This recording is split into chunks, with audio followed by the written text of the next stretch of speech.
Dane and Dennis walking down the street. Dane and Dennis, the kind I'd like to meet. Dane and Dennis, they used to wear these tight old thongs. They didn't like them, so they're gone.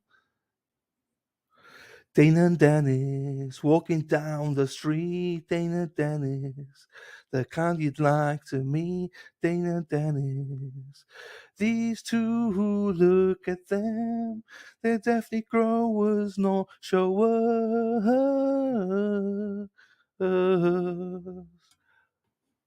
Dane and Dennis walking down the street. Dane and Dennis, the kind I'd like to meet. And I can't wait to go to meet these two speedos pro. Oh, oh. See you in Boston, boys. Hey, chat, how are you? I'm pleased to see you all today. Remember that you're all called El Chatty, even Heather, who is El Potty. El Chatty, don't be afraid to have an opinion in this chat. The minute you let the trolls under your skin, the mods will come in and make it better. Hey, Kimmy, go fuck yourself.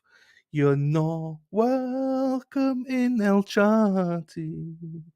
El Chatty will make you go fuck yourself. Don't come in here and troll Sean El Hefe. Hey, chat, how are you? I'm pleased to see you all today. Remember that you're all called El Chatty, even Heather, who is El Potty.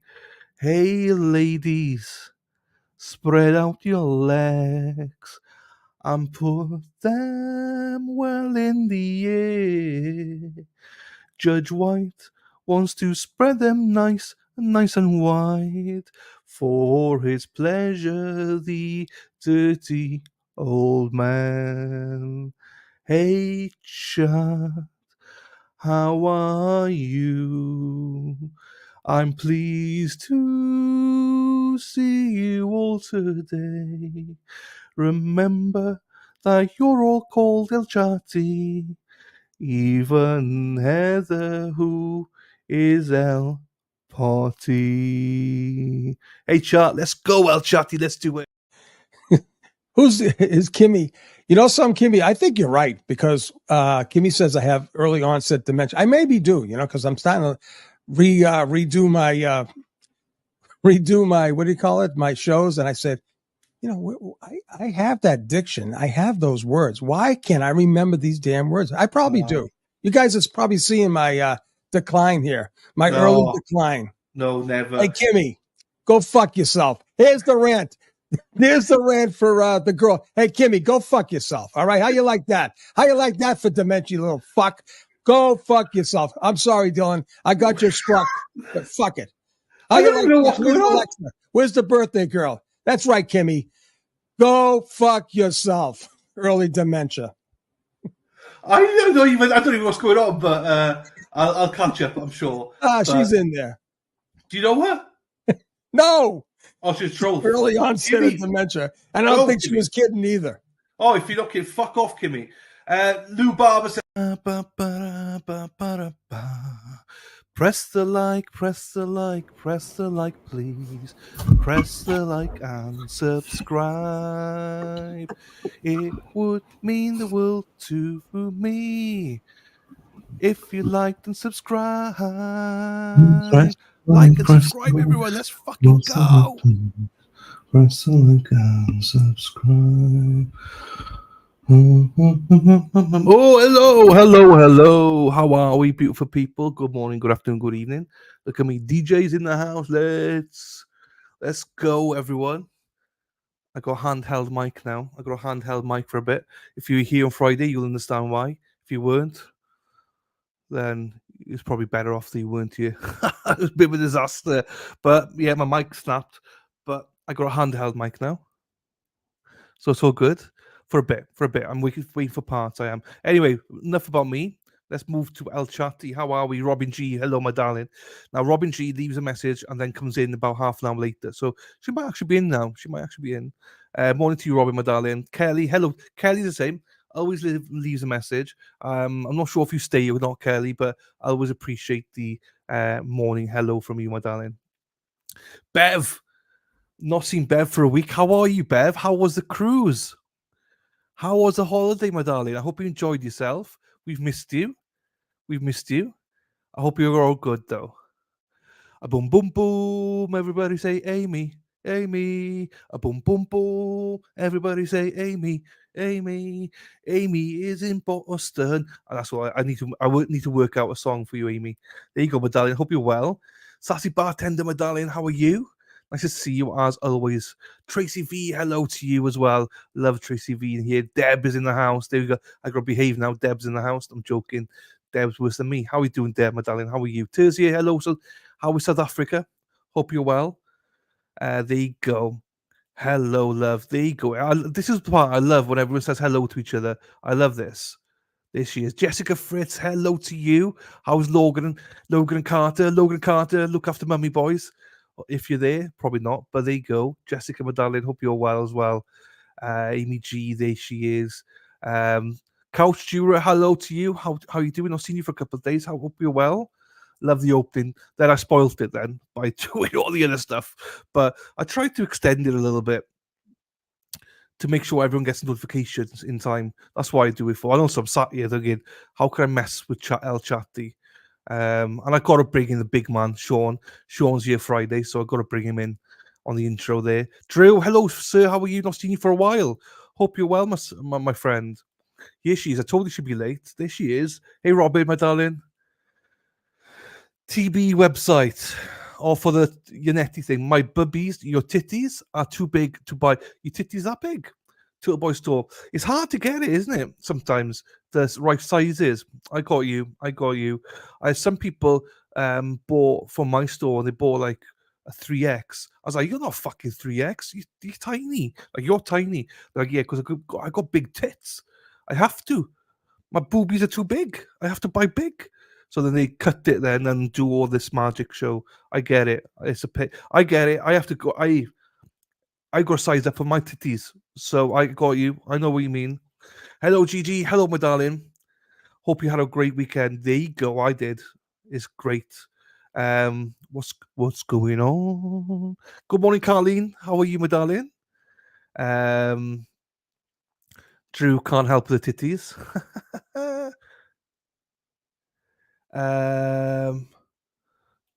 You missed us all. You got. Oh, you see, there's always what this normally corn pulp. Now, Amy, is this the extended version? What the song? You mean? Yeah, I just wanted to mess with you a little bit this morning. I try and keep it a little bit longer. Um, just evenly speaking. So, Disney Queen, hello to you, Disney Queen. How are you, Carol? Hope you're having a great weekend. I hope you had a great weekend. I meant to say, not having had a great weekend. Yes, she is. The school SWAT. Teacher's pet, yeah, Lisa Reed. My lovely Lisa Reed. Hello, Dylan. Good morning, mods on chat. Now, you're off on holiday tomorrow, I believe. So, we're looking forward to see you today. And, yeah, look forward to see you tomorrow. On the way, you said I think you had a 10-hour journey or something. Woof. There you go. Lisa Reed, hi, babes. Oh, let's not fuck. Oh, here we go. The babes are starting already. Right. But obviously not everyone knows about the baby stuff. Fuck. Hang on. Oh, who's calling me? Who are you calling? No, cancel.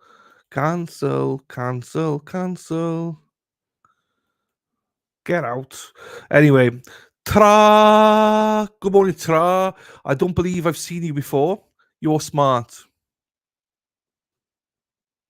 Now, obviously, that's not aimed at me. So I'm not sure who that's towards. That's not me. I'm not smart at all. But hello to you, my darling. Welcome to the channel. Lil G. Oh, yeah, she is. Lil G.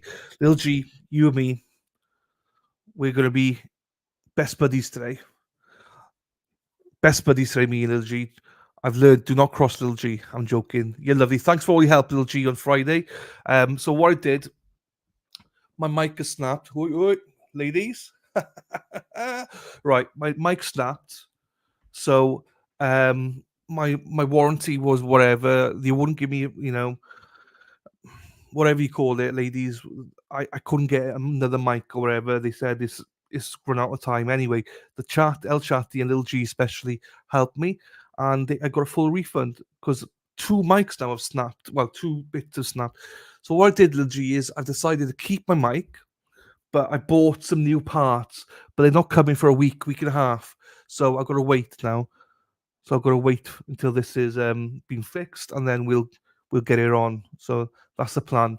So at £150, so about not far from $200, I think, refund, because that's how much it costs for the mic, and the bits and bobs cost me about $50-$60. So not bad. No, hopefully it works, and I got a bit of cash there, made some money back. So thank you to you and everyone else in chat. Hey, lady, there you go. I swear I have every one of these memorized word for word. There you go. Jessica, I love you for that. I love it. Go on. Hey, Gary, how are you? How's your grandfather, my friend? I did tell everyone that people are asking for you last week, Gary, and I did mention, hope you don't mind, that your grandfather was in hospital. I hope he's doing well, my friend. But, everyone's asking after you. You're missed whenever you're not here. So thanks for being here, my friend. Please consider donation. There you go. To help support the challenge. Challenge? Am I doing a challenge? Oh, for the Boston, is it? No? Oh, hang on. Let me pin that. Josie, before I fucking forget. Pin that up the top. Yeah, PayPal, buy me coffee. Thank you very much. As Josie says, always appreciate, never required. Your hair still looks so good. Oh, thank you.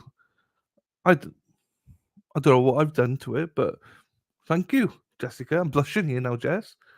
The cruise. Here she is. Hippie chick. Now, don't you fucking go anywhere. Your ass needs to stay here. I got some news for you, right? But before I do that, calm your tits. I got some news for you. We got a big week coming, hippie chick. You and me. Well, the whole chat. Thank you, Amy. Howdy. Hey, Hills. How are you? Cruise was great. Absolutely brilliant. I need to go on a cruise. We might, in about 5 years, we might do an El Chatty cruise somewhere. We're planning for 5 years' time. That's fine. I always wonder, because you're always so polite, you're always so nice in the mornings. I always think, fuck, I might scare you away, because you're obviously a very intelligent, very lovely person, and then my potty mouth comes out with fuck this, fuck that. So I always get scared that I scare you away. But thank you as always. I always appreciate your good mornings. They're heartfelt. Thank you. Mary, quite contrary. Hello to you, my darling. Not seen you for a while as well. I'm leaving for my cruise tomorrow. So there's you and Lisa Reed on cruises. Fucking hell, you ladies. Love it. Love it. Enjoy yourself, Mary. Mission Action on Uber Street this weekend. I felt nice. Here we go. Donation. There you go. Thank you, Josie. Oh, was that the wrong one? Do I need to pin another one then? Oh, fuck it. I'll pin it in a bit. Yeah, so here you go. Hello, everybody. Ba, ba, ba, ba, ba. Oh, I thought you were going to cruise next week. You're not going to cruise this week then. Shit. Sorry, my bad. Ken, how you doing, fella? Hope you're well as well. There you go, Karen. Right, I got lots to say to you this morning. People. Let me just tell you. Good morning, Lorraine. How we doing, my darling? Karen, Lorraine, Francesca. Titties as subject of the day. Love this chance. Thank you, Francesca. Yeah, sorry. It's not supposed to be, but I need you all to calm your tits, and I'll tell you the news today. We've got a big week coming. Big week, ladies. Have we joined you all? I say ladies, and Gary and Ken. Andrew. James never came back. If you notice, James never came back, unfortunately. James left us. I hope he comes back one day, but it is what it is. There's my Facebook group. Join if you want to, because it's my group, so I'll cry if I want to. Lisa Reed, morning, Ken. I saw the rest of the stream for Friday. Noticed problem with the mic. You snapped off, Ken. So now I can't even. Only thing I can do is this. So yeah, and it goes back up. I have that problem. I don't have that problem these days, but I used to have that problem. Do you know what I mean? When it's finished, and you go, whoop, it goes back up. Oh, down boy, down boy, down boy. Then whoop, no, I don't have that issues normally these days. But yeah, still broken until I get a new part. Here we go, everybody. Oh, look at the chat. I love it. Genuinely do love it, people. It's my best part of the day. Good morning to you, White Paint. How are you, my darling? Good morning, Escape. How are you? There you go. Yes, there you go. Mr. Reed's birthday was yesterday. Was it yesterday or Saturday? Weekend, anyway. There you go. I think this is the right way to go with the bits and bobs. Yes, we prefer bits and bobs. Build it, and he will come. Friends, come with us. There you go. Right, let me just go through this in case I'm missing anyone. There he goes. Yeah, I use my head in the end. Little G, yes. Well, everybody helped, to be fair, but Little G was the one, like, she was bossing me about, which in a good way, that is, not in a bad way. I love your songs. Thank you, Amy. Not everyone likes my songs. I get it. Yeah, Little G was one of them. She was one of them. There you go. Oh my god, I'm way behind already. There you go. Right, anything else here? I need to catch up here so I can go. I don't mind at all, mate. No worries. It's a pleasure to be in here. Yeah, he's doing good now. Come on, hospital Saturday afternoon. Brilliant. Happy days. I'm glad to hear he's out of hospital, my friend. I'm glad he's out of hospital. I hope you're doing well as well. Baby needs more coffee. There you go. Where's Daffy? Daffy normally comes in a little bit later, like half an hour in or something. Hey, babes, a hippie chick. We got news for you. Good morning, Crystal. Good morning, my darling. Big news. Well, not like let's downplay it, right? It's not big news, but it's news and it's your neck of the woods. So, Escape from Canton, El Chatty cruise. I've never done a cruise. I'd love to do one. Sassy, your friend. Yeah, Escape, wasn't it? Hello, Amy. Country roads, take me home to the place where I belong. West Virginia, Mountain Mama. Hello, Becca, Rebecca. Da da da, da da da, da da da, da da da. Oh, Rebecca, West Virginia. I don't know. I'm going off tune there, so I don't know. With no, like Jiggle, with no choice of parole. Fuck. There you go. There you go. Right, gee, were you really? That's so sweet. I had a lot going on. Fierce Galamath. Hello, Nicola. Hope you're all well. Just pop in and say hi. I drank too much coffee and gave myself anxiety. Oh no, Nicola. I know that. I know what you mean, though. I've done that a few times. But as always, free Zachary Anderson, my darling. Hope you're well. And thanks as always for your continued support, Nicola. Hey everyone. Hey, Lady Di. How are you doing, my darling? I might do a members only Saturday or something. I don't know. We'll see. I get anxiety like being trapped into a bed. Depends who's with you. I'm joking. I'm joking, Amy. Always looking. Oh, I'm going to see Pearl Jam tonight, so I'm so excited. Oh, happy days. Look at you. Check you out. Always looking for Sassy. We'll chat after I dropped out. No worries. Oh, okay, Lady Di. No worries. I'll check. I've been off my emails all weekend, so I will check, my darling. Thank you. We missed you too, Drew. Here he is. Hang on, people. Here he is. Dana's a speedo man. Dana's a speedo man. Dana loves speedo. He loves his speedo. Dana's a speedo man. Dana. Um, Dana, Amy somewhat no escape. I'm afraid Dylan's hand is going to get tired holding that mic. I'm used to it. I'm used to holding things in my hands. It's fine. I saw Pearl Jam. There you go. That's James's loss. Yeah, I know, but it's a shame he was left the way he did. But don't try and change me, people. You know, you're gonna be disappointed because I am who I am. I'm who I am. The hairdryer is broken, so the hairdryer is fine. It's the freaking this thing that goes up and down. Oi, oi. That's broken. That because it snapped off, Dina. It snapped off. But I sent little G in the chat helped me. El Chatty helped me, so I bought another mic, but I'm getting refunds. I'm sorted, Dana. I'm sorted. Thanks to El Chatty. I lurk and replay. I know you do. Sorry, laughing at you broken my. No, it's all good. It's all good. No, it's fine. It's fine. I always appreciate you, Nicola. There you go. That's great, Damie. Fuck, I'm way behind. Bits and bobs. Right, do I need to skip some here? There you go. Are you getting all those mosquitoes up there? I saw it on the news. Oh, right. Do we need to get to the news, don't we? We need to get to the news. Dana's ears must be burning. Speedo man. Hey Donna, how we doing, my darling? Famine loves. I love when you say that. Good morning, afternoon, famine loves. I love that. Hoping everyone had a great weekend. I did, Donna. Thank you, my darling. Hope you're well as well. And then Texas, y'all. A cruise sounds scary to me, stuck in a boat with no trees. Yeah, I don't know. People love it though. Leaving for New Jersey at 3 a.m. I have so much to do. Plus, I'm leading the Metro Detroit Free Car Labour. Oh, is that next Monday? I think.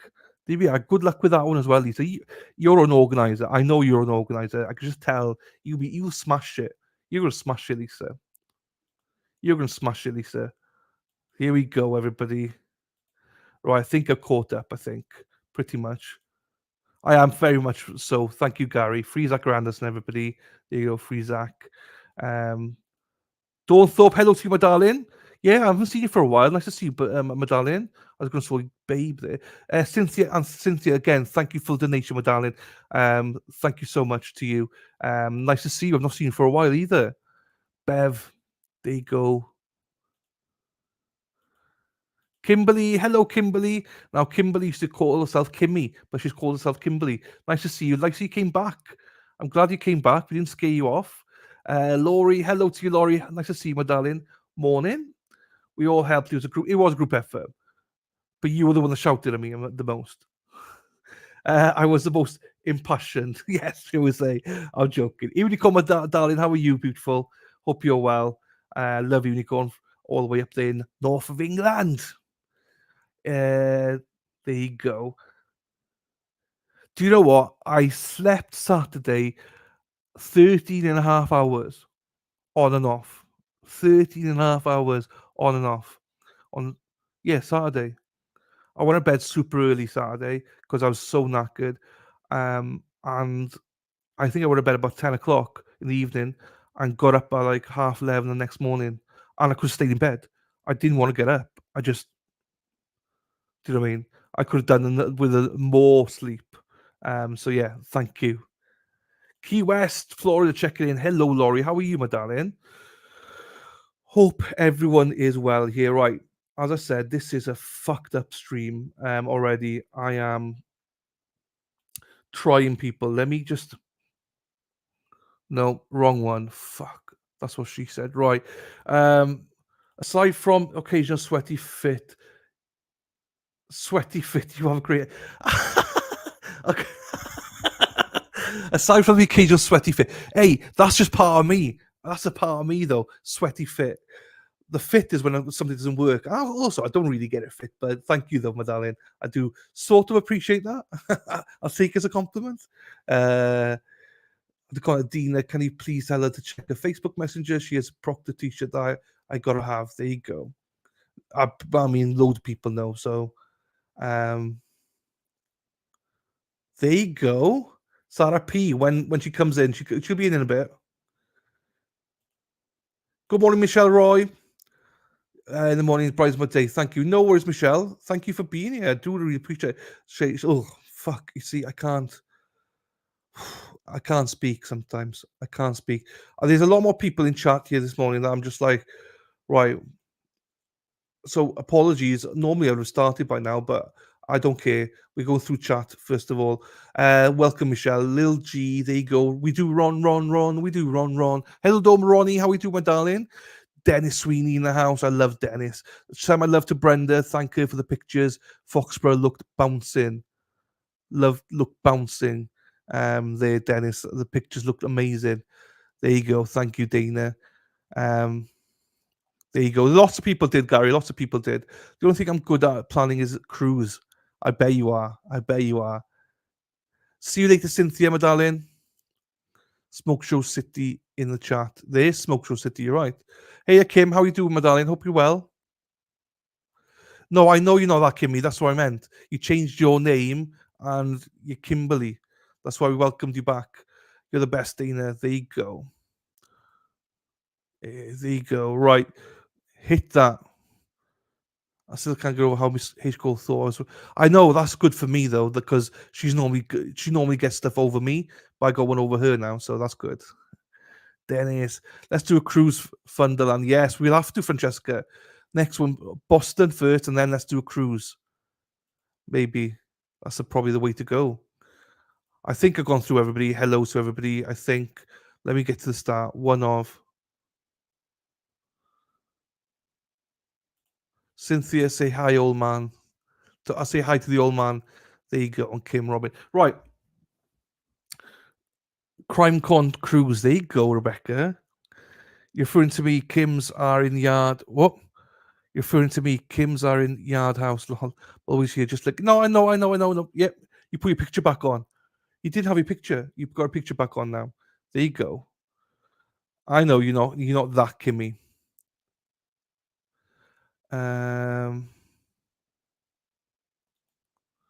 Hey Lou, how are you doing, my darling? Hope you're well as well. Christine Fortunato, how are you? Hope you're well. There you go.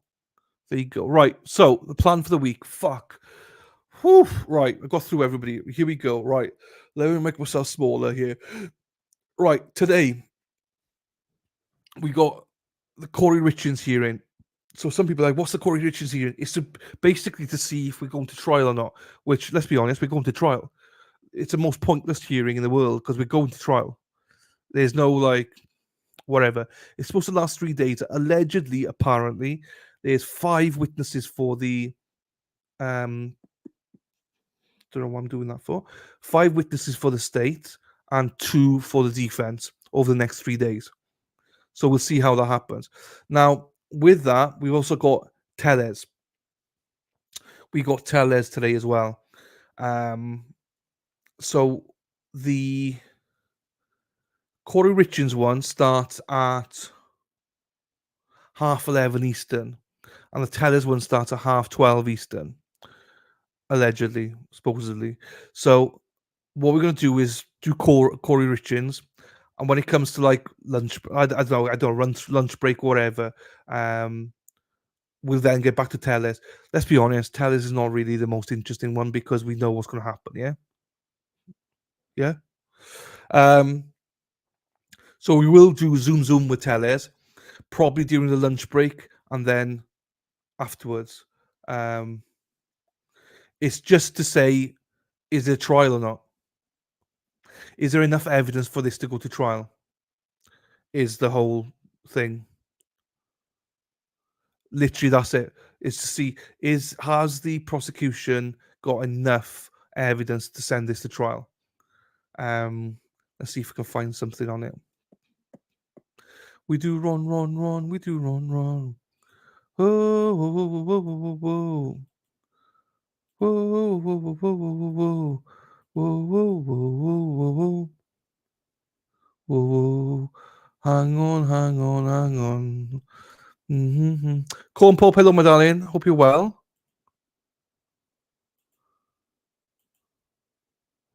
Right, no, I can't find something on it. I can't find anything on it. Hang on, let's find something here. Kouri Richins. Yeah, so News Nation says Kouri Richins' Utah mum accused of poisoning her husband and then publishing a children's book about grief will appear in court Monday for a 3-day hearing, after which a judge will decide if there's enough evidence against her to go to trial. That's it. So anyway, hello, Corn Pop. Yeah, 12:30 for the Teles one, 11:30 for the Kouri Richins one. Yes. There you go. I think they have enough evidence. I've seen 2 days. Now, datelines are never to be trusted, yeah? Just remember, do not ever trust Dateline. They're always pro prosecution, not the defense. So, as long as you can take a pinch of salt with that, I'd be surprised though, because, well, we'll hear more today. Anyway, hippie chick, right? So, Right, calm your tits, everyone. Calm your tits, everyone. Right, just calm down. Calm your tits. Calm your tits. You're all just getting too excited. You're all getting just too excited. Oh, they changed the timer. They mofos. They're mofos. Thank you, Christine. Those mofos have changed the time. Let me just flush that then. They did as well, the mofos. So Kouri Richins starts the same time as the Tellers then. And I presume most people here want to watch Kouri Richins anyway, so mofos. Monster She'd offer kid's father then wrote the book to financially gain. Yes, but we're just waiting though, aren't we? We need to see all the evidence first, just in case. Because just remember, I will come back to Karen Reid. If you just believe the media, she would be guilty because the media said they had all this evidence. They had a camera of her smashing into John and all that. So I always take it all with a pinch of salty, pinch of salt. Let's do some seasoning, salt and pepper. Um, Media always puts their agenda first. They do. Tell me, right? Tell me why, tell me sweet little lies. Oh, here she is. Yes, we don't even know what happened yet. We don't know what the state says. No. So we'll see. Compo, how was your weekend? Right. So now, picture committees on this one. So what's going to happen tomorrow? I think this is what's happening. Hang on, let me just do this. 2 seconds. So my phone's going. Hang on.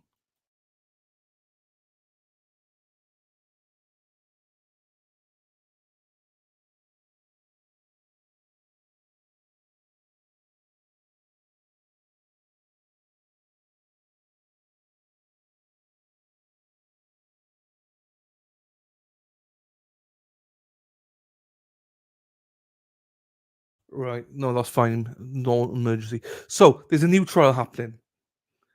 And I think it's going to be televised. And it's from Indiana, starting tomorrow.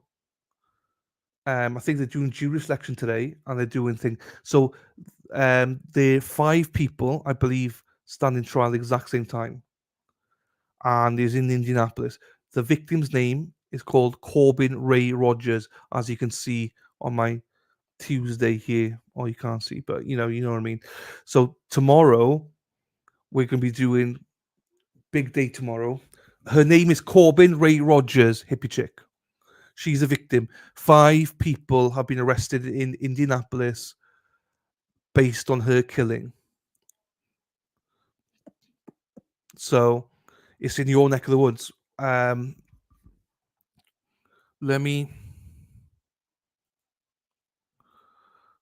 me get this up then. Share screen. Because now we go even more time than I thought we did. Lou, don't worry. Go and pound wherever you pound in. It's fine. Pippi, hello to you, Pippi. Right, let's go here.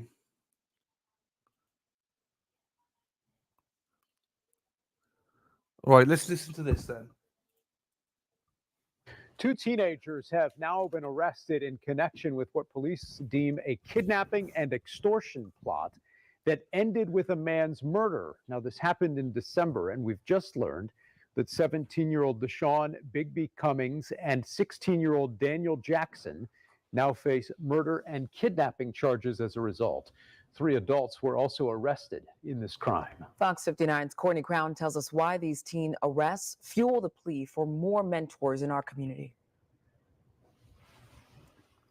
2 teens face murder and kidnapping charges in connection with the December 2022 plot, which included demands for money, kidnapping, and assault, and ultimately the murder of 28-year-old Corbin Ray Rogers.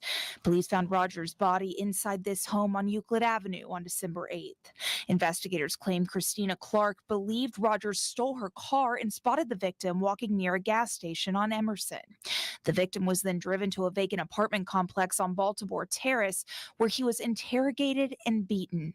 Court records claim Clark even texted a ransom to the victim's girlfriend and grandmother and took pictures of Rogers in a car with guns pointed at his head, threatening he would be killed unless family paid $5,000. The records then explain the other two adults charged, Jocelyn Johnson and Jaheim Miller, admitted they witnessed the assault and helped drive Rogers to the home on Euclid, along with 17-year-old Deshaun Bigby Cummings and Daniel Jackson, where the killing took place. Those two teens are in custody now. Bring the circle in. The new breed of youth mentors know supporting teens is no game. That's why founder Kouri Richins wants these young people to join his circle. Once a young man makes a decision that could end them in the grave or in jail, sometimes they don't wake up the following day with a choice. If they're here with us on any given night, that means they have one more day.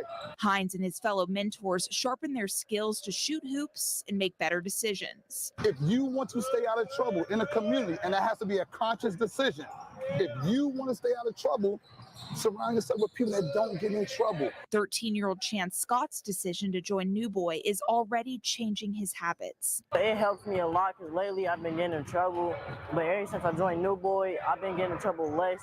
Emotion regulation and conflict resolution are core skills built by this team, making it possible to achieve a happy life. If you join a program like this, you can have somebody to talk to anytime you want to. Courtney Crown, Fox 59 News. If you want to get your child involved in New Boy or the girls' partner organization, Inner Beauty, we have some information. So there you go. That is a trial that's coming up starting tomorrow. So I'm going to cover it. So that means tomorrow we've got Wade Wilson, we've got Kouri Richins, and we've got this trial. So a three-year. Not threesome, a three-year.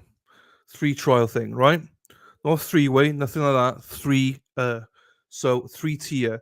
So I think tomorrow at 9 o'clock Eastern, Wade Wilson's first hearing is on, if they publicize it, because it's about the x-rays and stuff. And then at 2 o'clock is the hearing about whether he gets a death penalty or not. And obviously Kouri Richins has been going live probably about 12 o'clock. Well, by the sounds of 12, half 12 Eastern. But then I think this will probably go live. If it's on TV, I need to confirm if this trial's on TV. We'll go live about 9. So we're going to have to be jumping. Now, I understand this, right? I'll say this. I understand lots of people don't like jumping. I like to jump around. Jump around. A busy day I am. Press that like, El Chatti, press it before I have to play the song. Busy day. I am what I am. So if you're just here for like one thing, Kouri Richins, then you're in for a massive disappointment because we're gonna be jumping. So I think the priority tomorrow is gonna be Wade Wilson. Then obviously Kouri Richins, we're doing it, but then we're gonna be covering everything. So it'll be mix and match. When there's a break in Kouri Richins, bang, we're onto the trial. Bang, we're here. Bang, we're there. Not pew bang. I just mean we're jumping. Bang. I'm gonna have to mute you often today. Oh, it's fine. But hopefully you can catch us with the trial tomorrow. Hey AJ, hey Millie. How are you doing? Hope you're well. Thanks for coming back. I like jumping around. Yeah, I think so. Because it's trying to keep everyone awake a little bit. So on Wednesday, hang on, let me go down here somewhere. Wednesday then. So today we should have Kouri Richins, Robert Tellez, and we should have the verdict of Robert Tellez. Tomorrow, we got all those 3 things. Maybe the Tellez verdict as well, which I don't think. But Wednesday, we got Kouri Richins hearing. We don't have closing arguments with Robert Tellez. That's my mistake. My mistake. And we got Corbin Ray Rogers trial murder 2. Then on Thursday, we got Corbin Ray Rogers, or that day 3, and the Brian Kohlberger hearing as well.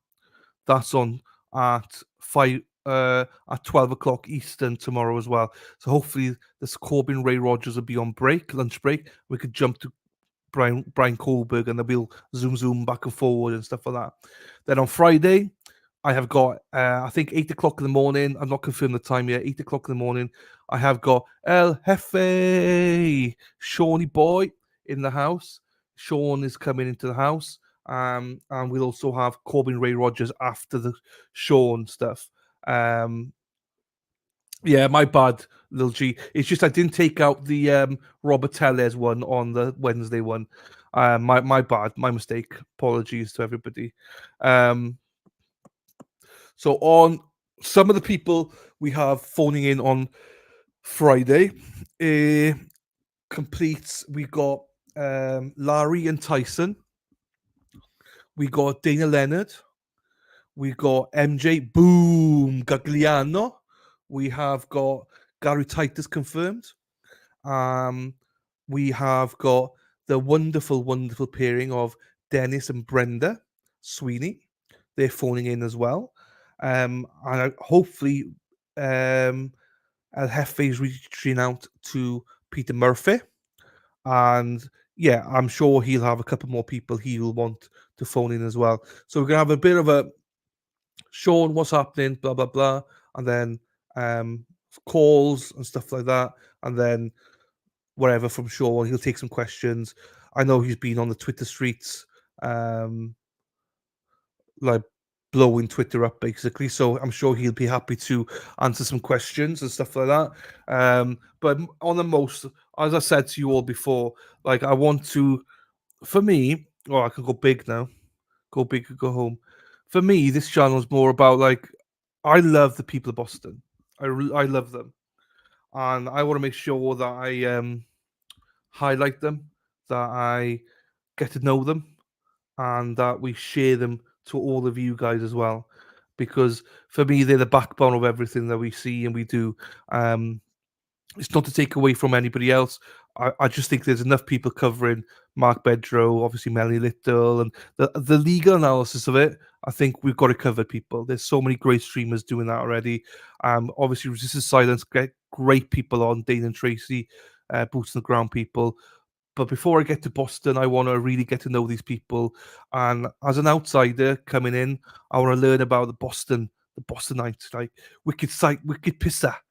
I want to learn about stuff. I want to learn the lingo. I want to learn about these people. They're amazing. They're my heroes. Hang on.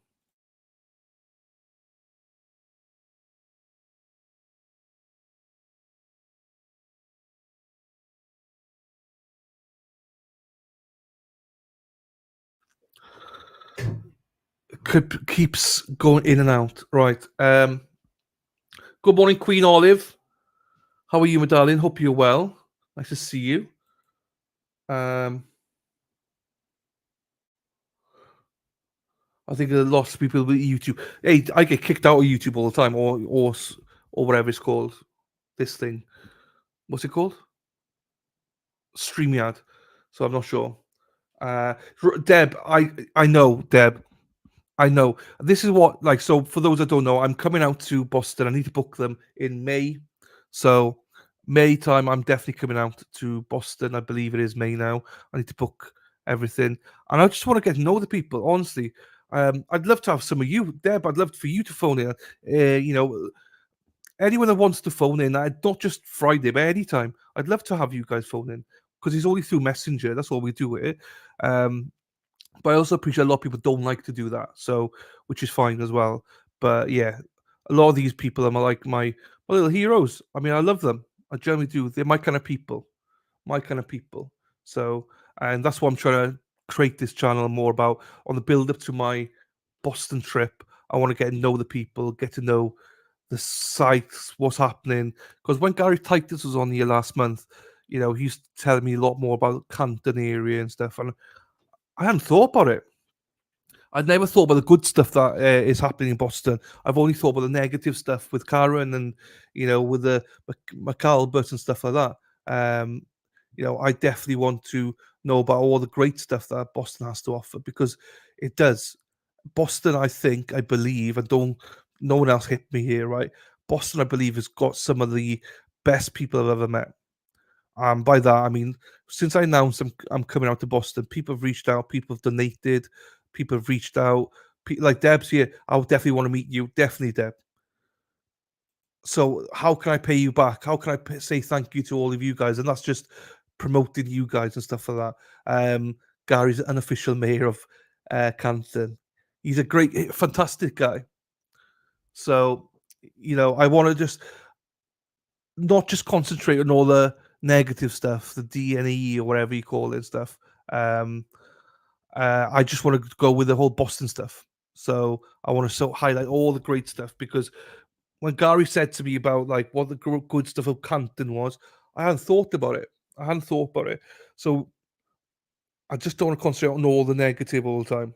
I want to concentrate on the good people. So yeah, we have. There you go. There you go. Steak tip date. There you go. We do, Amy. We do. Discussion should be about corruption, not only mass. Well, Bailey, that's what we do. I cover that every day. Unfortunately, most people aren't interested.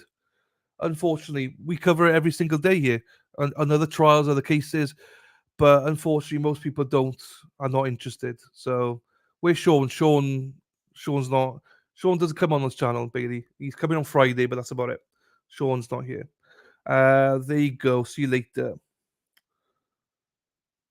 Yeah, I'm leaving him alone. I need to message him, but I'm leaving him alone for now, because when he's on one. Right. There's another case, right, I wanted to highlight here, because now we've got more time, because Kouri Richins isn't happening till later on now. This is a weird one. Right? This one is from the UK. This guy is American and he came to the UK. I'm not sure if you know this person, right? I want to show you this one, right? Because he's American. So hang on. Have you heard of this guy? He was a fugitive, Nicholas Rossi. Right.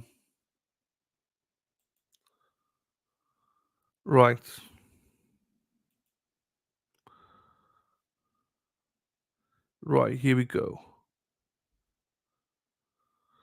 This guy. Are you expecting listeners to fund your trip to the USA and take care of you?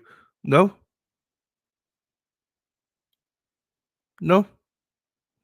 People generously funded on GoFundMe, but do I expect them to? No. I don't. So I'm not sure what your issue is, Bailey, but if you got an issue, come out and say it. I don't give a shit. But no, I don't expect anyone to fund my trip. I'm coming out to Boston anyway. If you don't like it, don't donate. It's fine. It's not a problem. Anyway, so this guy, Nicholas Rossi, he was in Scotland, right? He was in America. He did some stuff, and now he's in Scotland. So it's a very interesting case. This one is. He's pretending to be someone else. So I'll give you the first 3 minutes, and then after that, then we'll hear the hearing as well. So hang on, let me make this bigger as well. Here we go. This guy is a fucking weirdo. He probably fit into this chat, to be fair, but he's an absolute weirdo. Confirmation that Nicholas Rossi has finally left Scotland brings to an end a bizarre 2-year saga here that began with an arrest in a Glasgow hospital and repeated claims of mistaken identity. Sharon, we're sitting having a conversation. I've never been dead to anyone. I do not prefer to be called Arthur Knight. I am Arthur Knight. While out on bail and sitting beside his wife, the man arrested as a COVID patient repeatedly insisted he is an Irish orphan, an ill man caught up in a conspiracy. This is a vicious lie. How can I be a flight risk if I can't even stand? Months of drama, denials and delays followed, with Rossi attending court throughout in a wheelchair, despite a prison doctor's evidence that she could find no medical reason for it. After a sheriff ruled on Nicholas Rossi's identity, the Justice Secretary signed an extradition order last September.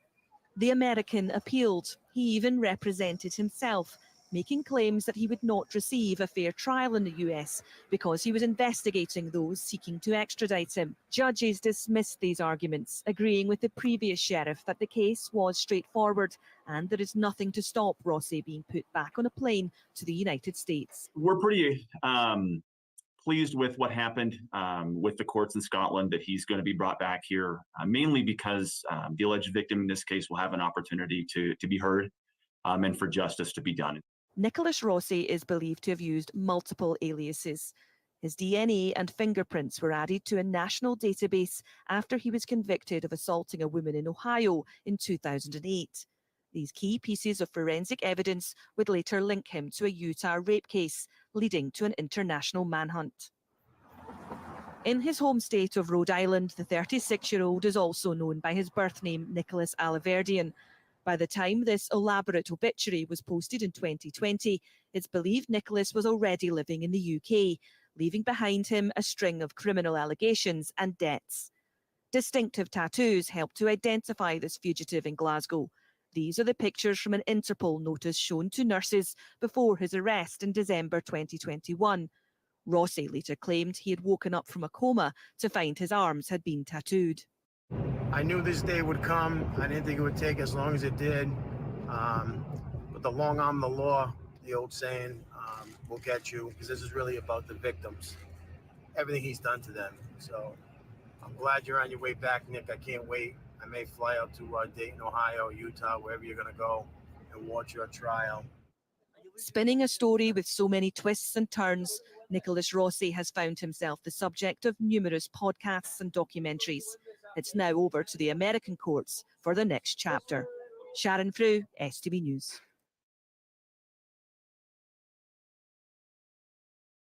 There you go. So he had a hearing last week. It's interesting because it starts in October. He was in Glasgow. So that's why it piqued my interest. It starts, I believe, on the 18th of October. So I'm probably not going to cover it because it's same time as what do you call him? What do you call him? What do you call her? Sarah Boone.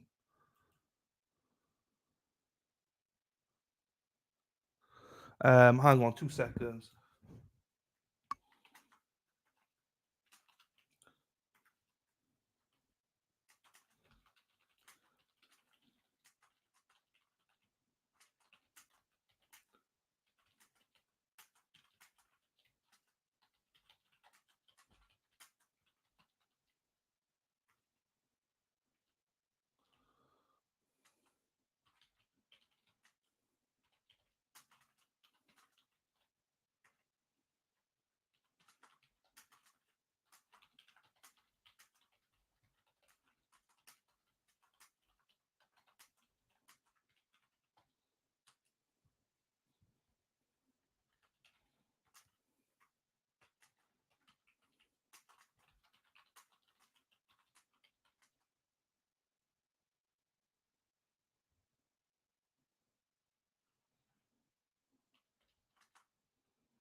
Right.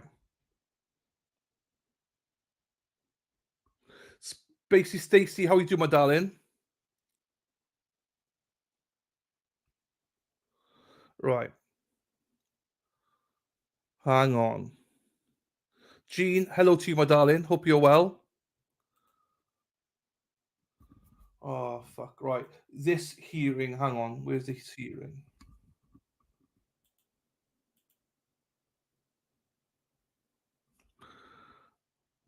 Right. We can listen to this bit, right? This is from his hearing last week. So he had a hearing last week. He was going to represent himself, but he then changed his mind, I think. So here we go. Right, so this is the hearing. Thanks, everybody. We have our attorneys here. Mr. Knight is here. Good afternoon, Mr. Knight. Counsel, you ready to proceed? The state is ready, Your Honor. Okay. Who's your first witness? First, the state would move to admit what's been marked for identification as State's Exhibit 1. It is an 1102 statement from victim MS. Any objection, Ms. Dugan? Yes and no. I mean, I think the rule requires some foundation to be laid before the 1102 is admitted to the court, so I'd ask that they lay the foundation through agent codes, just sort of procedurally. I do have some objections to certain content in the 1102, but it's really more on the basis of relevance and the hope that the court is not considering certain components of the 1102 statement and making a final decision. All right. Mr. Simmons? I disagree about the necessary foundation, but it's also no problem to lay some foundation and then make the request again. Let's hear from your witness. State calls Detective Derek Coates. All right, Detective Coates, please step forward, stand in front of my clerk, and raise your right hand so we can administer the oath. Do you affirm that the testimony you're about to give in the case now before the court will be the truth, the whole truth, and nothing but the truth, subject to the pains and penalties of perjury? I do. All right, have a seat, watch your step.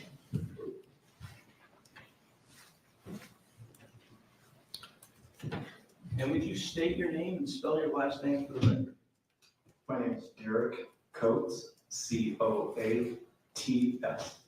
right, whenever you're ready, counsel. Is it okay if I call you Detective Coates? Yes, Where do you work now? I currently work for the Utah Department of Corrections.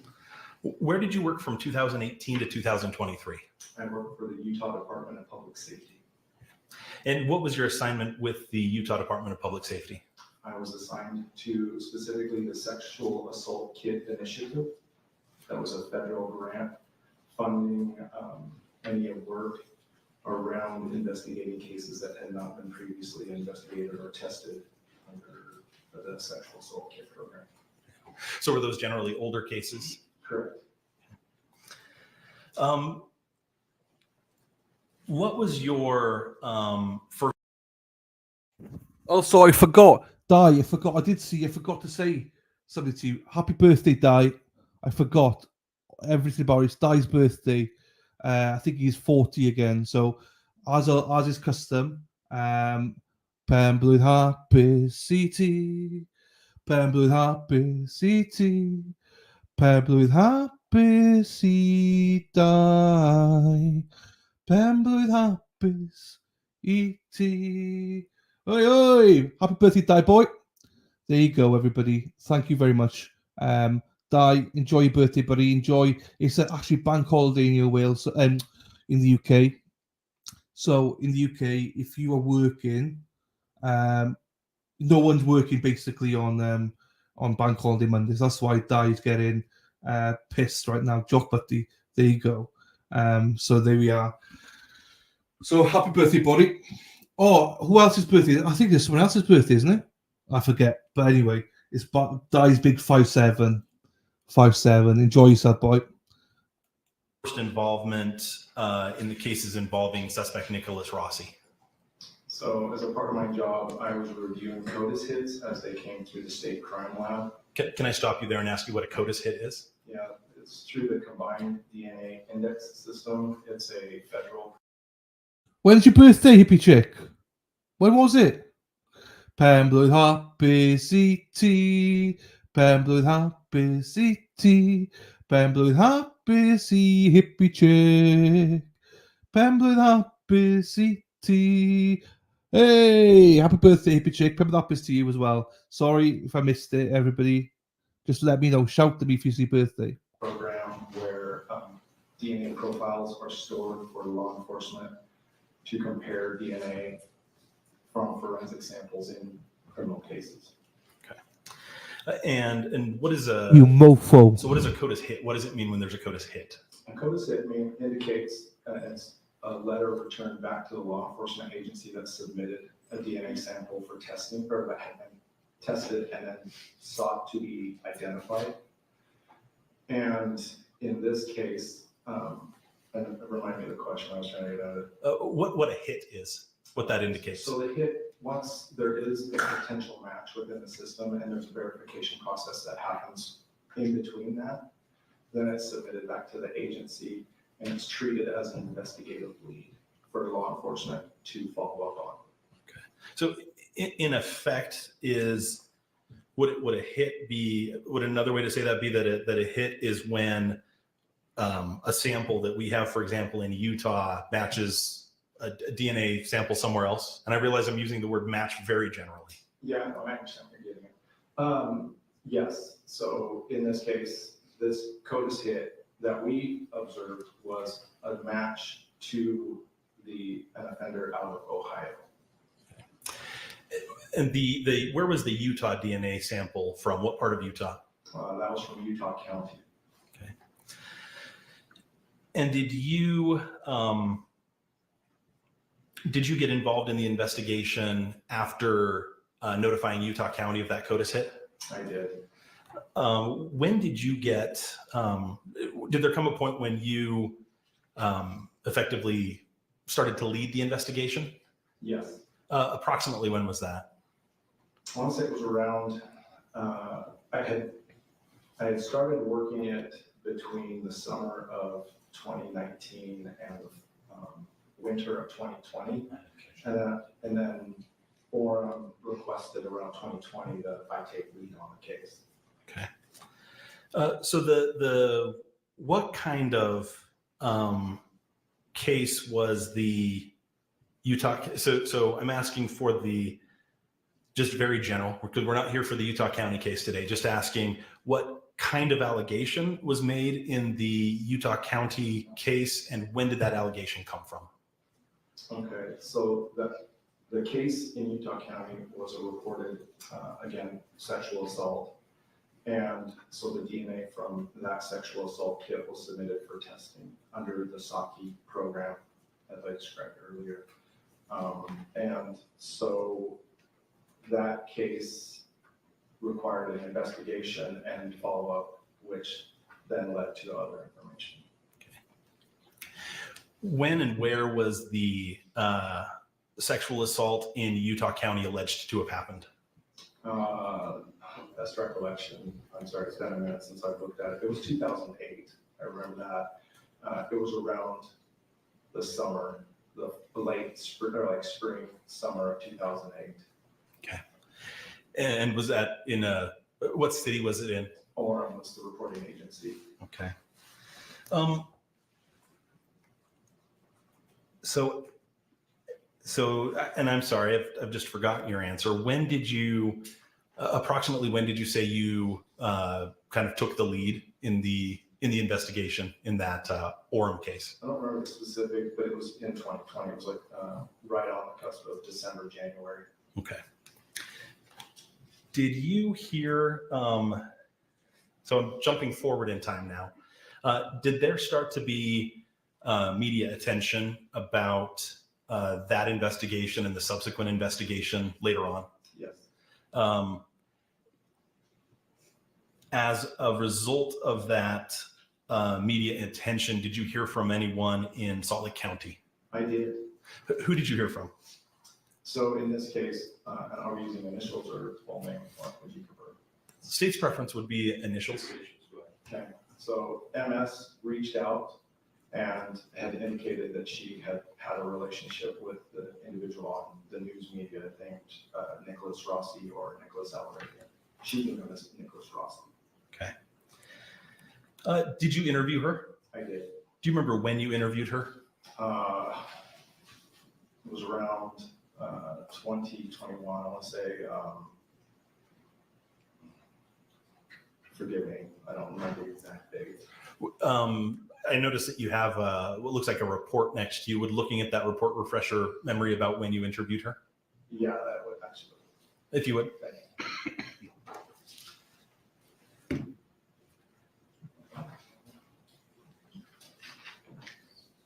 Sorry, I don't have that particular report at the top, so I don't want to.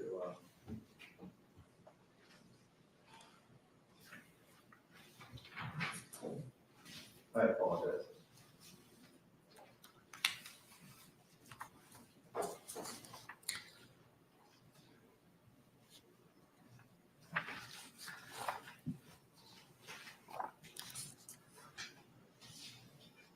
Have you seen a copy of State's Exhibit 1, which is the 1102 statement of MS? I have. Would looking at that refresh your recollection? No. Yes. May I approach the witness? Thank you.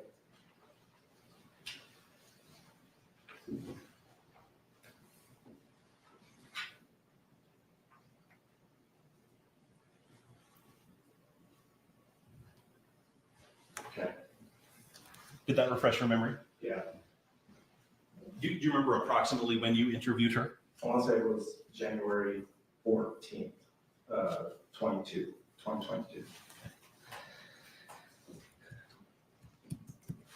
Did she take you to see anything soon thereafter? Yes. What did she take you to see? So based on the description that she had given, we attempted to locate a house in the area of Salt Lake City where she believed that the individual, Nicholas Rossi, was living at that time. And was she able to take you to a particular street, to a particular house? She was. Do you remember the address of that house? 853 Blair Street, as I recall. Okay. And is that house in Salt Lake County? Correct.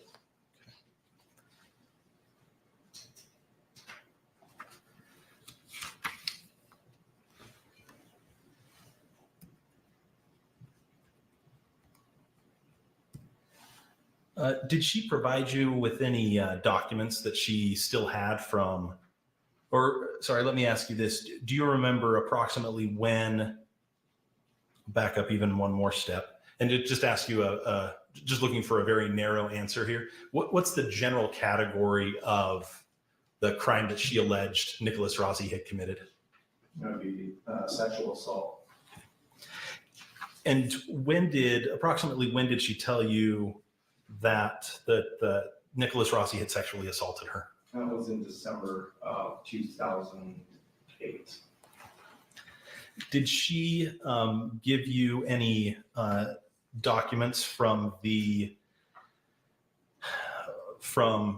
around that time, from around December of 2008, that were related to her report? Correct. Yes, she did. What did she give you?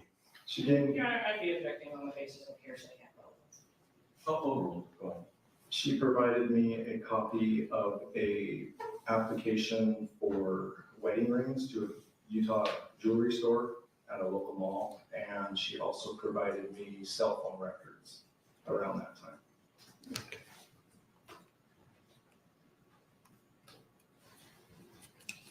time. So you've looked at State's Exhibit 1, an 1102 statement from MS. Is that exhibit generally consistent with the report that she made to you? Yes. Would move to admit State's Exhibit 1. Okay. Objection for the record, Ms. Dugan? Yeah, I don't have objection foundationally. I do have objections that I think would be better well taken in that argument. So can we just sort of table the admission of the 1102? I will allow for the admission of Exhibit 1 conditionally, subject to whatever argument you may want to raise later. And obviously, this is only for purposes of today's hearing, but it will be admitted. Okay. May I approach?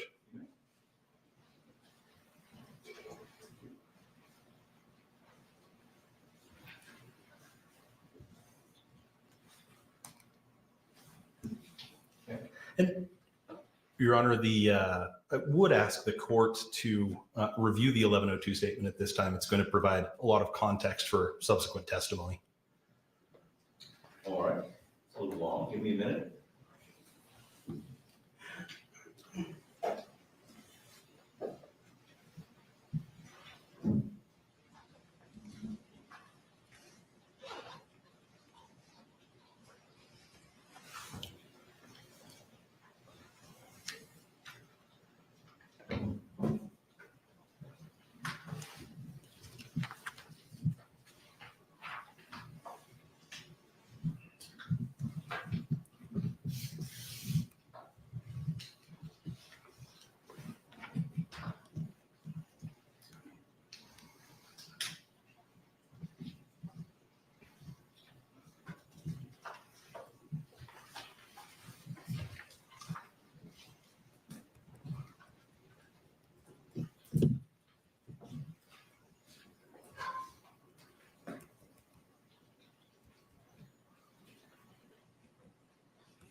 what sorts of records you reviewed and whether or not they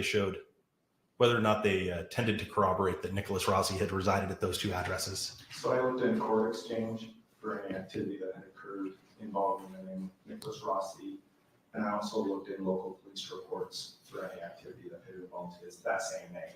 Okay. And did you find any evidence connecting Nicholas Rossi to the 1362 South, 460 West Orem address? I have. And did you find records connecting him to that address? I did. And what about the 853 Blair Street address? I had also located within Salt Lake City's record system and as a court and exchanged that address.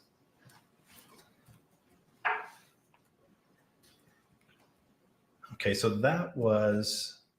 MS had reported something that happened back in December of 2008. As part of your investigation for the Orem case, had you researched the history, the location, and the identity of Nicholas Rossi after December, for where he went after December of 2008? Yes.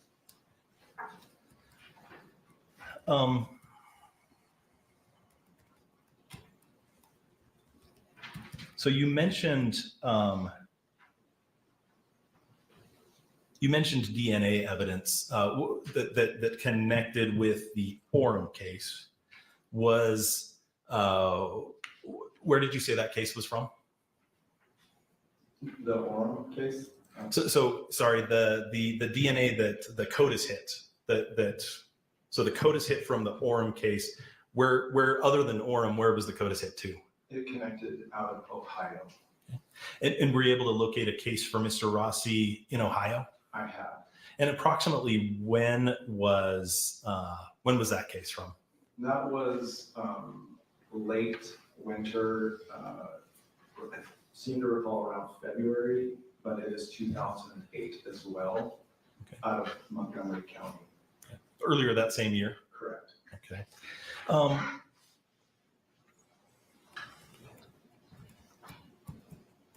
And was Nicholas Rossi convicted in that case in Ohio?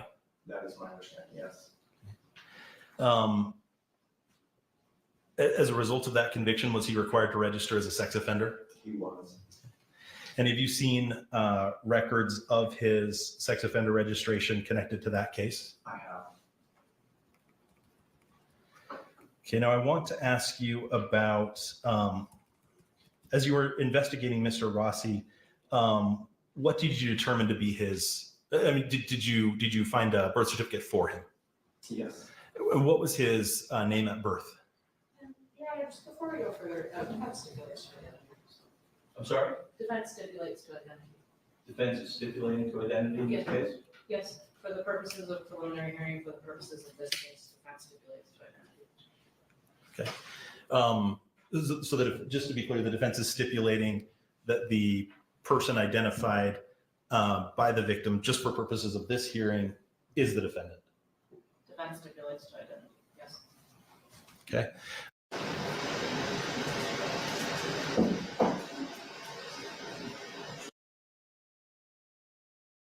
Correct? Okay, any other evidence? No, Your Honor. Okay.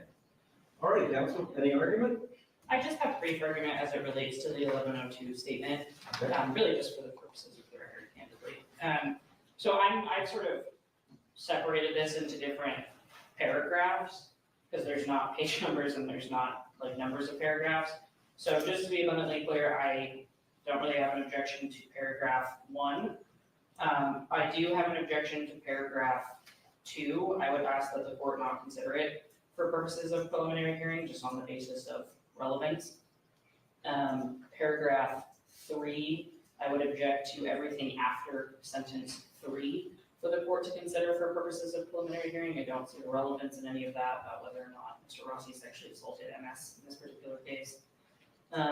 As it relates to paragraph 4, I would ask that the court not consider that and strike that in its entirety. Again, it has really nothing to do with whether or not Mr. Rossi sexually assaulted MS.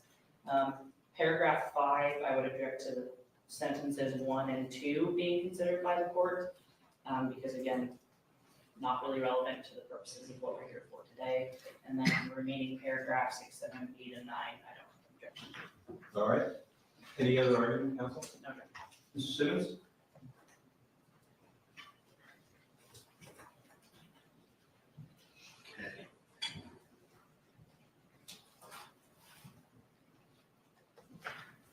You're in a paragraph 2.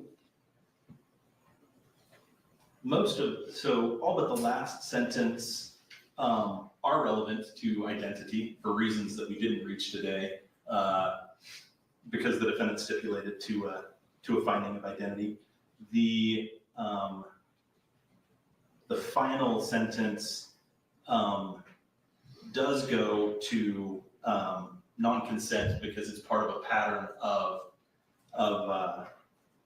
because it's part of the pattern of manipulation and control described by the victim.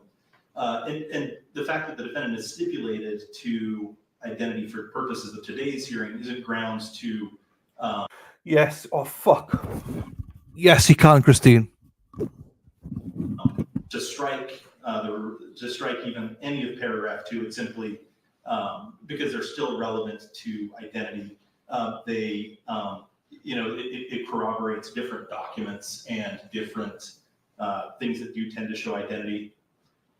As far as the second half of paragraph 3, that again goes to manipulation and control, which again are.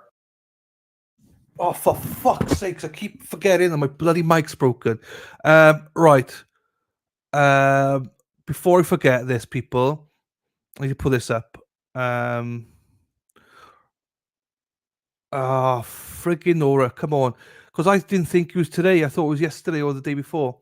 So it's actually Bill Reed's birthday today. Bill Reed's birthday today. So, as always tradition in this chat, whoever has a birthday, sing for them. So, Pen-blwydd hapus I ti. Pen-blwydd hapus I ti. Pen-blwydd hapus I Bill. Pen-blwydd hapus I ti. Hip hip, hooray! Hip hip, hooray! Hip hip, hooray! There you go. What a beautiful, oops, wrong one. What a beautiful picture that is. What a beautiful picture. I thought it was at the weekend, people. I'm sorry. But yeah, it's today his birthday is. So Bill Reed's birthday is today. So there you go. Hip hip hooray. There you go. So happy birthday to Bill. So you could hear, could you, Shari? I actually could hear you in the mic. So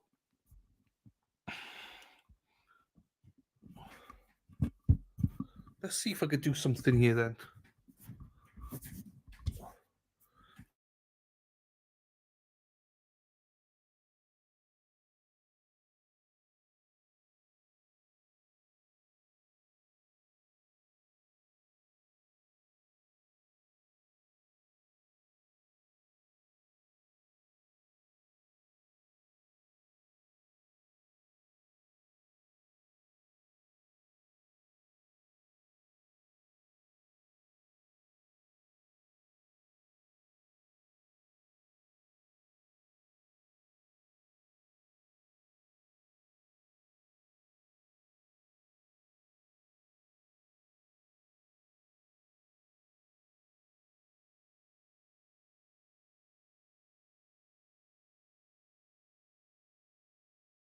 Fucking mic. Oh, you think?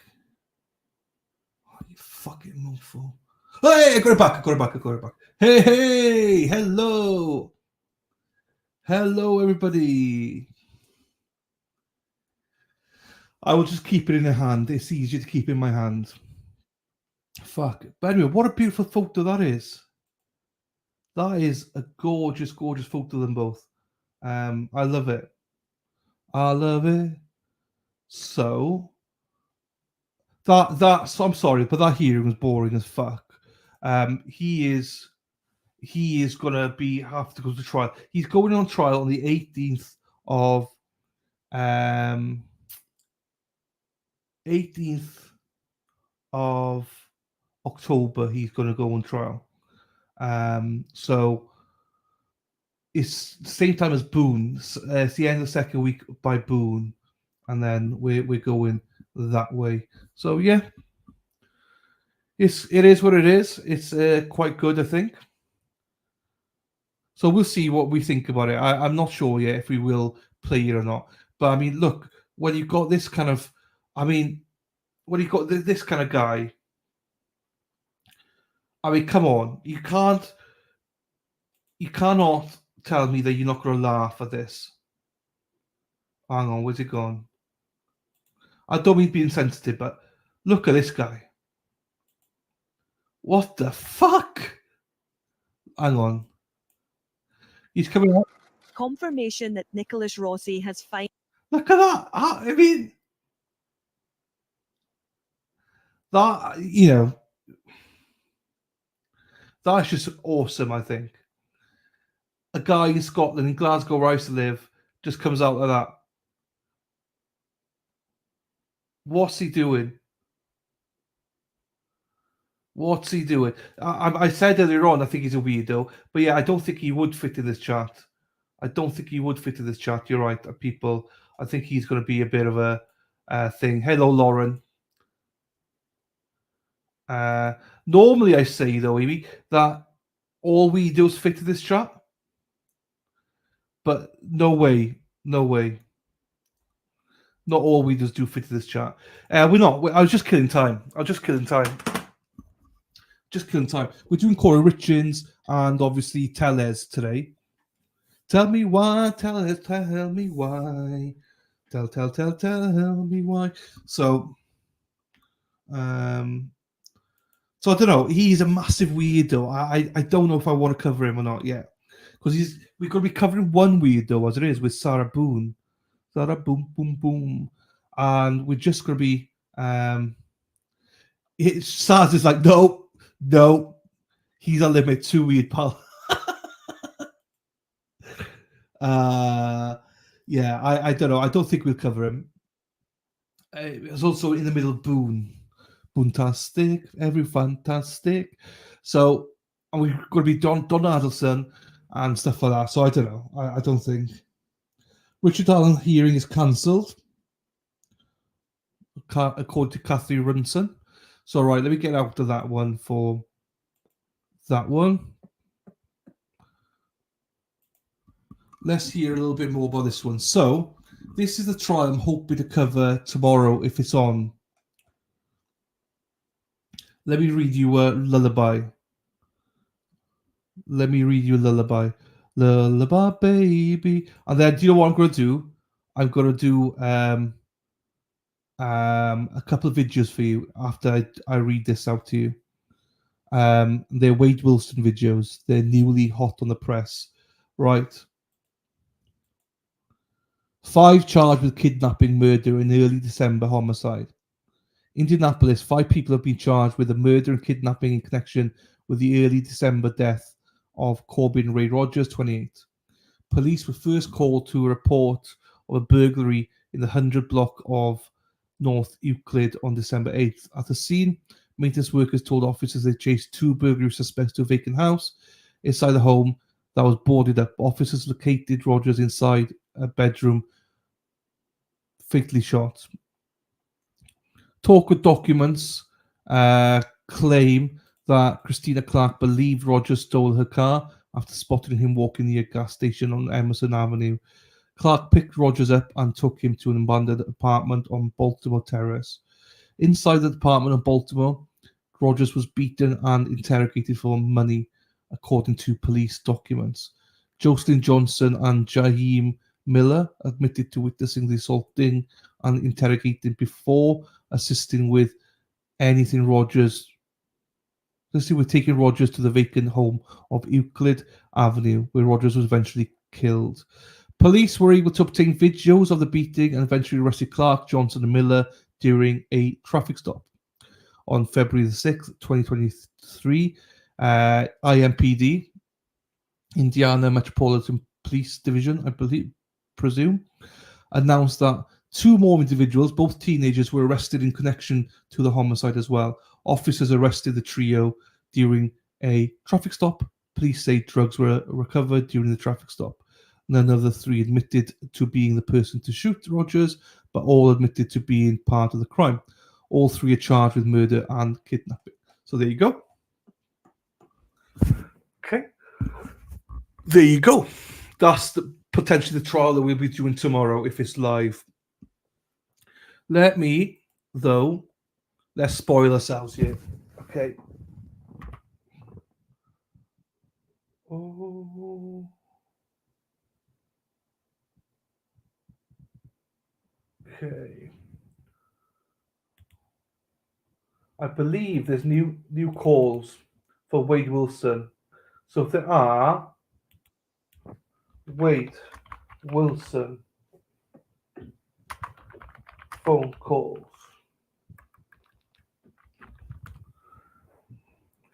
Tell me what, please tell me why.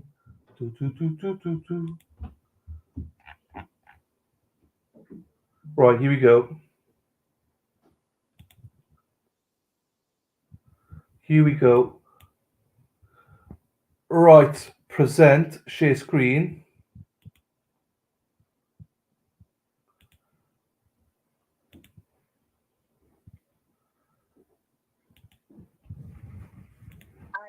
I was only, listen to me, I gotta wait. I put money on your books, but I only put 20. All right, listen, I gotta wait. I put money on your books, but I only put 25 right now because I couldn't get enough more money on the card. So you just gotta give me a little bit longer. Okay, baby. All right.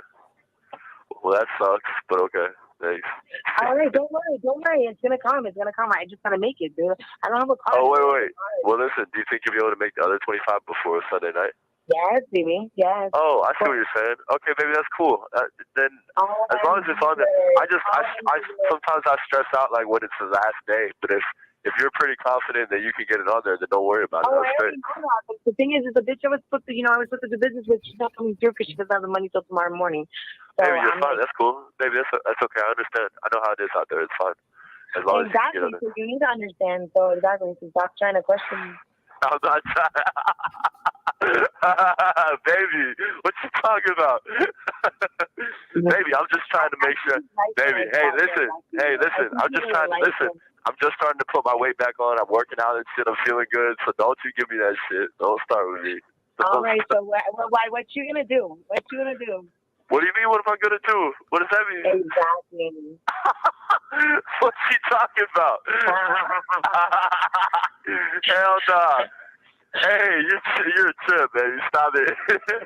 Why? Nah, what happened? What I do? Baby, you're good. Oh, listen, baby. You'll see. What I do? What did I do? No. What did I do? Look, young.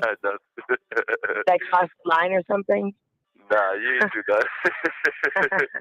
Nah, hey, honestly though, for real, that's straight. I didn't even know you put any money on there because they took the machine and we just had the phone tonight, so I wasn't able to even check it.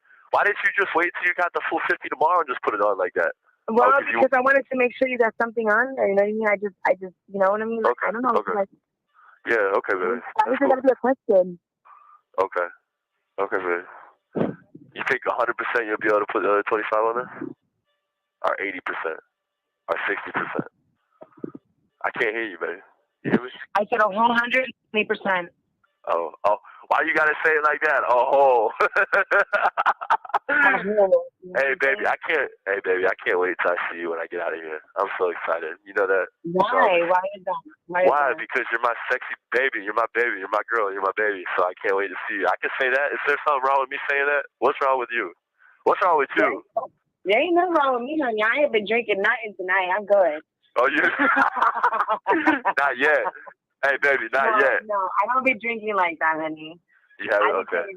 I'm the sober one from out of everybody. I'm always the sober one. Are you really, baby? You are? Yeah, I mean, I party, but with other things, I don't do that. I don't drink. Yeah. No. I don't really, like, I party too, but I don't really drink like that a whole lot. Sometimes I do. Honey, you know you was not them goddamn. What was it that you was drinking at that house? Oh, you talking about the White Claws? The White Claws? The White Claws, you know what? Hey, listen. Every time I see a White Claw, I always. Hey, listen. They sent me, baby. They sent me my discovery for the burglary and shit. Right. And it says in the discovery, it said something about How a many bag of fucking White Claws you drink? something about a bag of popcorn and 5 White Claws. Yes, that's what they said about you on. Hey, listen, that shit doesn't count though. I only drank 3 White Claws. The other 2 I poured down the sink because they taste like Then shit. he's like, let me get these in before I go anywhere. I need to get this popcorn. I need to be fucked up. I need to get changed. Like, what the fuck y'all trying to make me looking ugly? Like, no. Baby. I'm just telling my pops to let him know what it is. You know? Hell nah. Y'all need to wait for me. I'm just waiting for you. Like, hey, baby, I have a question too. Listen, how many honey buns did you order me? Because I ordered 3. I ordered 3 too. Oh, okay, so that's good. I have 6. He's like, honey buns, are you fucking kidding me? Is this what you care about, babe? No, that's all I cared about when I was in there was my food, was my pills. Was my pills that I made. No, I don't care. I used to make my buddies. I don't care so much about it, but I care about. I really, honestly, I care about the honey buns and stuff, baby. Thank you for watching. Don't forget to like. Oh, this guy. This guy. Hey, baby. Hey, honey. Hey, how are you? I'm good. They indicted you today. Yeah, I know they did. I was on the kiosk not long ago, and the fucking lady that from the news people, Rochelle or whatever, she sent me a message and was like, "Oh, well, they've just indicted you for the murders of whoever," and then she started asking me a bunch of questions. So yeah, I figured I found out that way. So they're probably gonna take me down to like the booking and stuff here in a little while. Probably sometime today, I'm sure. Sucks, man. Baby. Yeah, baby, this is shitty. This is real shitty. It's not good. How'd you know? Where'd you find out that? On the news? Yeah, well, I'm at work right now, and I just went outside because I seen that you were calling, and I. Oh, you're at work? You're at work? Yeah, yeah. Oh, okay. How's it going? How is it? Good? It's all right. I'm here. Well, no, I mean, is it better, like, with that girl or whatever? With that yes. chick? Yeah, okay. Yeah, baby, this sucks. This is really shitty. I'm kind of down about this whole situation, for sure. In a big way. Yeah. Me too. I know you are. Are you still gonna be here for me or no? Of course. Okay. Of course. Okay, Kristen. Yeah, I know it's a lot to deal with, so I know that, like, trust me, like, some people can't hold on to somebody that, like, discharges something like this, but maybe hopefully you can, Don't worry, babe. I got you. I got you. Okay. I got you. Okay? I know you do.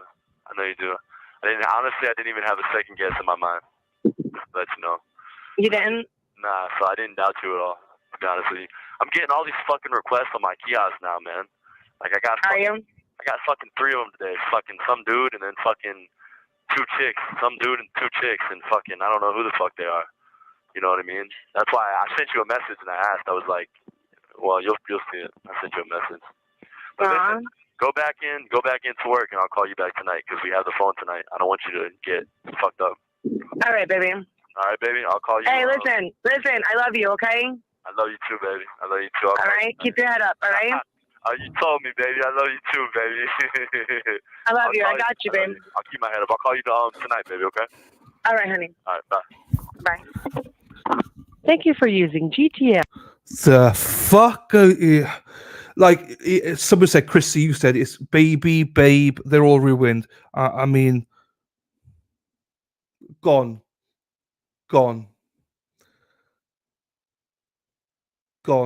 Can never call a girl babe now or babes. Hey, baby. Fancy a ride on the wild side? Hey, baby. Hey, babe. How you doing, babe? He's ruined Christmas for me. He's ruined Barbie Girl for me. He's ruined fucking singing general for me. He's ruined baby.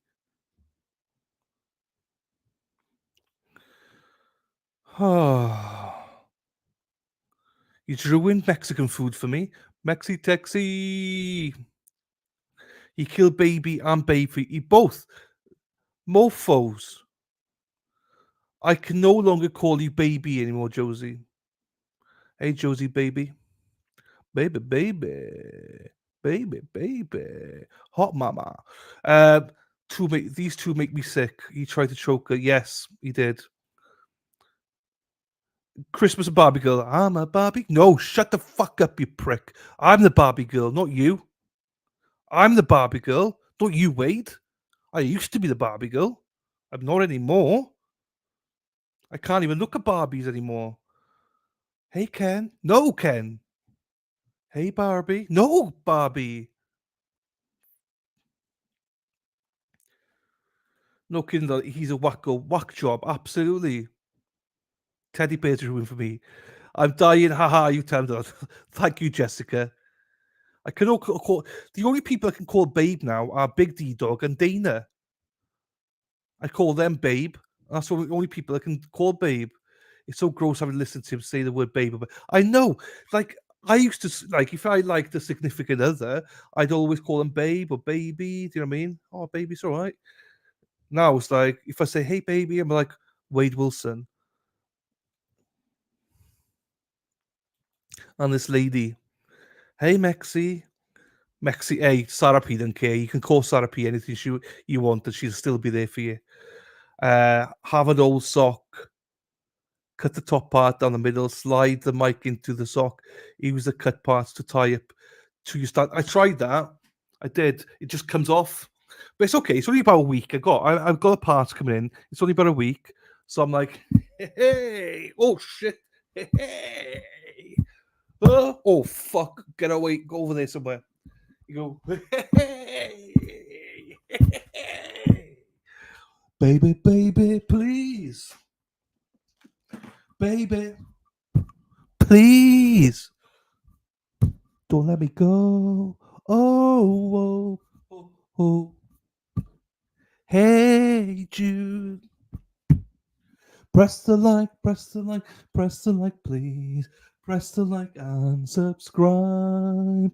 It would mean the world to me if you like to subscribe. Like and subscribe, motherfuckers. See? Ole, ole, ole, ole. Ole, ole, ole, ole. Erin hack, hack, hack. Ole. Erin hack, hack, hack. Ole. Erin hack, hack, hack. Ole. Erin hack, hack, hack. Ole. Yes. There we go. There you go. I do say darling, but I don't know, not too significant other. I don't know. I couldn't do that to somebody that I like, you know. I love the words babes, babes. There you go. So when Sarah P walks into, prisons, she's like, the song comes up. Sarah P, a Sarah P, Sarah P, a Sarah P, Sarah P. And then she gets whipped out. Sarah P, Sarah P, P, Sarah P, P. No, it's all good. I don't need any rubbers or anything. It's fine. It will do. It's been moved on to 12:30 Eastern. 12:30 Eastern, people. It's fine. I got everything coming. It's a matter of waiting. I think a few days. I think it's coming either the weekend. I think it's coming. I think so. I'm still catching up, but I watched the C4 show, Impossible Rossi. He is nuts. Tom Jones. Ain't nothing. No, that's not a song. The green, green grass of home. I love holding it. Lingo. Doll, love, darling, oh, Manisa, sweetheart. There you go. Good afternoon. Hey, Yaya Trucker. Hello. How we doing, Yaya? Nice to see you. We missed you this morning. Hope you're doing well. Oh, hang on. Let me get back here. Shari D. Rubbers in the US are condoms. Oh, crap. I didn't know that. Sorry. Hang on. Someone lost their marbles. Hello, Schmoopy. Lost their marbles. I have. And I lost loads of viewers because of it. But you know what? I don't give a fuck. It is, I am who I am. I'm who I am. Not, it is, I always get surprised how pissed off people get with my singing. Like, get a fucking life. It's only a song.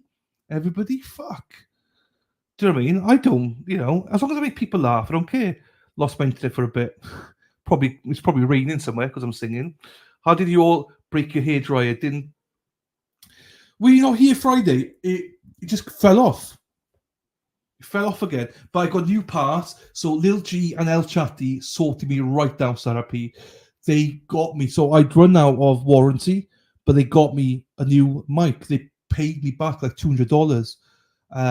So I sent them the old mic back. So I got credit now. I bought the new part for like $50, $60. So I got some change as well, which I'll put in the Boston Fund or towards more stuff here. I don't know.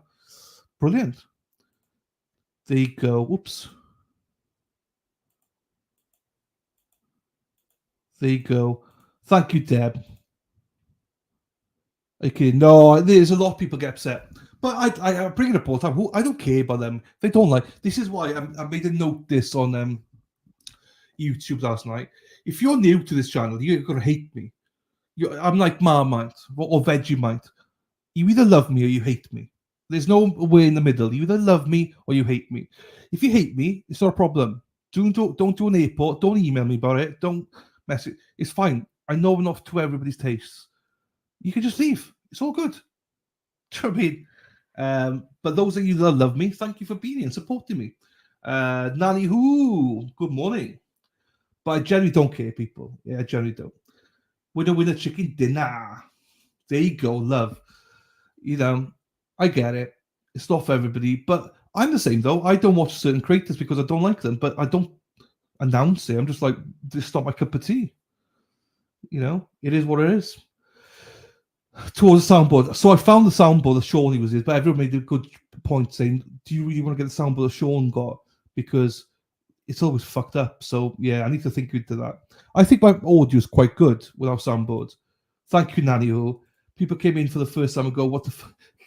They do come in for the first time. Some stay, though. Some stay, but a large portion do leave. But can you imagine? What we're talking about stuff, like I can imagine why people leave. Do you know what I mean? But it's all good. If people stay, I think they have a good time. I do genuinely believe that we got a great chat. I genuinely do believe if people want to integrate themselves into chat, I think they'll have a good time. Also, I do believe I have got the right, thing where we cover trials. Like I don't speak during trials.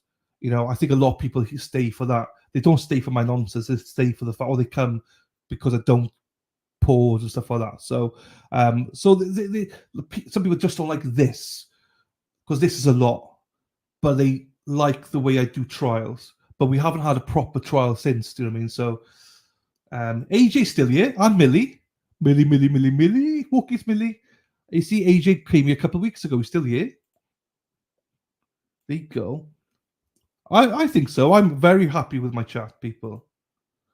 I don't understand how anyone could not like you. You're cool. Oh, yeah, it's just not for everyone, Dad. Do you know what I mean? It's the same thing. People will say, I don't know, I'm trying to think of a content creator that is a little bit, I don't know. It doesn't matter. I don't need to name one, but there's certain content creators that, you might love, and I'll be like, oh, fuck no, I hate that person. It's one of those things. It's for everyone's acquired taste. Only the best ones stay, Ken. There you go, Ken. I meant to tell you, I talked to a state trooper in New Hampshire the other day, and he watches your channel. Oh, wow, that's amazing. That's amazing, Jess.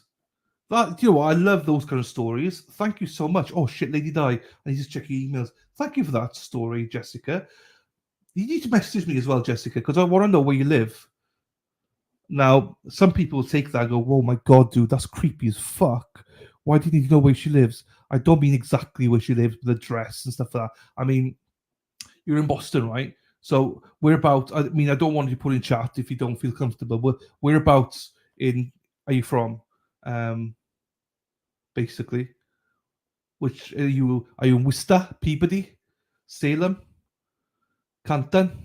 I want to contribute towards your soundboard. I can imagine how much fun you could have changing your voice. I know, I know. That'll be the next thing. That'll be the next thing, Shari D. Let's get me out to Boston first, and then we'll do the whole soundboard thing.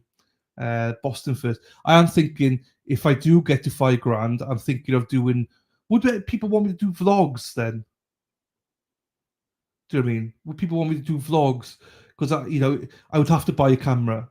So if I do get to $5,000, I'll buy a camera that I'll be able to take and do vlogs. And I do need to speak to Dana, and I want to do some like a mini live show out there and stuff like that. So Lisa Reed got it. Lisa Reed, I know where you live, Lisa Reed. Don't worry, I'm joking, by the way. Did your mic break again? Yeah, not my mic, just a holder, That's all. Foxborough, there you go. New Hampshire State Trooper rocks wherever you are. There you go. God, I totally trust giving you my address. Of course, that's not creepy. No, I know. I'm just saying for chat. Chat be like, yo, that's creepy, dude. She's a hot chick and she's married and she's got 2 kids. I know. I just meant how far, because I'm trying to plot out where I stay and stuff. Lol Dana, talking about creepy, this guy fits right in. It's cross-dresser, Scott McGuinness. Hey, Scott. I love Scott. I love this this whole thing where, if you remember, I had a laugh on Friday because, oh shit, we're still going on the call. Fuck, are we? Yeah. Thank you for. When we finished the stream, all right, everyone, good night, everybody. And Scott came in with a my ex-girlfriend used to cross-dress me. I'll never forget that day. The chat just blew up. We went on for another couple of hours. That's all you're going to be known for on my behalf, Scott. I love it. Are you in New Hampshire too? Wade, baby. We'll listen to a couple more calls with Wade. I want to be a hotel close so I don't have to drive back at night. But this, I promise you, I will book my flights and I will then get my housing sorted. You can guarantee I will definitely be in the Canton/Dedham area next to the Sweeney's for a few days, without doubt. I will be there. I might do a trip to Foxborough, as random as that is, because Bill obviously was very generous. And I know MJ Boom is from there. A few other people here said they're from Foxborough. So I don't know, I might do a trip to Foxborough for one day, as in one night. And then I've got to go to Salem/Peabody to meet up with Chrissy and do the whole witches thing. And I want to do the whole steak tips, or take Amy out for some steak tips as well. Greg wants to come as well, threesome. So, yes, there's a lot of stuff going on. Vlogs, yes, I'll be a cameraman. Haha. Need a GoPro. Is it GoPro I need? Okay. Well, that's my promise. If I get to 5K, I will do some vlogs. And I do want to interview people when I'm out there. Like you guys. I want to get you all guys on it. It's just, there's a lot of stuff I want to do. Lots of things I want to do. DNS, I'm in mass. Hi, Scott. I've won a friend. That's fine. Well, it's all on the fundraiser. We're up to how much? How much are we up to the fundraiser? Hang on. The fundraiser's done really well, people, by the way. Thank you so much, everybody that's donated for it. I know it's not for everybody. Let me just refresh it just in case. Did I refresh it? Yes, I did. We are, look at that, 3,850. The goal was 4,000, but I moved it to 5 because of things like if I get a GoPro and all that crap, So I'm definitely coming. That's enough for me to come over there. Plus, I'll chip in my own, obviously, money stuff. So definitely come in. So I can't wait, people. I fucking can't wait. Genuinely can't wait. I wish it was tomorrow. I'm not far from all, but I don't rush back and die. There you go. That's all good, Deb. Dude, that's amazing. I'm on the line.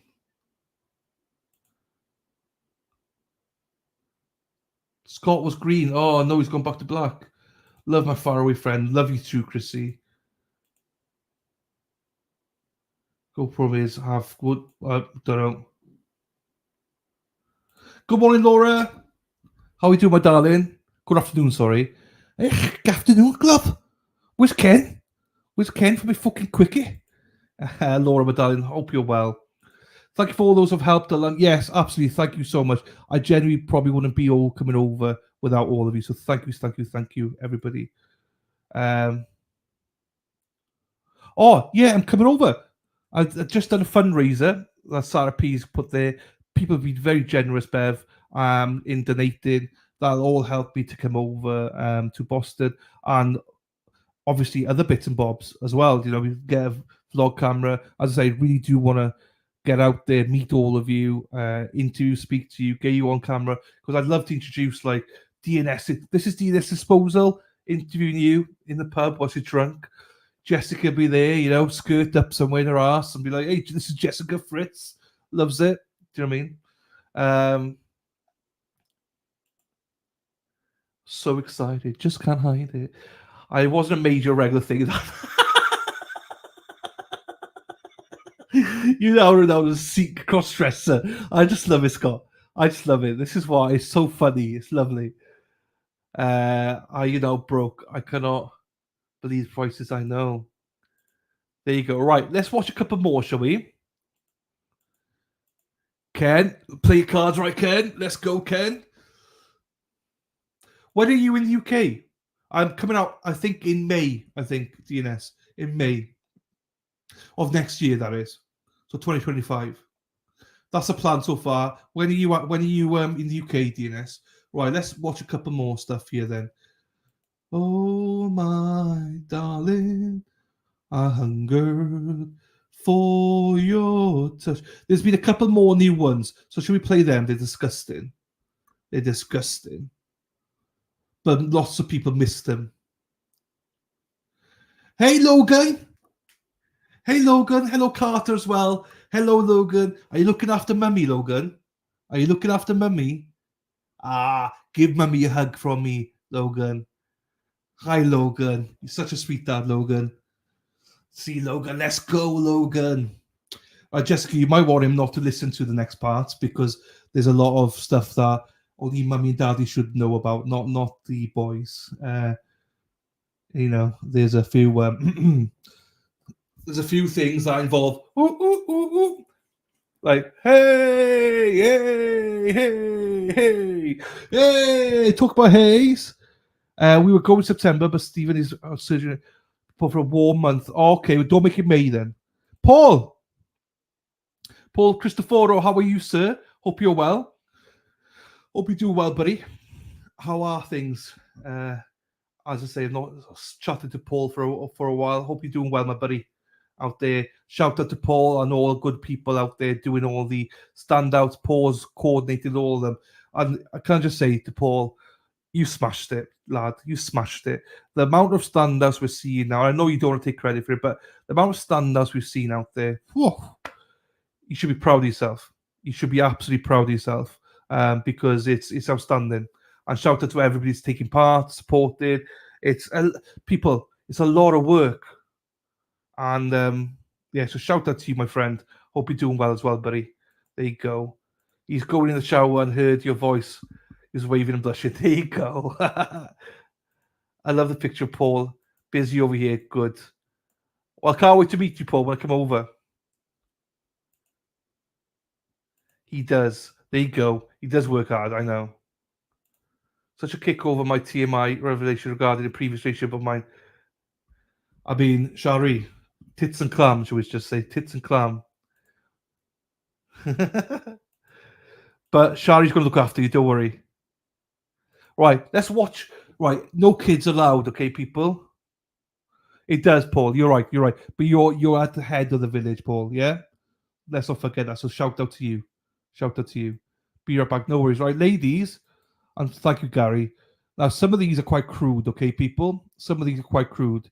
They involve putting a penis in a bum, shall we just say. Hey, Daffodil. As I say, penis in a bum, Daffodil comes up. I was making plans for our trip to North Carolina, so I'm late. That's all good. It's all good. Right. Just the timing of you coming in, as soon as I say that. Okay. Because not everyone's heard these before, and we got time. So let's listen to some of these.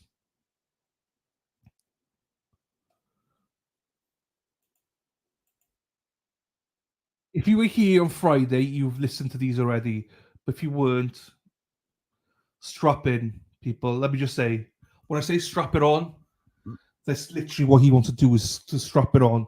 But if you're sensitive, Lil G, if you're here, Lil G, you might not want to be here. Lil G's probably popped out for a second. Brace yourselves, people. You've got to be dirty-minded. Oh yeah, it gets worse. It gets worse, Jessica. That's why I said this is to do with mummy and daddy. What mummy and dad. Logan, this is what mummy and daddy does at night. Do you know what I mean? You can't, Hey Toots, how you doing, my darling? Hope you're well, Tootsie. Right, let's get it on, people. There's 3 of these that we played on Friday. Sarah P's fault, but we'll play them now because if you're here for Kouri Richins, it's not started for another hour and a half. Kouri Richins, so we got time. And I just need to pop out for a second. I'll be back. 2 calls between Wade Wilson and a new woman named Breezy that he met off the kiosk. In the first call, Wade denies adding anyone else to the kiosk, but in the second call, he admits to another female, I'm guessing Kristen, coming to visit him. Take a listen. Because if you do that, it's going to get to it quicker, Hello. Hello? Hey. Hey. Hey, what's up, you sexy motherfucker? How you doing? What's up, you sexy motherfucker? What's going on? Hey, so listen, hey, Kate, you guys still haven't left? Okay. Huh? No, I was talking to one of the trustees. Yeah, what was I gonna say? Oh, so somebody wanted the phone, but nah, because we gotta talk. So I took it. I was gonna call you back later, but I was like, nah, we'll call back right now. What you doing? What's up? Nothing. I'm watching TV. Oh, what you watching? Anything good? Hell no. I don't even know what this is. Huh? I don't even know what this is. Hey, is it cold outside out there? Or not really? Yeah. It is like cold? Okay. Yeah, that's what all the officers were saying. They said it was like cold outside and shit.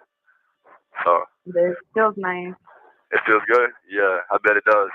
I can't wait till I get to feel it one day. Hopefully, It's gonna be a little while, man. It kinda sucks, man. Fuck. I gotta think about like the time that I'm gonna have to sit in here, but I guess it is what it is, right? Kinda. Yeah. But I'm gonna be here for you. So. Are you gonna be here for me, baby? I hope so. Hey, listen. If you want to, if you really, really want to, if you're feeling extra, you can always come to my court date so I can see you. You can always do that if you're not doing anything on that day. You can always do that, but that's like extra. You don't really got to do that. You know what I'm saying? I will. Baby, you can. I mean, any chance I get to see you, I'm not gonna pass that up. So like, I'm always all for that. So and listen, I'm gonna try to put you on my visitation list. But like the thing about it is they changed it, and like you have to go online now to do it. Yeah, you gotta like make an email and shit. Yeah. I already know, boo.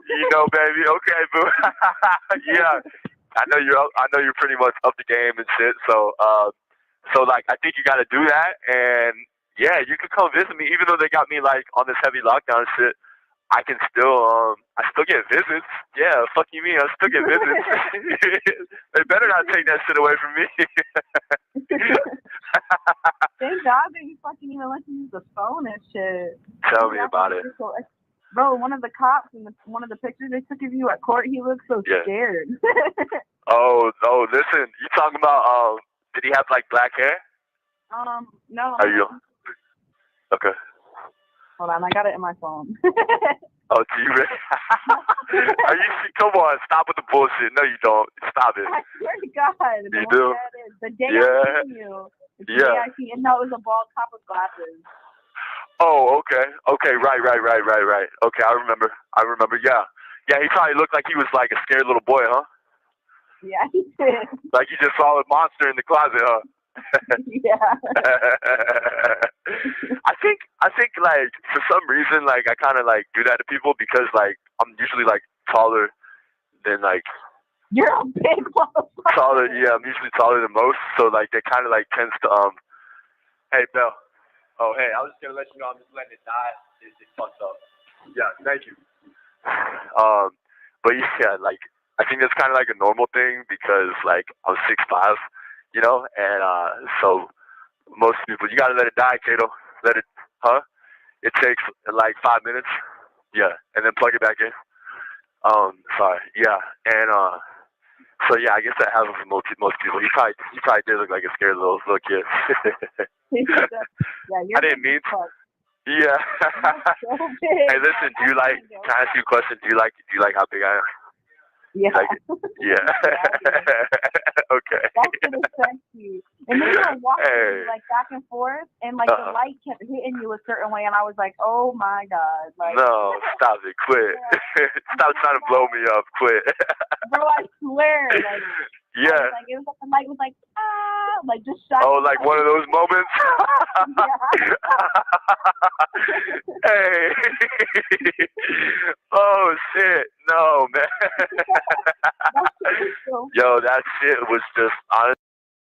I didn't. There's some stuff here I'm hearing for the first time. So I apologize. I did not hear. Do you like how big I am? What the fuck? Oh, fuck. Here we go. Oh, here we go. Yeah, Young, I thought you would enjoy this, Young. Mexi loves her as well. Here we go. Fuck. Honestly, you just kind of made me hot when you said that. That shit's kind of sexy that you said that to me. I like that. That's kind of cool. Hey, listen. Do you know how old I am? I don't know if I told you, but you probably know. You probably already know though. Yeah. I'm 25. So me and you I know a lot.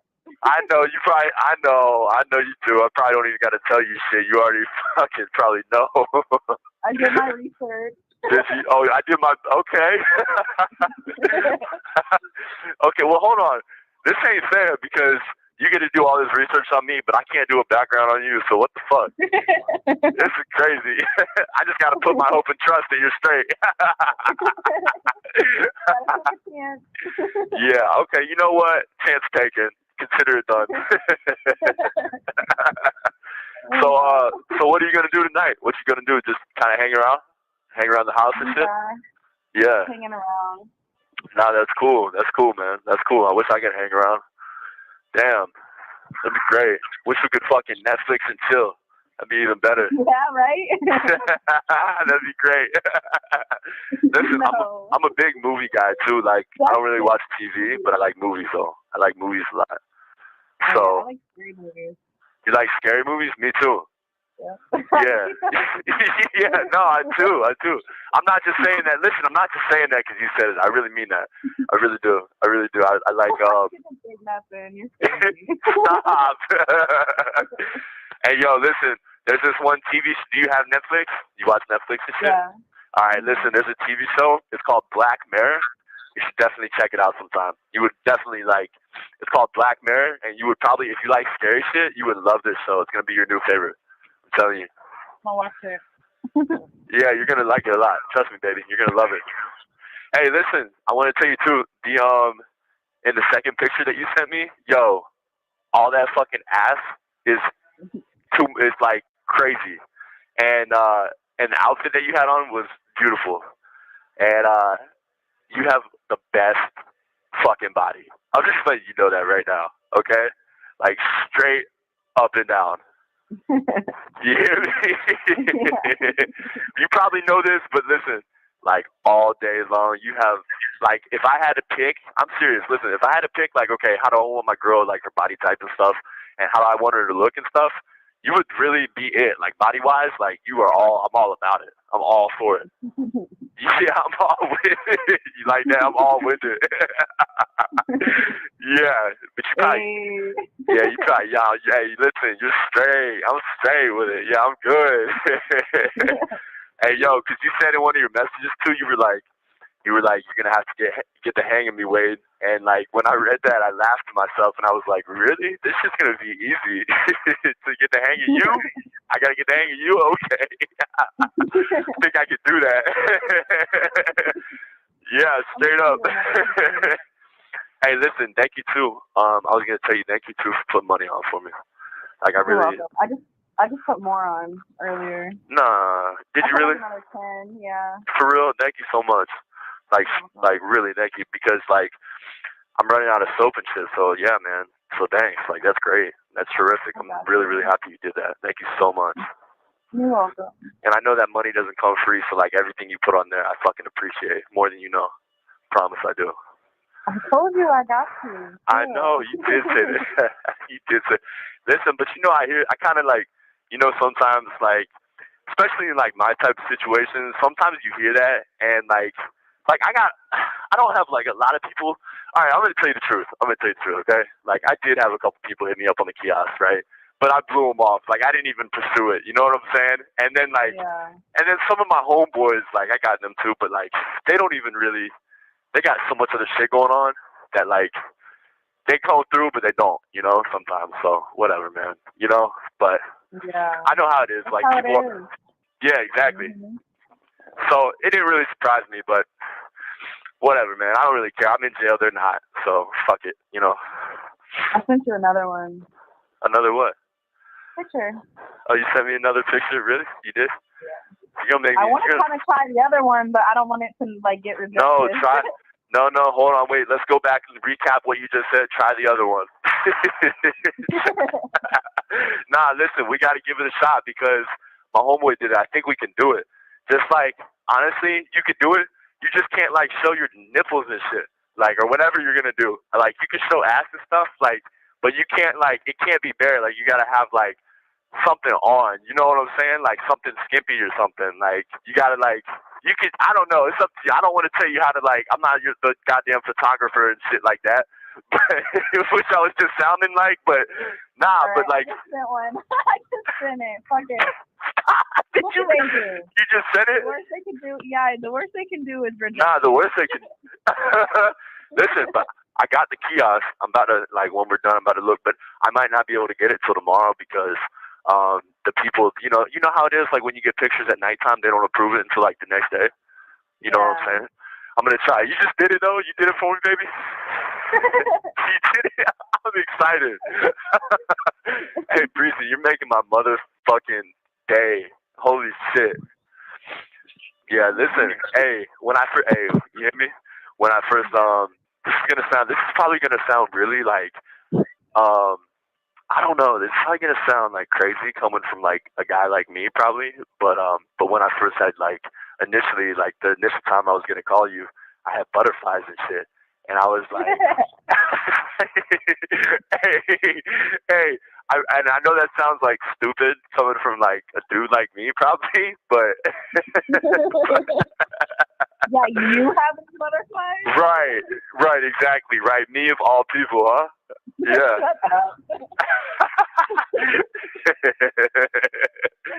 Nah, I did a little bit. For a second, I felt like a little kid in middle school. I was like, hold on, get yourself together, bro. Get yourself together. Bro, my homegirl was taking me up to get the food, and like you called, and I put it on speaker, and we looked at each other when you said your name. She's like, bitch, like, don't say I'm in the car with you or anything. No, stop. I swear to God, I don't want to be a part of that. You have 1 minute remaining. Hey, why are they doing me in that way? That's crazy. Man, she's a whole bitch. Yeah, seriously. All right, baby. Hey, listen, it was really, really good to talk to you. Thank you so much for everything that you've done for me so far. And yeah, for real, I mean that like from the bottom of my heart. And tell your girls to lay off me. Stop picking at me. Tell them to leave me alone. Stop picking at me and shit. Hey, listen. You can call tomorrow. Yeah, can I call you tomorrow? I was gonna ask what's a good time, but I really can't. Just whenever I get the phone, you know. Yeah, anytime is fine. Anytime's cool, baby. Okay. Yeah. All right. Okay, good cool. night. Good night, baby. It was nice See you talking tomorrow. to you. You too. I'll talk to you tomorrow. All right. Bye. All right, bye.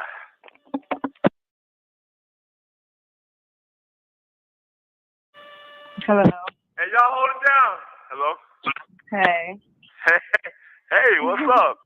How's it going? Up? Hey, I'm good. How are you? I'm good. I called you like a million times, 1,000,001 now. I didn't want the phone to die when we were talking. Oh, really? Yeah, that would suck. Yeah, sorry, I was waiting till I got home to charge it. Oh, okay. What were you doing, at work or something? No, I was at my sister's. Oh, your sister's, yeah. Okay. Hey, I got your message. I responded to it earlier. Oh yeah, I know. I seen. Oh, you read? Okay. Hey, I like what you said. The last thing you said in your message. You must really like tacos. Yeah, I do. I love tacos. But they gotta be good though. Like I don't want any bullshit tacos. Like they gotta be like authentic and shit. You know, like they Like gotta the real deal. Yeah, like I don't want like Taco Bell. Like I want like the real deal. Like I want to go to like some good shit. You know, something Like the hood. Yeah, like the hood. And get some like a taco truck or some shit. Get some good shit. Yeah. Hey, listen. Don't worry about that other girl though. Yeah, she did come to see me and she was trying to help me get a lawyer and shit. But I wasn't worried about her. I was gonna be like, hell yeah, use that bitch. Is that what you were gonna say? For real? Yeah. Oh, okay. Straight up then. Okay. Yeah. Well, I haven't heard from her anyways, so I think she's like fucking off or something. I don't know what she's doing. Who knows what she's doing anyways? Yeah. Fuck her. That's not good. Yeah, it's not good. But listen, I would rather you be my main thing anyways. So like we're switching out, and like honestly, like I want to keep you around. So that's kind of what I'm like. That's the goal anyways. So so that's why I say don't fuck that. Don't worry about it. But how was your day today? Was it good? Yeah, it was good. Yeah, mine was good, but it felt like I did the same shit yesterday, type of shit. You know what I mean? Like that type of feeling. Like it was good, like it was straight, but like it's just like damn. Just a reminder for people, his sentencing, Wade Wilson's sentencing is tomorrow. He has 2 hearings tomorrow, one at 9 a.m. Eastern and one at 2 o'clock Eastern. So just remember that. 2 hearings tomorrow. His first one is about his brain scan. I'm not sure if they're going to show us that. His second one is the victim impact reports and everything, and his actual sentencing. See if he gets life in prison without parole or if he gets the DP. Death penalty. So She did the same thing yesterday. No, it sucks in there. Yeah, it sucks. It does. Yeah, this shit's garbage. I hate this pussy ass shit. This shit is garbage. the hearing for the brain scan is tomorrow, though. The brain scan is today, yes, but the hearing for the brain scan is tomorrow, 9 o'clock Eastern. Hey, you know what? I was so mad. You know what else is some pussy ass shit? Like, I wanted, like, when I got on the kiosk today, like, early this morning, too, like, I got on and I was like, okay, yeah, like, I know she sent me those 2 pictures yesterday so I get to see them. So I was, like, real, like, pumped up, I was, like, real jacked up. I was real, it felt like Christmas. I was real, like, amped up for the shit. And then, like, and like, I wanted to see that one, too, like, more than anything else. So I was like, yeah. You hear me? I was like, yeah, this is going to be great. And then, and then I saw, and it was like this big circle with a cross through it, and it was like rejected. And I was like, what the fuck? That was some bullshit, man. What'd you send me? A fucking full-on nude? What'd you send? No, it was just like some boy shorts. Nah, they rejected that? Come on. Yeah. Man, why are they so picky? That's crazy. You're gonna have to send me another one, but keep that shit PG-13. Like you must have went like pulled the boy shorts all in your shit or some shit and went like X-rated. No, they weren't like it wasn't bad at all. Nah. Well, whoever saw that picture thought it was.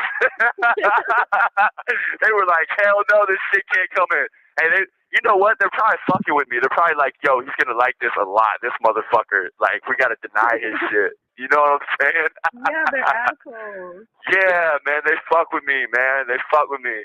God damn. Like, nah, like, sometimes they do fuck with me. Like, I had to get on this one dude's case because like this one officer, he was fucking with me. Like, you know when they put that shit on the news, like they were seeking the death penalty for me and stuff like that. Okay, well, like I had this pussy ass, bitch ass officer that doesn't like me. He came through here and he stopped and talked to me, and he was like, I saw that shit on the news. I heard about the good news, bitch, or some shit like that. You know what I'm saying? Like some slick shit. I was finna grab his face through the motherfucking bars and pull his fucking face in.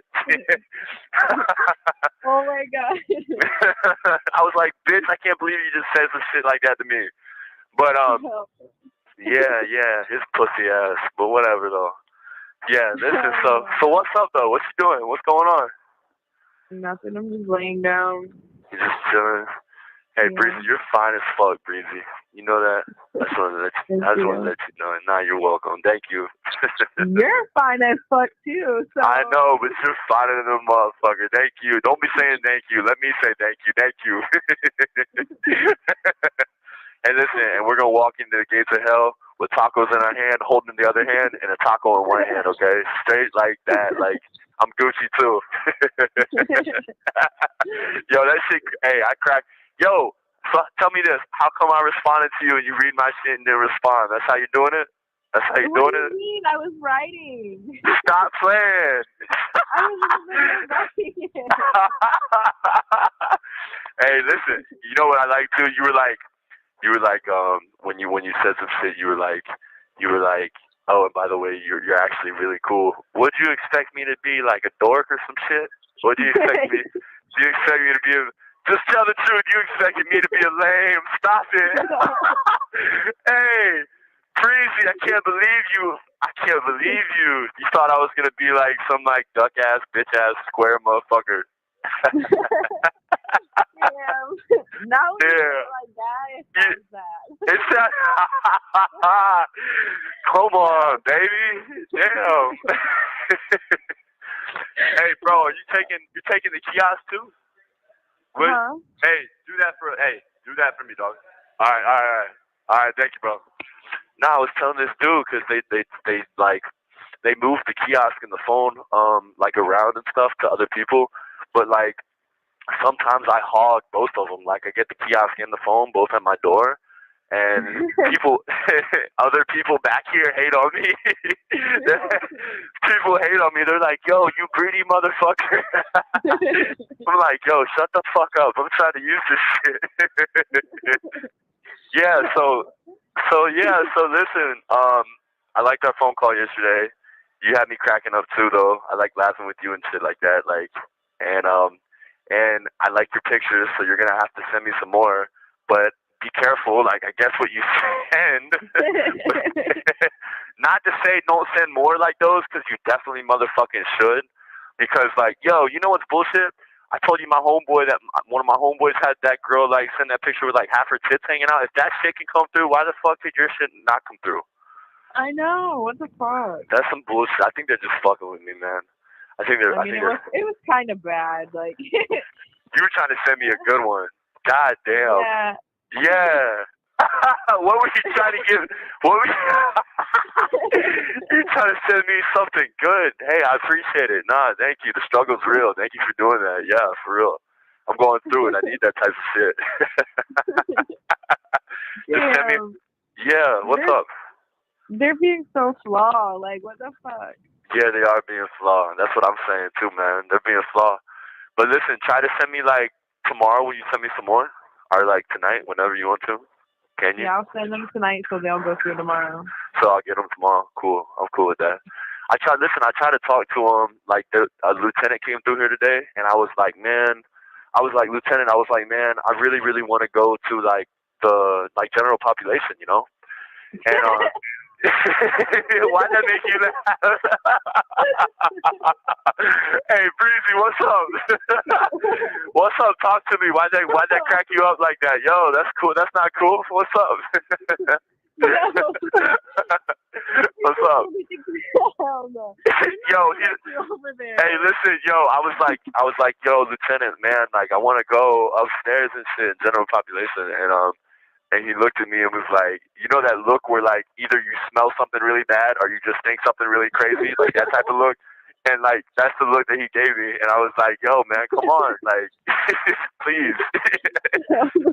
Listen, but Breezy, come on, they're playing with me though because they got other people upstairs and stuff that got like murder charges and like they got like other charges and shit, man. So like, but here's the thing though, this is the catch-all right here is like those people up there, they're not on the news every single day.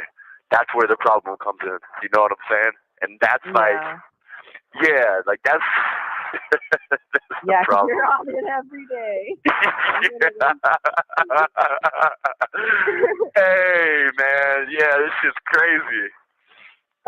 Hey, baby, you got a really sweet voice too. You know you're. Wait, what'd you say? What'd you say? Look at Bay. Yeah, Bay's on TV again. Hey, baby, Hey, listen, call me Daddy. Say Daddy. Daddy. Yeah, there you go, baby. I love that shit. That shit's so sexy. I love when you said that. That shit turned me on so much. Like, so much. I'm glad I'm in. Listen, yo, I'm glad I am in a one-man show because that shit turned me on. Oh, God. Yeah, man. Hey. Hey, so what you doing tonight? It's Friday night. Are you doing anything or you just kind of like relaxing? What are you doing? I don't go out. I'm staying out of the way, Yeah, staying low key and just doing right. Yeah. That's straight up good. I'm so glad to hear that, man. That's like really good to hear because like obviously like you can get fucked up easy and stuff, and that's like not what you need. So hey, listen, I wanna try to like put you on my visitation list. But like the thing about it is like I know when I looked at that list, I don't know if it's different now because they changed like the system. So like I don't know. You need to try to like make one on the website, but I think you can only change the Vizzo list every 4 months. Yeah, you know what I'm saying? So I don't know if that still like applies or if they've changed that. So we kind of like got to figure that out or whatever.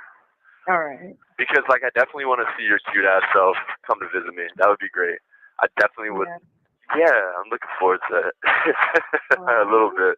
Just a little bit. Not a whole lot, but so nervous. nah, don't be why, baby? Nah, don't say. Are you gonna be nervous like how like when the first time I called you I was nervous? Like that type of nervous? Bro, Remember I was sitting there nervous as fuck, and then like right when it was about to go on, it like just hung up. Like it hung up. So I was like, "Oh my god!" What the fuck? Oh, the phone did? Yeah. And then you called back, and then my homegirl's like, "Look now, bitch." She's like, "Look, bitch, now you gotta get nervous all over again." Yeah. Yeah. And it's sorry to put you through it like that. That shit was so funny. Listen, I was getting nervous though. Like really, when I tell you, like I kind of had butterflies, like which is like. If people heard me telling you this shit, they probably laugh at me, right? Because like they'd be like, "Hey, yo, they're recording this shit and they're gonna sell it." Yo, they're gonna sell this shit, yo. Either that or they're gonna record it and they're gonna play it to all the other COs and be like, look at this. Oh my god. You have 1 minute remaining. All right, baby. Hey, it was good. Call me tomorrow. Yeah, I'll call you tomorrow. Is there like a time where like I shouldn't call, or like you're good.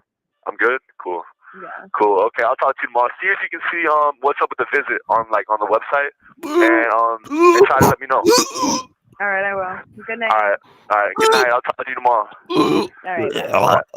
Bye. Thank you for watching. Jeepers creepers! Right, before I get any more, look at Mexi Tex. She pretends she doesn't love it. Right. Oh boy. Oh man, I was behind. Well, he's had the same problem from behind. Right. Before I go any further, can I just do this? Because shout out to whoever you are. I do not know who you are, but I'll play it anyway.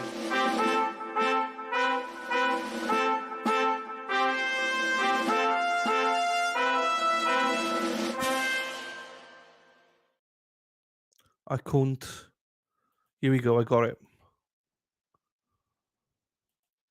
Thank you to someone, whoever someone is. Thank you, Dylan, for all you do and Kiss. Thank you very much, someone. I do not know who you are because you didn't leave your name, but just let you know I do appreciate you. That came in earlier on. I hope you're still around and that you see my thank you to you. So thank you very much to you, someone.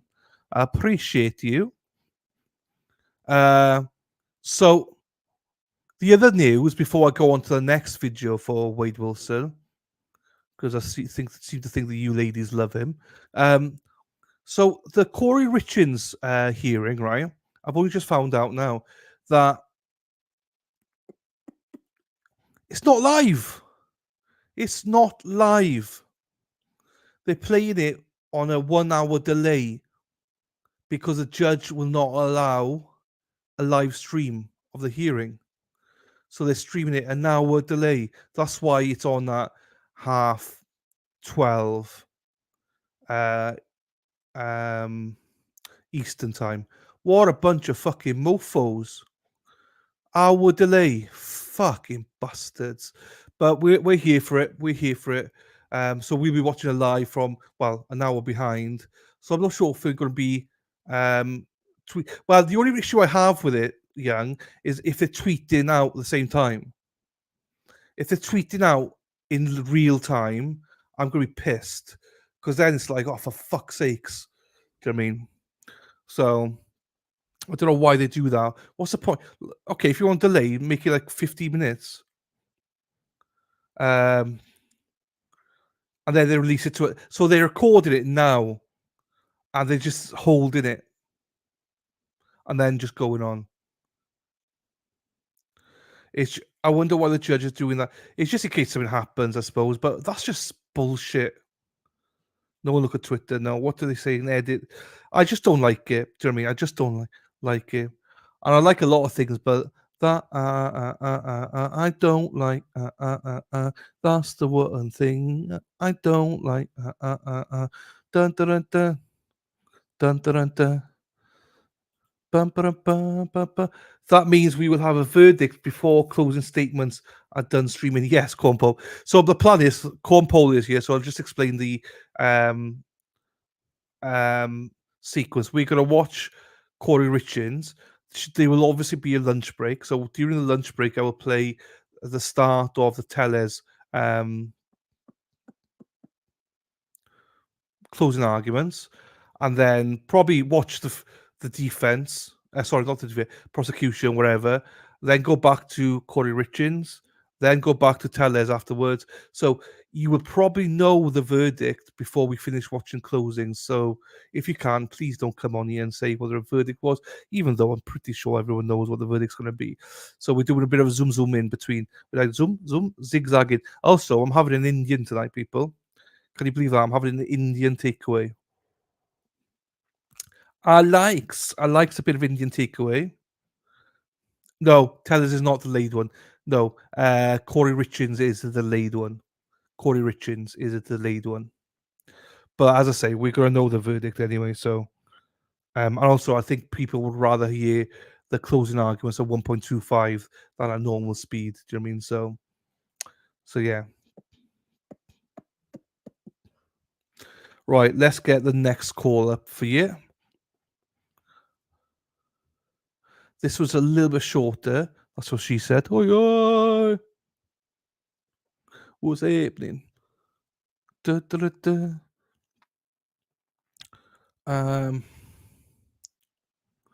Hang on, people. I've got it. I'm just about to get it up. That's what you said. Right, here it is. Wade Wilson. Here we go. What's happening? What's up? Hey, what's happening, baby? Did As you can see, this is Wade Wilson and Kristen plan a visit jail call.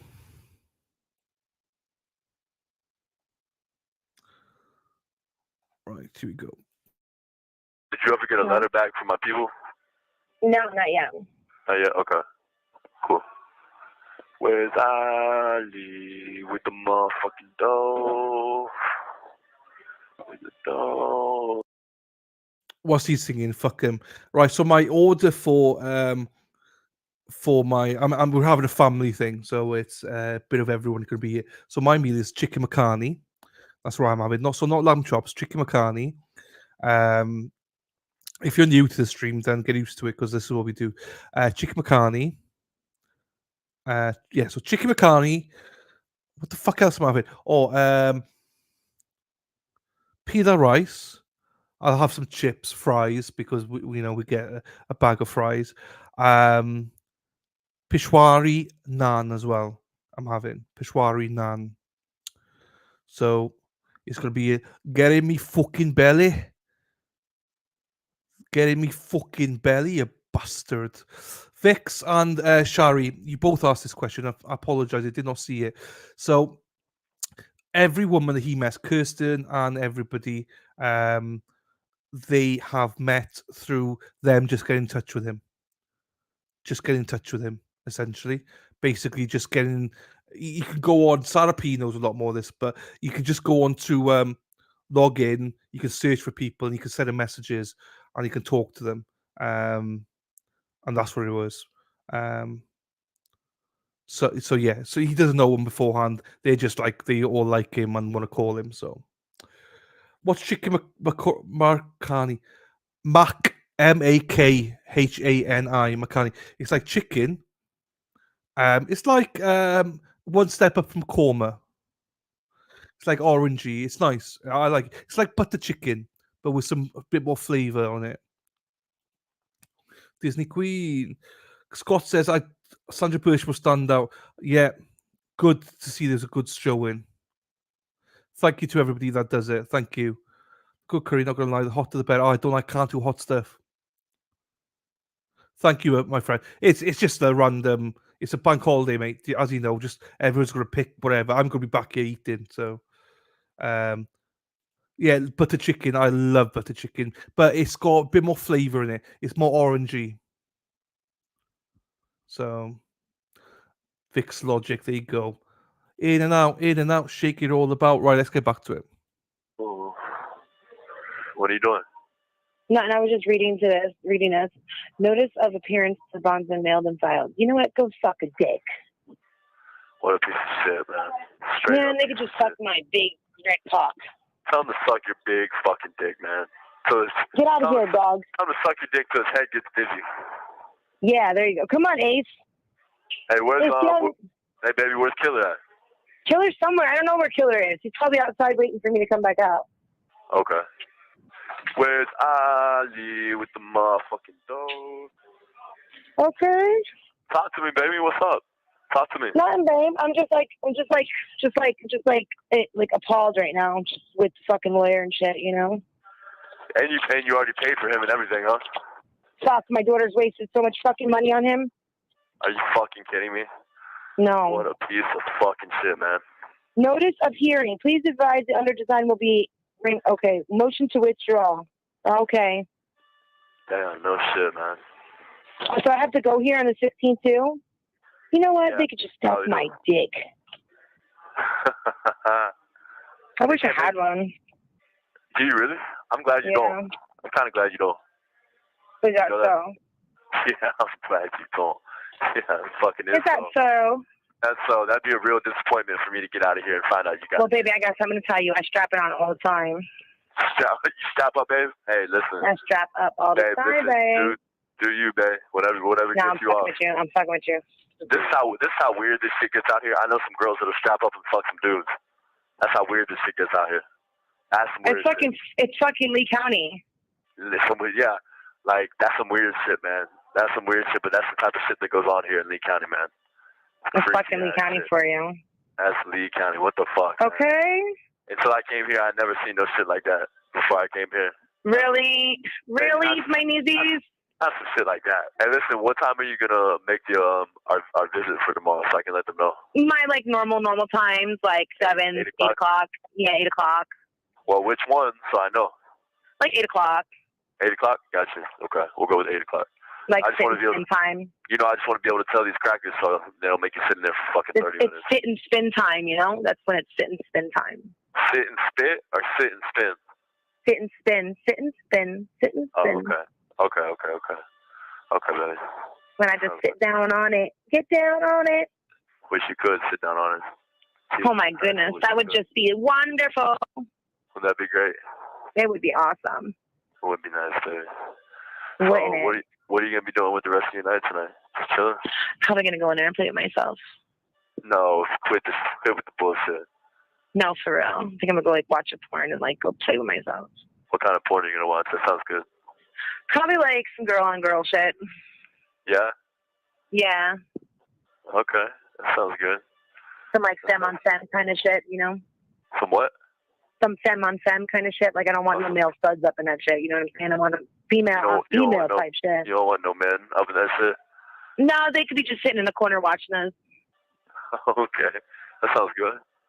That sounds real good. That's not my type of porn, but not my type I mean, of porn. it was like, listen, I don't share what goes in me. I don't share what goes in me goes in her. It's not that kind of shit. You know what I'm saying? So I don't play like that. I don't play like that. You don't fuck around like that? No, don't fuck around with like that. Sorry. Gotcha. Because, you know, like we have like inners and y'all have poles. You know what I'm saying? I don't play like that. I don't know what the hell's coming out of her. No, sorry. Okay, baby. All right, Sorry. now I'm glad I know how you get down. I'm glad I know. And like I don't do like that whole like two male thing. That's disgusting. Oh, well, I'm glad you don't do that. I'm glad you don't do. That's just nasty. No, listen, that's like a no-go for me. I'm glad you don't do that. That's so dirty. That's dirty, yeah. I'm glad you don't do that. Dirty. So listen, babe. Never mind. What? Tell me more. Tell me more.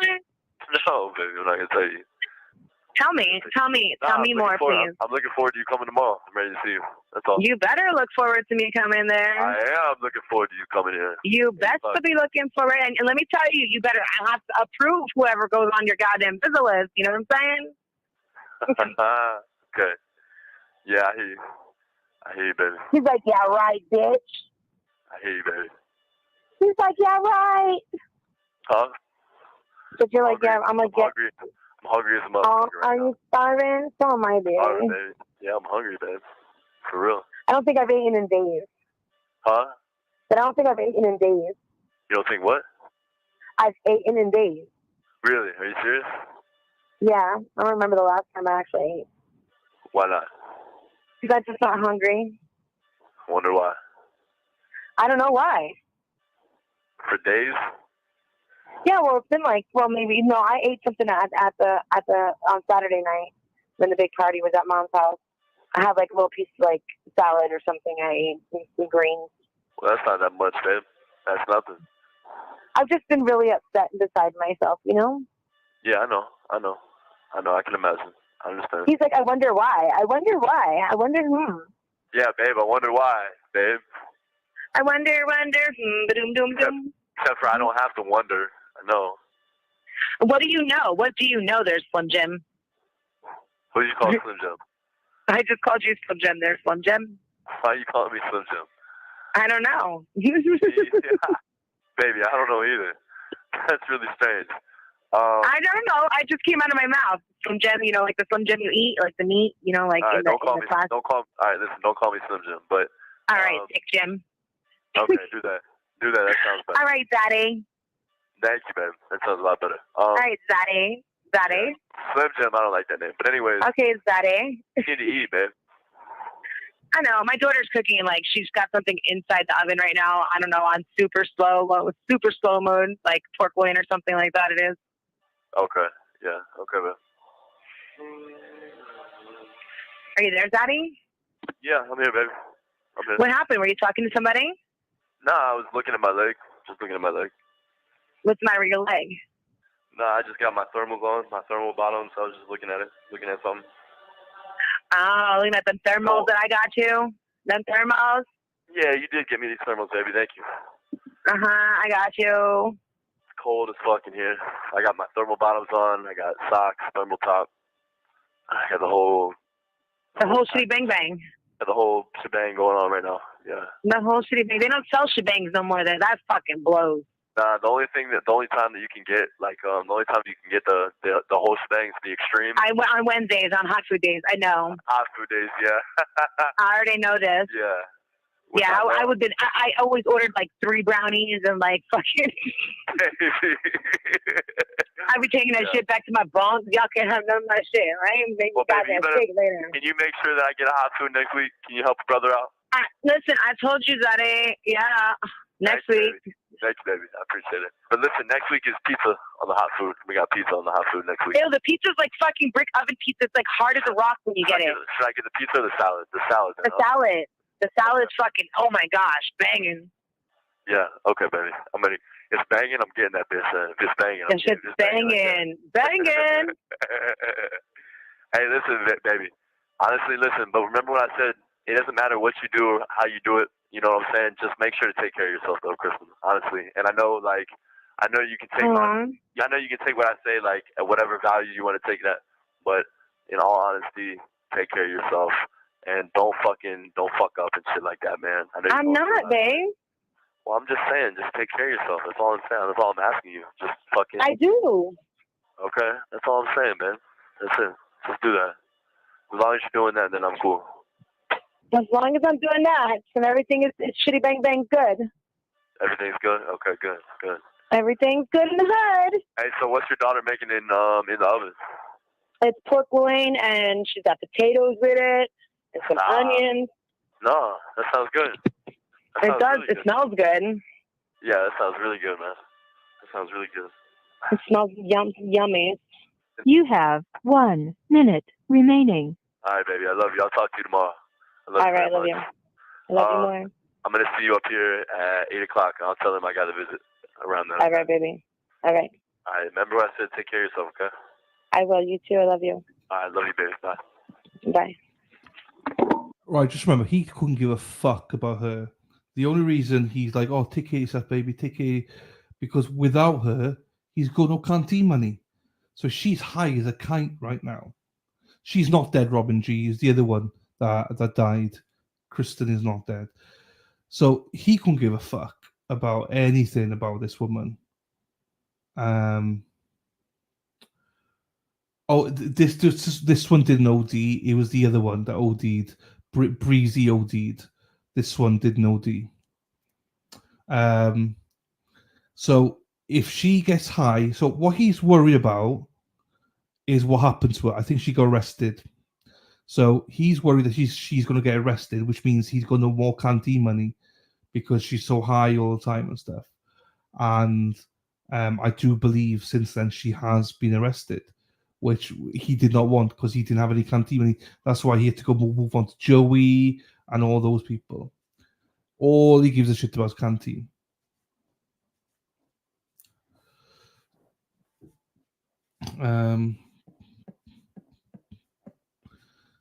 Right. Let's get the next one on then. This is the last one. I think we played all the others. This one's 36 minutes. 47 for 89, 51 for 253. So yeah, this should take us to nearly 5:30. What's happening? What's up? Hey, what's happening, baby? Did you ever get a letter back from my people? No, not yet. Not yet? Okay. Cool. Where is that? Oops, I pressed the wrong one. Sorry. What's happening? Hang on. That's the wrong one. Sorry, people. I make mistakes sometimes. It's this one. I am Deadpool. So this is a few calls. It's I am Deadpool. Talks to Kristen about Breezy. And about Wade's dad and Breezy. So those are 3 calls. No, I've not heard from Dumpster Juice at all. She was moving and stuff, so that's what I think it was. But she'll be back.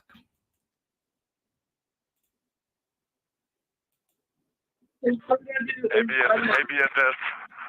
What did you call me? I said, hey, BFF.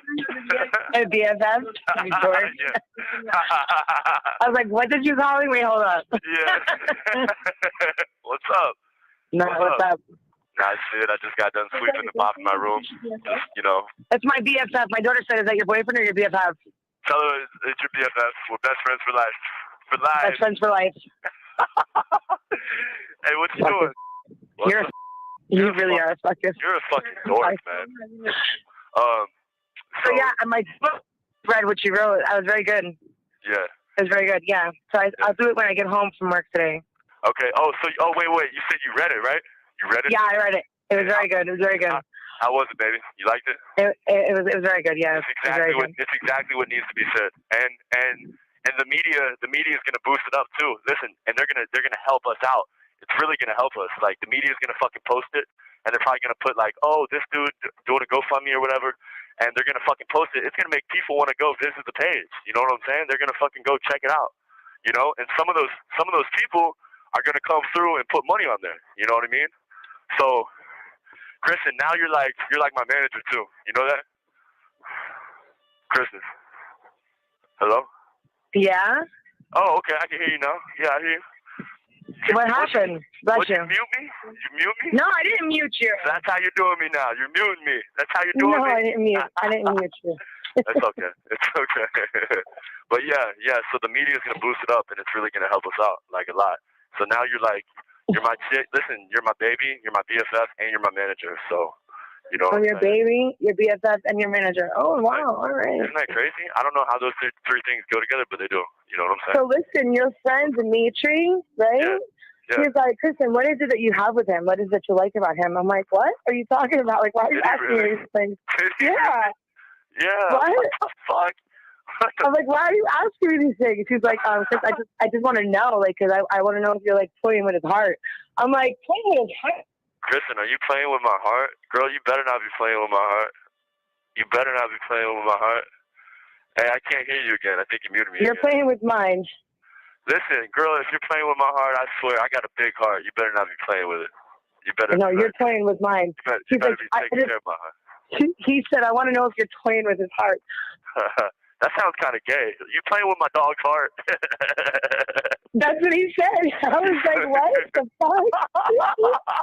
Hey, so I was like, no. He's like, well, what is it you like about him? I was like, I don't know. It was just. Listen. Maybe this dude likes me more than I thought. I was like, I don't know. I said there was just something about him when I seen him. I was like, he told you how we met. He's like, yeah, of course. He told me how you guys met. Yeah. I was like, well, okay. Listen, he is really smart though, very intelligent, and like he said he was gonna do some things for me. So try to keep him on the team. I don't know why he's asking like weird questions like that, but whatever. Maybe he's just a really like sentimental type of dude. Who knows? You know? Maybe he's just that way. Hey, I sent Kristen. Hey, Kristen. Yes. Oh, now I can hear you. Yeah. What's going on? I think you're. Yeah, huh? I can't keep hearing you. I don't know. I'm not doing nothing. Oh, okay. You're gonna see me tomorrow. Are you coming to visit me, baby? You are. I am. Yes. You know I love when you do. Even though I see you even though my screen is so goddamn small that I see you on, you know I love this shit. I love when you come to visit me. Nah, for real, because you like, Kristen, it breaks up like the monotony of my day. I'm tired of being in this cell, and when I get to come out and see you, I'm like, yeah. Hey, listen, I'm surprised. Hey, Kristen, I'm surprised you even told me. I'm surprised. Hey, listen, I thought you would have kept it a secret from my ass. I thought you would have kept it and not even told me. I was going to keep it a secret, but I figured I'd give you something to look forward to. Okay. I wasn't. You were. I was going to. I was, yeah, but I was like, no, let me just give something to look forward to. Thank you, baby. I appreciate it. Thank you. Hey, Sure. so what time are you working today? From 2 to 6? Yeah, 2 to 6, yeah. Yeah. Hey, listen, and I wanted to let you know that what was I gonna say? Hey, you know why? I just realized that your name is like the same name as Deadpool. Yeah, like the movie character. Yeah. Yes. You know? Yeah. No. Yeah. I was like looking, like when I was looking on what people were writing on like the different things that they posted about you. Yeah. and it was like everybody should know that he was a killer, this and that. He's from Deadpool, you know. I was like, what? Is that what they said? I was like, yes. I was like, he's not a killer. Why would you say that? Yeah, I am. I'm Deadpool. Me and Deadpool got the same name. Everybody, honestly, people have been calling me that for years. They're like, God, bro, you got the same name as Deadpool. I'm like, yeah, I do. You know, Deadpool. You know, he's not the hero. You know, he's the villain, right? Like he's actually like the bad guy. Yeah. Right. That's why people are saying about you. But I don't want people relating me to that shit because of this. Golly. Well, that's what you're doing. Oh my God, man. Hey, listen, and I heard from somebody that they had me on the news last night and the night before. Because Kristen, you know I didn't go to court on Tuesday. You know they didn't take me to court. I see you on the news. Yeah, maybe not last night, but the night before. No, babe, I was. Believe me, I watched it. Okay. You watched it. Okay. I make sure if my baby's on there. I make sure I download the whole fucking thing on my computer. Yeah, really. Oh, listen, baby, I forgot to tell you too. Last night, I got a piece of mail, and it said that they sent your other fucking postcards back, man. They sent them back, Kristen. Yeah, so I only got one. Kristen, listen, baby. Yeah. You gotta send me some. You gotta send me some more. What's up, my boy? You gotta send me some. Listen, here's what your baby wants. I want you to send me some more sexy pictures, and I want you to use normal fucking ink and not fucking blue and red and green where they send it back. You know what I mean? I got you. You got me. Okay. Hey, listen. Hold on, I can't hear you, baby. It sounds like you're far away from the phone. My daughter said you're selling my photos. I'm selling your photos. Selling my photos. Tell her, yeah, because listen, you're not putting no money on my books and stuff like that, so yeah, I sold all of them. I got a honey bun, I got a soup, I got... He had to say that, didn't he? Yeah, because he's not putting any money on my canteen. Yeah, you have to... He's such a manipulator. Who's ever said that earlier on? Vic Sticks, I think. Well, sorry, not Vic Sticks. Vic's Logic. So, I don't know why I said Vic Sticks. Manipulator, absolutely. He's only giving a fuck about canteen. What's up, big boy? Heather. Hi, Seth. Is that? I think you meant that for Seth, not for us. Oh crap! Let's see what else I got. So you are selling my photos, lady. No, stop it. Listen, I'll show you. Hey, when you come to visit me tomorrow, I'm gonna bring that piece of paper in there and show you that they sent them back. Oh, good luck for the wedding. I have to travel to Thursday. Is a big court. They took the boy to 2 different courts. There you go. Well, hey, best of luck first of all, Scott, for your daughter. Hope you have a great time on Saturday. But yeah, thinking of you, buddy. One photo that you did get. Baby, the only photo that I got is the one that's you have your glasses on and you look real good, and it's a black and white picture, and at the bottom it says "Love You." It's the one with the little hearts and stuff on it. That's what. Yeah, you know what I'm talking about. Yeah, I know what you're talking about. That's the only one I got. That's it. That's the only one. All the other ones got sent back because what'd you do? Use like red ink, pink ink, and stuff. I don't know what I use, to be honest with you. Okay. Okay, it's all good. Just send them again whenever you can. Send some more or something. You know, so I have them. It'd be cool. I look at it like when I'm in. Honestly, you're posted up right in my cell. You're posted up right there. Boom, where I can see you all day. Boom, right there. I bet you all day. You are. You make my cell. Honestly, you make my cell a little bit more better. You do. So. A little bit more better. Yeah, you make it better for sure. Definitely, you definitely do. But hey, listen. Have a good time at work and shit, though. I hope everything goes good at work. It should. Nah, who gives a fuck, man? I don't give a fuck about that type of shit. Who cares, man? A job is a motherfucking job.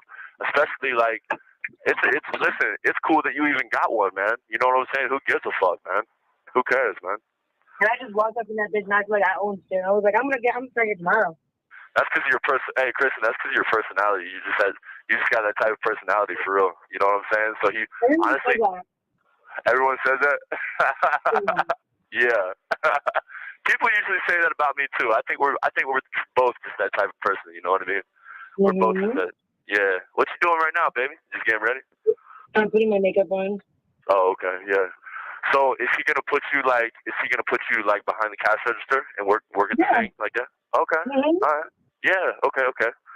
And I guess he's gonna be training you, huh? So he's gonna be there too? No, he actually, some girl's going to be training me. They wanted me to come in at like 10 o'clock this morning. Yeah. But she kind of fought for me to be on her shift so she could train me. Yeah. She was like, no, I want her to be with me. Yeah. Oh, she did? What the fuck? I was like, okay, I'll be with her. Hey, Kristen, you better listen. I'm your baby. I don't know what you got going on with this girl behind this motherfucking thing. Talking about you want to be with her. You better keep it kosher. I don't know what you got going on. No, that's okay. I'm sick of okay. I like my dick. Okay, baby. Okay, good. Hey, baby, what time is our visit tomorrow? I'm not telling you that. You're gonna have to. Okay. Ooh, God, you're good. God damn, you're good. I love this shit. You're good. You are. You're good. You're good and you're bad. I like this shit. I love it. Why am I good and bad? Because you're bad because you're a bad bitch, but you're good in the ways that like you keep me anticipated. Like you keep me like on edge. You keep me like always thinking about what you're doing and like what time our visits are and shit. I like that shit. I think that's cool. I like when you do that. It gives me a little bit of like, yeah, and you're bad just because you're You know bad. what I'm really gonna like? You have 1 minute remaining. What you gonna like, babe? I can actually like hug you. Oh my God, isn't that gonna be nice? And Yeah. listen, I can actually hug you. That's gonna be fucking nice. Like I look forward to that shit. Hey, look, do you want me to call you back or? And Heather's here, little G.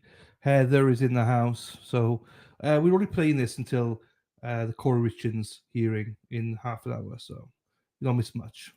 You want to get ready for work? No, you can call me back. You can call me back. Call me back. Are you sure, babe? Yeah, I'm not fucking it up. Okay. No. All right, yeah.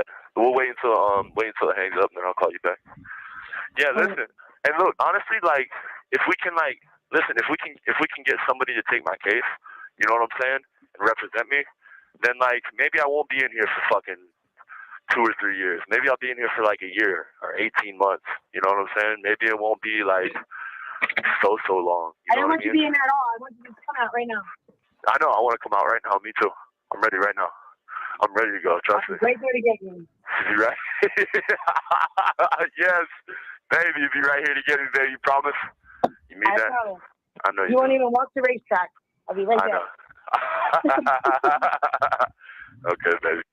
Thank you for using GTL. Christine, yeah, you can stream my stream. Not a problem, darling. Stream it. Not a problem. And Christine, you are one of those people that doesn't have to ask. Everyone else has to ask. You do not ever have to ask, Christine. It's fine. What world is living? I fucking don't know.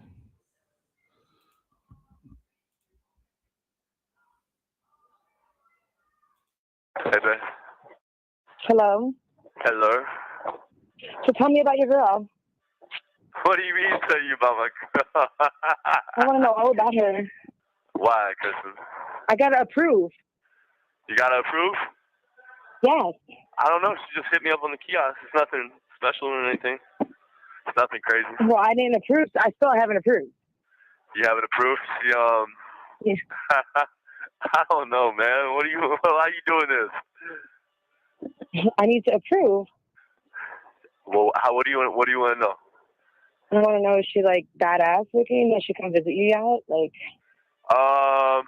she's kind of like, she's badass looking, yeah. yeah, has she come visit you? Has she taken money? No. Then what the fuck? Well, I can't change the visitation list for 4 months. So you're the only one that's gonna be on there for the next 3 months. Or the next 3 months. Listen here. Tell me. Time to find out. What's up? How come she hasn't sent you any money? I don't know, babe. How come you haven't sent me any money? Where the fuck have you been at? Honey, I have already. Like, I have. You have, you're right. You have, baby. I know you have, baby. I know. Trust me, I know. She didn't even fucking like pass me any credits or anything. What kind of bitch is that? Baby, you know that I know that you sent me money. I know that. I know you have, baby. Hey, babe. Hey, What honey. the fuck are you doing? I'm about to light me up a cigarette and then go check out this bitch to see if she's badass. How are you gonna check out? I don't know. You're gonna give me her name. No, I'm not. What are you doing? Oh, I would never say anything to her. I just want to make sure she's fine. Like, if that's her. All right, let's do it. Whatever. Fine. Oh no, I would never fuck your mojo up. Are you crazy? Ah, baby, I know that. I'm just saying. I don't know why you want to know, but I'll tell you if you really want to. I do. I want to know. So you know you're my main thing, though, right? I just want to approve, honey. That's it. I just want to make sure you're talking to who you say you're talking to. Did you hear what the fuck I just said? You know you're my main thing. I fucking heard. Except for okay, good. I'm glad you heard. All right, you ready for the name? Okay, name. Hey, look it up on Facebook. You ready? Yeah. All right, her name is BREZ. Wait. Okay. Yeah, all right, go ahead. B-R-E-Z. B-R-E-C? E-Z-Z-Z. B-R-E-B. Yeah, and then her last name is Breezy. See if you can find her on Facebook. Oh, yeah, I know exactly who she is. Shut the fuck up. You don't know who she is? Yeah, I know Breezy. Yeah, I do. She's my friend. Hello. She's your friend? She's my friend on Facebook. We have like 169 people in common. But, what? Oh, she's your friend on Facebook, okay. So is she bad or no? Huh? Is she bad or no? Nah, but it's all good. Keep her around. Keep her around? She's good to have on the team? Yeah. She's taking one for the team. Okay, man. I'll keep her around if you say so. Yep. What's up, baby? I'll hold on to her. It's the Godfather. It's the Godfather. Tell me it's the Don. Of the Italian Mafia. It's the Don. I'm sorry, I messed up. He's Russian, from the Russian Mafia. My girl. Christmas. I don't know. It's I don't know who it is. It's a stranger that asked me to look up this bread. And funny thing is she's my friend. Yeah, it's crazy. Oh my God! See how they're all up in my 411 inbox? Like they always want to know my info and everything. Yeah, they're definitely all up in your shit for sure. Sounds like it. Like they're in my booty hole, in my everything hole. No, baby, not up there. They're up there. Oh, in my all that hole, all that and then some hole. All that and above. Mhm. Listen, how come they gonna be all in that and I can't even be close to that? What the fuck? I don't know. That's some crazy shit, man. This just it's crazy. Hey, so listen, you think I should keep her around for real? Yeah. Okay. Okay. All right, I'll keep her around. Keep her around for a little while. See what she's talking about. Yeah, fuck it. Why not? I don't know. You told me to, right? Yep. Are you sure? You sound like you're tripping. I'm dead ass. No, honey, I'm dead ass. Okay, babe. I believe you, babe. Am I scared? Do you hear this kid? Yeah, I'm scared. You said you're scared? If you're scared. He said, you scared? You scared? You scared or not? If you're scared, go to church, man. I'll be honest with you, right? If I was him right now, I would be shutting down shop. I would not be talking to Breezy again. That sounds like a mad woman to me. Going, I've always learned if a woman says, no, it's fine, that means it's not fine. If a woman says, yeah, you carry on. No, I'm not upset. It's fine. You carry on. That's a bad signal to go, get the fuck out, get a parachute on, cancel that other woman. Just don't get on your knees and beg for forgiveness. I don't know what your forgiveness is for, but just beg for it. That's all I know. Hey, Leslie Ann. Busy week planned for us. It's tell us the closing arguments or with the jury. It'll be closing arguments later. Closing arguments later on. We'll probably know the verdict before everything. I know, Gary. I'm just like, yeah, I don't know what the fuck I've done wrong, but it doesn't matter what you've done wrong. Just beg for forgiveness. I'm sorry. I am so sorry. I'm an idiot. I am an idiot. I'm so sorry. I don't know what I'm saying sorry for, but I am so sorry. You're right. What am I doing? I'm so sorry. It's never fine, exactly. I've learned my lesson, people. I've learned my lesson. Right. Man, take him to church. Man, I was in church the other day. Man, I wanted to run out of there. Are you in the church? It's funny. Yeah, I was in there for his services. Oh my gosh, I wanted to run up out of there so quick. You don't even know. I thought when I walked in the place, I thought when I walked in, that place gonna burn down. The place set on fire. At least Yes. you didn't burn down though. At least you didn't burn down. The place didn't burn down. That's good. Listen, we still gotta write my book. We still gotta write my motherfucking book. I know that. So has this girl like sent you any money? Why didn't you ask her for no money, no love, no nothing? Fudge. Because I've been waiting on my girl. That's why. My girl. Been waiting on you to put money on that for me so I can eat. My girl. Been waiting on my girl to put something on there for daddy so daddy can eat. That's why. Oh, for daddy. Yeah. Do it for daddy. And you ain't did it for daddy, so Listen, mommy just started working, okay there, daddy? Okay, baby. I hear that, baby. All right there. So I'll catch All you right next. there, Big Daddy. I'll catch you next week then. All right. How about next week there, Big Daddy? I'll catch you next week, baby. What did you say, Big Daddy? Okay, now you're talking. The That's Big what I'm talking Daddy, about. Small Daddy, Mini Daddy, Big Daddy, baby. You know what it is. Big Daddy, Big Yeah. Daddy. Big Daddy. You so Hey, stupid. so I'll try to fuck with her about some money and shit though, but I'm not gonna rush into something with somebody like, and then. Listen, if she don't, I'll be about that. Let me tell you, she about that life too. Let me tell you that. She's about what life? She about that life. You feel me? She about that thug life. You heard? About that what? She's about that thug life. Is she? Yeah, she about that thug life. Good, because that's what I need. Good. That's good then. I need somebody that's gonna keep it like that. Are you trying to take after mama here? Are you trying to get them to take after mama? They gotta copy it, then you know they gotta imitate your mama. You know that, right? And they got to imitate me a little bit. You feel me? Imitate you just a little bit, huh? Just a little bit. Did you get any more pictures? Who from who? From me, jackass. Baby, you haven't sent me nothing, babe. You haven't talked to me in a week. You've been dead. You were on. Listen, okay, I was on timeout. You were on time. I didn't put you there. What the fuck? No, no, Nick put me there. My brother who passed away, he put me there. Okay, fair enough. I got baby, I got like, let's see, hold on, let me count. I got 3, 6, 7. I got 7 pictures of you from you right now, and they're on Holy shit, bang bangs. Yeah, they're all on my wall right now. I got them. How do you have them holding on your wall? With the white toothpaste that I put on the With back the white of them. toothpaste. I put the white toothpaste on the back and then push it up against the wall. Yeah, and everybody that comes by, like all the trustees and stuff, they're like, "Man, who's that? Who's that?" And I haven't talked to you for a week. I'm like, "My girl," sounding like an idiot. My girl, that's my girl. And you know what I'm saying? Fucking My girl, just sing that song. Talking about my girl. my girl.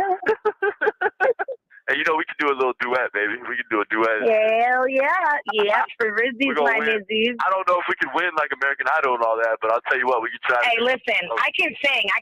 Sing. You just ain't heard none yet. Baby, well, you don't ever sing for me, so I don't know. Listen here. Listen here, Lindo. Listen here. I just started back at my job, okay? Yeah. Okay.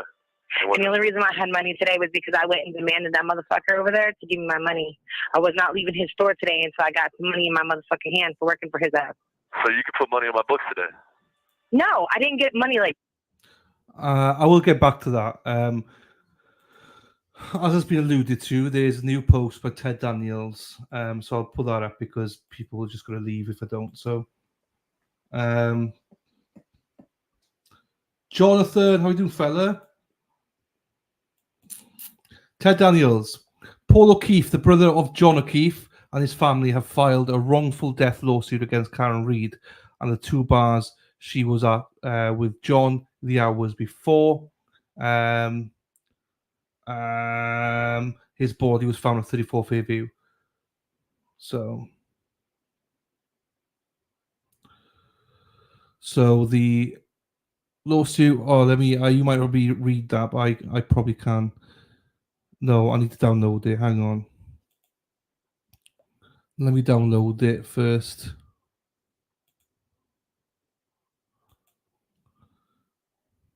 And then where's the next one? Let me download this.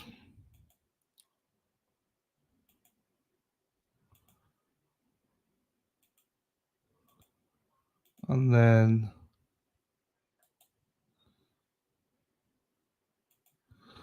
download this.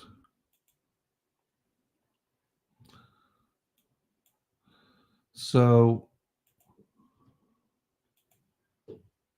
bear with me for a second once I get them.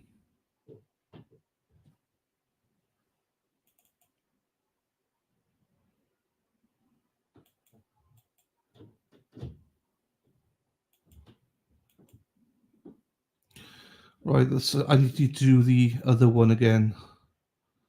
For whatever reason, it didn't download. No. Hang on, let me just do the final one again because it didn't download.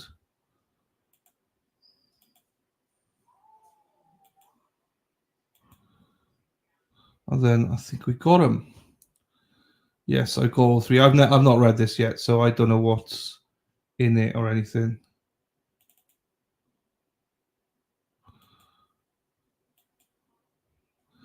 So here we go. Share screen. Slater Ken.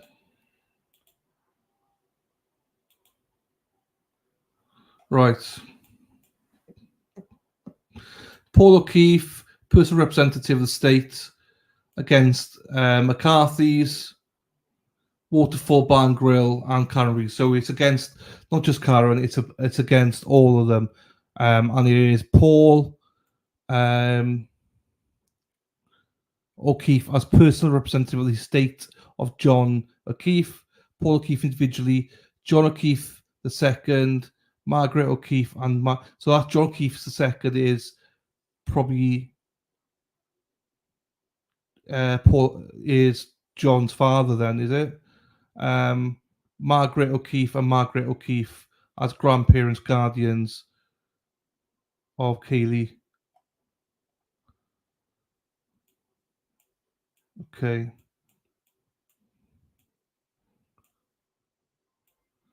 So the plaintiff, Paul O'Keefe, is the surviving brother of the late John O'Keefe, and his duly appointed personal representative, blah, blah, blah, fine. The plaintiff, John O'Keefe, the second is surviving father. So this is interesting because obviously we've all been saying that we believe that the father obviously might be siding with Karen, but he's in this obviously. So, wow, okay, that says a lot, I think. So he's known as John II in this. Oh, fuck. So that's number one.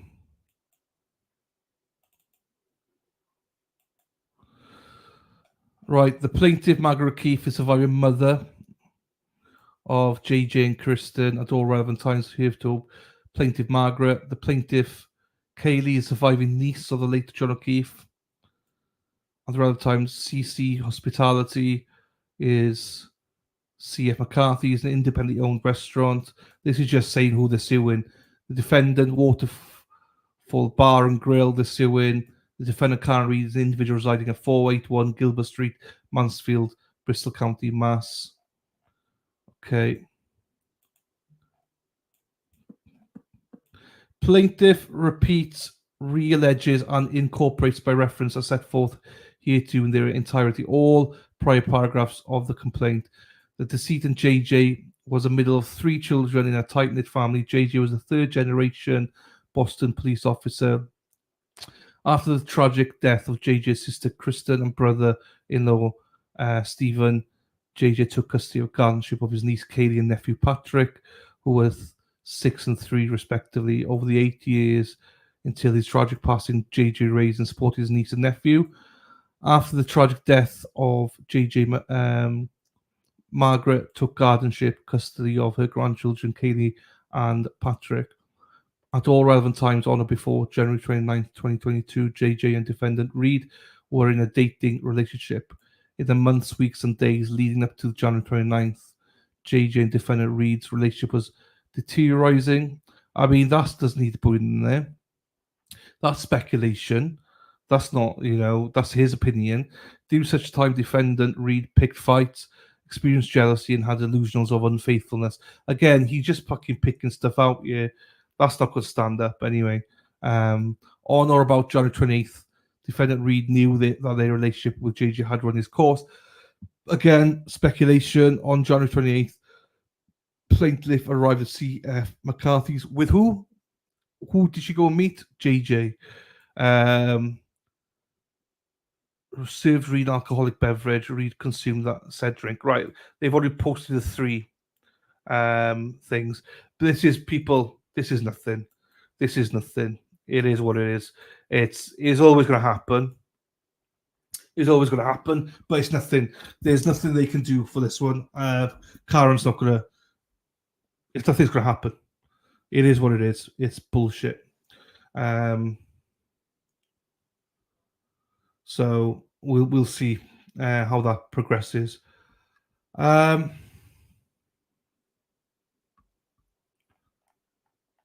Yeah, number 10 was Shari, but if you go to number 3, sorry.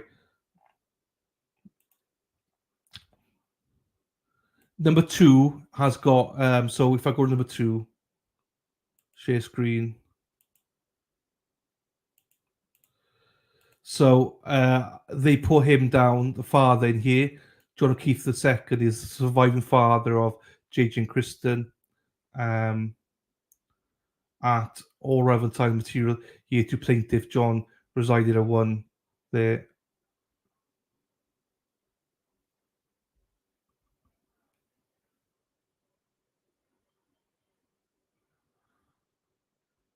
So that's where he's at there.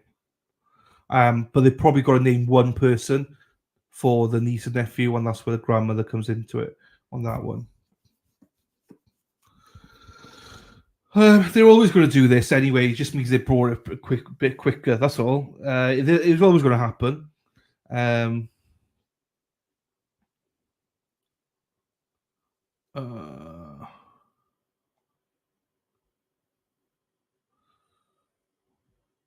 I'm very confident. Yes, Scott McGinnis says it's foolish and a dead end. Yeah, Scott, you know it yourself. It's just people do this all the time. So and I know people are going to be like up in arms about it, but it happens all the time. Look, when Karen's found innocent, she'd be doing the same. She's going to be filing it as well. So the totality of what's in that makes zero sense because they're just speculating that the relationship is over when it wasn't over, in fact. And as I said, somebody said, "Oh, Lady Di actually said it behind the civil suits. You get much more in discovery." So this isn't again. Not everything's a bad thing. Not everything's a bad thing. So we'll see. It was Paul or the lawyers who wrote it. I would imagine, Shari, that they don't name everybody. I think it's more the she's the eldest, if that makes sense. Katie's the eldest, and that's why she's in it at the start. I'm just speculating, but that's how some of them work. It is odd how they do certain things. You'd think that both the grandmother and grandfather would be down for them, but the nephew is put in there as well. So I don't know. I don't know how it fully works, to be fair.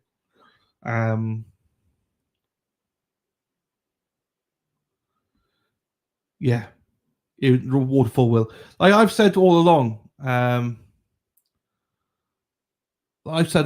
Look, Karen's going to be exonerated, so I'm not really fussed with what they do. This actually, I think what Di and Scott says, this actually helps Karen because there's going to be more discovery now than ever before that they can then use. So I don't know which attorney. I don't think we got the full copy.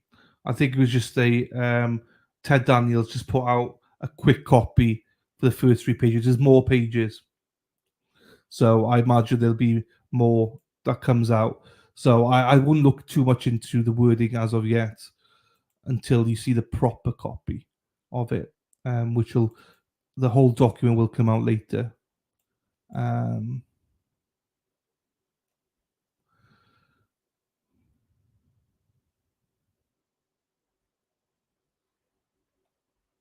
Right.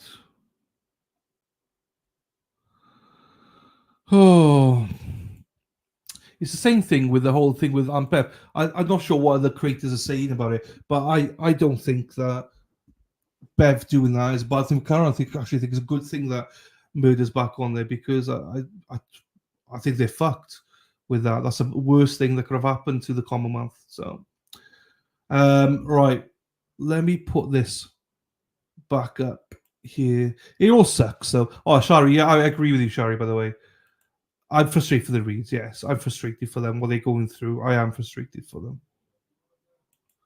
Absolutely frustrated for them. I thought he was, going to meet with Turtle Boy and do stuff. Look, I do sympathise with him, but I think he's barking up the wrong tree. But at the same time, he's listening. Like we've all learned this. You listen to the police, you listen to the prosecutors. They've told him that Karen's a killer. But what annoys me, so I can understand and appreciate that Paul O'Keefe went into the trial of Karen's thinking she's guilty. I can appreciate that because he's been told that for 2 years she's guilty. What bugs me is after the trial, why he can't then see, hang on, you said it's a slam dunk that she was guilty, but I've seen so many holes here. That's what bothers me. Him throughout the trial believing she's guilty. Why wouldn't you? I don't blame him. Afterwards, after taking some time away from it, he should be there questioning, going, oh, hang on. Is that it? Is that all you got on her? Why are the experts all saying this? Why is your expert, Trooper Paul, making a fool of everybody on that stand where these experts for the FBI say that it wasn't Karen? So that's now again annoyed with Paul O'Keefe.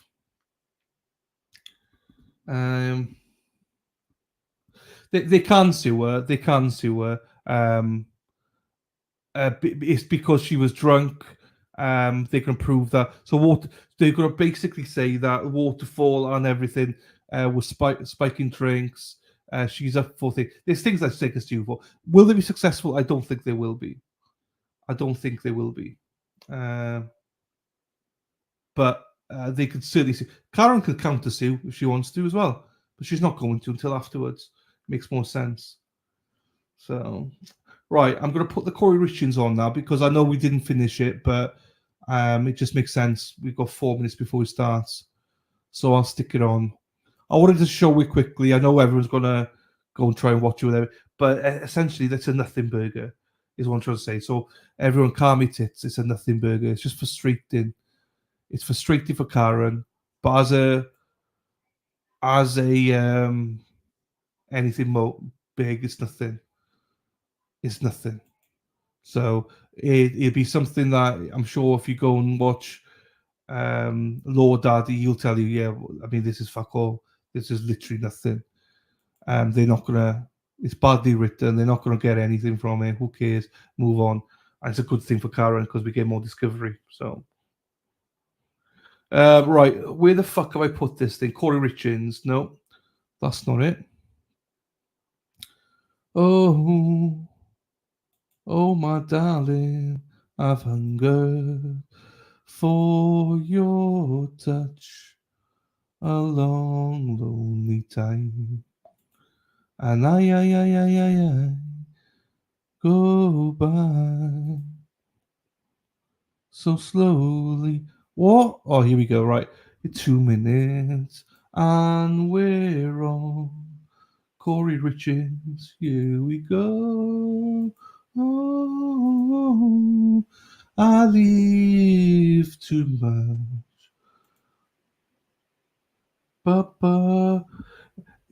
I would say millions upon millions. I mean, normally they go for like 100 million or something, so. Again, they might just put his name on there. Do you know what I mean? He might just put his name on there. I feel your love. Ooh.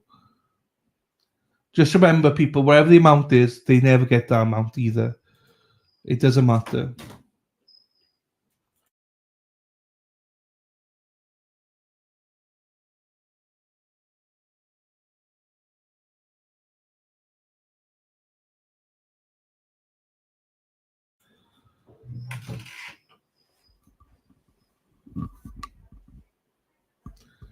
The Weekend mixed up with the Righteous Brothers. There you go. I don't know what I sing. Free the titties. Oh, 50,000. Okay. Well, that was pointless. 50,000, yeah. What's the point then?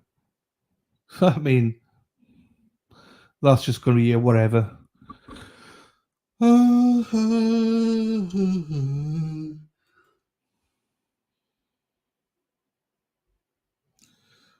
Whatever. I mean, to be quite honest with people, I love it, but I'm past it now. We're back to Kouri Richins because, as I say, it's a nothing burger. I don't know whether the creator's going to be all over it with stuff, but all I'll say to people is, I promise you, it's a nothing burger, people. It means nothing. So don't worry. It just means waste of time for Karen more than anything. Yeah, it'll be different things for different people. Sorry, again, I wouldn't read too much into it. Oh, why is it everyone disappeared all of a sudden? Oh well, right, right. Back to Kouri Richins then. It's about to get on. It's about to start. Let's get it on. Then just a reminder, we'll play Tellers in a little bit as well. Young, that's pretty much the last. We're halfway through the last one. There's about 15, 16 of them. We've played them all, basically. So, like the stream, subscribe, yes, please. Doreen, hello, my darling. How are you, Doreen? Hope you're well. Nice to see you. As I say, nice to see you nice. Hope you're doing well, my darling. I need... Yeah, but no, that's just one of the lines, Lily Di. It's just for one component of it. There's going to be more and more and more. That's why they're saying TBD. There's going to be more than 50,000. Yeah, no, it doesn't. Forgive my rushiness of being like, I'm over it. I'm over it because this happens in every case. This is nothing new. And how many win? Hardly any, if any at all. And this is never going to win. So I mean, not till after. If Karen gets prison time, then he might win. But for now, there's nothing. This only helps her. I need your love. Ooh, ooh, ooh, ooh.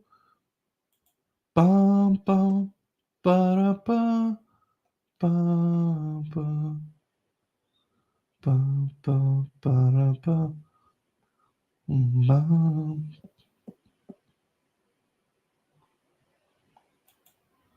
Okay, let me put this on. Why? Oh, it's just waiting. I am live. We are live. Oh, yeah, there's lots of people streaming this now. Oh, there's a ton of people streaming it. Fucking hell. Okay, that's why. Okay.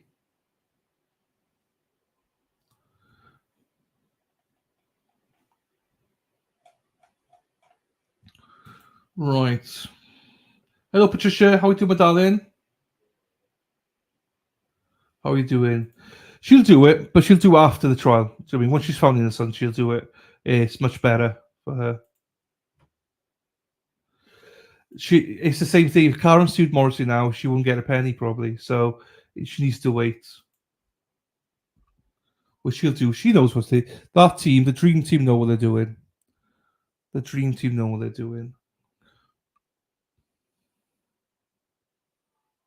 You're exactly correct, Alan. Thank you for calling my tits. No problem. I know that other content creators are going to make a big deal out of this. It's literally nothing. Go follow Mark Bedrow. Mark Bedrow's going to tell you this is a fucking nothing burger. Move on. This is like, in the UK, we'd say this is like fish and chip wrapper. I know people probably want me to be like, oh my God, I'm not going to lose my tits for nothing burgers. This is nothing. So I did think it was some justice, but of course OJ did it. And that's true. Yeah, Scott, you're right. If I were her to I would start filing documents for that stuff now too. That way they can maybe use a second trial. Well, they can use it what they use on here. They may well now counter it, obviously. So they may start that process now. But I think the main thing for Karen in all of this, if I'm being honest with people, as you know, it's just to get her in innocence. You know, she might even go, do you know what? We'll deal with it when we deal with it. I just want,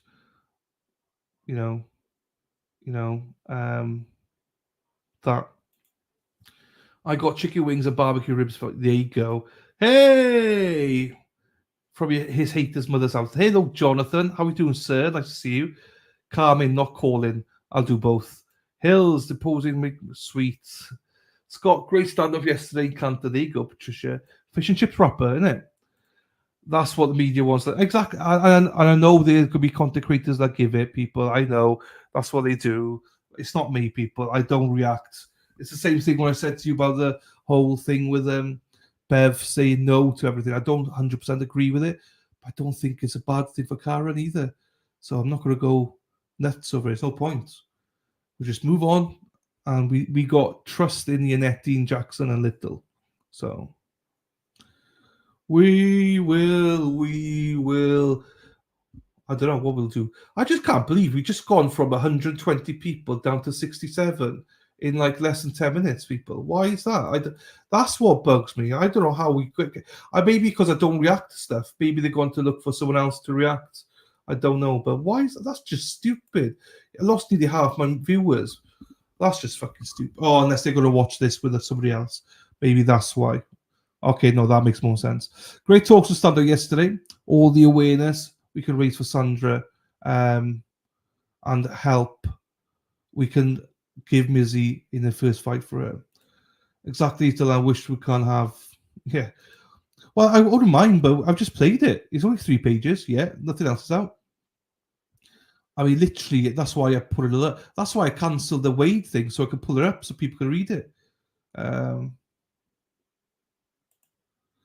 Hungry, tired, with a handful of women mad at me. That's all good then. Usual.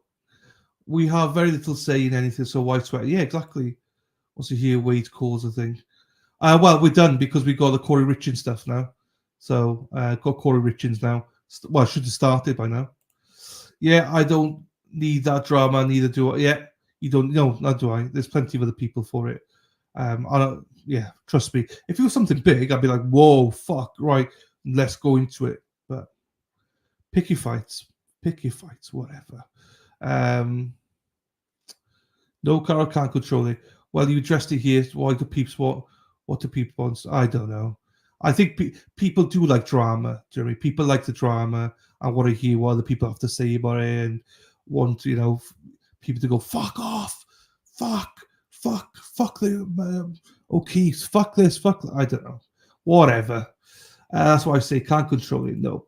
It's funny, why don't the O'Keefes think the feds are involved? The whole thing. I thought he was going to go and talk to Josh Levy, but I don't know. Jonathan, just a handful you're doing pretty good. Yeah, I know. Normally I got about 20 at least in here that pissed off with me. I agree, Scott. If people don't know, Jonathan is our resident good guy. I love Jonathan. Why is this not playing then? I understand we're an hour and a half here. If this doesn't start playing before long, hang on. What's chat saying here?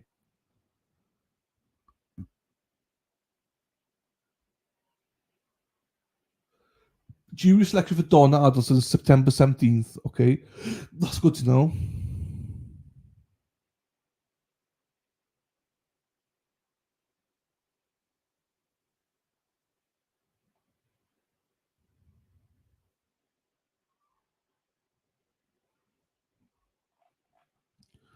Everybody.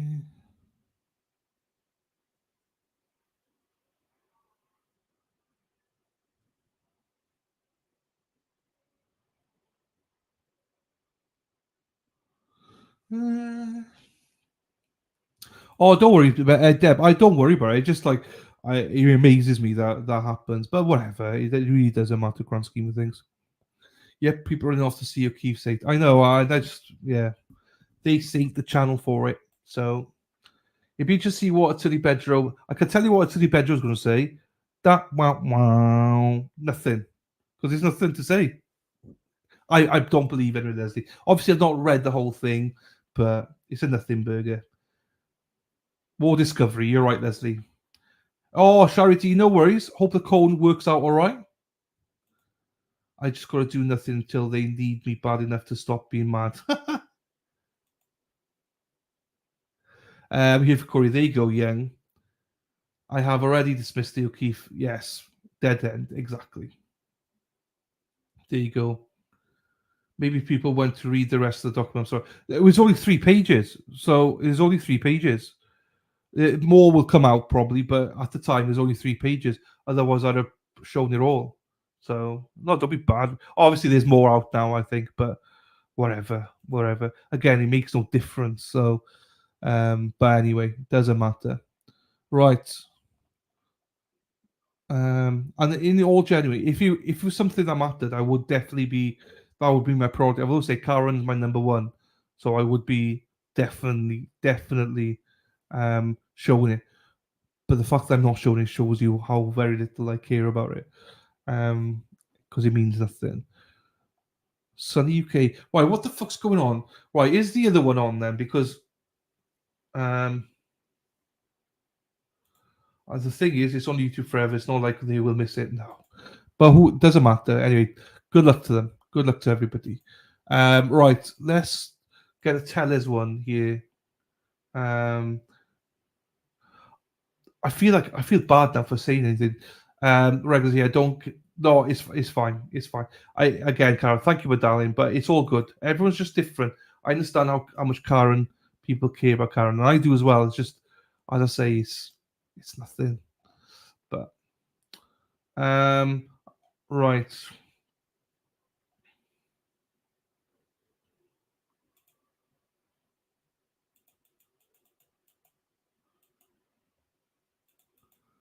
Oh,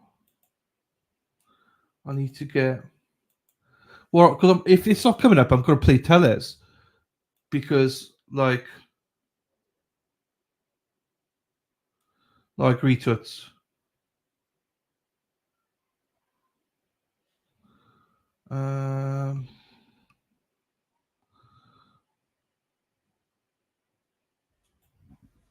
Hang on. Let me see tellers then, because if it's not playing people, I'm going to play tellers because I'm not going to sit here with nothing going on, like, you know.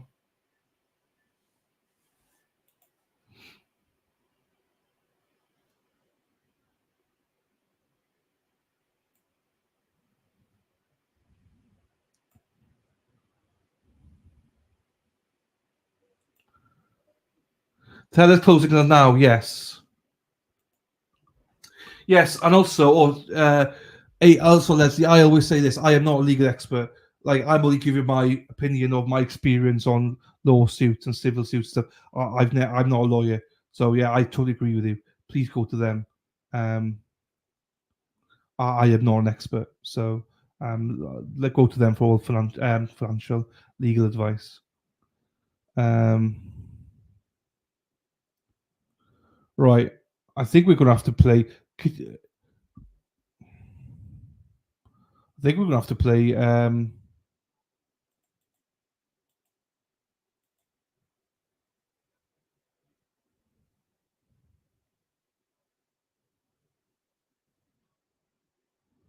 The tellers one.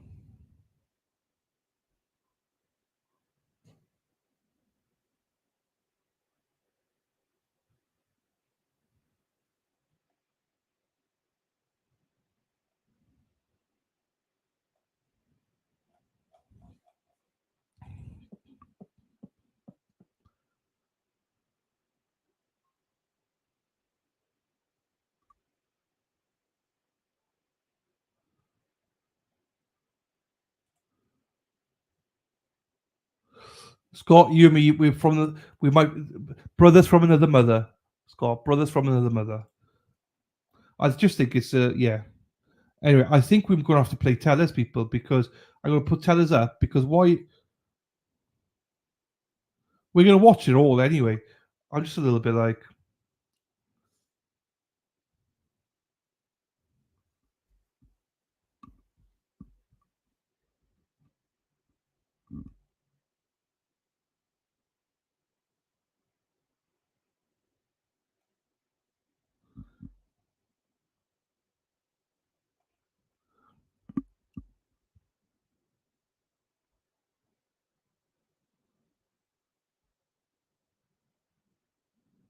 There you go, Deb. I agree.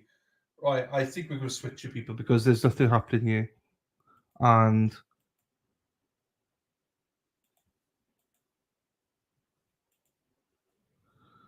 So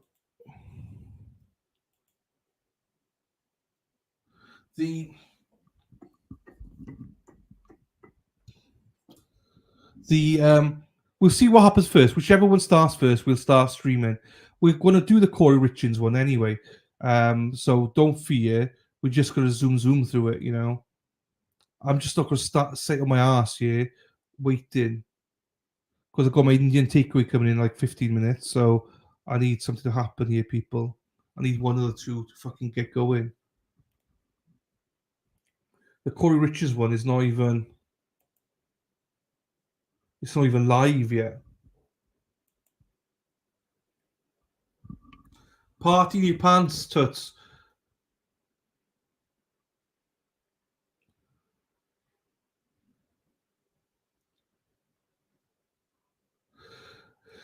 Kouri Richins is she's accused of murdering her husband, and after she murdered him, she was out for about a year. She wrote a book and stuff like that. She's got 3 boys. They had 3 boys together. You know, it's it's from there basically. It's in Utah. She was arrested and stuff like that. So I don't know. It's it's not got a trial yet. It's just a hearing. It's just a hearing so far. So Andrew Burkhardt says Karen has insurance that will cover or contribute to the cost of her defense. This could help us significantly in preparing for retrial. We just said that. Karen could implead the Albers as third parties if she wants to try to prove they inflicted the injuries claim, not her, and that would open big doors in discovery. You guys said that. The civil suit is now impeachable evidence of Paul's bias in the criminal trial because he stands to benefit financially from Karen being convicted. So there you go. Okay, well, so Andrew, right, this is good. Okay, this is good. I did not know this. Andrew confirmed it's a 3-year statute of limitations in mass. So if they're going to file this civil suit, it have to be before the second trial anyway.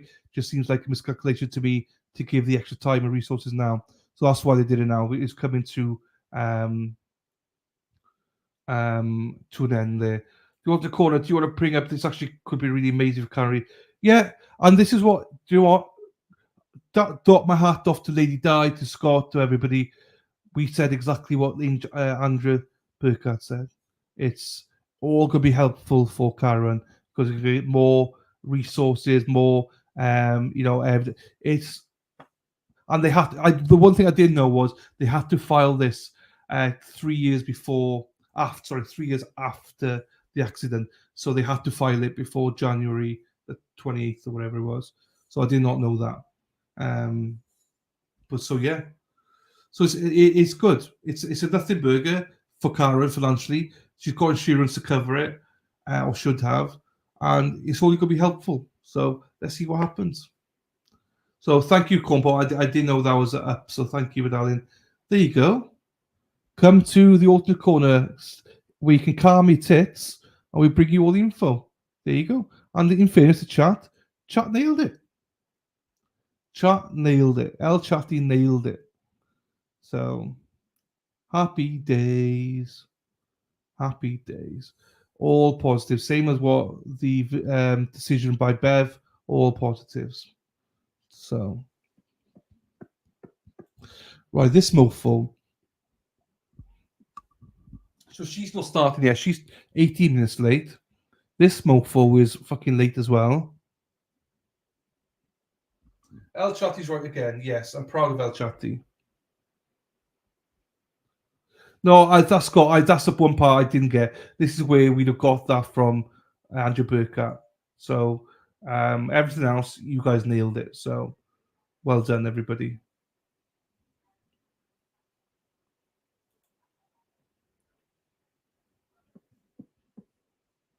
Everybody, yeah, rock your body, yeah, your body, ba, ba, Ba-da-ba.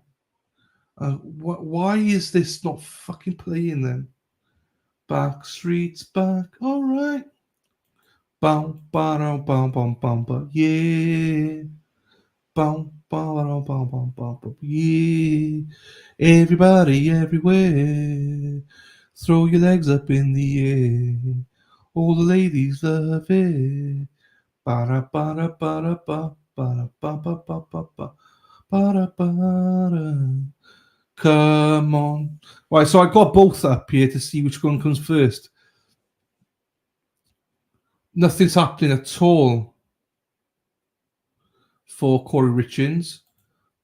Why are we? I got this fucking Indian on the way as well, for fuck's sakes. I'm so sorry. If my Indian arrives, people, I'm so sorry. I'm just going to have to put the screen on and just wait. Because I ain't missing my freaking Indian.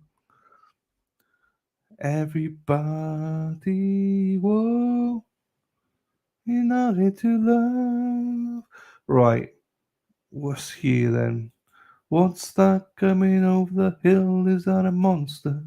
It is a monster. Bum, bum.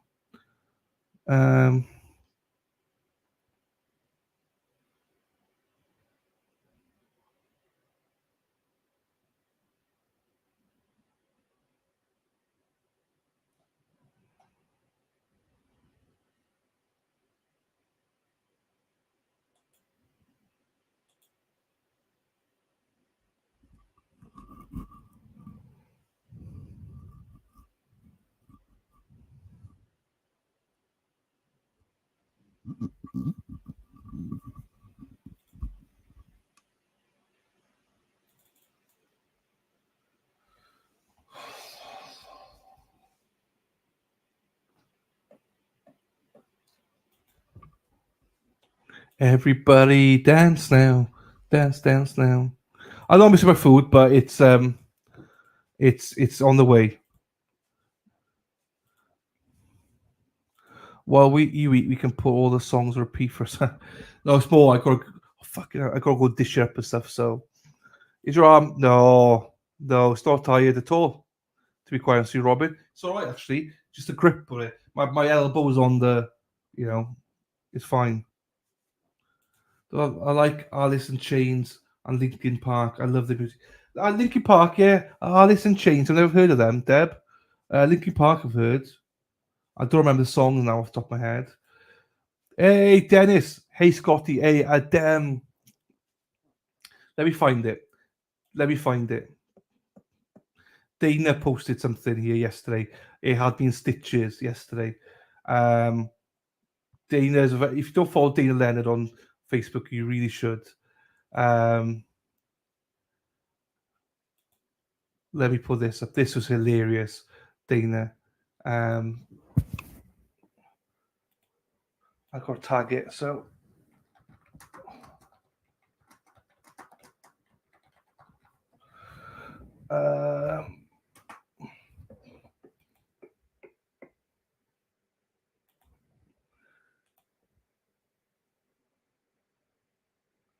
hang on then. Everybody, everywhere.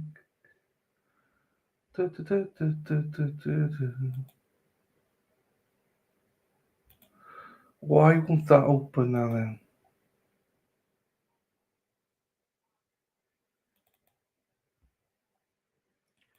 It's 17:53 right now. Ooh.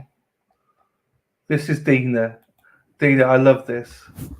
Hang on. Once I get it up, hang on.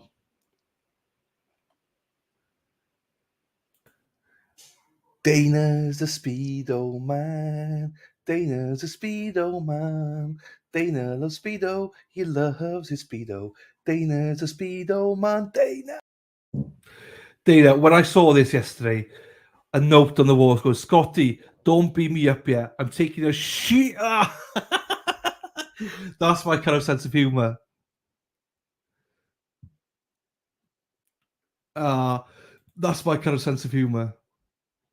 That is hilarious. No, don't need earmuffs. Yeah, no, that one.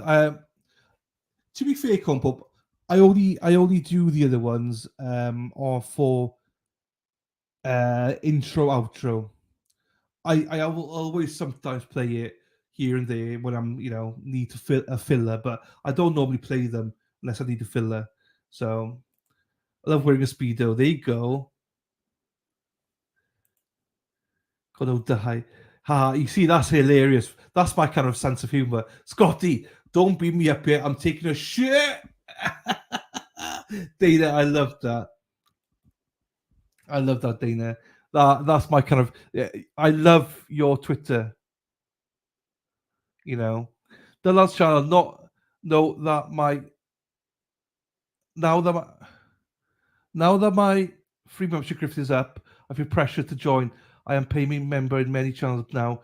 Time to cancel cable TV, and I don't watch anyways. I pay for YouTube. There you go. Yeah, there's no pressure on my end at all, Scott. I'm just glad you're here. I understand not everyone can afford it, or also, as you say, you are in with a lot of other people. There's no pressure whatsoever from my side, Scott, but I do appreciate that, and also I get what you're saying. I don't pay for any cables so far. But I got you, my friend. I got you. But honestly, zero pressure on my end to get a membership. But thank you anyway, my friend. And you might get a free one.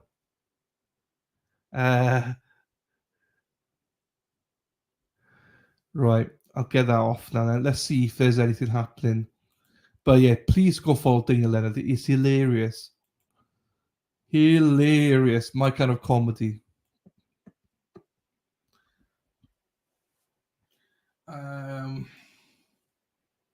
Share screen. This is annoying. This is. Do you know what? I don't think people understand how annoyed I am right now with this, because literally my Indian takeaway is on the way, and it's like, you mofos, and nothing's on. This is my worst nightmare where there's nothing on.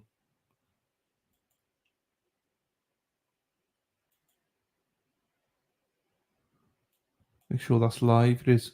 Fuck.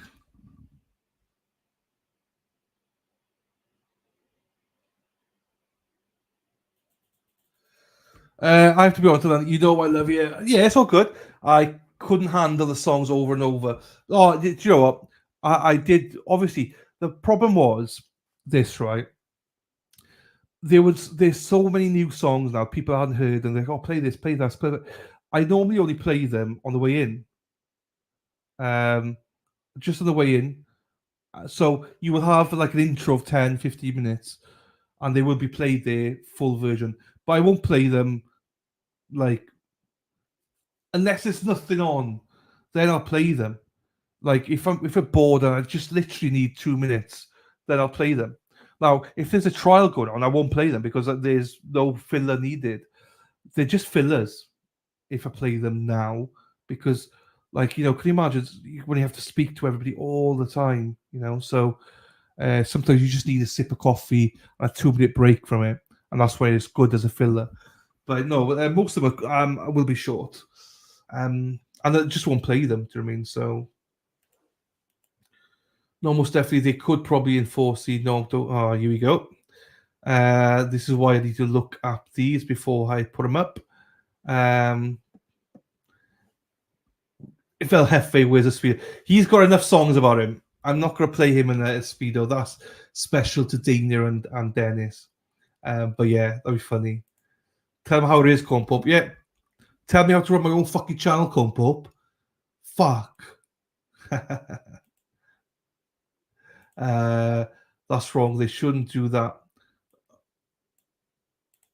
Like in just snippets. It's just because I need to break them down and stuff, and I have to redo them and edit them and stuff like that. I don't know. I don't know. Thank you, Cole. Hey, have you not got any inmates to call? Sarah P. Sarah P. Sarah P. Sarah P.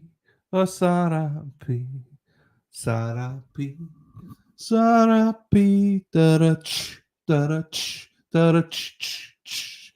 Sarah P. with her whip. Sarah P. with the whip. Sarah P. with a whip. Sarah P. P. P. P. P. I'm taking one for the team. There you go. Needs to be vetted before it's on. Yeah, do you know what, Scott, right? These are my own fucking mods, Scott. If you didn't know, people, Jonathan is a mod, right? And he is. I never remember. I've always got to make sure. Do not put Jonathan's posts on screen. Always forget.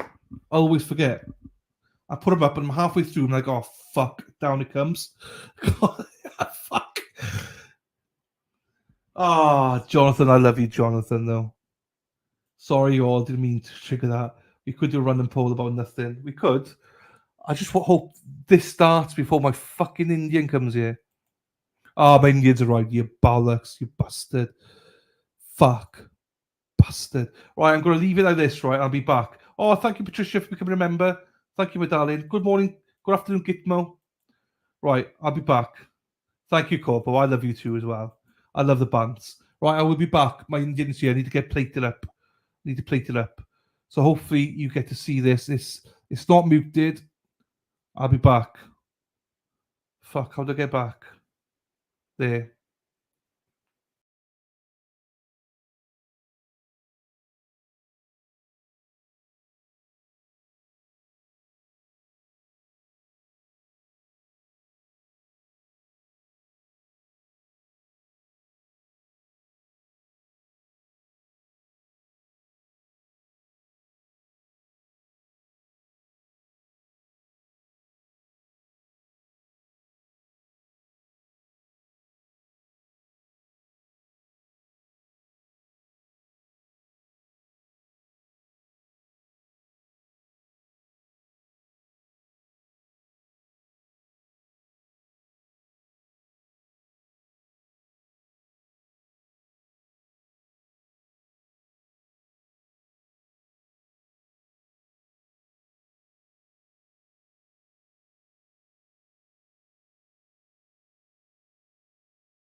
Right. Here we go. You ladies, you love my dishes. So here we go.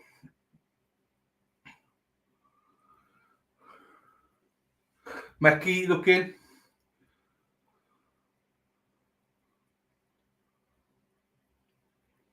So some fries, pila rice, chicken, macaroni. There you go. And this bad boy. Peshwari naan. Peshwari naan. It's chicken macaroni. It's like butter chicken, but with some flavouring in it. And this is got mango in it. This has got I'll show you in a little. It's got mango seeds in it. Oh, it's delicious. It's quite sweet. Peshwari naan is. If you don't have that, it's quite sweet. So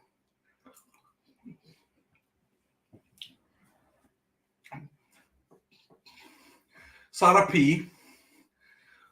I have to have a bib on now because of that. Let me open this bad boy up a little bit then so you can see.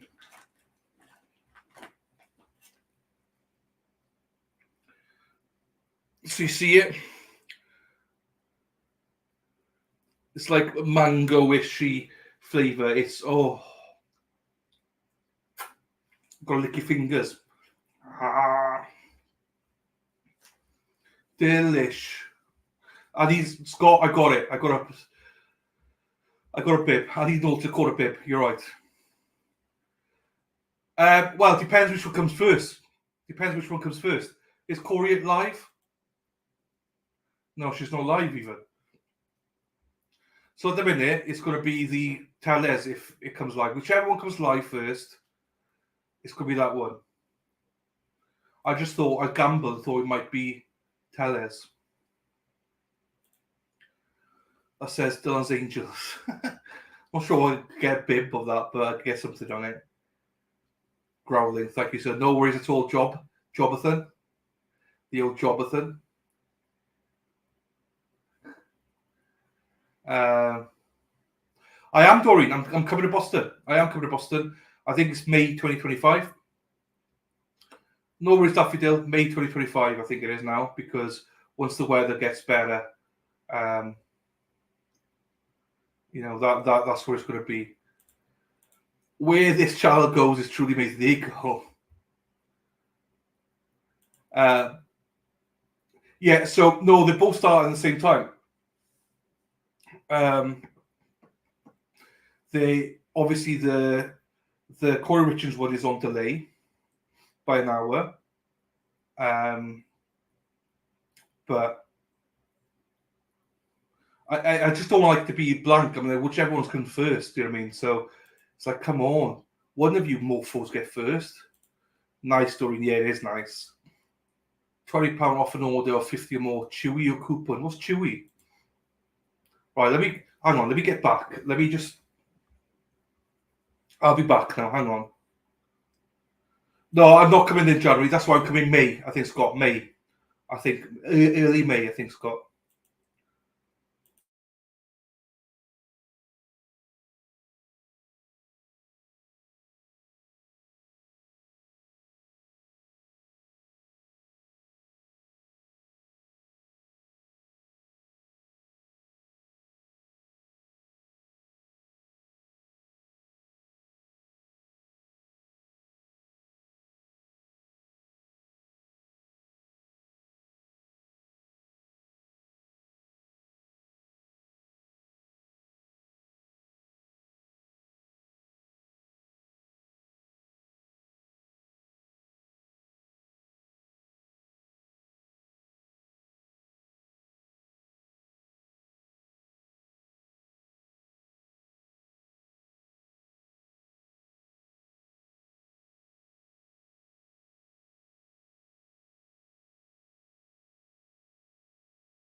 Oops.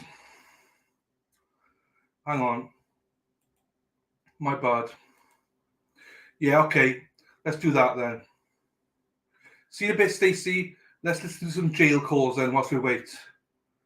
You guys listen to them because you know.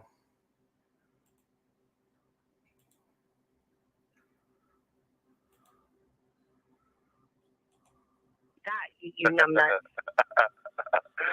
Babe, you could put $10 on there for Daddy so he can eat on Friday. God damn. You better ask Mrs. Baby, I'm talking to you right now when I said that. I want to order tomorrow. $10 for Well, this is her week. Fine. Okay. I'll try. You better find us some. You better talk to that gay guy. That nigga's got money. Oh, guess what? That gay guy was her. That gay guy was not her. Yes, it was. She had her the reason I thought it was somebody else is because when it came up as a guy, and it fucking said it was a guy, and the last name was different. Nah, listen, and her last name was her ex-boyfriend's last name. That's why. You know what I'm saying? Her ex baby daddy or whatever. She had his last name on the kiosk. So when she tried to add me, I thought it was some dude or whatever, you know, because it came up like that. But that was actually her. Feel me? I feel you. Yeah, you feel that? So as long as she fucking acts right, then hey, it's what it is. Do that up. Even though you're not gonna hold me down this week, I'll try to get her to take care of me. Even though I'm not gonna ask her because it's too soon, so I'll just be dead in the water this week. Well, she sent me a couple of pictures on the kiosk, so that's the only reason I know what she looks like. You know what I'm saying? She sent me like 2 or 3 on the kiosk. Shot me something. Aw, she ain't posted all over my baby's cell though. Oh, no, she's not. No, she's not. How about baby. that though? No, she's not. How about that though? How about that? How about that? Yeah, she's not. How about that though? You have 1 minute remaining. Oh, bitch, I swear to God. Bitch. Oh my bouquet. Bitch, I swear to God. It's okay, I swear babe. to God. I'm calling you back. Can I do that? Yeah. Okay, baby. I Baby, swear to Jesus. Are you really not gonna put $10 on there for me? Do I really have to go through this with you? Really right now I don't have it. Okay, fair enough. I'm calling you back. I love you. I love you too.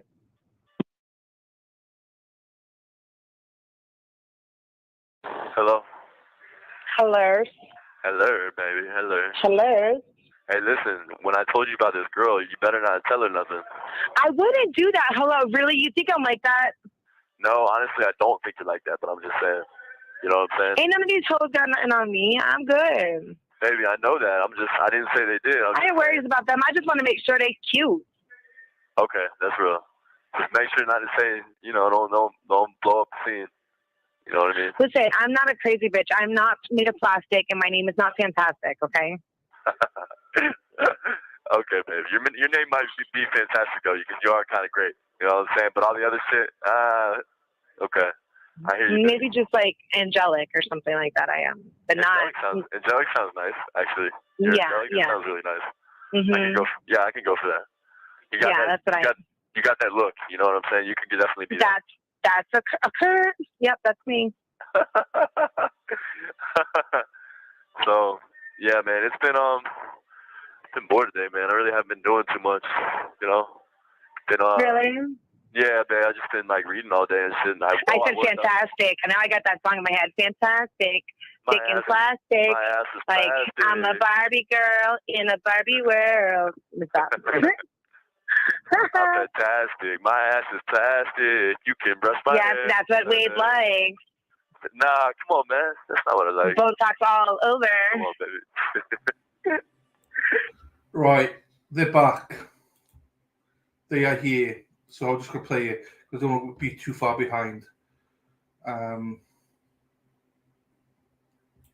So no, you want to hear it.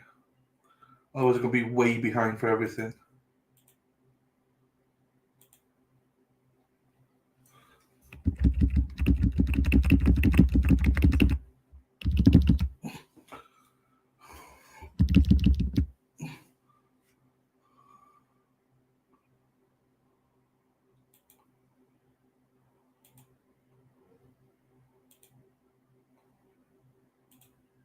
Hello, Gigi.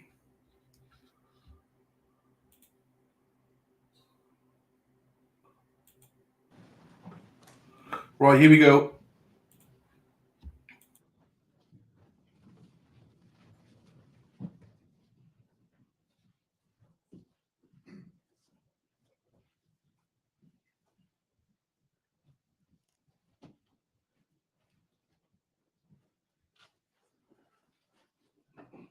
Good morning, ladies and gentlemen. Does the state stipulate to the presence of the panel? Yes, Your Honor. And the defense? Yes, Your Honor. Okay, at this time, ladies and gentlemen, I am going to instruct you on the law. Officer Hawks is handing out the jury instructions. Each of you will have a copy of the instructions. You'll be able to take them with you when you go back to deliberate upon your verdict.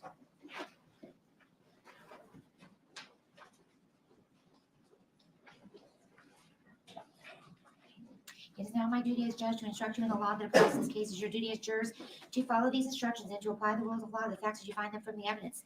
You must not be concerned with the wisdom of any rule of law stated in these instructions.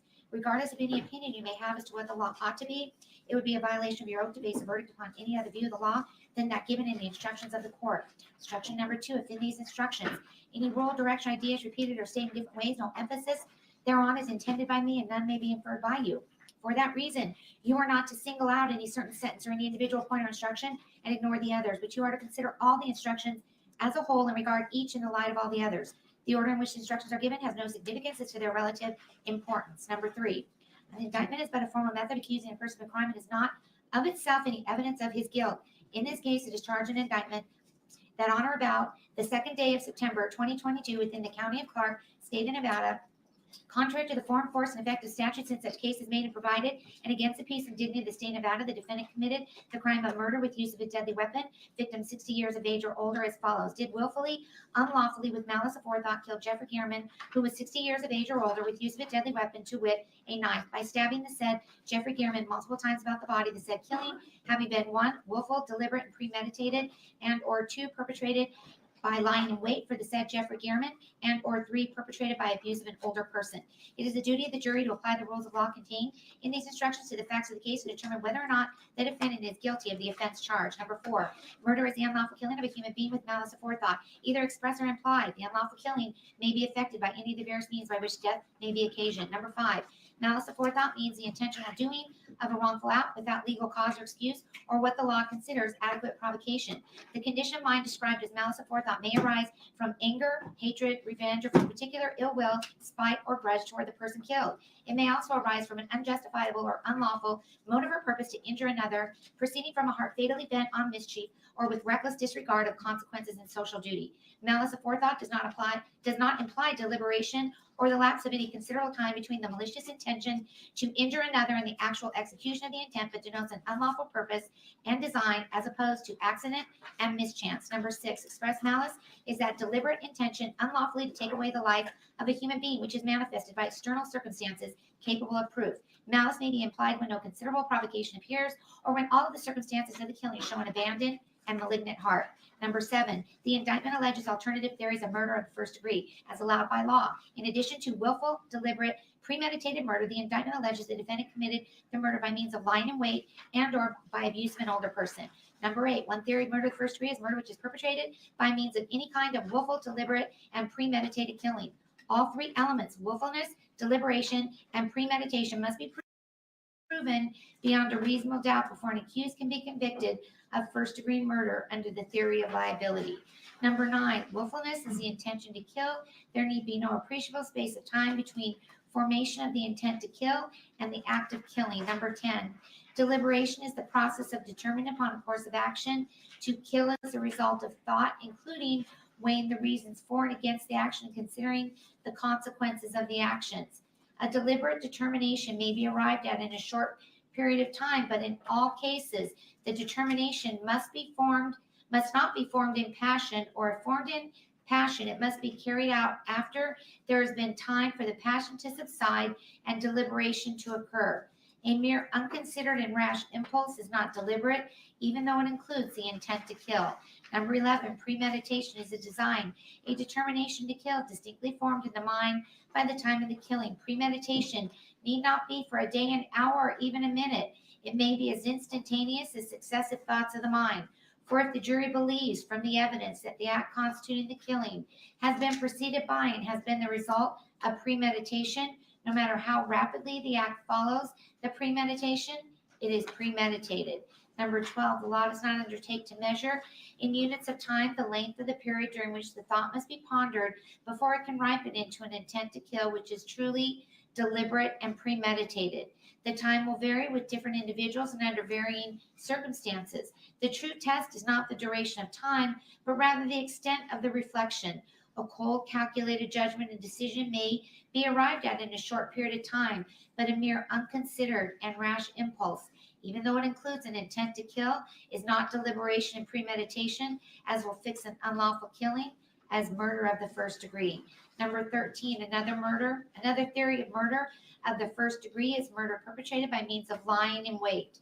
The elements necessary to constitute lying in wait are watching, waiting, and concealment from the person killed with the intention of inflicting serious bodily injury upon such person or of killing such person. Nothing requires that the lying in wait exist for or consume any particular period of time before the act which causes the death. It is only necessary that the act causing death be preceded by and the outgrowth of lying in wait. Where a killing is accomplished after lying in wait, the state is not required to prove premeditation or deliberation. The killing constitutes murder of the first degree so long as it was committed with malice, either express or implied. Number 14, another theory of murder of the first degree is a kind of murder which carries with it conclusive evidence of malice aforethought. One of these classes of murder is murder committed in the perpetration or attempted perpetration of abuse of an older person. Therefore, a killing which is committed in the perpetration or attempted perpetration of abuse of an older person is deemed to be murder of the first degree, whether the killing was intentional or unintentional or accidental. This is called the felony murder rule. The intent to perpetrate or attempt to perpetrate abuse of an older person must be proven beyond a reasonable doubt. Number 15, any person who abuses an older person is guilty of abuse of an older person. Abuse means willfully causing unjustifiably pain or injury or mental suffering to an older person. An older person is defined in Nevada as 60 years of age or older. Number 16, although your verdict must be unanimous as to the charge, you do not have to agree on the theory of guilt or liability. Therefore, even if you cannot agree on whether the facts establish the defendant is guilty of willful, deliberate, and premeditated murder, murder by means of lying in wait, or felony murder by means of abuse of an older person, so long as all of you agree that the evidence establishes the defendant's guilt of murder in the first degree, your verdict shall be murder of the first degree. Number 17, all murder which is not murder of the first degree is murder of the second degree. Murder of the second degree is murder with malice aforethought, without the admixture of premeditation and deliberation, nor by means of lying in wait or by means of elder abuse. Number 18, you are instructed that if you find the state has established that the defendant has committed first-degree murder, you shall select first-degree murder as your verdict. The crime of first-degree murder includes the crime of second-degree murder.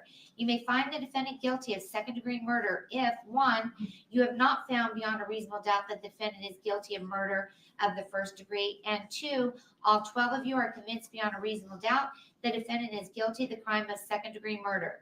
If you are convinced beyond a reasonable doubt that the crime of murder has been committed by the defendant, but you have a reasonable doubt whether such murder was of the first or of the second degree, you must give the defendant the benefit of that doubt and return a verdict of murder of the second degree. Number 19, you are instructed that if you find the defendant guilty of first or second degree murder, you must also determine whether or not a deadly weapon was used in the commission of the crime.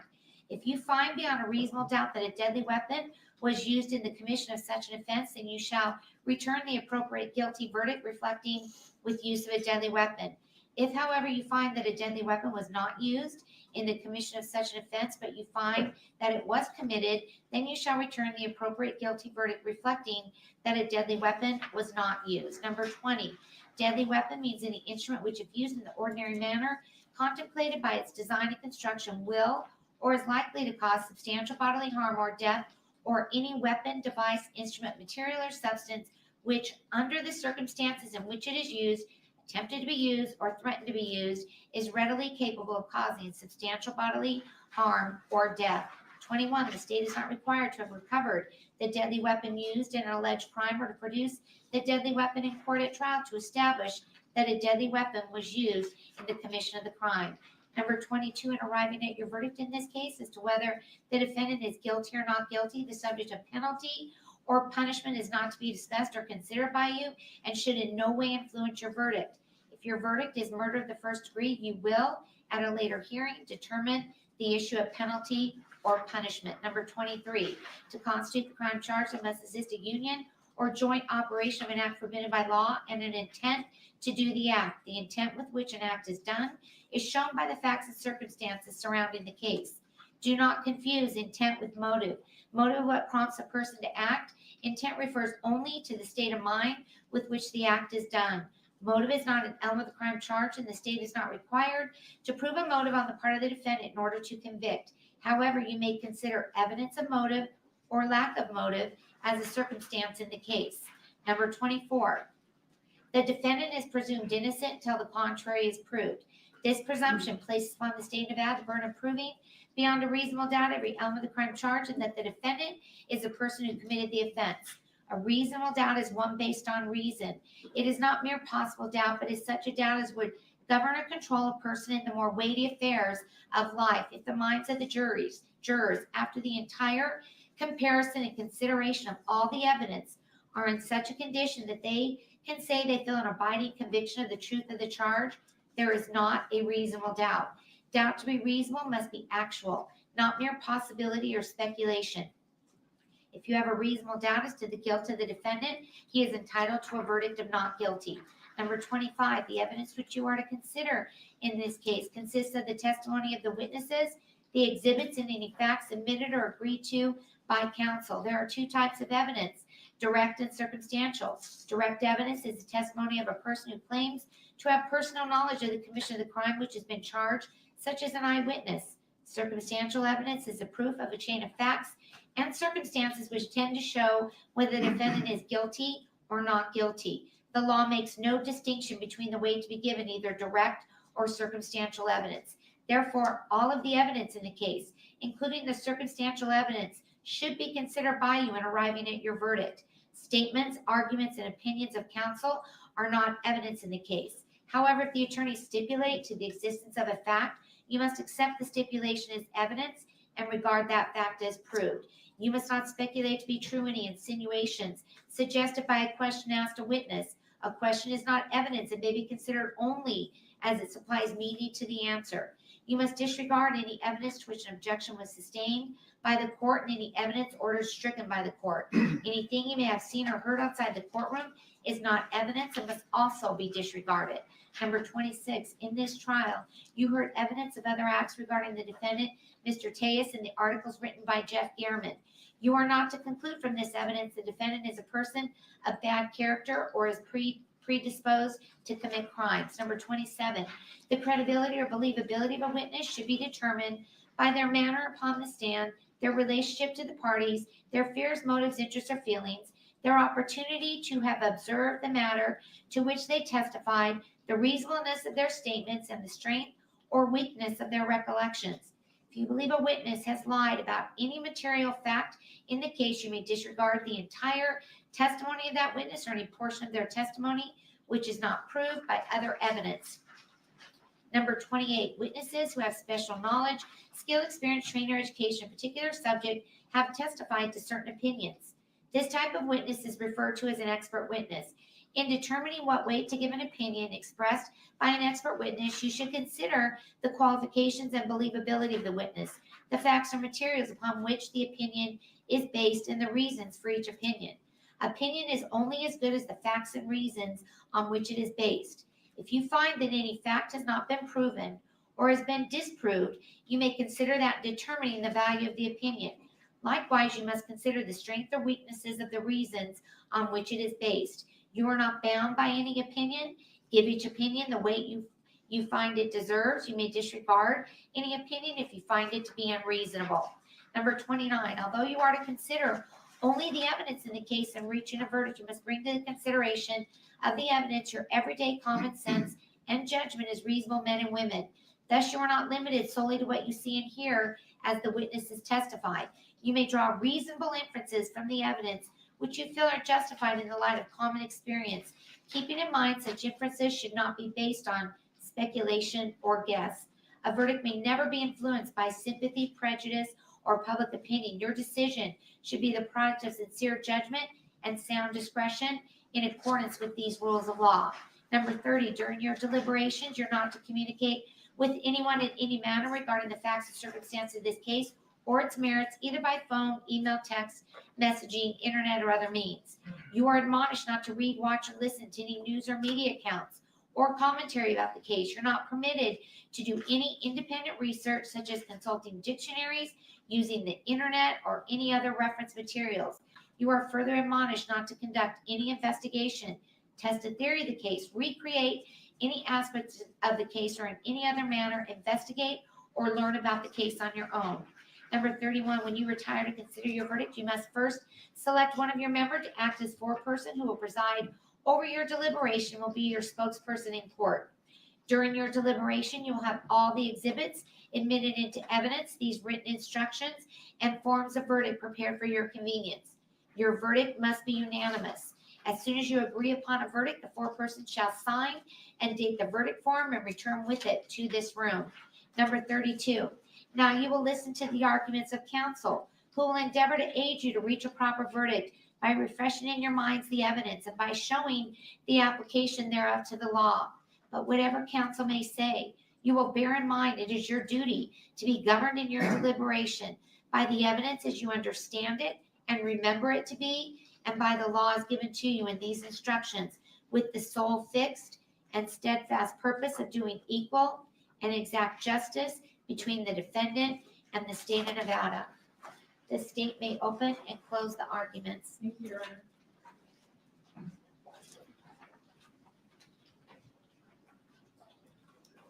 Marie? By June of 2022, Jeff German had caused a lot of problems for the public administrator, Robert Tellis. He had written articles accusing Mr. Tellis of an inappropriate relationship. He had written that he was bullying in the office and had created a hostile environment in the public administrator's office.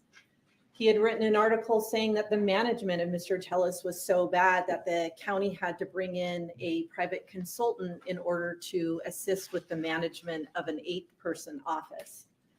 After Mr. German wrote those articles, Mr. Tellis lost his primary race and would not be the public administrator after that. And not just that he lost the race, he lost the race to a rival within the public administrator's office itself. And from the text messages of Mr. Tellis, we learned that this was deeply, deeply troubling for him. He wrote to Mr. German, "I don't know what to say. I told you how much this all impacted me. You heard from employees who are being harassed by these people, provided you," I think this is a typo, "proof that I was doing my best to actually smooth things over. I had to make hard decisions. Still, you wrote an article that makes it sound like I'm the guilty one. That wasn't fair or balanced." He told Mr. German, "I'm distraught right now. Clearly, there are typos in my message." He told Mr. German that he was adding to the pressure of his life. "I've done so much for that office. I've told you that I've been followed and that I caught Rita following me. You decided to take it on her word that she wasn't. However, clearly she was. It seems to me that you valued sensationalism or the value of a potential takedown than actually telling the truth." Guess who's back? I'm back after that Indian. I'm fucking stuffed. Anyway, right, just in case you didn't see it, just remember that... Oh, fuck, hang on. Just remember that what's her name? Kouri Richins went live at 1:25 Eastern, which is 6:25 UK time, and that we are playing that an hour behind. So we will watch the whole closing statements of this, then jump in. And what we're going to do, we're going to do a zoom. All right? Hello, Terry. How are we doing, Terry? No, I'm all here. Hello, Miss Gold. Miss H. Gold, sorry. How are you doing, my darling? Nice to see you, as always. Don't see Delan. You can't miss me, Terry. I'm here. Here we go. I bet Delan, it looked so yummy. It was yummy. in my tummy. Thank you for helping him drop more pressure on my life. Now, Mr. Garman's response was a response that you get probably from many reporters. He says, "Sorry you feel that way. My editors and I feel the story is fair and balanced." Mr. Tellis's response, "I don't know that you could truly feel that. You have concrete proof I provided you of what is really going on. You acknowledge much of it. You mention none of it. If telling yourself that you were fair helps you sleep at night while you're trying to destroy good people, that's your prerogative." And Mr. Tellis does attempt to fight back from these articles on his campaign website. He posts this letter discrediting the paper and discrediting the allegations in those articles written by Mr. Garman. He goes on Twitter and he accuses Mr. Garman of being a bully. He says Mr. Garman had threatened him. He told other people on social media in this first screenshot that because of those articles, I had to increase my medication to cope with it all. He tells someone who reposted the article or sent it that he was deeply disappointed that they had done that. And he's generally following the fallout of those articles on social media. But the reality is he lost that primary election after those articles were written, and he attributed it to the articles written by Jeff Garman.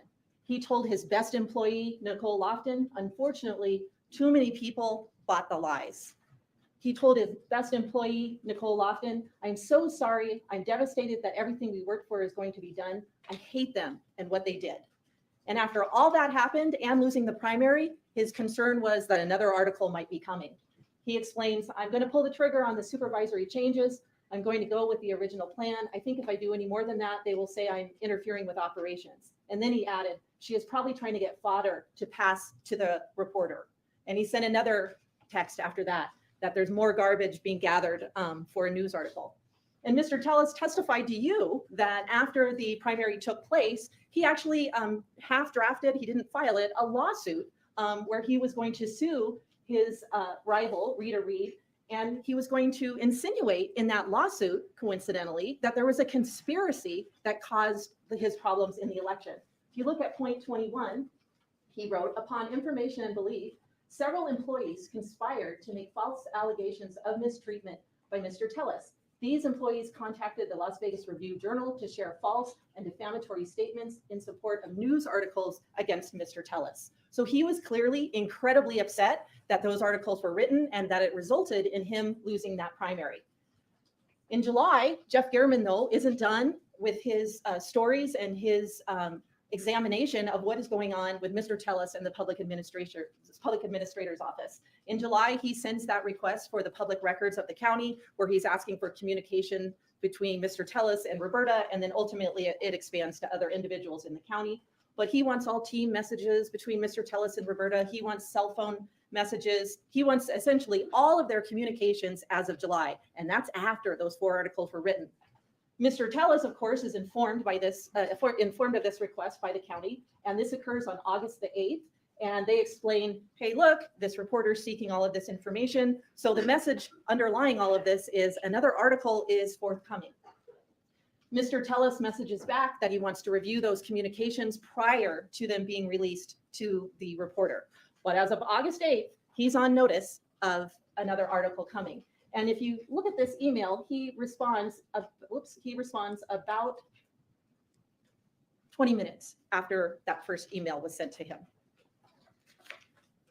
Now, looking at the August calendar, you can see that on August the 8th, that's when he receives the notification of the public records request. And by August the 12th, there are images from Google Maps of Jeff Garman's neighborhood, Bronze Circle. We don't know the date they were created, but we know they were modified by August the 13th, meaning they had to be created sometime before that. Now, this doesn't mean that Mr. Tellis physically went to Bronze Circle on the days leading up to the modification date of the 13th.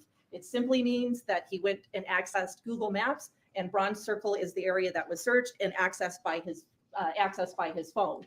And those images are, of course, where Jeff Garman lives. Now, the next date to keep in mind in our series of events in August of 22 is August the 15th. In August the 15th, that is when there's images of all of those cars that are kind of driving along the access road to Jeff Garriman's neighborhood. Now, once again, we have a modification date. That doesn't mean that the images were all taken on the 15th, but they had to exist before the 15th to be modified on that date. And if you recall, Detective Gaddis figured out where this was, and it's right off of Mr. Garriman's neighborhood. His house is right here on Bronze Circle, and she figured out by looking at the photographs where it was located in Las Vegas. And she figured out it was located right at this Popeyes parking lot, and that slanted wall ends up being in almost all of the images. And there are a lot of them, of several cars driving by the access road to Mr. Garriman's house.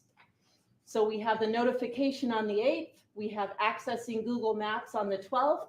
We have those screenshots of all of those vehicles in conjunction with Mr. Garriman's neighborhood by the 15th. And then by the 23rd, there have been searches of Mr. Garriman's personal information on Mr. Tellis's computer. This is Mr. Tellis's work computer at his desk. If you look at the screen on the right, you can see like there's a bottle of hand sanitizer, there's an arrow pointing to it. Here's a closer view. And the screenshots from his phone, you can see that the same cap to that bottle is in the screenshot as well. So these were clearly taken on his work computer while he was at work. And you can see that he's looking up personal information of Mr. Garriman, the kind of car he drives. He ultimately is able to get the address of 7216 off his work computer. And once again, those photos were in existence by August the 23rd of 2022.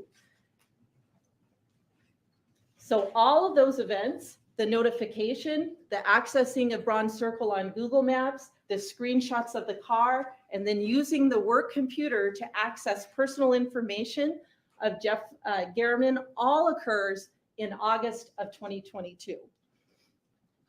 Moving to September, that's when Mr. Tellis on September the 1st receives notification that the county is getting ready to release all of those documents that were subject to the public records request. He's notified and Ms. Kennan is notified on September the 1st of 2022, and the murder's the very next day. It's about 15 hours later. Now we know that on the morning of the 2nd, Mr. Tellis left his house and proceeded into the area of Mr. Garriman's neighborhood, and that he kind of meanders around there, but ultimately ends up on those cross streets and then proceeds on foot to Mr. Garriman's residence. Mr. Tellis's residence is at the top of the screen there on Spanish Steps. He goes down that Silk Tassel Road and then goes on Red Hills Road.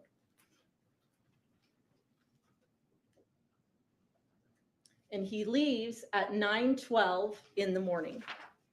Now, eventually, he's in the area of Rock Springs Drive, which is near Mr. Garriman's neighborhood. The time on that video is incorrect. It says 9:42 a.m. But you heard from Detective Mogg that the corrected time for that particular camera is 10:26. So he's in the area of Mr. Garriman's neighborhood at about 10:26 a.m. in the morning. What's the next thing that happens? Well, you know that this is Mrs. Tellis's Apple Watch, and she sends that message to Mr. Tellis at 10:35 a.m. You can kind of see it says Friday, 10:35 a.m. And the message is, where are you? Well, he's sitting in Mr. Garriman's neighborhood, so he's not answering this text message. That text message goes unanswered. Mr. Tellis at 10:40 a.m. is now on Wintergreen Drive, which is the cross street to Bronze Circle. He's on Wintergreen Drive at about 11 a.m. and the murder itself takes place at about 11:18 a.m. Then Mr. Tellis is back at his own neighborhood by 11:51 a.m. And this is video from that Piggott Elementary School, which Detective Mogg indicated that that timestamp is correct. And what does he do? He gets back at 11:51 a.m. and then he's able to get his BMW and proceed to Planet Fitness.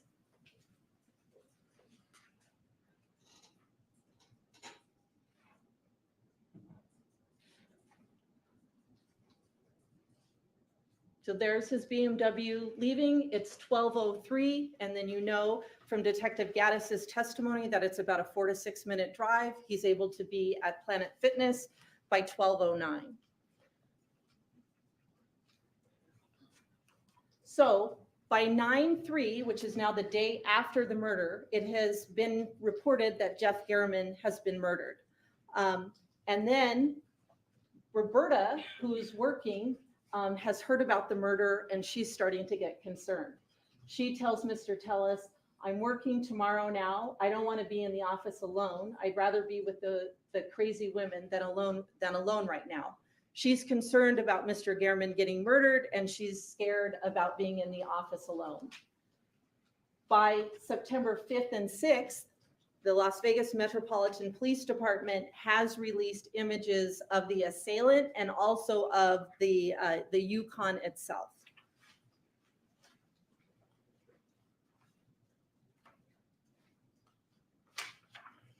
And Roberta becomes even more concerned. She messages Mr. Tellis, Rob, WTF, please do not be driving your Yukon around for a while. This is on the September the 6th. He answers, whoa, that's crazy. She says, please tell me your Yukon is not that color. He answers, it is similar, if not the same. She says, I'm freaking out, Rob. He answers, my car has all matching wheel patterns. I think they are saying that there's a difference between the front and the back of the assailant's vehicle. But Roberta looks at it and says, fuck, your car is identical. And it actually turns out that Roberta is the one that is correct. His car is identical. From that lighter spot on the passenger side, just below the windshield wiper, there's sort of like a lighter rectangular shaped portion of the car. You can see that in the video. From the differentiating tint between the front and the back of the vehicle, that part is identical. And from the wheels themselves, they weren't different. They were the same. The wheel rims on the front and the back are identical. It is his Yukon. He is the one who committed the murder. So let's talk about the charge of murder. Murder is the unlawful killing of a human being with malice aforethought, either express or implied. And all that means is an act of ill will. When you go back to deliberate, you'll be asked two overarching general questions about the crime. And those are, was a deadly weapon used in the commission of the crime? And was the victim of the crime 60 years of age or older?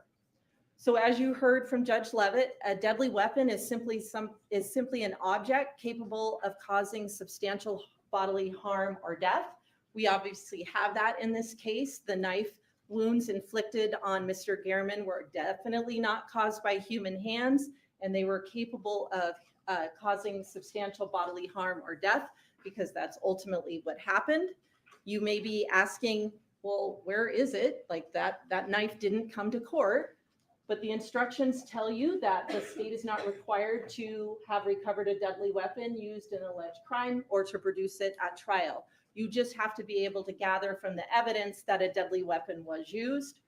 Obviously, the injuries of Mr. Garriman indicate that this was not caused by human hands. A deadly weapon was used to accomplish his murder. So that overarching question about the crime is probably an easy one to answer. Probably the easiest one after that is, was Mr. Garriman over 60 years old at the time the crime occurred? And he was 69 years old at the time it occurred. So let's talk about first-degree murder. As Judge Levitt explained to you, there are three theories, three pathways that you can reach a verdict of first-degree murder. The first one is a willful, deliberate, and premeditated murder. The second one is murder perpetrated by means of lying in wait. And the third one is murder perpetrated during the course of elder abuse. Now, the first form of first-degree murder is probably the one you're the most familiar with, and that is a murder that is willful, deliberate, and premeditated. And you'd have to find all of those elements in order to find Mr. Tellis guilty under that theory of first-degree murder. So let's talk about what each of these mean. Willfulness is very simple. It's simply an intent to kill. Do your actions demonstrate an intent to kill?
So this part of the video takes about 2 minutes. The entire time of that 2 minutes, Mr. Tellis is attacking Mr. Garriman with a weapon.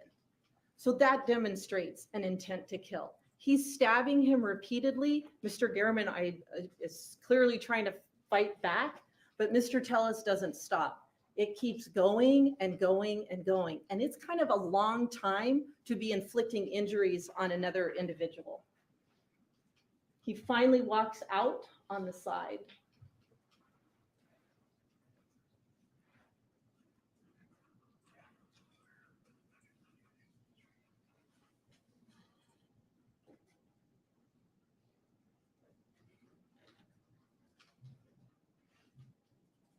But the duration of that time, the entire time, Mr. Garriman is being attacked.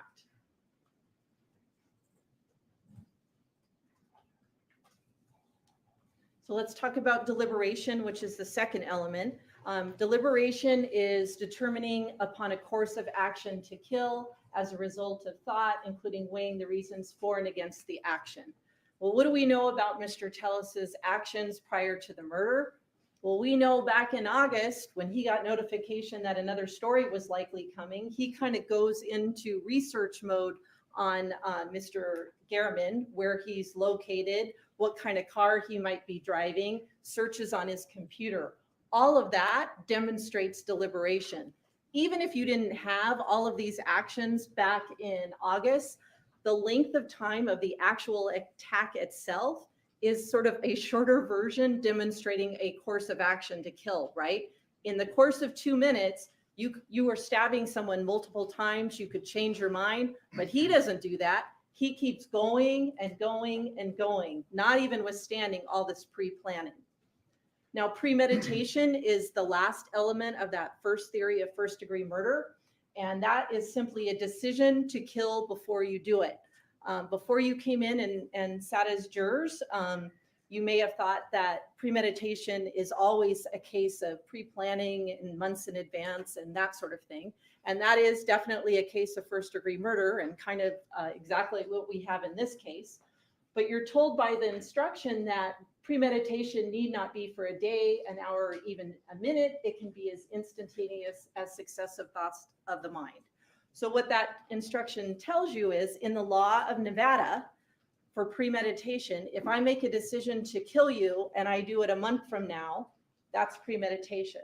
If I make a decision to kill and I do it a week from now, that's premeditation. If I do it an hour later, it's premeditation. If I do it a minute later, it's premeditation. If I do it a second later, it's still premeditation. And you have a video of the attack on Mr. Garriman, and clearly there's a decision made to kill him.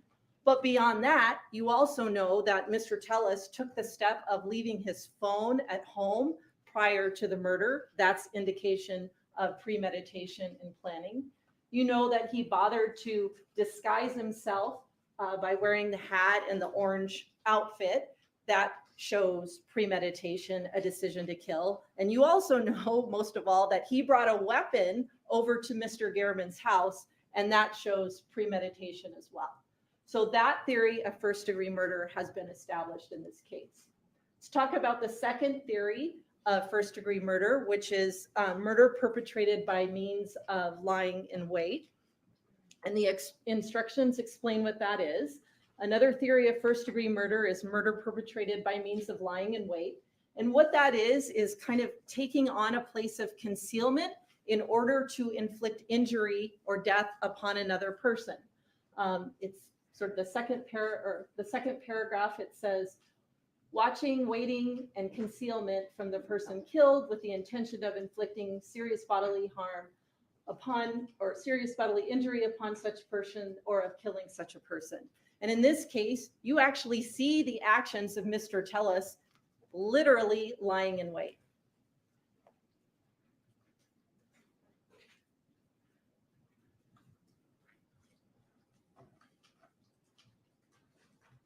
He goes into Mr. Garriman's yard and recedes to the back in order to be in a place of concealment in order to attack him later on. And that is literally lying in wait.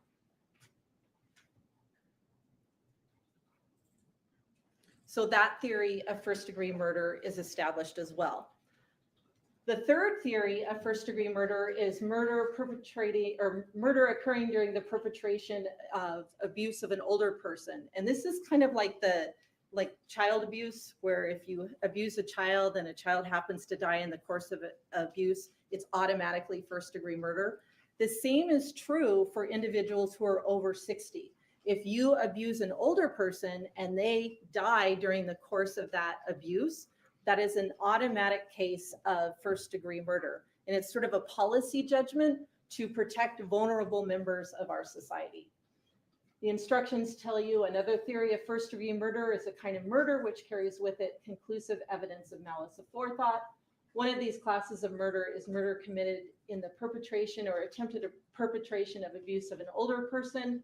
Therefore, a killing which is committed in the perpetration or attempted perpetration of an older person is deemed to be murder of the first degree, whether the killing was intentional, unintentional, or accidental.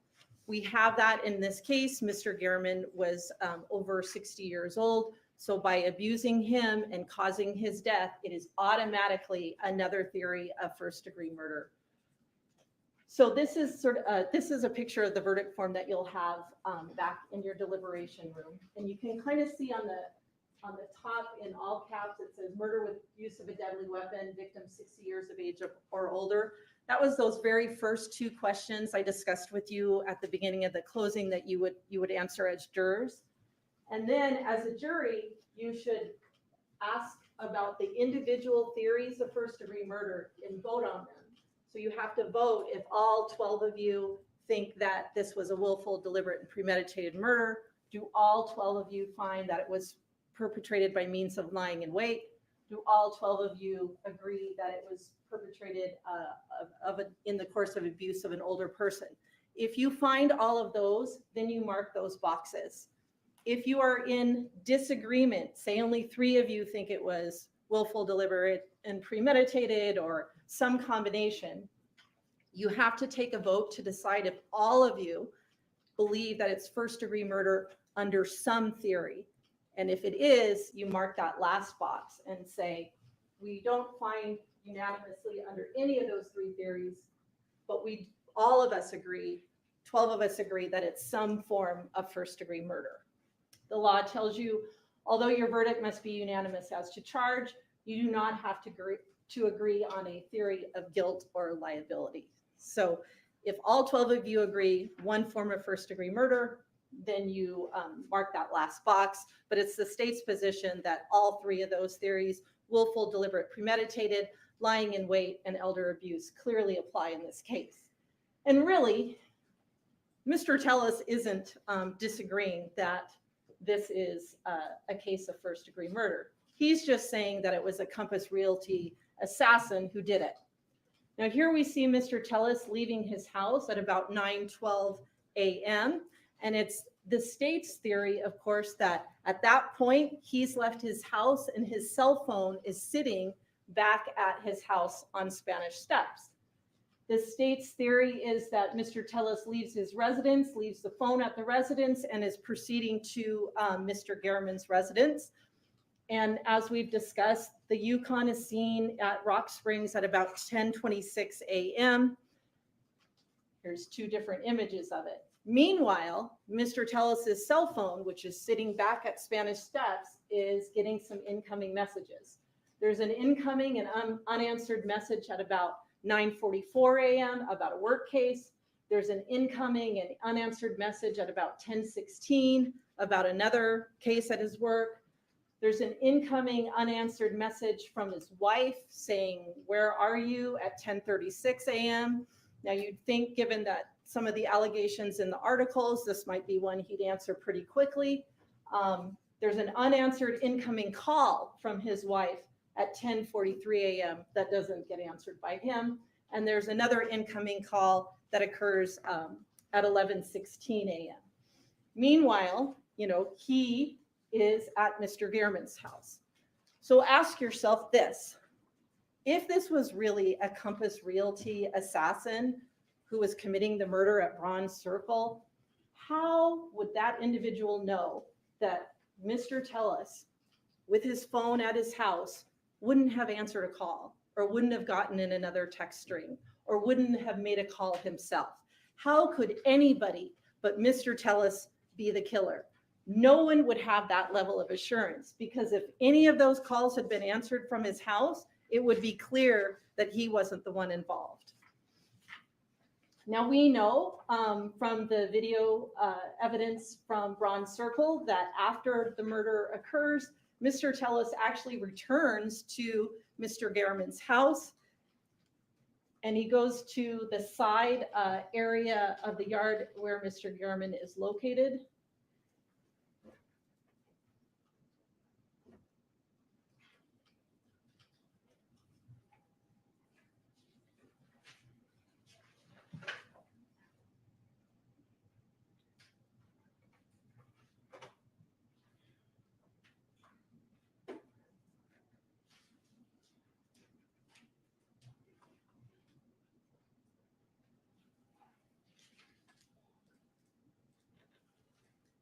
And then he returns back to the Yukon.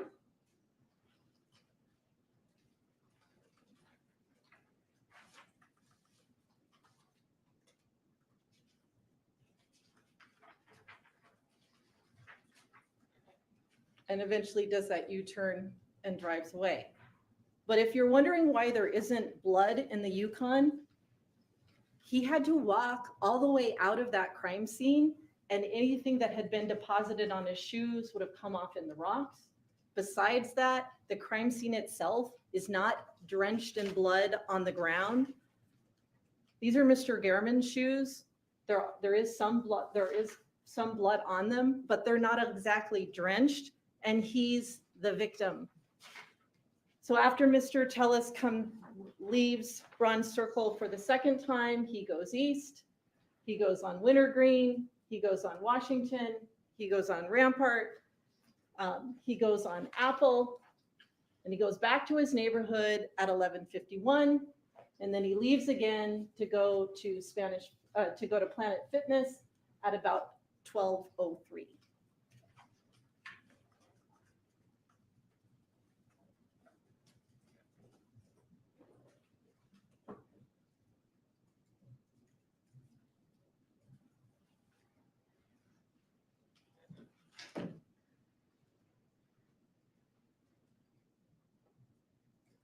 You also know that Mr. Tellis is the killer because of the DNA evidence in this case.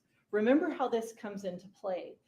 They collect the samples from the scene, and the Metro DNA analyst has this result of foreign DNA being present on September the 5th. They haven't even collected a DNA sample from Mr. Tellis until the 7th. So it's not like Metro or Compass Realty has a sample of Mr. Tellis's DNA to come insert in this crime scene. It's Mr. Tellis's DNA in this scene. It's literally on the body of Mr. Gehrman. The items from the search warrant also tell you that Mr. Tellis is the person responsible for this crime.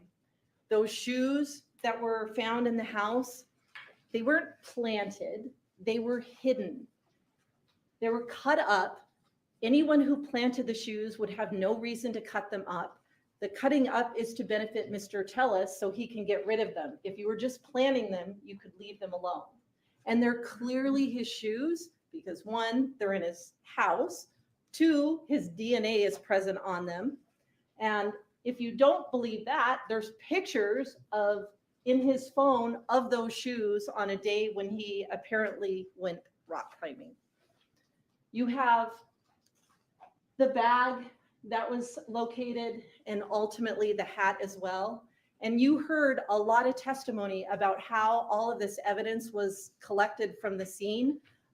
There's the detective who physically finds it, working with other detectives who are also doing the search. There's the detective that's assigned to be the scribe, to write down where everything is located. There's a crime scene analyst assigned to photograph it in place. There's DNA analysts who actually analyze the physical evidence after the fact. And all of this occurred, this whole search occurred while his wife is sitting in the house and aware of what they're doing. None of this evidence was planted. There's the bag, there's the hat, that was the location of the hat in his house. Finally, you know from the searches, the bronze circle where he accessed the Google Maps, Mr. Gehrman's house, that he is the one responsible.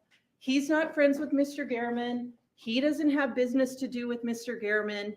There is no reason for images of bronze circle to be in his phone prior to the murder occurring. You also know that he is the one responsible from the sort of amateur surveillance that occurred in August prior to the murder itself. There's no reason for any of this to be in his phone, but that he's attempting to gather information on Mr. Gehrman. And finally, you know he actually used his work computer to gather information on Mr. Gehrman as well. At the end of his testimony, I think yesterday, Mr. Tellis explained that, he's really a victim in this. He's been victimized by the whole process. And he told you that he was wronged by his coworkers who didn't appreciate his changes that he made in the office and didn't appreciate his management style. He was wronged by the county who didn't understand that he was being a good leader. He was wronged by Zach Schilling, and by Kristen Riffle. He was wronged by them as well. He was certainly wronged, according to him, by Compass Realty. He was wronged by Steve Wolfson.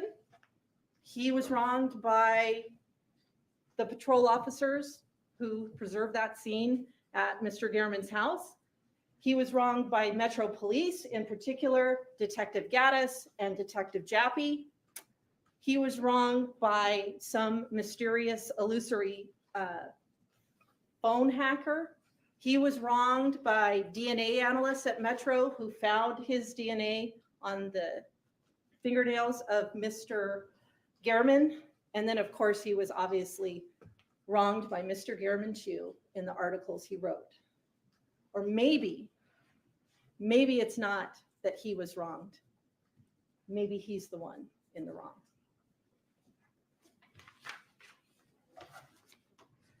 Thank you very much. At this time, we're going to take a 10-minute recess. During this recess, you're admonished not to discuss or communicate with anyone, including your fellow jurors, in any way regarding the case or its merits, either by voice, phone, email, text, internet, or other means of communication or social media, or read, watch, or listen to any news or media accounts or commentary, do research, consult dictionaries, the internet, or reference materials, do any investigation, test a theory, recreate any aspect of the case, or in any other way investigate or learn about the case on your own, or form or express any opinion regarding the case until it's finally submitted to you. We'll be in recess for 10 minutes. Thank you. All rise. Back to you, Director.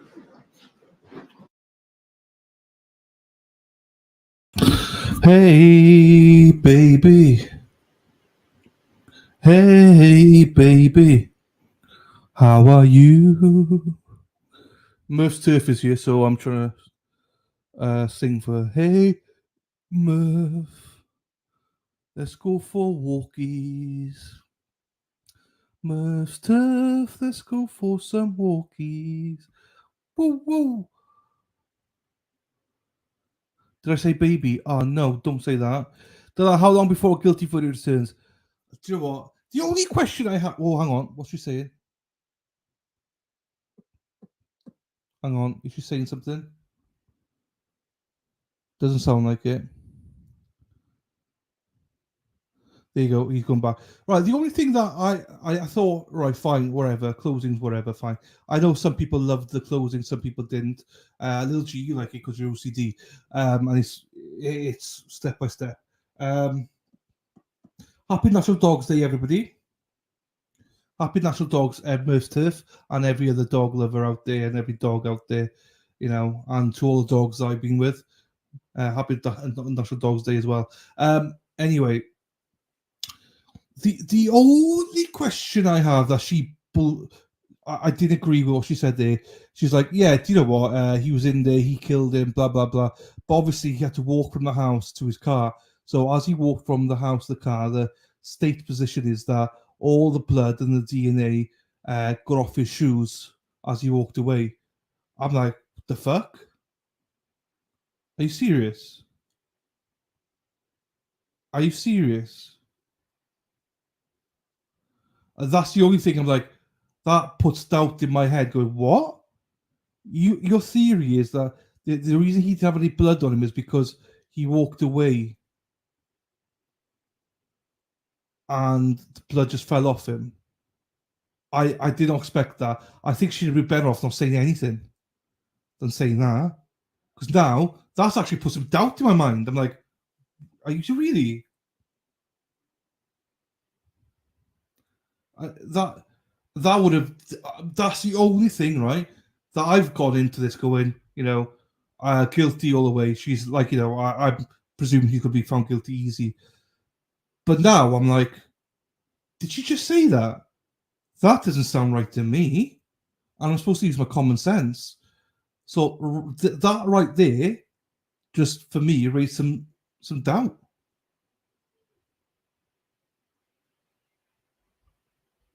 So obviously I'm on, you know, I know the jury won't think of that at all. But for me, I picked that up, and I know Robin, he did as well. A few other people did, obviously. And that for me was like, well, that's doubt. That right there is doubt, reasonable doubt. Why did she even have to say anything? She literally could have not said it. She was doing fine. I was like, da, da, da, da, da, da, da. In my head, it's going, da, da, da, da, da, da, da, da, da, da, then I was going, Sarah, pee, pee, pee, Sarah, pee, pee, pee, pee, pee. And then she said that. Oh, your blood just dropped off him on the walk from the house to the car. That piqued my interest. So there's no blood on the defendant or anything because it wasn't a messy scene. And, you know, as he walked out, blood would have dropped off. No, motherfucker. No, it doesn't, motherfucker. That right there is what reasonable doubt is. Obviously, the jury are not gonna pay much attention to that, obviously. But yeah, she said that basically there was no blood on him on the shoes or anything because as he walked out, the blood just dropped off. Okay, what did I miss this morning? Dylan's mics. The attachment to my brake broke Friday night. It broke Friday night, so I'm waiting. I gotta wait a week for my attachment. Then I can put it back on. Then I can put the bad boy back on. Then that's all good. She did, yeah. I know. What were you think to say? Hey me, yeah. It's not Linda. It's not that though. It's the you got to look at all the facts and stuff and go, right, is there any kind of reasonable doubt? Well, the reasonable doubt is the lack of blood. And the fact that that's the state's argument of, that would have instantly been like, well, that's reasonable doubt. That is 100% reasonable doubt. So jury or juror, like if there's someone like me in there, could be going, no, I can't convict him because, like they just said, the fucking blood dropped off him. Now I'm not saying the jury going to think like that. Who knows? But that was a big mistake. As in, it's probably not going to punish them. But to answer Murph's question, I thought it could be a quick verdict. Probably still is going to be a quick verdict, but it shouldn't be because that is not right. That is not right. Just like Gravy said, the body was found and gave a date. Fun fact, the body was never found. Exactly. He's going to do his own closing. My 3 spoiled of every day, but we'll have to do a special park visit. There you go. I was listening to that too. Sorry to hear that, but you are right. It is all good. It is all good. It's all good. Also, the chat helped me out. We had an hour on it on all El Chatty, and Lil G in particular. We got a refund of about $200 for my old mic, and the new stuff cost me about $60. So actually made money from it. Still bothers me more than his cocky attitude and stuff. I don't care about his cocky. You know, it is what it is. It's obviously going to influence the jury a little bit, I think. But also, you got to remember that people on the jury probably won't be thinking like we do. Do you know what I mean? So that whole thing about the blood thing will probably just not even resonate with the majority of them. So that probably no one cares about the blood in trials. Lol, 3 liters from yeah, that's true as well. That's true as well, Lorraine. You're 100% right. Hey, Sarah loves something hung. Sarah's hung up on it. You love it, hung. I know. Does your hand get tired? No. It's my elbow's on the seat, so it's not that bad. It's not that bad. I can grasp it, and it's fine. There we go. Agreed. That was a huge. Whoops. Better she said. She didn't have to say anything. Jury would, and no mention of it in the Karen Reid trial really at all. Nope. Just watch the show and investigate so bleed evidence in all cover up. Yeah. Blood you can't just get rid of. Most of the time, jury have already made their minds up on their half listening. I had my mind made up, to be quite honest with you. I was guilty. And all of a sudden, they just opened the door a little bit. Not like massively, but like I would have voted guilty. Now I'm like, oh, fuck. Where was the blood then? That's just that statement. Didn't like that at all. I did not like that. Friday, Terry. Friday. Refund, yeah, because my other microphone broke, so I still got this one, which I paid for myself, and the other one I got a refund for my old one, which is good. No, my elbow won't hurt. It's all good. It's a soft cushion. I can rest on my titties as well if I need to. Friday. Hiya, Terry. Me too, Sarah. Peep, peep, peep. Sarah. Peep, peep, peep, peep, peep. Help Karen yesterday, the whole trial, I was like, why is no one talking about the missing blood? Hope the defense points out. They should hammer it now. Hammer it. Me too until now with reasonable doubt. Yeah. Like, why nothing in the car, etc. Lorraine? Use those titties. I know, I've got to use the titties. Shari, I know you love the titties. Not you don't like my titties, but you like titties in general. I know, and the clams. Right, Lorraine. I was ready to call Alan Jackson myself. I thought Sean just said the FBI dug up on the album. I don't know. We can see what Sean says. I don't know what Sean's saying. They mentioned in opening. This is Teller's last chance. They better bounce on blood. Yes. I'm a fan of titties. Hey! Dana, you're the same as me. You're a fan of titties and clams. Hang on. Another Dana spectacular year. This as well pissed me out. I laughed at this Dana as well. See if other people get it. See if you dirty-minded people get this or not. Dana is the king of these. I don't know where he gets them all from, but this one also made me laugh. Hang on. Kouri Richins is not on yet, Lorraine. It's still not on. It's on about 25 past half past. It's an hour delay on it. I'm just going to watch it after the closings and then zoom it. No, I can't hook you the shirt drops down. My titties get all thingy then. Right, hang on. Another Dana spectacular.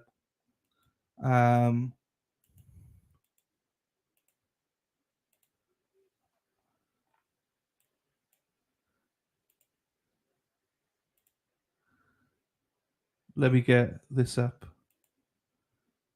White guys trim their pubes. Dana. I absolutely love this, Dana. I hope you all get it. I'm sure you dirty girls get it. Dana, I pissed myself for this one. I pissed myself. How true is this? How true is this?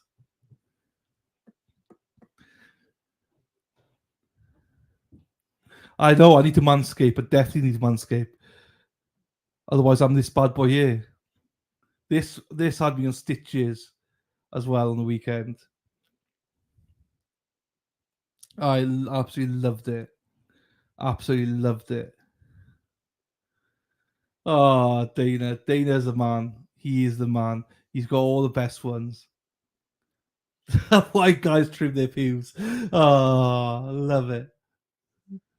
But I need to buy Manscaped. I need to buy it. I 100% need to buy it now. This is so. People think this is so true though. This is so true. Unbelievable. Fuck. Just as a reminder, everybody, we will go back to this now, and then after all the closings are done, we will be watching the Kouri Richins one as well. Kouri Richins one is on a 2-hour. Well, it was an hour they started, and now it's on an hour delay without streaming. And then we'll watch the we'll actually watch the trial itself then in after the closings here. They still haven't started yet. No one likes beating around the bush. Boom, boom. Dana's with the jokes today. I love that, though. I love it. My hubby said, do not ask. My mum didn't tell me after my dad passed, he manscaped. There you go. I have never, I trim, obviously, but I've never manscaped. I need to manscape, I think. Hey, we could all use that extra centimetre. Because Robin, they got to what do you call it? Change the presentations. That's what it is. A 10-minute break. They got to change the presentations. That's why she said, "Okay, let's take a 10-minute break." To change it. Exactly, Mr. Speedo. As guys, you take every centimetre you can get. That 1 millimetre, you take it. You take it. Stretch it out, baby. Stretch it out. Stretch it all out. Because the bigger you are, the fatter you are, the smaller it is as well, because you got extra fat down there. So you got to fucking stretch it. You got to stretch it. So yeah, I do need to strim down there. I'm not strimmed for ages.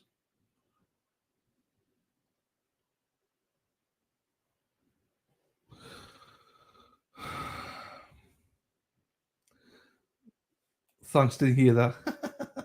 Oh my God. Just, hey, be truthful, ladies. There you go. Well, you know, Lorraine, we try our best. We try our best. Once found my jar of coconut oil under my younger son's bed. Mothers of boys learn a lot when they do. Yeah, okay. Poor boy. I hope he never told him. I hope he never told him. He would be mortified, Karen. Oh, I can't imagine. I can't imagine. Manscaped. Yeah, we don't have Manscaped here. Obviously we use other stuff, but I need to buy Manscaped. You're right. I do need to buy it. I think there is in the UK. I think there is now in the UK. You never know what shot will be. I know.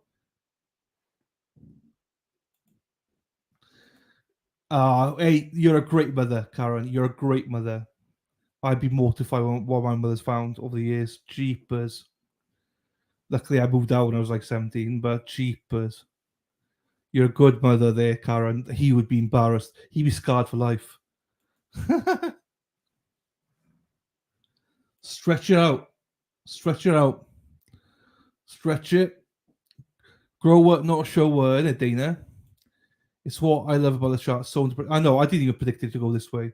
I live with 4 men in my house. I laugh constantly. There you go. You see a lot of stuff then. The actual term, since the Lancet just said not here, but it's available in the US. Manscaped. Because I don't think years ago Manscaped wasn't a thing in the UK, but I think it is a thing now in the UK. Manscaped. We just used to use razors and whatever else. Fuck, it is. Yeah, I've had my back and crack done. Not my sack though. I've like shaved my sack, but I've never done the. I've had my cracks done. We all did as lads. We all did had our back and crack done.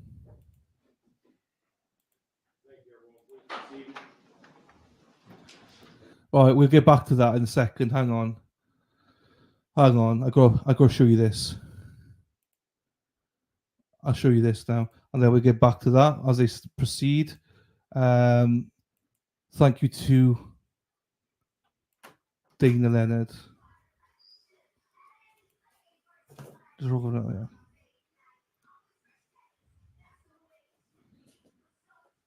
You see that from Dana? Love you, Dana. I shave my balls for this. I love it. I love it. Dana, thank you, my friend. I love it. I should have downloaded it and zoomed in, but I love that crap. Right, let's get back to the trial then.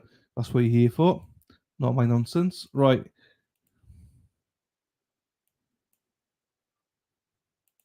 It's not presumption, preponderance of the evidence. It's not clear and convincing. It's proof beyond a reasonable doubt. This concept was borrowed from the Old English common law. Our founding fathers thought that it'd be better to let it's better to let 10 guilty men go free than to wrongfully convict an innocent person.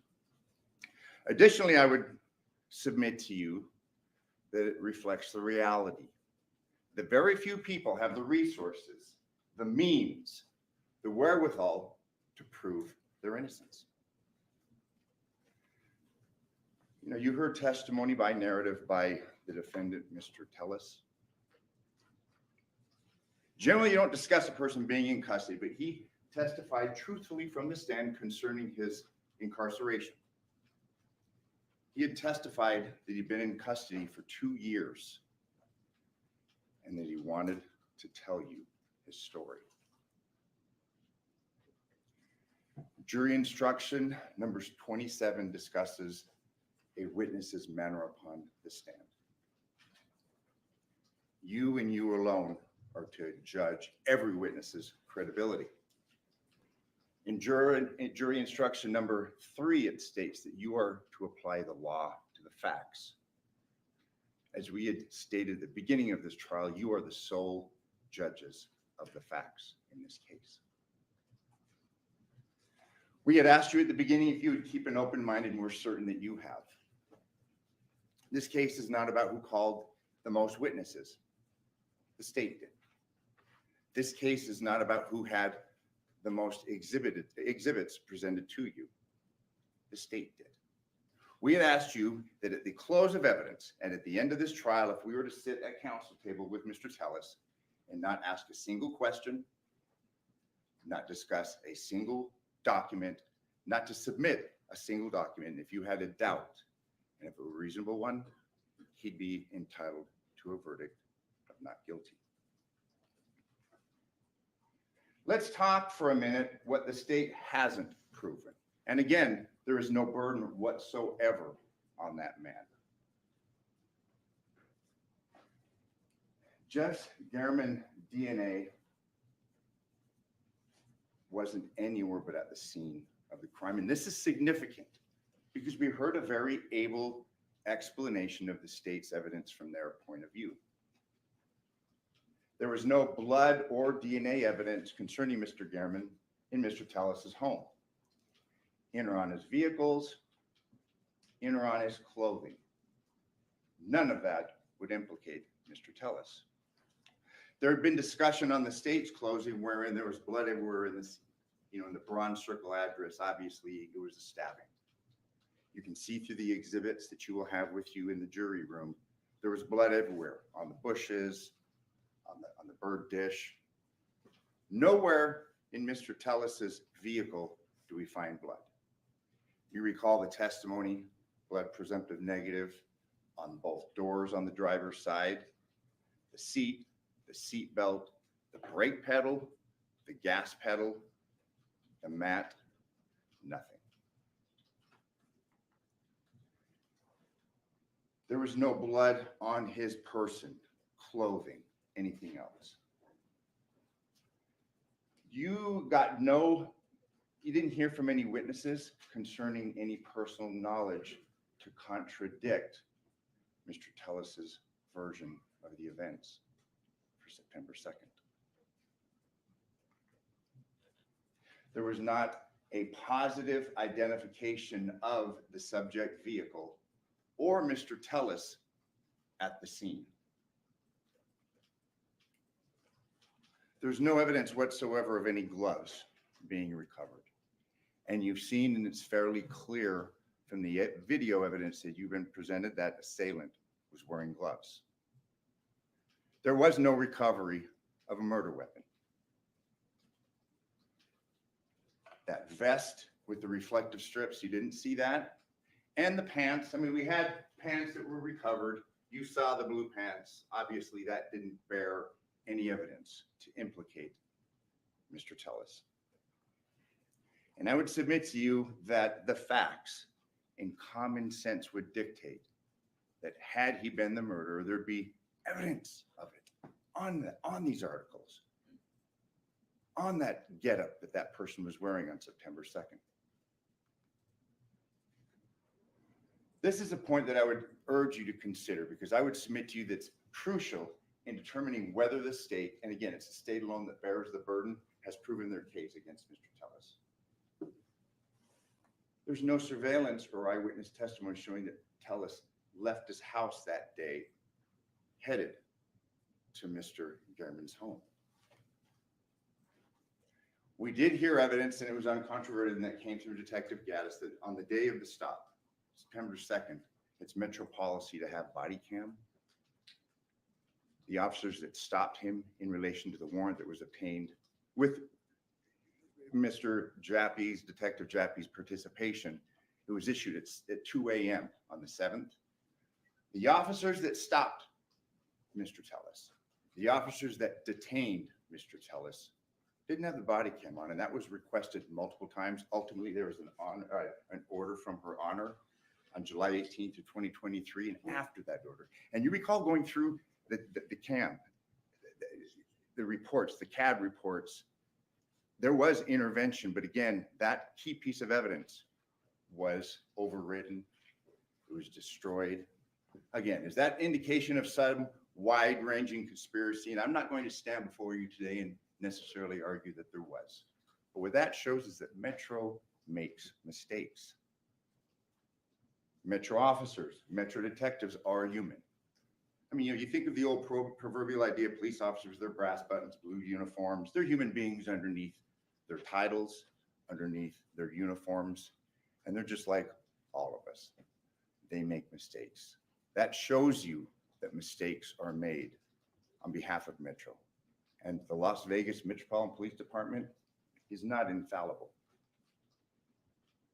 Let's talk about Robert Tellis's blood, or the lack thereof, at the scene of the murder. You had seen some pretty good videos capturing that person leaving Jeff German's house after the stabbing. I would submit to you that it's the state's argument that Mr. Tellis cut himself through that incident. You heard his testimony. You are the sole judges of the facts concerning that. What we do have, in addition to the state's video, is we have this assailant walking away from the 7217 Bronze Circle address. That finger was cut. That finger had been damaged by a knife or otherwise severely injured. Wouldn't there be blood? Wouldn't common sense dictate that there'd be blood in the bushes surrounding Jeff German's body, in the rocks which were recovered, in the sidewalk outside the house? Nothing. And again, it's the state's burden to present you every bit of evidence in their prosecution, and you should take into consideration the evidence that they've presented to you. But by the same token, you should take into consideration determining whether or not they have proved their case beyond a reasonable doubt, and they have the sole burden for the production of evidence. Ask yourselves what evidence is missing. Let's talk about Robert Tellis's body in relation to a struggle that the state would have you believe occurred between these two gentlemen.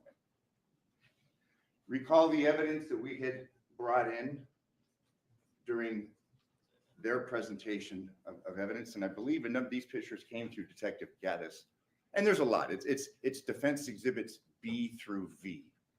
This is just kind of a capture of these photos, and there's a lot of them to evidence that there were no injuries to his body. Neck, front,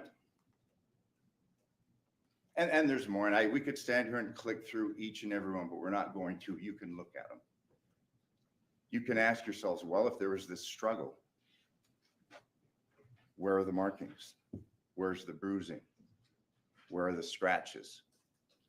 Defense exhibits B through V will demonstrate that there were no such injuries.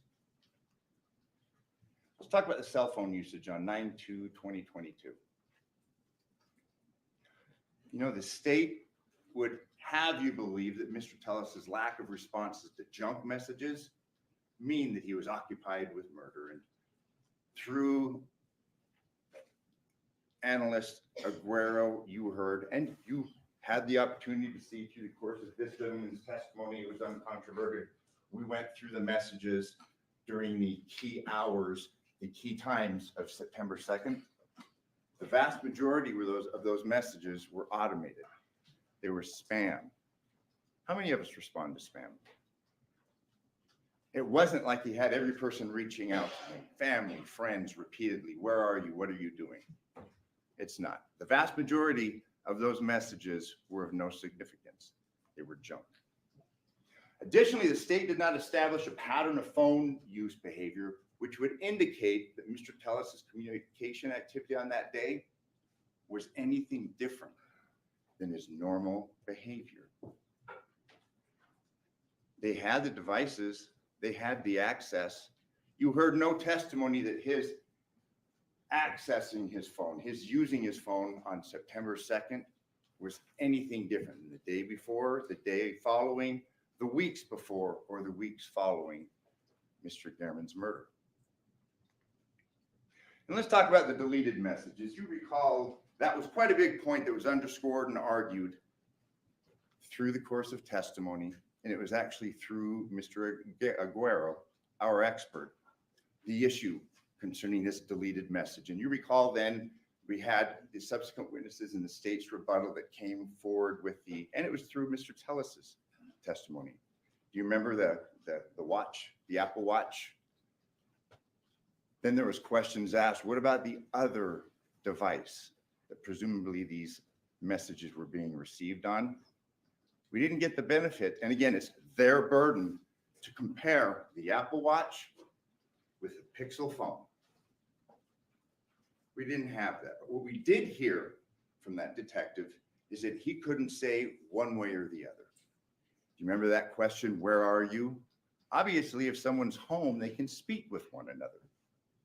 But we didn't hear and we couldn't hear any evidence. And for you to just make a judgment based upon their own expert, their own witness who has special training and knowledge, say, I couldn't say one way or the other whether that message was deleted on the Pixel device, the device that they have alleged was Mr. Tellis's phone. That's significant.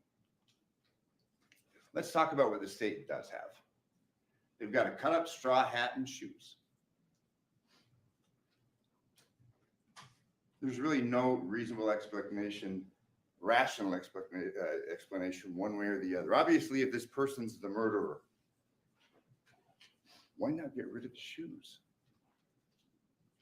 You'd have to presume that he had knowledge of the shoes and their whereabouts. Let's talk about that hat. Why wasn't that hat discarded? Again, we'd have to presume knowledge on the part of Mr. Tellis where that hat was. And again, neither the shoes nor the hat tied him to Jeff Gehrman's residence. We had a shoulder bag with balls in it. Do you recall that exhibit? We had a basketball and a football that looked like some sawdust, and you'll have all of these exhibits. What's going on with that? I guess you're to use your common sense, which is one of the latter instructions, and assume that this bag is somehow implicated in the murder of Jeff Gehrman. And then it winds up in a storage area in the family home with a basketball and a football and what I would submit to you looks like sawdust in the middle of it.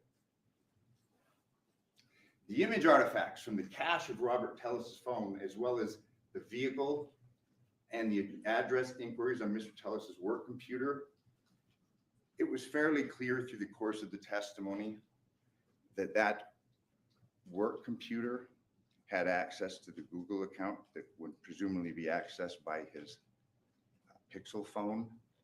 If one has password to that, one can have access to the devices. Matt Havaness said that he could not say the date of the cached images on the files of Mr. Tellis's Google Pixel phone. We were shown a calendar.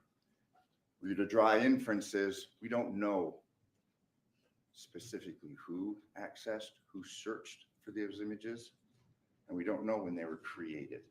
And I would submit to you that that's significant, and the state should explain that to you. On Defense Exhibit 03, Robert Tellis's user accounts on Dell Omnipex located the public administrator's office. Again, this is the report. You have it. This is Mr. Aguero's summation of his analysis. Again, it shows that this Google account where these damaging photos and images are shown, it's the same. It's the same account. It can be uploaded, accessed by both the cell phone and the work computer. Obviously, we know what was going on from the testimony of multiple witnesses, what was going on at the public administrator's office and the turmoil. I would submit that's something that you should consider and determine what the facts are and what the state has proven beyond a reasonable doubt. There is a positive DNA hit for Mr. Tellis related to Jeff Gehrman's fingernails. And you recall at the beginning of the state's presentation last week, you heard from the crime scene analysts, and I would submit to you that it was fairly clear that there was a little less than an airtight investigation because after all, police officers, detectives, crime scene analysts make mistakes. Reference to the lab techs, Ms. Brown and Ms. Koljenovich, They were trainees at the time that they did this DNA collection and the processing for presumptive negative or presumptive positive blood evidence.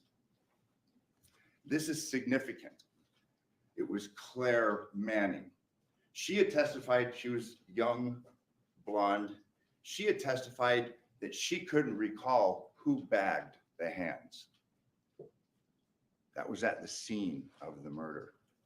You never heard testimony as to who initially bagged the hands of Jeff German's body.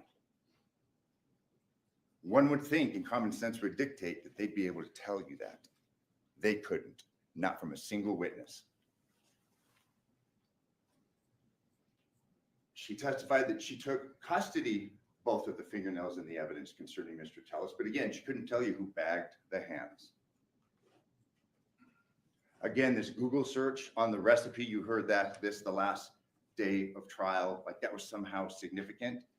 Do you recall in the recross of the detective, there was at least 2 computers at the Tellis home that were not reviewed. They weren't checked for those recipes. So again, I'd submit to you, we have a wash. Detective Mogg, Christopher Mogg, he's now retired. He's an analyst, he lives in Texas.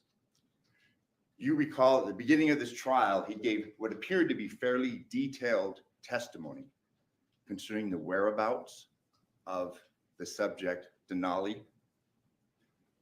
Do you recall on cross, it was addressed that at 9:10, that vehicle was entering in from the Piggott Elementary. And again, you saw the map, it's in evidence. You can see that this right here is not the entrance to Mr. Tellis's neighborhood. It's streets away. It's not close. He gave you testimony that apparently he drove through the neighborhood where Mr. Tellis lived, off the Spanish Steps address. He said to look for things of evidentiary value. We heard nothing.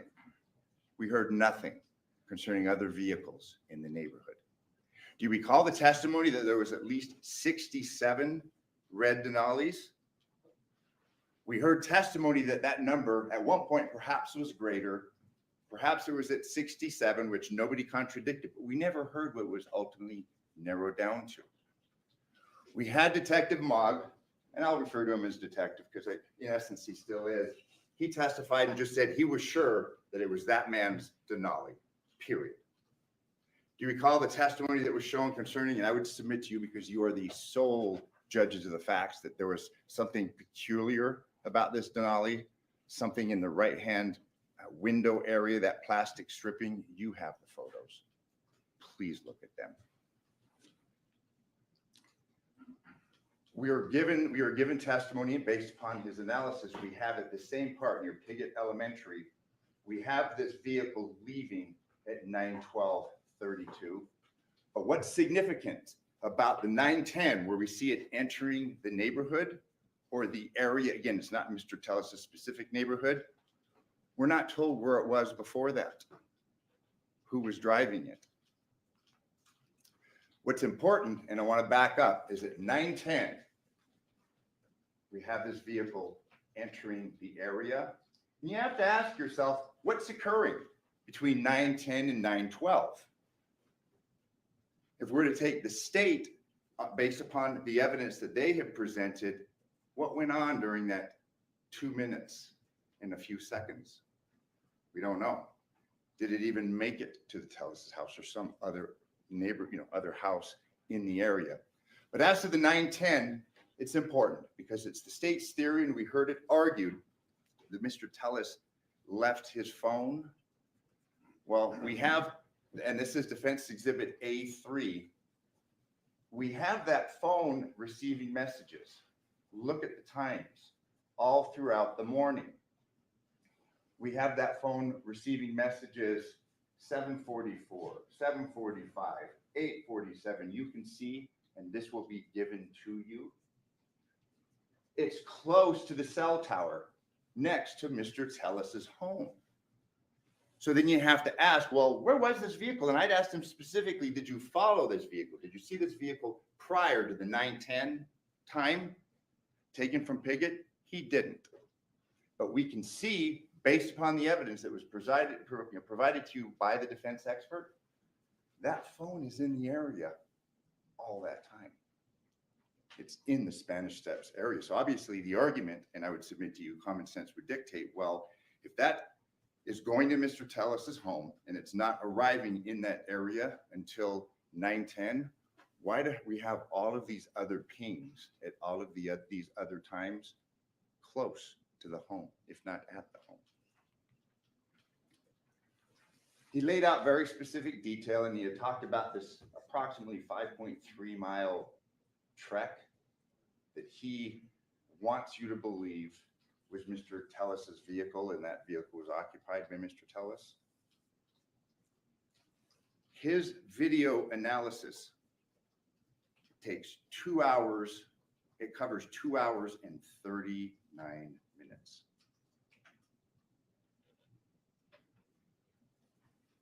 State couldn't show you what happened during that 2 hour and 39-minute period.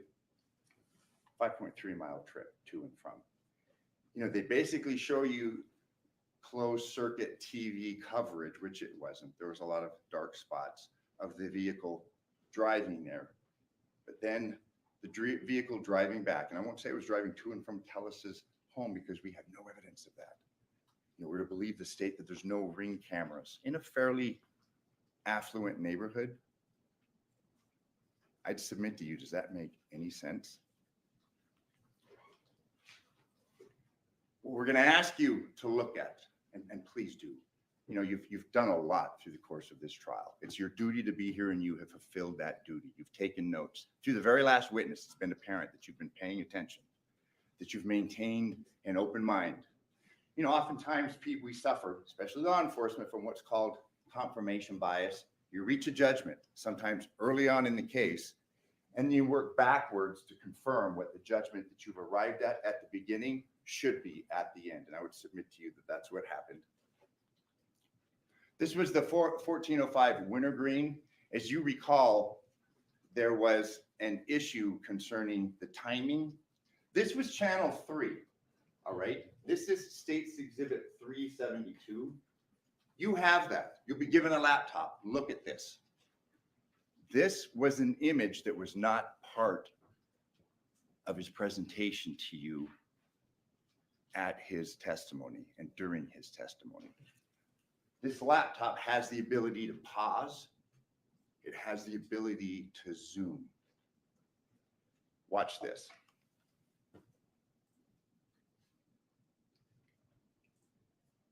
We're going to slow this down now.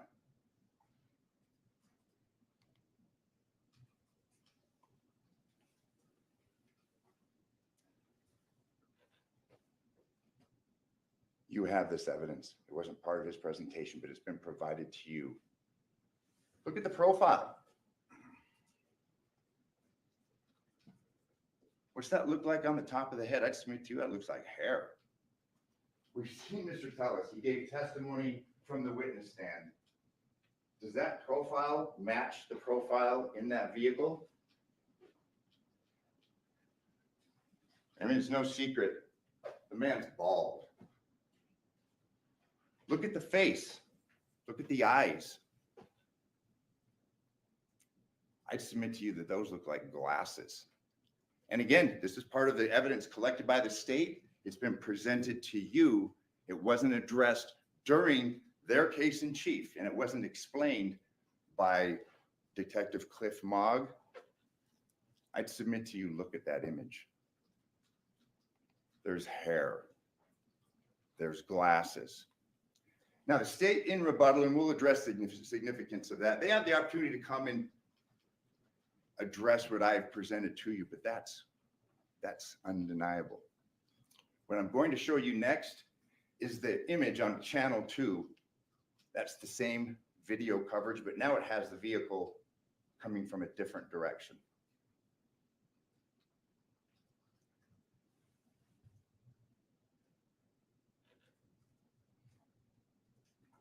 It's parked. Do you remember the testimony from Mr. Martinez? I think it was John Martinez, of no significance. It was fairly unmemorable on that date. He said he saw the person. Nothing caught his attention because nothing was memorable. There's no talk of a disguise, glasses, nothing. It's bland. Nothing was memorable. Take a look. Oh, hang on.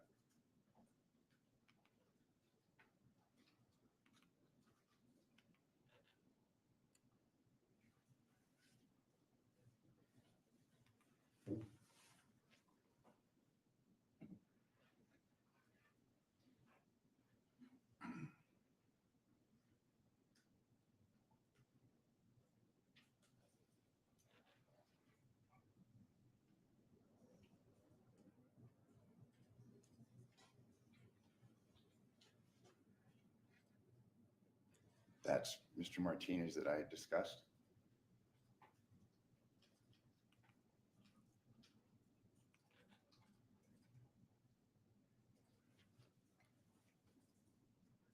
Look at this image.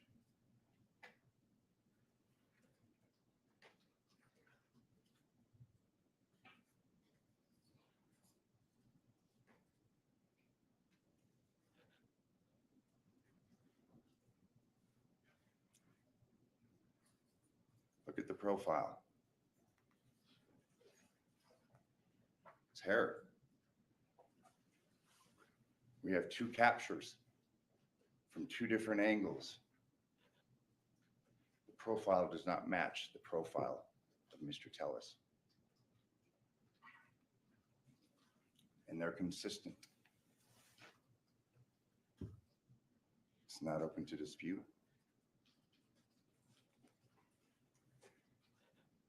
You know, you've heard testimony, and you heard it primarily through Mr. Tellis. You heard it from Nicole Lofton.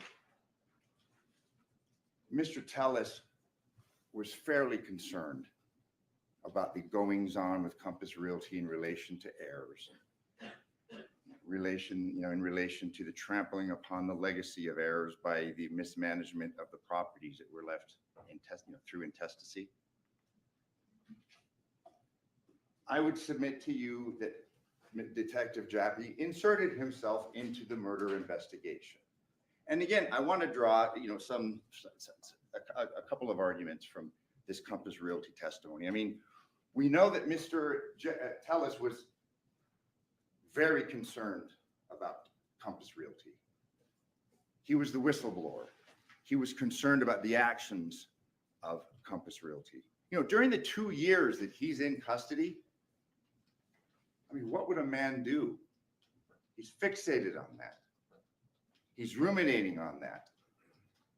I would submit to you that common sense would dictate, and your experience would dictate, well, he's going to focus on the involvement of individuals who he was focused on prior to his being arrested. I mean, really, what are his alternatives? And again, this goes back to the burden on the state and not the defense. What can he really do when he's locked up? He's going to focus on Compass Realty. It's easy to dismiss him as being crazy. Oh, that's Looney Tunes. But hey, he's been in custody for 2 years. He was worried about Compass Realty prior to being incarcerated. He was worried about the goings on with the old guard, about his work at the public administrator's office for financial reasons. He testified concerning, and you've heard testimony supporting that. Why wouldn't he continue worrying about that? Why wouldn't he keep thinking, well, I'm being framed, I'm being charged with a murder that I don't think I committed, I didn't commit. He's going to focus on what he was focusing on before he was arrested. You know, we heard testimony from Detective Gaddis. Do you recall the exhibits, the information that was presented about the release on September 5th? The video release of that individual walking. They started getting tips. Do you recall the email that was in her 70-page officer's report where she had communicated with Detective Jappy predating that? The first communication that we have on record and that's referenced is September 4th. Detective Jappy, when asked, did you incriminate him? Did you give him, did you give her evidence implicating him in this crime? And he said, I gave her information. But then we heard from Detective Gaddis that she had a communication with him again on September 5th. And again, she was given motive. In Detective Jappy's mind, she was given motive to focus on that man and his alleged motive to kill Mr. Gehrman. So he wouldn't agree from the stand that he implicated Mr. Tellis, but to call a detective or to email a detective on September 4th, and then again on September 5th and say, look at this guy. He's got a motive to kill. How could it be anything but an implication? You heard crime scene investigator Baxter. Her testimony concerned the goings on at the public administrator's office during the execution of a warrant on September 8th, 2022. Her testimony, and it was adopted by Detective Gaddis, she stated Mr. Jappy, she said Detective Jappy, was taking his own photos and collecting his own evidence during the search warrant at the public administrator's office on September 8th. And it wasn't a mistake, because it was asked to her on cross, and it was confirmed what she had said before you, the sole judge of the fact, by Detective Gaddis, the primary detective concerning this homicide investigation. We had heard testimony that Mr. Tellis, as a result of the warrant obtained by Detective Jappy on August 17th, 2022, that man was under surveillance. It appears until Detective Jappy inserted himself into this investigation, we had dual investigations, a short one and a much longer one concerning Robert Tellis. We know from Detective Jappy's testimony that he was exonerated. There wasn't this kickback scheme. He had been implicated by an agent who was a real estate agent who was a detective at the time. That provided to Detective Jappy in part the probable cause to get that warrant. So we have a member of Metro giving another member of Metro evidence, testimony, opinions about a kickback scheme implicating Robert Tellis. We also had heard through testimony that Compass had a direct line into the public administration office. And again, I discussed Mr.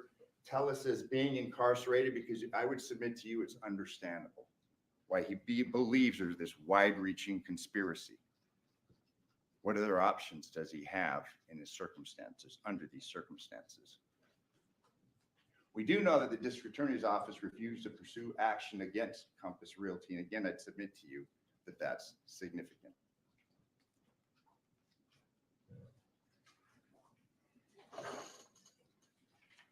You know, the purpose of closing argument is for counsel to stand before you and highlight the evidence that's been presented to you. I'm not going to stand here and go through every witness, discuss every piece of evidence and all the testimony, because you have been here. You have been attentive and you are fulfilling your duties. You're being good jurors.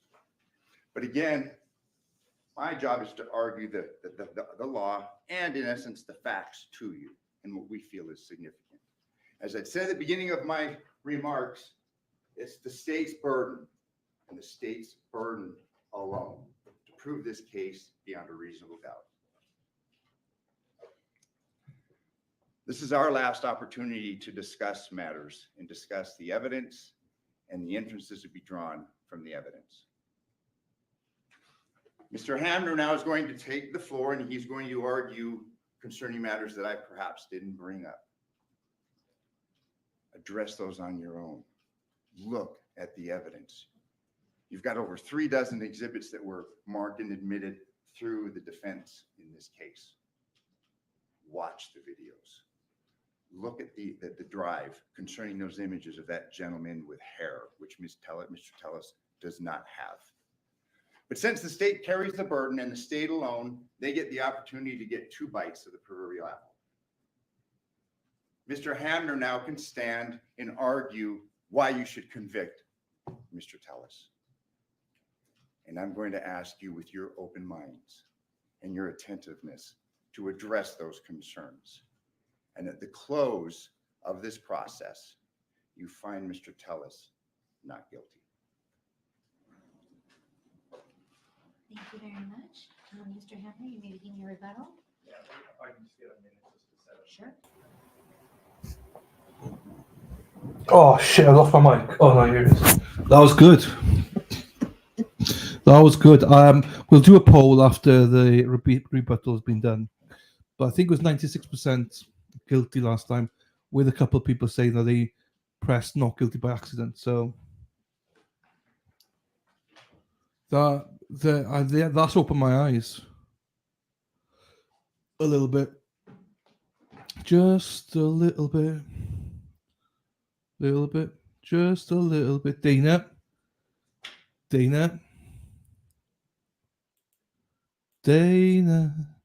Leonard. You love her, Dana. I should move myself, shouldn't I? Bollocks. That was very good. That definitely was not him in the car. And I know people say, oh, wig, but where's the wig? Where is it? Where's the gloves? You found the trainers and stuff, but where are all these key pieces then? I think he's going to be found guilty. I genuinely think he's going to be found guilty. But if I was on the panel, oh my God, I've got a little bit down to my left, a little bit down to my right, a little bit down, here we go, a little bit down.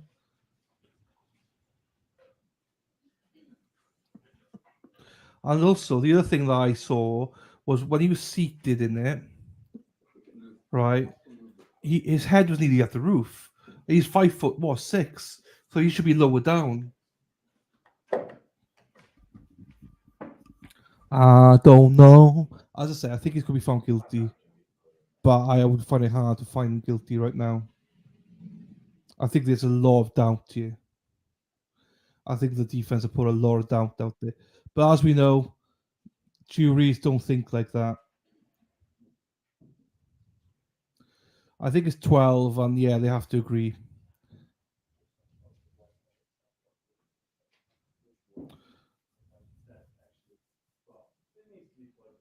Oh, Glare on TB. TB's on. Yeah, it's fine. Murder 1, but it was like murder 1 felony. There's like 3 types of murder 1 and murder 2. So, I mean, what we got to remember is the jury don't think like we think.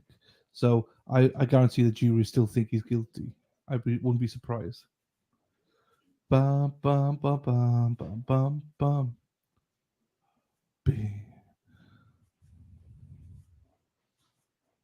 Yeah, TB had an emergency thing, didn't he? Yeah. I'll watch him tomorrow morning or something. Bum, ba, bum. I like to watch streams at 2.0 speed. So I don't like to watch people live. I just do it 2.0. Ba, ba, da, ba, da, ba, da, ba, ba, ba, ba. Hey, big spender. Where's Bill? Bill? Ba, ba, ba, ba, ba. I agree with you that Lady Di. I agree with you. People don't know what reasonable doubt is. The moment we go, you are right, Daffy Dale, they're unpredictable. The moment we walked in the joint, Billy, where's Bill? Okay. May I proceed? All right. Well, it's been 2 weeks. You guys have heard a lot of evidence. We thank you for your patience, and I will try to be as brief as I can. But as you've seen, with witness after witness after witness, the evidence is absolutely clear. The defendant murdered Jeff Gehrman. He murdered him because Jeff's writing destroyed his career. It destroyed his reputation. It threatened probably his marriage, exposed things that even he admitted he did not want the public to know. And he did it because Jeff wasn't done writing. He was informed on August 8th that a records request was being made by Mr. Gehrman long after he had lost the race, well into his lame duck remaining administration as a PA. And he learns that Jeff wants to write more. And when he learns about the subject of it, it's not about him and Alicia. It's not about him and Rita. It's not about anybody except him and Roberta. And what you see unfolds over the course of a month. We learn from his phone expert that he shut off all location data, even though that phone, as we learn from his expert, 13 years of location data magically disappears for the month of August. Why? Because of the August 8th email. He's over it. He's building a reconnaissance case. He starts to go on to Google Maps. He starts doing surveillance at Popeyes. He's using the power of his office and their computer software to find private details about Jeff, so it can culminate in murdering him. And that's what he does. But as I've told many, many juries, especially in the last few years, it is really, really hard to plan the perfect murder in the digital age because you leave too many breadcrumbs behind. And he's no dummy. He's actually quite smart. He is thoughtful. But you will see during this rebuttal, there are mistakes that he makes. And there are things that he simply cannot account for, that when a police starts to look into an investigation and deploys the tools that the police have at their disposal, it uncovers the inconsistencies. It uncovers his mistakes. But I got to start with what he got up and told us about, the alleged conspiracy.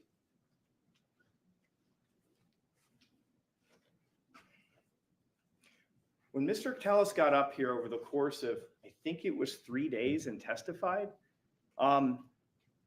it was remarkable what he had to say, and not in a good way.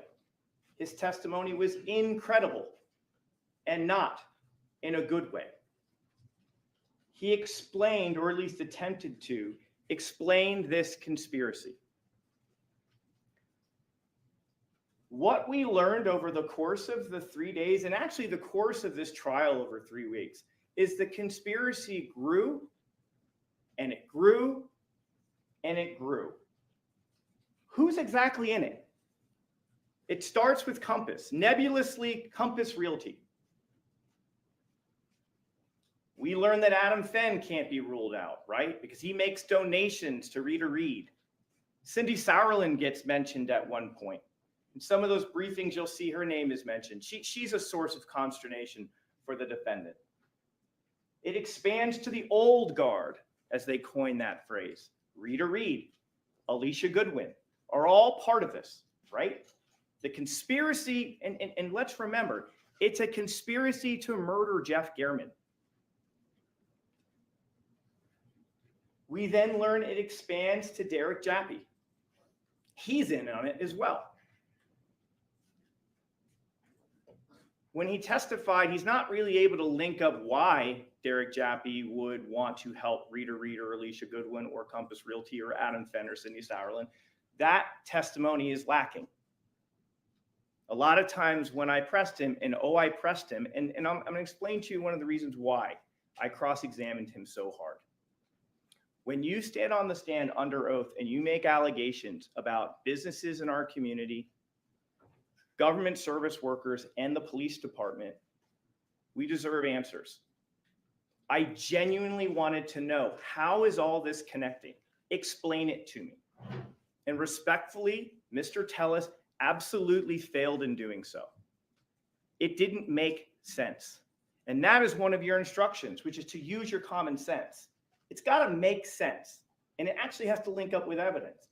But a lot of times, the most common answer I would get back from Mr. Tellis was simply, well, no, I never saw Jappy take a bribe, but I think that. It was a lot of times just like, that's just my gut feeling. That's my opinion. That's not evidence. That is not evidence. But yet it was Mr. Tellis's answer for almost everything when it came to this conspiracy. But let's continue. It stretches out to include Cliff Mogg, Justine Gaddis, the entire DNA lab. He said there were also patrol officers in it. I asked him which patrol, I don't know which ones. And then it literally culminates with Steve Wolfson, like the DA. It culminated with him. He can't quite link it up, but he threw that name out there. And here's the thing that struck me when I took over this case.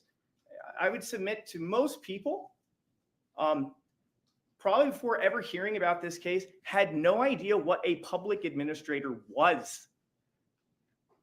He is not a U.S. senator. He is not a governor. He is not a congressperson. He is a duly elected official who manages an office of approximately 8 people. And their job is to assist people who pass away, who don't leave a will and leave property behind. The public administrator's office is not at the forefront of everyone's mind in this community. No one learns about this until who brings the office to light? Jeff Gehrman. And what's amazing is if you believe that story about this conspiracy, all of these people and all of these entities were willing to sacrifice their reputation, their business, their police department, even the public administrator's office. They're all willing to put it on the line to kill a reporter, to get that guy, even though he's leaving in 3 months. Does that make a shred of sense? Absolutely not.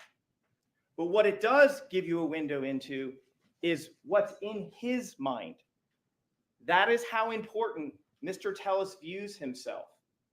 That every single one of these people, every single one of these entities were literally willing to kill another human being who is not him, just to frame him. Does that make sense? And more importantly, where is the evidence to support that? Where is the evidence that you received in this trial that supports that? And the answer is you didn't. There isn't any evidence of that. Why would Compass conspire to frame him? Why? I asked him. I wanted to know. He couldn't give a good answer. His best answer was, well, I was going to do a lot of work in the next 3 weeks or next 3 months. Has anyone ever heard of any sort of legal filings, lawsuits getting settled up in a brief, tidy 3 months? That's not a thing. That didn't happen. That doesn't happen. There was no need to frame him because they already succeeded getting him voted out of office. And all they had to do was donate a whopping, I guess, 15 grand at best to get him out of office. They didn't need to kill him. He was on his way out the door. He is a lame duck. And lame ducks don't matter. What incentive does Metro have in this conspiracy with a real estate company to frame a lame duck? That's an even bigger one. Why would they do that? What did we hear that would show us that Compass is like, hey, guess what? Hey, Metro Homicide, we need you to join us to go frame this outgoing politician. I mean, we killed the reporter. That's not important. But I want you to join us in this, and let's go frame this guy. And all of Metro's like, sign me up. Sounds great. Does that make any sense? Absolutely not. It makes no sense. And it's not supported by the evidence. And again, if Compass is literally willing to kill, why not just kill him? Just kill him. Why does Jeff have to suffer? It makes no sense. And it gets even worse. Well, before we get to that, here's the thing. When we go back, when you think about the Compass question, right? Isn't Compass in cahoots with Rita Reid and Alicia Goodwin, right? They're funding Alicia Goodwin, right? Or no, Rita Reid. They're funding her campaign against him. And who do they get to help write the story? Jeff Gehrman. Like, why would they kill the guy who wrote the stories that got this guy out of office? Why would Compass do that? That doesn't make sense. And then, yeah, if it's really a frame job, the murder weapon should have been in the house. The orange shirt should have been in the house. The DNA should have been all over the place. Like they're claiming, you know, well, why weren't these things located? The state would submit to you, he got rid of them. He got rid of the murder weapon in the orange shirt. He cleaned the outside of his Yukon. He even admitted it. And here's the thing. We only know that he wiped down his Yukon because on that one particular day, he was being watched. He wasn't watched every single day after the murder by Metro. Did you hear that testimony? There were other days he could have wiped the interior of his car if he wished. And I've always thought about the shoes. Like the shoes to me was kind of an interesting one. My co-counsel's right. Like the only one who benefits of like chopping up the shoes is Mr. Tellis. It's this awkward amateurish way of getting kind of rid of the evidence. But I thought to myself, maybe Mr. Tellis didn't even think to like bring an extra pair of shoes. Because like what happens if he walks in and he's totally barefoot? His wife would be like, why do you have no shoes on? He probably had to bring his shoes back in. He doesn't need the orange shirt. He doesn't need the murder weapon. It is his kid's bag, right? I mean, he said those were my kid's sports bag. So like he probably needed to bring that back. Not sure what he was doing with the hat, I'll admit. But clearly he's chopping it up to try to get rid of it, just like his shoes. And why kill Jeff? Like this is the question that is so destructive to this defense. It's his writing that shines a light on his behavior. He is sought out by the co-conspirators to do this. And he admits, and he admitted on the stand, one of the rare times he admits it, he admitted, yeah, his writing was the difference in the election. That's why I lost. I got that out of him. He was at least willing to concede that. But for Jeff Gehrman, he's still a public administrator. His writing is why the defendant is out of the job. And therefore, under this theory, he's got to be the one who's killed. That's his reward.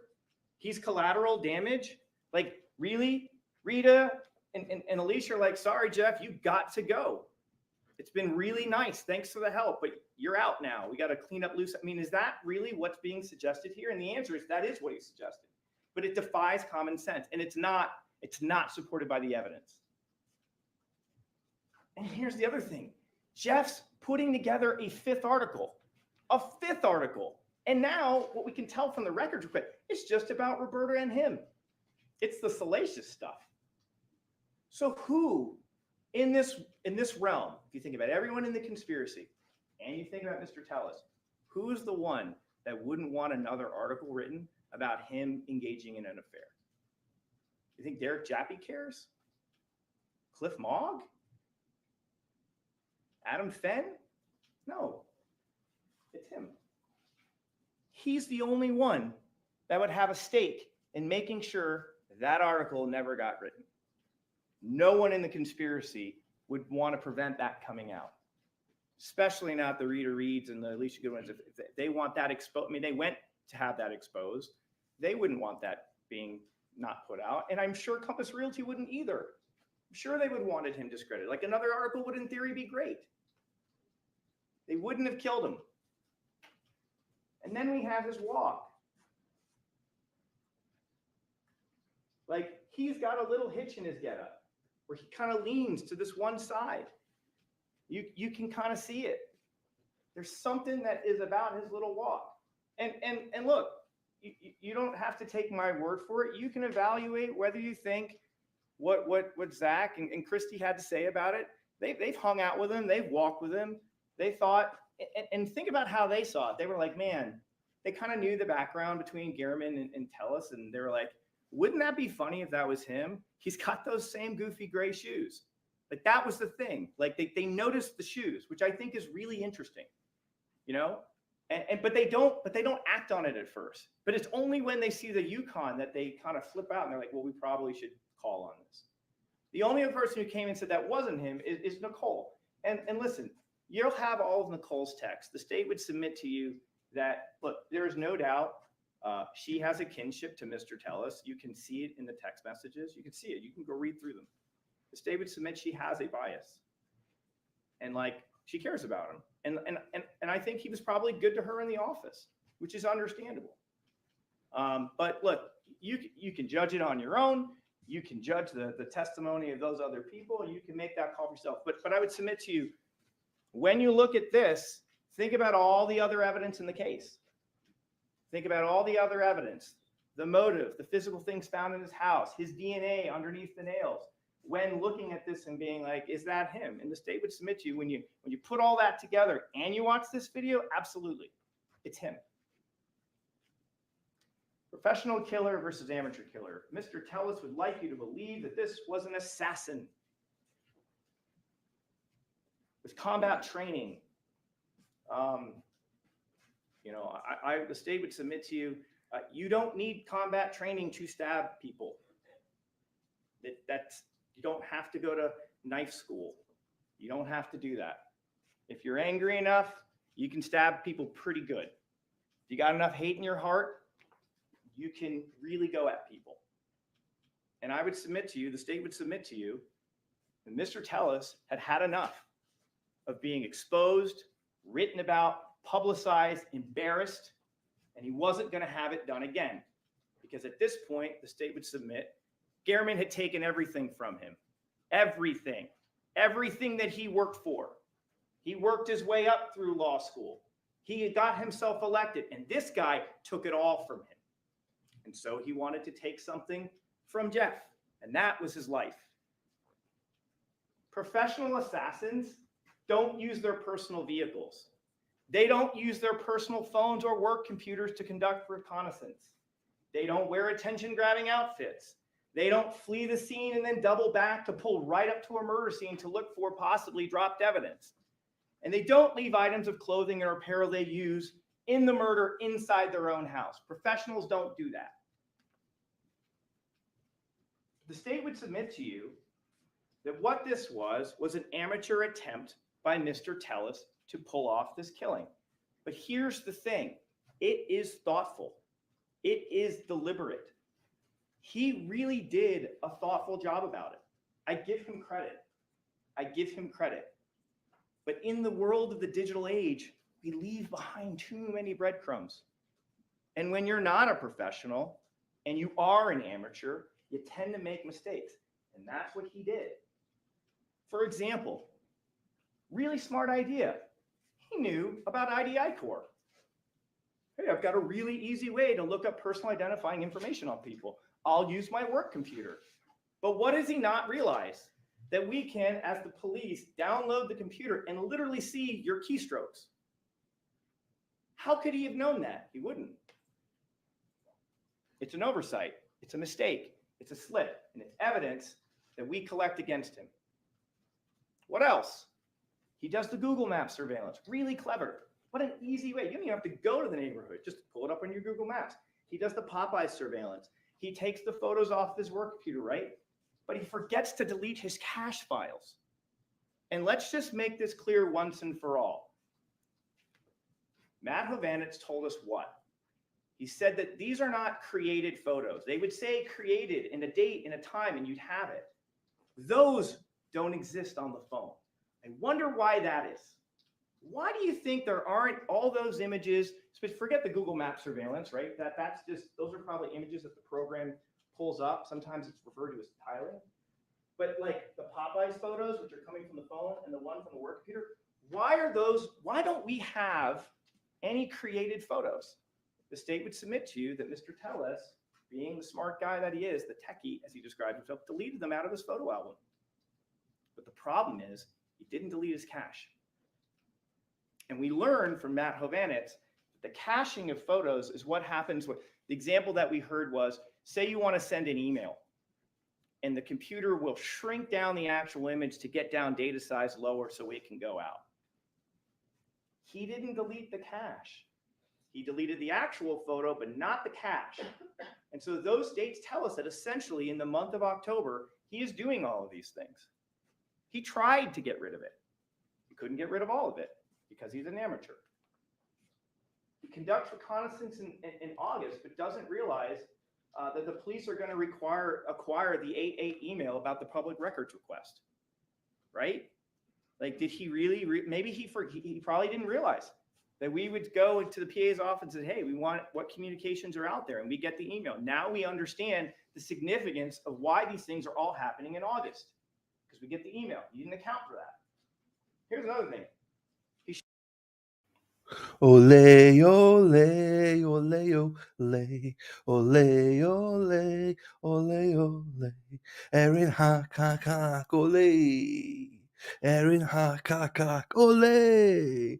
Let's go, Erin hakak, ole. Erin hakak, ole. Shut off all his location services in August, but doesn't realize it's going to stick out like a sore thumb during a location services analysis. And here's the crazy part. His expert gave it to us.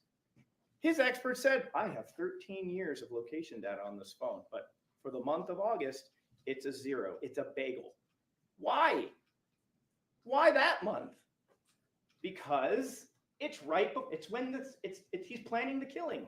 He knows he's going. Dana's a speedo man. Dana's a speedo man. Dana loves speedo. He loves his speedo. Dana's a speedo man. Dana. Going to those spots. He doesn't want to be tracked.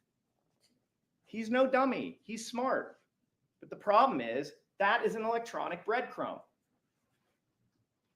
An entire month, no location data at all for anywhere that he traveled. That was the testimony of his witness. And he didn't claim that that information was hacked or compromised. What else? He decides to wear gray Nikes, but forgets to delete the shoes off his phone. And then he fails to get rid of the shoes in time by the time the cops do the search at his house. Maybe life just kind of gets in the way, right? He's maybe doing it late at night when the kids are asleep and his wife's, doing a little, I don't know where he's planning on sprinkling the bits of the shoe, but like clearly he wants to do that to shrink it, and maybe it's harder to find. Like he's putting it in a place that only he would find it, like underneath the recliner. And like he can't account for like the one random photo where like his murdering shoes are right there when he's out rock climbing. Like he can't plan for that. And all the hundreds or thousands of images are there. He can't plan for that. Creates the disguise of the construction worker, but doesn't account potentially for an interaction. And then again, he leaves his phone at home, which is smart, right? So we don't see the movement of the phone kind of going with the Yukon, right? But the problem is that when you go radio silence for like 5 hours and you start ignoring your wife's calls and texts, that's a problem. And then, great example. He gets up here and he tells us the whole story about the chicken fried rice. He was so happy to share that story. I was making my daughter lunch because she doesn't eat the school lunches, and I cut the tip off and I started bleeding. So I went and got the super glue and I cut it and it got wet. And so that's why the DNA, that's the one time he was fine with DNA. But like, he doesn't realize that all we have to do is start checking it. Is there a Google recipe for chicken fried rice on your phone? And there wasn't. Because that's what he said he was doing. He didn't just say I was making a meal. He specified how he was doing it. He was like using a recipe. And that's the most logical place you would do it. People are not bringing their desktop computers and putting it in their kitchen when they're cooking fried rice. Like that's not how that's going down. Like he was, if that their story was true, and we would submit it as not, because it's not there in the phone, he probably would have sat there with his phone on the counter, hit the YouTube or the Google recipe, and then he's working. So it should be there. But it's not, because that was something used to explain why in the world would my DNA be on the scissors. Again, another example. He goes to great lengths to park down the street. And then it all goes down the drain when he leaves because he realizes, oh, I probably forgot something. So he wheels back and parks right in front of the house. That's a huge mistake. It's an amateur mistake. Here's another one, and I just noticed it while watching it. He left the garage door open. If you watch the video after he does the killing, he walks away. The garage door is totally open. And then when he drives back and he gets out, he has 2 opportunities to close the door. What did we learn about what prompts the neighbors to worry about Jeff? It's the garage door. The hitman, the assassin shuts that garage door, but not an amateur like Mr. Tellis, because in the panic of the moment, he's just like, I got to get out of here as quickly as possible. It's a slip. It's a small slip, but it's reflective of who we're dealing with. And then he forgets to get rid of the hat. He forgets to get rid of the bag. He forgets to wipe his phone entirely. Next time, factory reset, full factory reset. Hopefully that'll clear it all. Probably be up in the cloud. But the point is, he doesn't do the things he needs to do. They're amateur mistakes. It happens. That's why it's hard to pull off the perfect murder in the digital age. And about that gray bag, the defendant told us on the stand he'd like to think he wouldn't have removed his children's basketball and football to use it in a murder. Remember that? And there's the bag. And there's the bag. And there it is. And the defense in his closing arguments said, we submit that there's sawdust inside the bag. Well, let's take a closer look at the sawdust. See that bag? Let's take a closer look. Remember the big sun hat?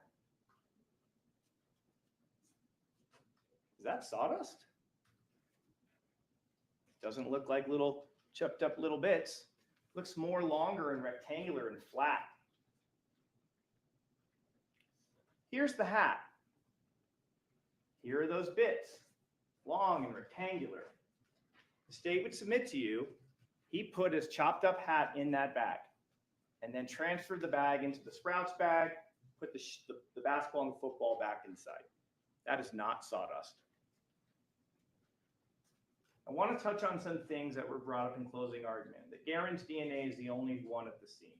Well, our response is, well, his DNA is underneath Garen's nails. So that's a huge problem. Not in his vehicle or in his clothing. He got rid of his clothing. We'd submit he cleaned his car.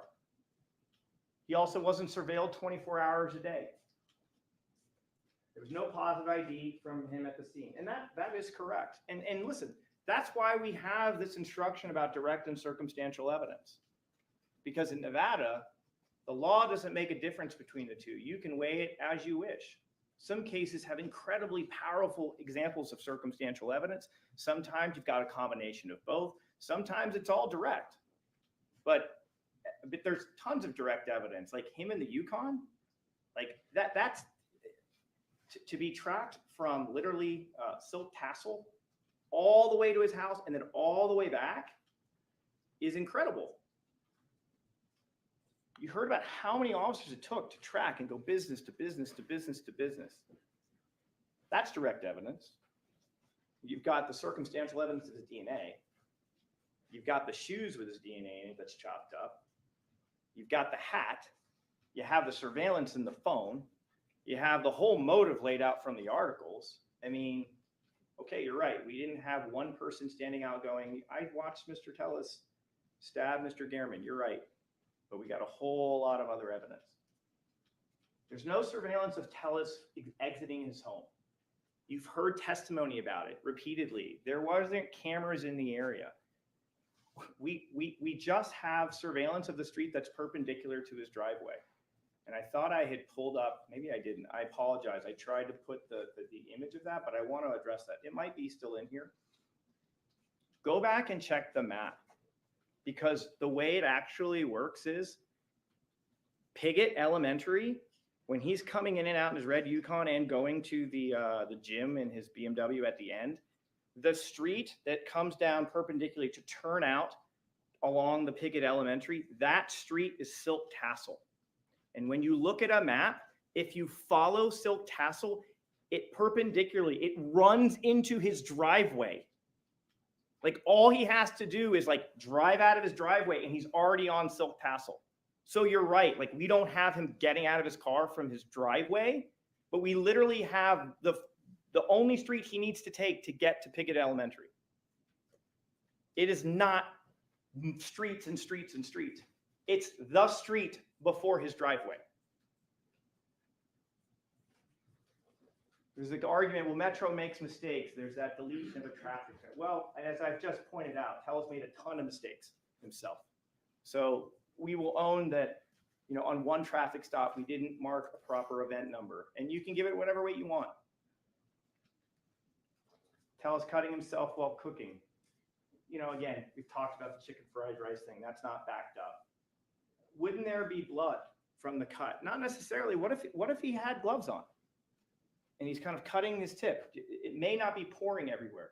And again, look at that scene. The majority of the blood of Mr. Gehrman is actually just kind of pooling from where he's resting. It's not splattered all over the house walls. It's not that type of scene. I mean, Gehrman's shoes are such a good example of that. Like, he's the guy who gets killed. He's the one stabbed 11 times, and his shoes are relatively clean.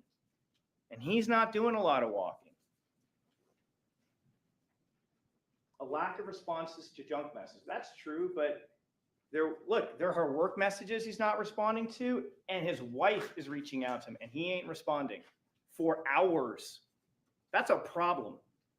That's a problem for him. Especially, go look at, when you're not in the murder window, go look at the communications. So like when his daughter reaches out to him in the morning, he responds like that. No issue.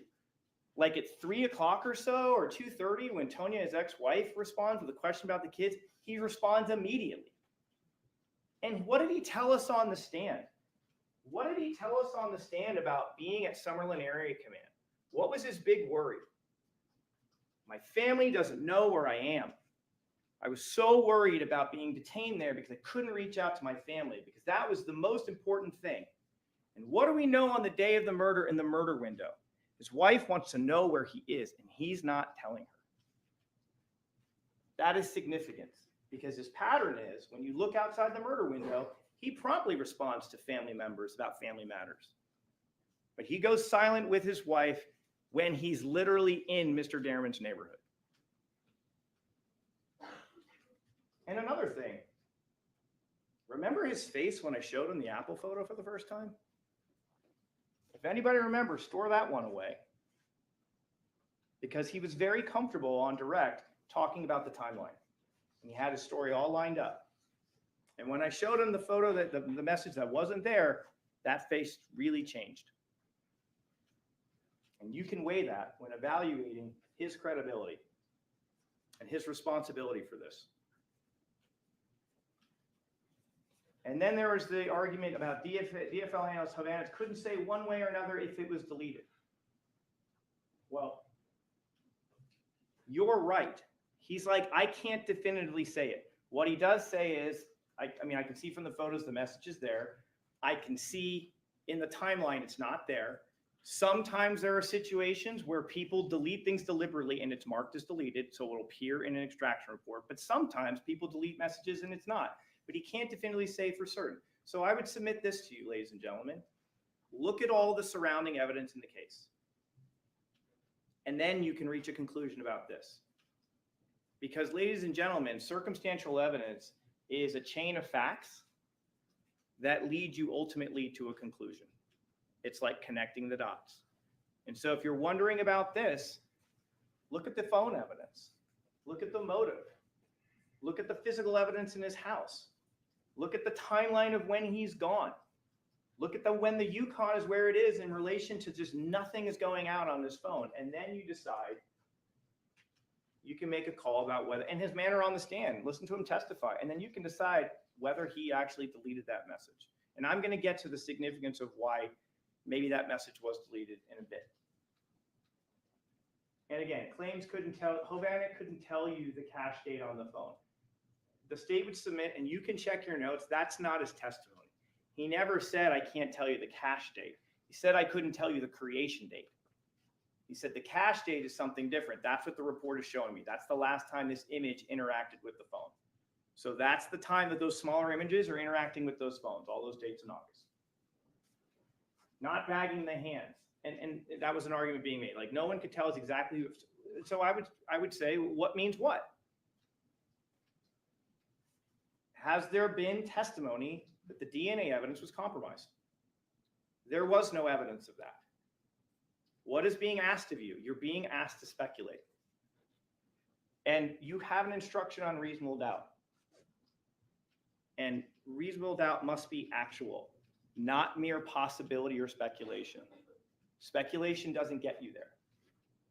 It's improper to speculate.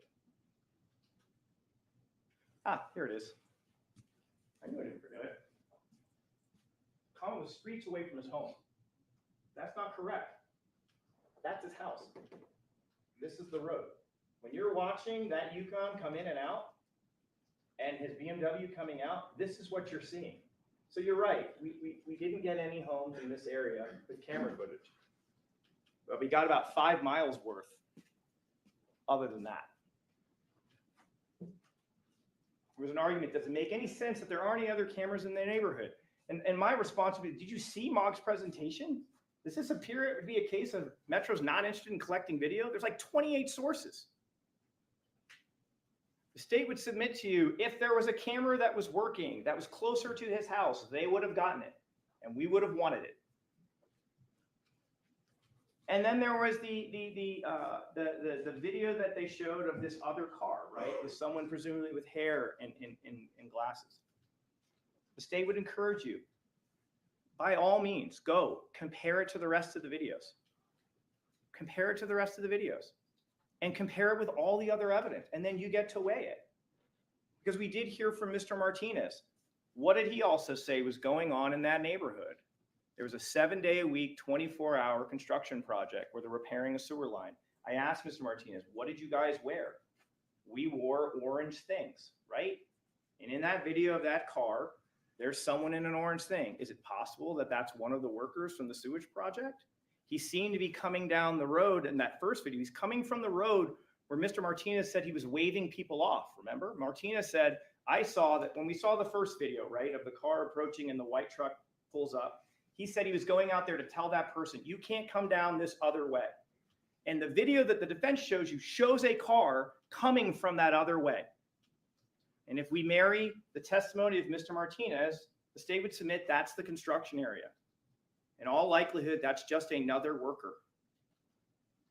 But you get to weigh it. You get to weigh it with everything else. Then there's this argument about Jappy mysteriously inserting himself in the homicide event. Really? Is that the testimony? Detective Jappy told us that he had to attend the Metro briefing that night. Why? It makes sense. He's literally a detective that's working on an investigation on him. Does it make sense that Metro would want all people maybe involved or some kind of connection? Absolutely. But did you really hear a situation where he was injecting himself into Justine Gaddis's investigation? The answer is no. Detective Gaddis talked about contacting him from time to time, and when contacted, he either met the person or responded, but there really isn't any evidence of him interfering with an investigation. And then here's the other thing. There's testimony from a CSA saying he was taking his own photos and collecting his own evidence. What is the significance of this? We do know from Detective Jappy, he is conducting 2 investigations at that time for Compass and Telus. It goes on until January of 2023. So is it possible he is collecting information tying to one of those? It's possible. But the better question is this.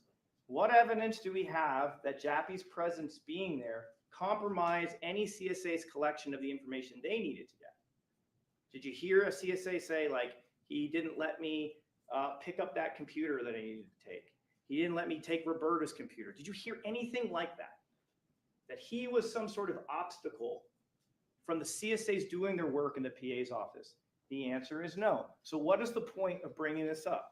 It is an argument or suggestion asking you to speculate because there isn't any evidence that he interfered with their collecting of evidence at the PA's office. It's not there. And then the DA didn't pursue charges, and I would submit that was significant. That's what he said.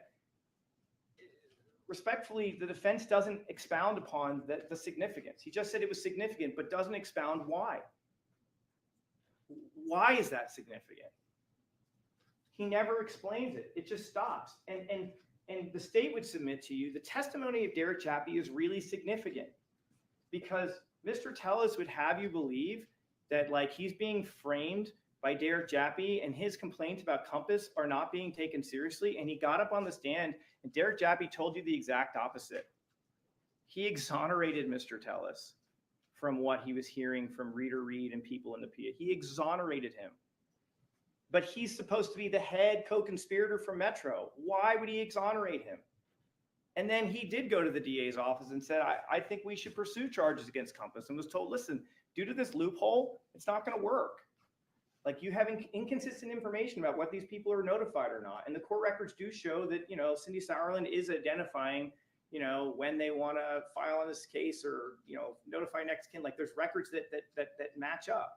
So even it's just like, it's literally the exact opposite of what Mr. Tellis wanted to have uncovered by Jappy.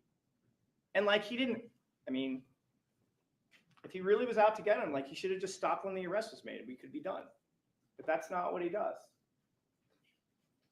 So I want to get to the defendant's testimony. There's a credibility instruction. You were instructed that you need to consider witnesses, and since he testified, he's a witness, consider his manner upon the stand. Think about what his fears, motives, interests, or feelings are, and the reasonableness of his statements, and the strength and weaknesses of his recollections. And then here's the kicker. Under Nevada law, if you believe a witness has lied about any material fact in the case, you may disregard the entire testimony of that witness or any portion of their testimony, which is not proved by other evidence. The state would submit to you that arguably, Mr. Tellis' testimony, he might have been our best witness. Based on his manner on the stand, based on the things that he said, he spent 2.5 hours on that first day, and almost 80% of it is talking about things he did in the public administrator's office. It's not about the actual murder or what he's doing on that day. He just wanted to regale you with all of his achievements as a public administrator and how he fought against people standing in his way. The state would submit to you, as my co-counsel told you in opening statements, that's not what this case is about. It's not about whether he was a good manager or not. It's not about if he had an inappropriate relationship. This is about whether or not he had a motive to kill Jeff Garman, and did he in fact do it? And he did. Think about his difference in how he spoke to you on direct on a narrative versus trying to answer my questions. How many times did I have to repeat, sir, my question is this, bring you back to my question. Sir, I didn't ask you why. I asked you a yes or no. Think about that for a second. And think about this. What are his fears and motivations in this point in time when he sits on that chair and he's talking to you? And we're going to get to something about that I think is very significant. And it's right here. He took the stand and he admitted on cross-examination that he lied during his May 11th, 2022 interview with Jeff Garman. I asked him, what was it the part that you were untruthful about? And he said it was about my relationship with Roberto. And he said, and I said, he said, I didn't think the public should have to know about that. And it was really important to conceal that information from his family. This is really significant because what it tells you is that back in May, when he was facing just an election, he was willing to lie to protect his job and to save his marriage. Now, the stakes are even higher. They're far higher. So you get to evaluate, are the things that Mr. Tellis is now saying, is it possible he could be lying about some of those details? Because this is far greater than that. Think about the difference in his body language, his ease of sharing information when I'd ask versus when he just had free reign to say whatever he wanted. They're like night and day. And the state would submit that the defendant's view of this situation is completely divorced from the evidence in the case. It's like he's talking about a thing it couldn't be farther apart. He talks about these conspiracies, but he's so short on details. Always. Oh, he took a bribe. Did you see someone take it? No, I didn't, but it's just in my gut. I think that happened. That doesn't work. That's not evidence. Something in your gut, or I just feel it. That's not evidence. And when you think about it, it does make sense. Because if Mr. Tellis had to be honest about what the evidence is in this case, it's a very difficult thing for him to explain away. It's his DNA underneath the fingernails. It's his car that's there. It's his Google Maps images in his phone. He's conducting surveillance at Popeyes. He's using his computer to look up information on this guy. He's got these text messages explaining how upset he is about everything involving Gehrman. That's a huge problem because really he's the only person who wants Gehrman dead. He's the only one. And really, this was kind of in my mind what jumps out to me. It's like a because I said so. Like when I pressed him on things, like why is this? Why is this? And it was just simply because that's how I feel. That's not evidence. And again, the defendant is also selective during his testimony about what evidence had been compromised versus properly collected. Great example was the scissors DNA. At the beginning, I'm like, the DNA in the fingernail, you couldn't get an inch out of him agreeing with that. I'm like, you at least agree with me that it's been planted, and you didn't even want to do that. But he had come up with a story about cutting his finger, so he's fine with that DNA being on the scissor. That's a nice contrast. You know, and he picked and chose, and you can check your notes on that. But that to me is really significant because he was fine talking about certain pieces of evidence that he thought was good. Great example, the timeline on direct. He's happy to tell you his narrative on direct because he forgets about the where are you. And then on cross, when I confront him with the where are you, now things are a little bit different. But he had no issue with anything in that timeline at first. And another thing, when the defendant testified, a lot of times he didn't use phraseology like, I didn't do this, or I didn't do that, or I didn't stab him, or I didn't go to that scene. It was never that. I mean, maybe from times he would say it, you'll check your notes, but the vast majority of the time, Mr. Tellis would say it like this. I'd like to think I wouldn't do something like this. I'd like to think that I wouldn't do that. I'd like to think I wouldn't take my children's sports balls out of the bag to use for a killing. It's an interesting phraseology. The state would submit it's a bit of a tell. Because he could have just simply said, I didn't do that. I didn't touch that bag. But that's not how he words his behavior. It's this like Monday morning quarterback. I'd like to think I wouldn't because it's really bad. You can weigh that when you're evaluating how honest and truthful he was when testifying. And again, for all his talk about being conspired against by powerful enemies, it's actually the defendant that uses the power of his office's proprietary software to spy on and discover where Gehrman lives and what type of car he drove. He used the power of the office, Mr. Tellis. And here's another thing. Remember the map that they brought up, kind of trying to show the drive from the PA's office to Popeyes? When you study that, remember it's Analyst Hovanet's testimony. Those reports out of Axiom from the work computer aren't converted for UTC time. So he was trying to use it to say, like, I couldn't have done this at this certain time. It's not UTC converted. And then we get to where are you? Remember, every single message between the defendant and his wife on 9/22 are on the timeline, with the exception of where are you? So here are the messages, where are you?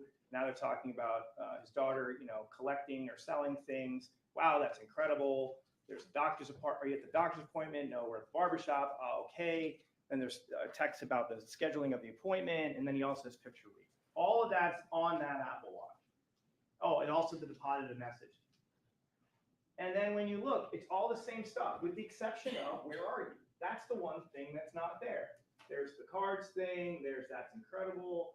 At the doctor's appointment, the barbershop, okay, the appointment last week, picture day, and then the deposited message. It's all there except for where are you? So why is this significant? Number one, the defendant cannot answer this text or pick up her call because the phone is at home while he is murdering Gehrman. Number two, the defendant couldn't leave this message on his phone. Why? Because it would reveal that even his wife is looking for him at the time of the murder. And third, given the state of their relationship at that juncture, given what you've now kind of acknowledged what he was doing privately, if your wife calls and you have your phone on you, you're going to take that call. You're going to answer that text message. You're not going to let that sit for like 5 hours. No way. No way. Some final thoughts. I want you to think about this one. This is something I never actually asked Mr. Tellis on the stand, and I really tried to ask as many of these, but this one really struck me. The Las Vegas Metro blah, blah, blah. The Metro Police Department, the Las Vegas Metropolitan Police Department, was really in on a conspiracy to get the defendant, right? To truly get him. Here's a question for you. Why not let him die in the tub? You saw the video. Why not let that man bleed out? You had your opportunity, and yet they don't take it. Mr. Tellis's life is saved that day. And who ends up saving his life? Why, it's none other than the head conspirator from the Las Vegas Metropolitan Police Department. It's Detective Derek Jappy. He testified that he spent 2 hours on the phone talking him off this ledge. 2 hours. And then you got to watch the footage. They saved his life. If the conspiracy is really true, Derek Jappy doesn't do that. Metro doesn't do that. They literally let him bleed out. But that didn't happen. And the reason is, ladies and gentlemen, is because there never was a conspiracy. You made a commitment when we did voir dire to follow the law. The law in this case is abundantly clear. These 3 theories of liability are abundantly clear. He is guilty beyond a reasonable doubt on all 3 theories, and it's not close. And so we ask you to follow the law and follow the evidence. Do not speculate, but follow the evidence. As my co-counsel brought up, in the end, this is not a case about politics. It's not about alleged inappropriate relationships. It's not about who's a good boss or who's a good supervisor or favoritism at work. It's just about murder. And I want to end, if I could, I want to make sure that this is working,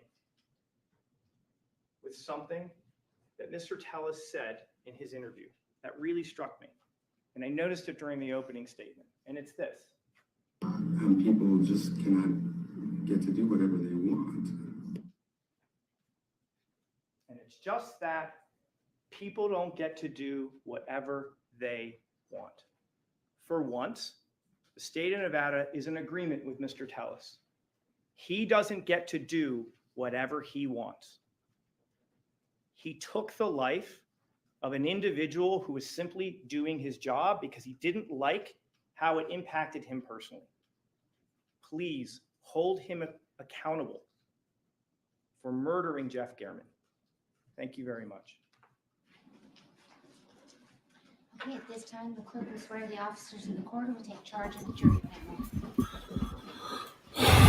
Okay. If you didn't see it, people, Kelly Reid was here and she made a post. The post reads as this, right? And I'll post a link in here now. Hang on.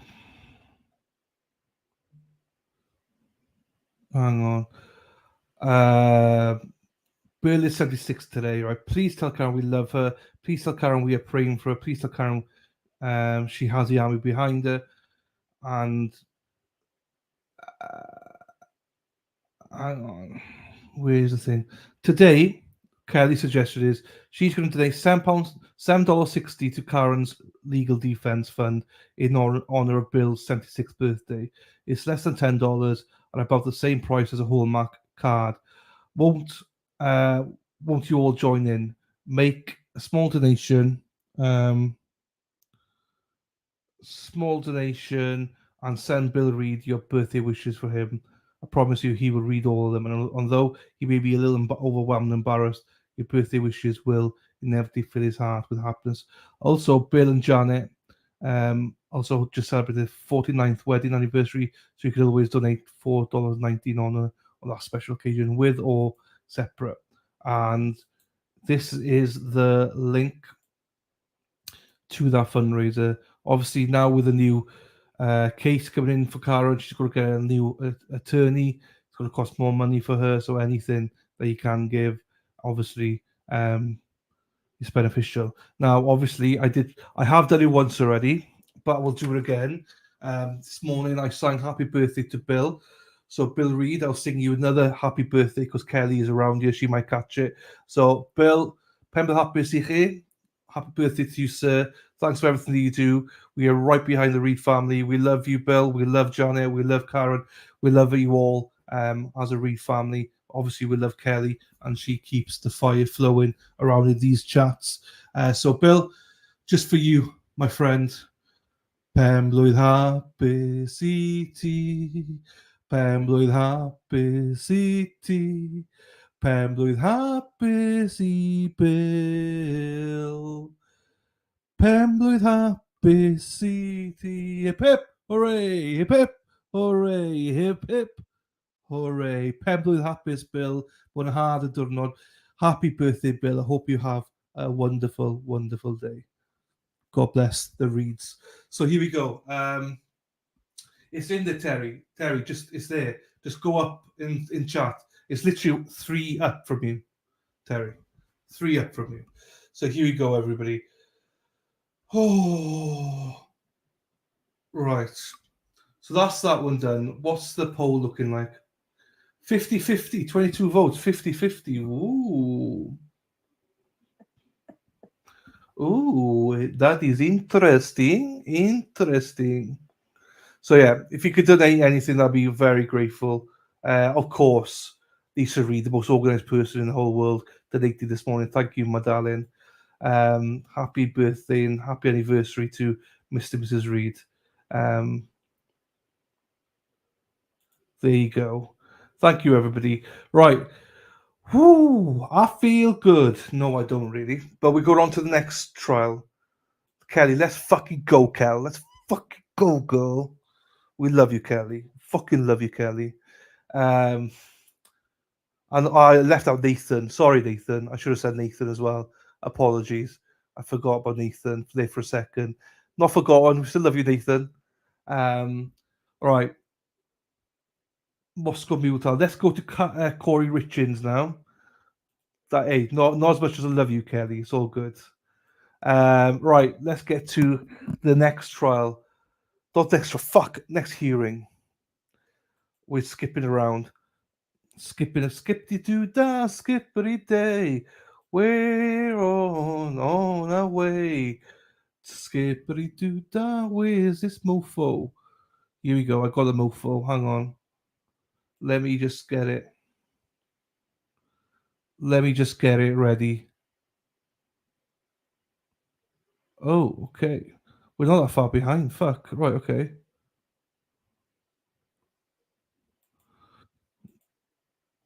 So we are family. Yeah. We're about an hour and quarter behind. Great job, Big D. Thank you, Cal. Thank you, my darling. Send our love to everybody in the Reed family, including yourself. Big hugs and kisses to you all. Right. Let's do this. See you, Gary. Take care. And best of luck to your grandfather as well, Gary. Hope he's okay, my friend. Right, everybody. Right, everyone calm your tits. Everyone calm your tits. Let's get it up. Let's get it on here. I got it here. We're not that far behind, people, so it's all gravy, baby. Hey, I'm coming over. I think next May. I think it's next May I'm coming over, Kelly. I'm definitely coming over. Everyone told me to come over when the weather's nicer, so I will definitely meet you out there and hopefully be Karen next May as well when she's been vindicated of these fucking bullshit charges. No worries, Gary. Right, everybody, let me put my banner up. Not banner, brand up. Fuck, hang on. Overlay I meant for that. There you go. There's that. Sarah P's pissing me off. She pisses everyone off, Lady Di. Don't you worry. She pisses everyone off. So that's Sarah P. Did you spend an hour on a court singing today? Pretty much. So yeah. Right, here we go. Then people. Kouri Richins at 1.25 speed. Let's see how it goes. Here we go.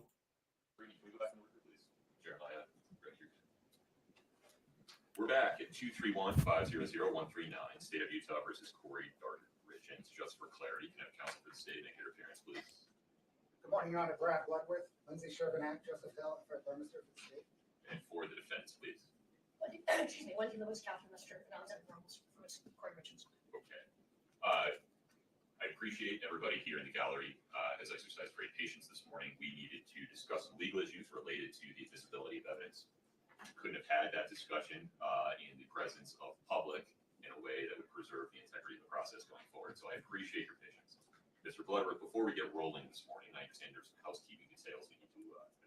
Yes, Your Honor. The state would like to provide the court with something of an overview regarding how the state will present its preliminary case. The state has presented most of its evidence and arguments in paper in advance of today, and notably including the transcript of the detention hearing, which the court has already presented into evidence along with 60 and 6 now other exhibits. We intend to be mindful in our presentation to not belabor well-established evidence. To that end, we ask that the court moves along when appropriate. The opposite, of course, holds true. If the court seeks additional information, the court will let us know, we will present it. Understood. Speaking of our papers, back in May, the state had submitted a bench memo. I have two errata that I would like to put on the record. The first is on page 20 and 24, Your Honor. There's a date that refers to Friday, March the 5th, 2022. As a calendar will tell us all, that was Friday, March the 4th. Okay, got it. At page 10, in reference to a divorce consultation, the state wrote that occurred in January of 2022. The state asked that the court strike the date. The court will call some litigation related to this matter that occurred after the state filed that bench memo. That litigation, that date is not accurate. Any others? Those are the errata, Your Honor.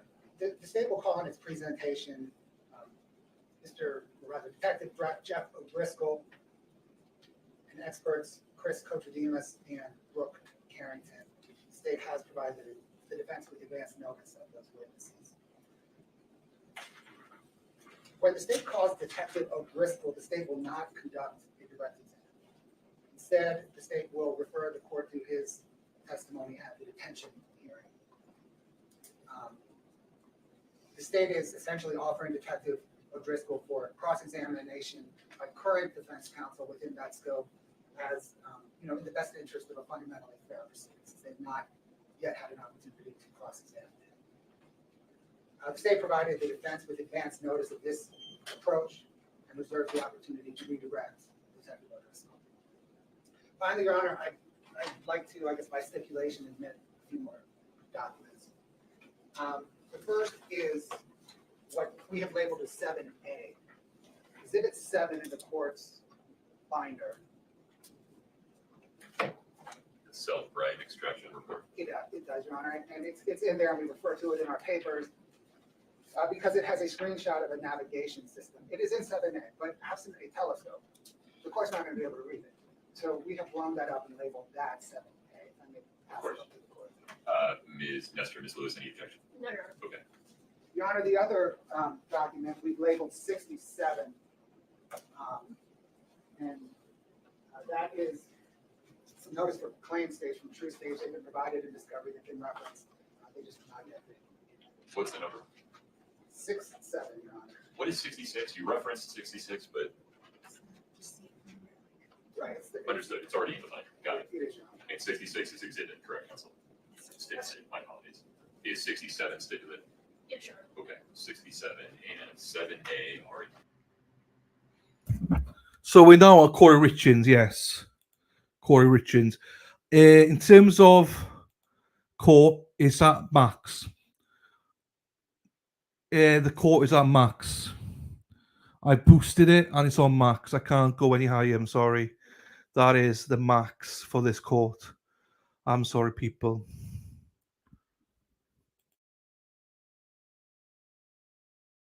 Your Honor, may I? Of course. Thank you. Your Honor, the final two exhibits are docket references 123 and 124. I'm not sure how they got left out of some of the earlier discussion on this, but they did. So the same was 123 and 124. Any objection? No objection. Docket entries 123 and 124 are admitted for the purpose of today's preliminary hearing. Your Honor, unless the court has anything to say, we'll call Detective O'Driscoll. Ms. Lewis, Ms. Nestor, Mr. Ramos, anything housekeeping wise? No, Your Honor, nothing else. Okay. Detective, let's get you sworn.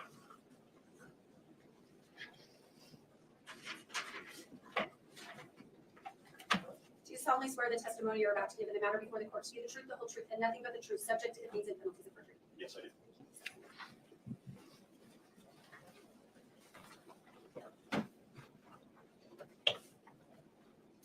Your Honor, the state tenders Detective O'Driscoll for cross-examination in the scope of the direct conducted at the detention. Understood. Ms. Lewis. Good morning, Detective. Good morning. We haven't met. I'm Wendy Lewis, one of Mr. Richins' attorneys. Thank you. So, Detective O'Driscoll, when was it that you were first asked to take over this case? In March of 2023. And who was on this matter before you as the detective? Detective Jamie Woody. And why was this matter turned over from Detective Woody to yourself? Detective Woody moved divisions from the investigations division to the patrol division. She had an opportunity to have some auxiliary assignments that are only available in that division, specifically a canine handler position. Did you ever become aware of any evidence or any issues with Detective Woody mishandling evidence in this case or other cases? No. All right, when you first took over this case in March of 23, what was it that you reviewed initially?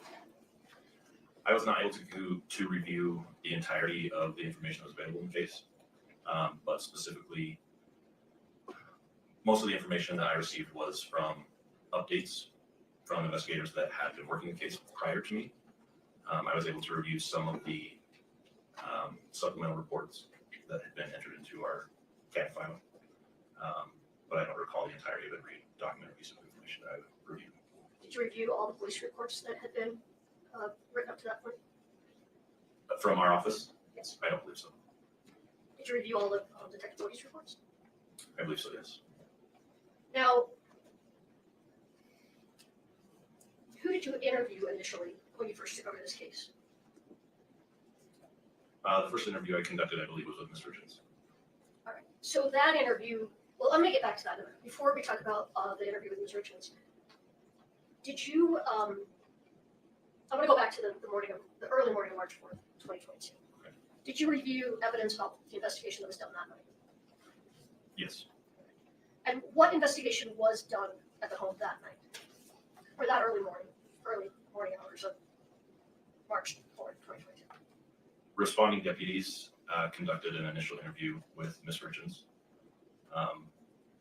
Detectives were then called out, and they conducted, I believe, a separate interview with Ms. Richins as well as other people that were then at the home by the time they arrived. And I believe they conducted a search of the home for any kind of evidence that may have helped them understand what had happened. And what was seized from the home that night as potential evidence? Are you aware? I don't know a complete list, no. Are you aware if anyone was searching for any illegal drugs in the home that night? I do not know. Were any illegal drugs found in the home that night? I don't believe so. So no fentanyl was found in the home? Not that I'm aware of. Were there any unidentified pills, like green pills, blue pills, or green pills? Anything like that found in the home the early morning of March 4th? I don't believe so. Were there prescription medications taken at that time? I believe so, yes. Part of a death investigation is to document and collect prescription medications for the scene. I Were there can't tell any, you specifically which ones, though. sorry, let me just go through. Were there any non-prescription medications or illegal substances taken from the home that night of any kind? I don't believe so. Eventually, or early on when you started the case, were you able to review the medical examiner's report? Yes. And what was your understanding of what caused Mr. Richins' death based on that report?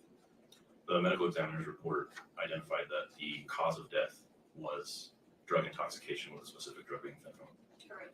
But nothing was found or seized the early morning of March 4th that included fentanyl. Is that correct?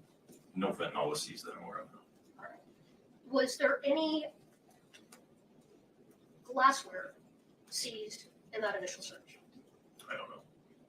You don't know if there was glassware seized, such as copper mugs or shot glasses, you're not aware? I know with review of supplemental reports, I can find that information, but right now I don't know if during the first search on the morning after Eric Richins' death, if those were collected or not. Were they collected at some other time? Yes, I believe some copper cups were collected from the home subject to a search warrant. All right. When was that search warrant that was executed on the Richins home? You said after. There were multiple that were executed. The first one after Eric Richins' death, I believe, was in April that same year, mid to late April. I don't remember an exact date. Was this after the medical examiner's report had been reviewed? Yes. Were you present for that? No. But you reviewed reports regarding that search? Yes. Was there any Oxycontin found in that search?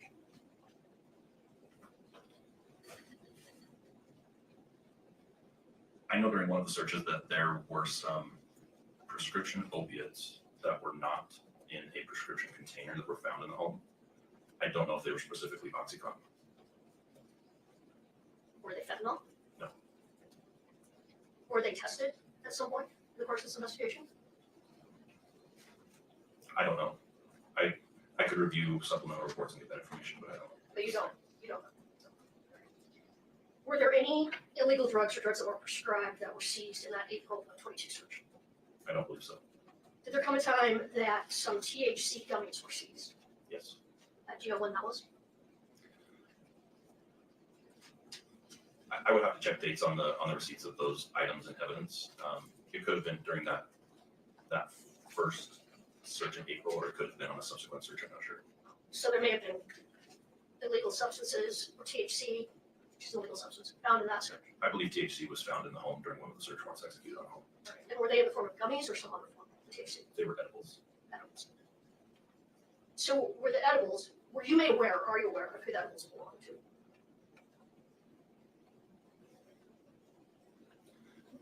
We received statements that they belong to Eric this evening. Were those edibles tested? Yes. And did you review a report regarding those edibles? Yes. And did that report, that initial report, say that there were traces of fentanyl in those edibles? No. You did not review a report that said there was fentanyl in the edibles? No. So, as you were investigating this case, well, let's start that. I'll come back to that. So you talked about that your first interview in this case was with Kouri Richins. What was the date of that interview? I believe it was April 14th of 2023. So this was about 13 months after Mr. Richins' death. Correct.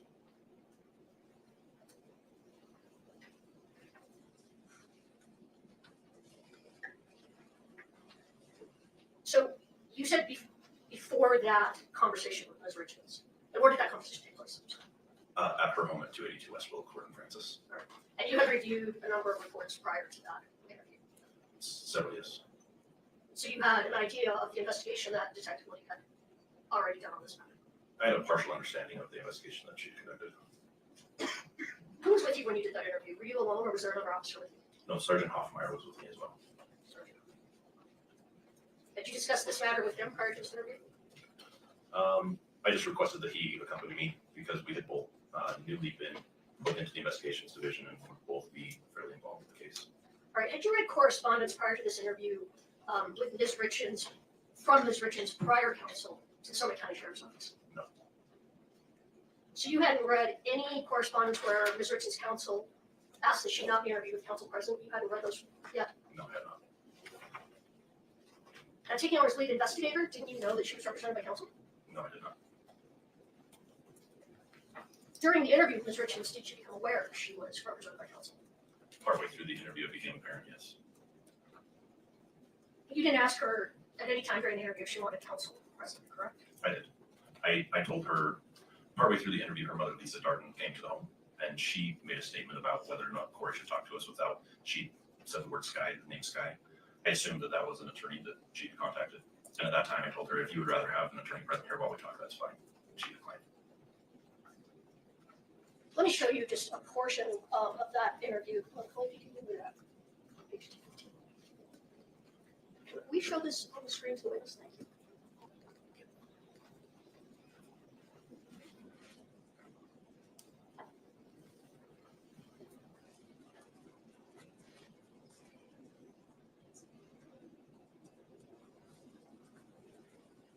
If I could direct you, Detective, to the very bottom of that page is your statement at the bottom of the page. You could just repeat that, not read it out loud, but you could repeat that. Now that statement was made as you were leaving the house, correct? It appears so, yes. And do you recall that statement that you made to Ms. Richins as you were leaving the house? Yes. And what was it you told her then? I'm sorry, I don't understand the question. What was it you told her as you were leaving the house, reflected in that statement? In this statement? Yes. That she could have an attorney present while we talk. I'm guessing that's what you mean. Well, but you finished talking for that day, correct? I believe so. This was in fact the very end of the transcript that you were walking out of the house, correct? It looks like it. And you told her if she wanted an attorney at future interviews, that would be fine. Yes. Does that, we'll start that. Isn't it true, Detective, that that is the only time that you told Ms. Richins that she could have an attorney present when being interviewed, if she wished to? I recall making that statement midway through the conversation. If it's not in the recording, then I didn't. But I do remember making the statement that we were happy to have an attorney present while we spoke to her. At least as you were leaving. Yes. So let's talk about some of the investigation and interviews you did prior to Ms. Richins' arrest. As part of your investigation, is it true, isn't it true, that you looked into Kouri's relationship with a Mr. Grossman? Yes, some other investigators, I wasn't directly involved with contacting Mr. Grossman, yes. And that is someone that you have referred to, or I don't know, you personally, that has been referred to in transcripts as Ms. Richins' parallel, correct? Correct. And you reviewed texts between Ms. Richins and this individual, isn't that correct? Correct. Did you also investigate the texts between Eric Richins and the women that he'd been having affairs with during that period of time? I didn't personally, I don't know that any of our investigators did. Have you ever reviewed any texts or calls between Eric Richins and women that he was having affairs with prior to this? Objection, Your Honor, that seems fast. It's also beyond the scope of the testimony. So the first part of that objection is overruled. The second part, though, not sure how this has an impact on the probable cause determination the court will need to make. Well, Your Honor, I believe that the fact that nobody was investigated other than Ms. Richins is relevant. And this would be a potential alternative suspect that there was Certainly no a investigation. trial, Ms. Lewis, I understand, but preliminary hearings are not supposed to be a discovery tool. The irrelevance objection is.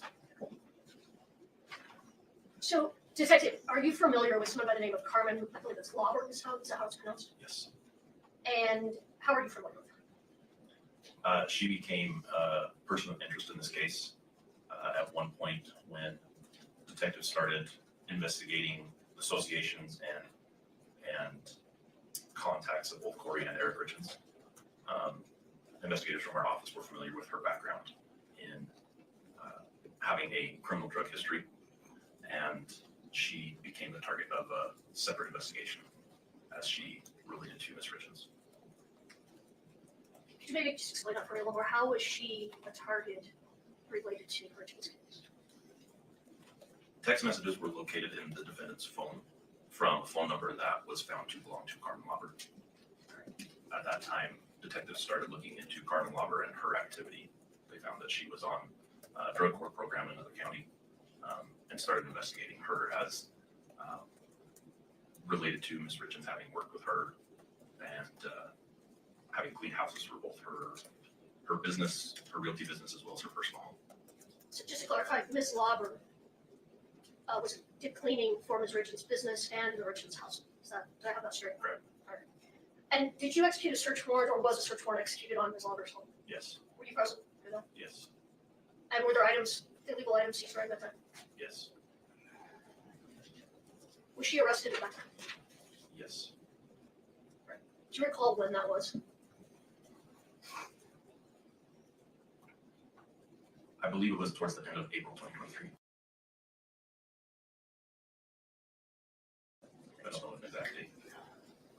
We're about half an hour in, yeah, half an hour.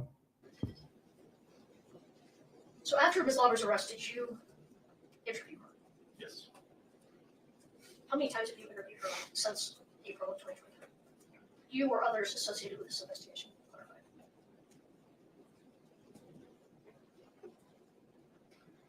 I believe 4 official planned interviews. What about unplanned, unofficial interviews? I've spoken with her, but not in an interview setting, since that's what I'm getting at. Interviewing her in connection with this case, there were 4 that I'm aware of. Do you know how many hours you spent interviewing her or others associated with this case? I believe at the detention hearing, I testified it was around 10. I believe that's accurate. So when did you initially interview Ms. Lauber? It would have been, I believe, April 26th, shortly after her arrest, maybe the day or 2 after her arrest. And during that initial interview, can you tell me what took place during that interview? We spoke to Ms. Lauber about the items that were found in her home subject to the search warrant. We told her that the charges that she was facing, that she was on drug court probation for in the outside county, could continue to be charged against her due to a violation of her drug court. We told her that she was facing felony distribution charges in that case. Can I interrupt for a second? Distribution of what? Controlled substance. What did you seize from her home? So the charges that she was facing in relation to her drug court were separate from the ones that resulted from the search warrant. But we found illicit THC products as well as a firearm in her home. And why was the firearm of significance? It was a violation of her drug court probation to be in possession of a firearm. Well, she was a convicted felon, isn't that right? Yes, that's also pertinent. So she was also potentially looking at charges of felon in possession of a firearm, correct? Correct. And you told her that in the first interview? Correct. Did you tell her that those would be state or federal charges? I believe we told her that they could be both. They could be both, or either. Either, right. Did you tell her potentially how much time she could be looking at in prison if she was charged and convicted of these additional offenses? I don't recall saying a specific number of days, but I know we made mention that there was significant jail time attached to those charges. Significant prison time. Prison time. All right, so what did she tell you in that first interview about her associations with Kouri Richins? She confirmed that she had worked for Kouri in the past. She told us that she knew Kouri through Kouri's Aunt Doreen, whom Carmen worked for, cleaning houses. She initially stated that she didn't know anything about what had happened with Eric's death or anything about fentanyl.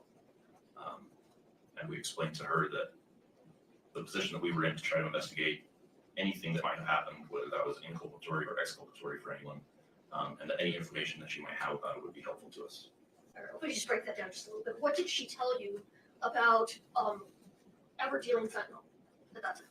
She said that she hadn't really ever, in her words, messed with fentanyl.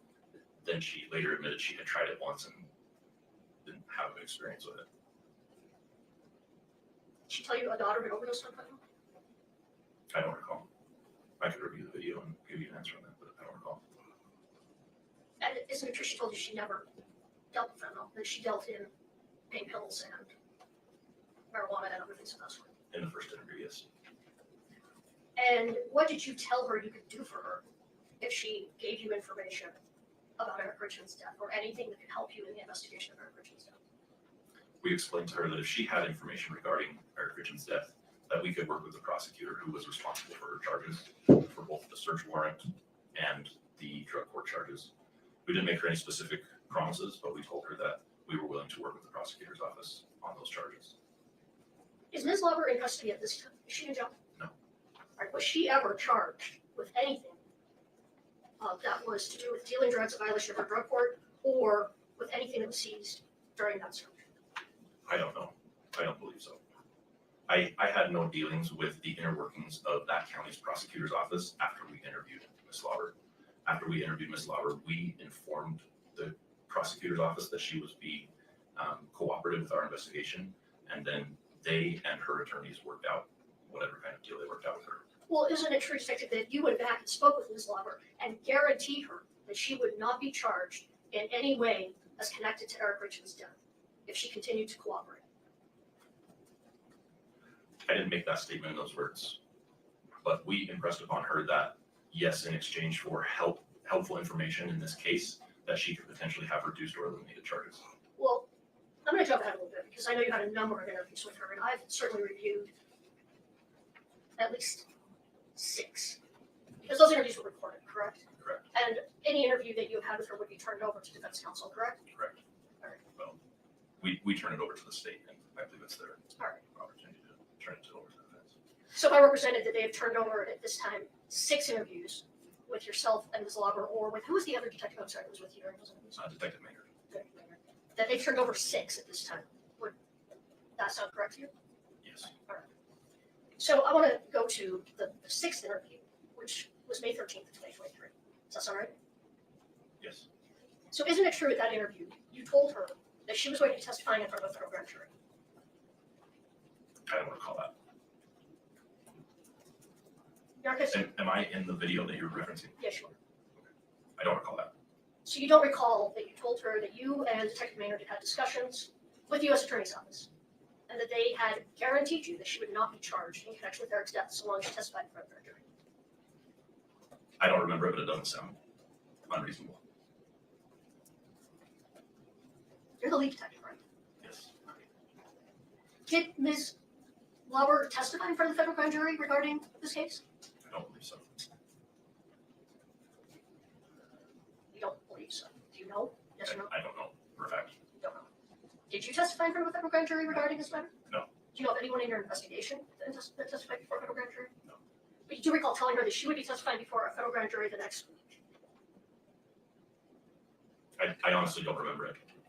I'm not surprised by the information because when we were working with prosecutors' offices at the time, there were both federal prosecutors and state prosecutors that were involved in it.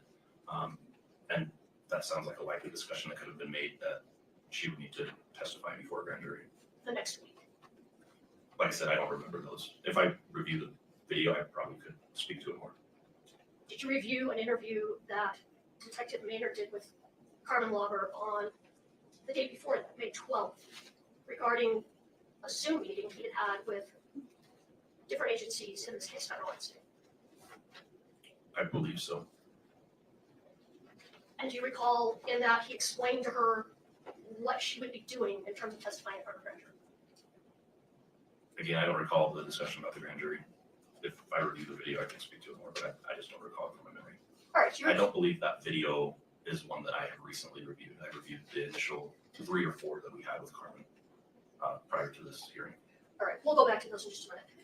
Let me ask if you recall this. Do you recall telling her on May 13th that she would be testifying in front of the grand jury, and the goal would be to convict Kouri Richins of murder? Do you recall that?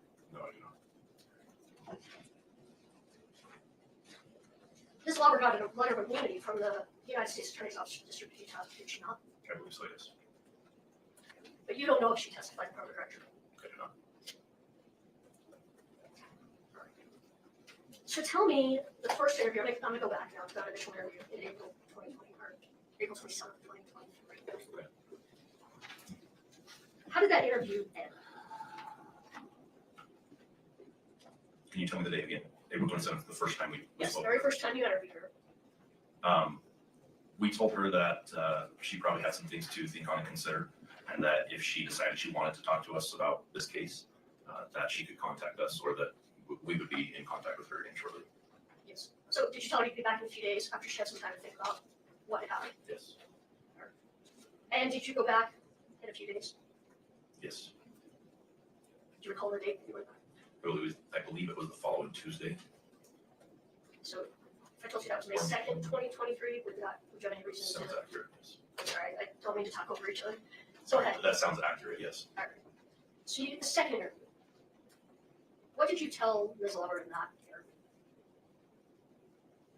We told her a lot of things. Do you want to talk about something specific? All right. Did you ask her if she had time to reconsider her relationship or her activities with Ms. Richins?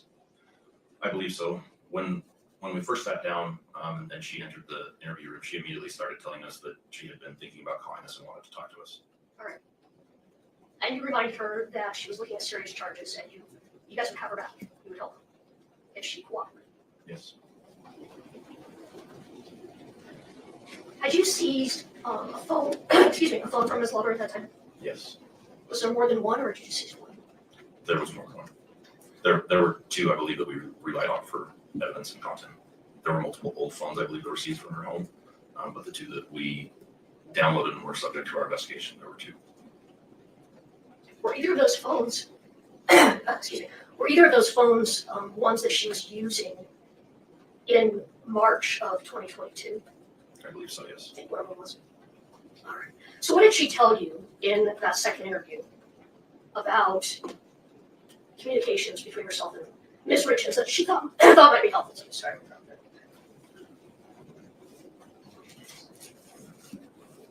In most, if not all, of the interviews that we had with Carmen, her memory went back and forth on what happened, what didn't happen, and which times those things happened.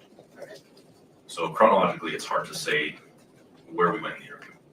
But she began very slowly, and it appeared to us that she was minimizing her involvement, but said that she had participated in some way in getting Kouri illicit substances. And like I said, it began small and her minimizing her involvement and developed into more specific statements. And these statements took place over the course of 3 or 4 additional interviews. Correct. Your Honor, the state objects on relevant grounds. As the court's aware, Ms. Lauber submitted testimony by 1102 witness statement. And the standard for the preliminary hearing is notwithstanding credible testimony to the contrary. It's also well aware that Article 1, Section 12 of our Constitution and progeny case law says that discovery is not a proper purpose for this hearing. Well, Where we headed here?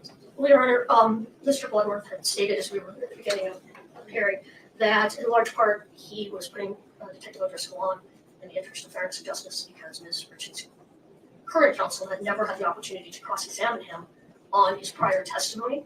And he testified in his prior testimony about these things. So my understanding was that this was our opportunity, since we haven't had one before, that was agreed upon and represented the court, to cross-examine him about that prior testimony, even though this is a preliminary hearing. And these facts very much go to probable cause. It's the last part that I'm not following you on. How do these go to probable cause? I don't think I've heard anything that sounds like testimony that Carmen Lauber did not have the opportunity to perceive or know the things that she claims to have perceived or known. I don't get to weigh credibility outside of those extraordinary circumstances in a preliminary hearing. I'm trying to give you as much latitude as the state will agree to. I'm staying out of the way, but at some point, the limits on probable cause determination kick in. All right, well, based on the earlier discussion with the court, I'd like to go a little farther in terms of reviewing his testimony from the prior hearing. Understood. If you need clarification of it, but I imagine, don't hold me to this, but I imagine that if we keep reviewing the investigative steps and potential sources of bias on Ms. Lauber, you're going to continue drawing objections regarding relevance. Understood. We'll give Ms. Lewis some additional limited latitude here, Mr. Bloodworth. Let's see where we go. So when you testified before, did you testify as to how many times Ms. Lauber had allegedly provided drugs to Ms. Richins? I believe so, yes. And how many times did you say that happened? At that time of testimony, we understood there to be 3 transactions that Ms. Lauber participated in with Ms. Richins. And what were the dates of those 3 transactions? February 11th, February 26th,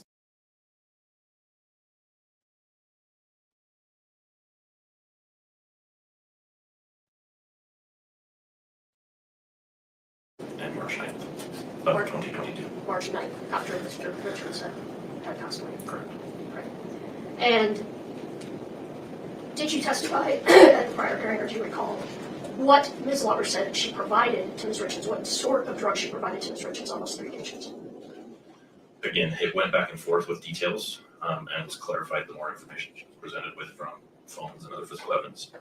The determination we came to after the conclusion of all 4 interviews was that she had procured some type of prescription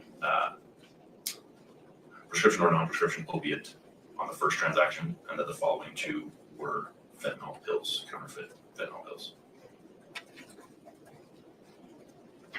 And so you said that in the first interview, she told you that she didn't deal in fentanyl. Can you just explain what you did in your investigation to try and confirm? How did you come back around to that it was fentanyl? So in the initial interview with Ms. Lover, and the statements she made about not having dealt in fentanyl before, in my opinion, my experience with interviewing people, especially in custody, I think she was minimizing her involvement. I think she was trying to cover herself from any type of further legal problems. And then after we came back the second time, I think she had changed her mind about how much information she wanted to reveal to us. And that's when she started talking to us about the fentanyl pills, and that she recalled specifically that they were fentanyl. Did you interview other people regarding those transactions? Investigators from the Summit County Sheriff's Office did, yes. I wasn't involved in every single interview, but yes. Did she tell you how many pills total that she provided to Ms. Richins, or that she recalled providing? One moment, please. Mr. Ledner. Your Honor, the state reduces relevance and objection. What's going on here is the defense counsel is asking questions about the detention hearing, which the defense counsel has a transcript of. Did she tell you this? Well, we know this because he testified to it. Let's just assume that this question, which goes directly to the probable cause determination, is foundation for whatever's coming next. So I'm going to allow this. I appreciate it, Your Honor. All these recordings are, all these interviews are recorded in discovery and can be. I understand. Your objection to the extent it's the relevance is overruled. Ms. Lewis, please proceed. Did she tell you a number of pills, the number of pills she provided to Ms. Richins? Are you meaning in total or per transaction? Either way, whatever is easiest for you to She explain. made an estimate of approximately 15 to 30 pills per transaction. So a total of Maximum of 75, 90. 30 to 90, 30 to 90. 45 to 90 pills. All right. Did you, have any of those pills ever been found? No. Not in the Richins home, No. correct? Not in Ms. Richins' car, correct? No. So you've never had the opportunity to test any pills that were allegedly provided from Ms. Lauber to Ms. Richins, is that correct? Correct. Not one, correct? Correct. So the only knowledge you have as to what those pills were came from Ms. Lauber, correct? And corroborating witnesses. Corroborating witnesses that, That supplied Ms. Lauber with the pills or put her in contact with the person who supplied her the pills. all right, Or drove her to the transactions where the pills were purchased. okay. Again, though, have you tested any of those pills or found any of those pills so they could be tested? No, we have not. So you actually do not have any idea what the pills were that were given to Ms. Richins, correct? Just based on the testimony, witness statements by Ms. Lauber and others. But you don't know. I don't know. So you don't know if the pills were Oxycontin, correct? No, I do not. You don't know if the pills were fentanyl, correct? Based on what Ms. Lauber told us, she was sure that they were fentanyl. And her description of them match what I know currently to be Drug Trends street illicit fentanyl pills, with the description being a light green to blue round pill. So let me ask you again. Do you know if any of those pills contain fentanyl? No, I do not. Do you know if these pills contained illegal drugs, opioids of any kind? I do not.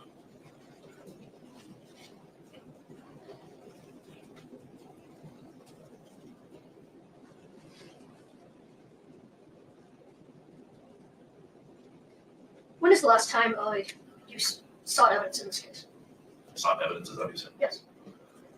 The case is active and ongoing until trial. I presume any new information that comes to us will continue to be considered as evidence. Are you still interviewing witnesses? Not at this moment, no. I know you're not at this moment. You're testifying. Have you recently interviewed witnesses or others investigating this case or involved in this case have been interviewing witnesses? Yes, some of our team have reached out to witnesses that we've talked to in the past and have kept in contact with them. Have you been provided statements or interviews by a private investigator in this matter? They've been entered into systems I have access to, yes. Not personally been provided with them, but yes. Who's that private investigator work for? The Richins family, the Eugene Richins family.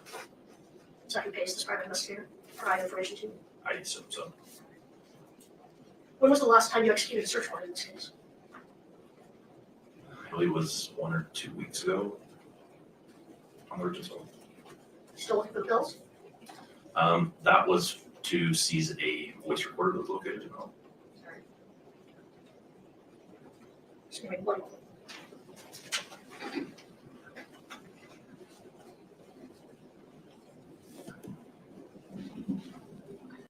One other person who provided allegedly fentanyl to Ms. Lover, is that correct? There were 2 individuals that we interviewed that were reported to have provided Ms. Lauer with pills. One with the non-fentanyl opiates and then with the fentanyl pills. Okay, so one provided the one that did not have fentanyl, and one provided ones that she claimed did have fentanyl. Correct. Okay, so that individual, or actually either of those individuals, were they manufacturers of those pills? I don't know. I don't believe so. Well, one of them told you it was for prescription, correct? I believe Ms. Lauer told us that. Would you like me to use names? That's fine. I believe Ms. Lauer told us that Ms. Kohler, who she claimed she got the non-fentanyl pills from, that they were somebody's personal prescription. Okay. So we don't actually know when those pills came from. No. All right. And the individual who provided fentanyl, he was not the manufacturer of fentanyl. He told you he didn't manufacture fentanyl, correct? I believe so. Other detectives in our office, yeah, interviewed him. All right. Do you know what red devils are? No, I do not. Did you record all of your conversations with Ms. Lover, or if someone else was interviewing with them, were they all recorded? Interviews, yes. We've yes. Besides Kouri Richins, did you interview or investigate into any other possible suspects in this case?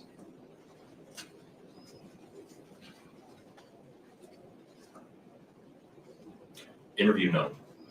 I personally try to keep an open mind as to all possibilities of what could have caused Eric Richins' death. But I didn't conduct interviews with any other suspects that were persons of interest labeled as suspects. You didn't collect phones or look at anything else from any other suspects, correct? We collected several phones from involved individuals in this case, and potentially people that could have had access to the Richins home at different times. That could give alternate explanations of how the fentanyl got in the system. But I didn't conduct any interviews of individuals regarding their involvement.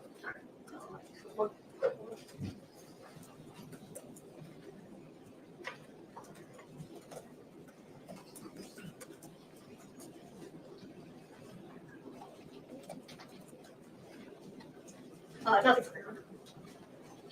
Mr. Bledler, brief scheduling question. Roughly how much time do you have on redirect? Less than 10 minutes. Okay, please proceed.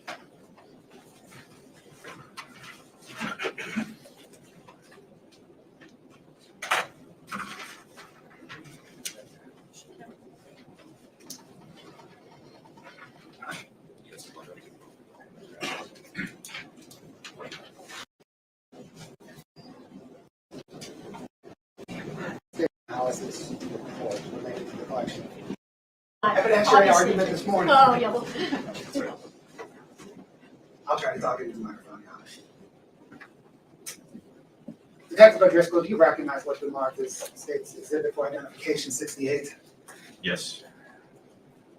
You testified earlier regarding toxicology on some THC gummies. Do you recall that? Yes. Does that toxicology report reference the THC gummies that you were testifying to? It appears to, yes. And then are you familiar with the difference in toxicology reports between fentanyl being indicated and fentanyl being found?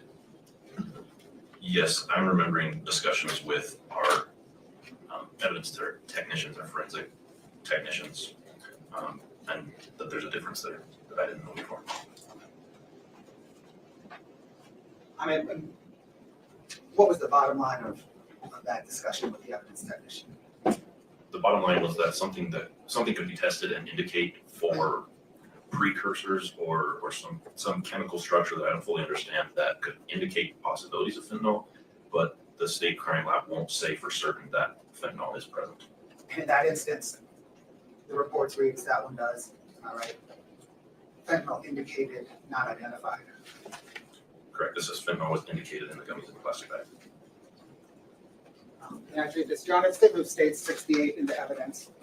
Is Liz any objection? No objections under the same considerations of all the exhibits. It'll be admitted for the purpose of the preliminary hearing.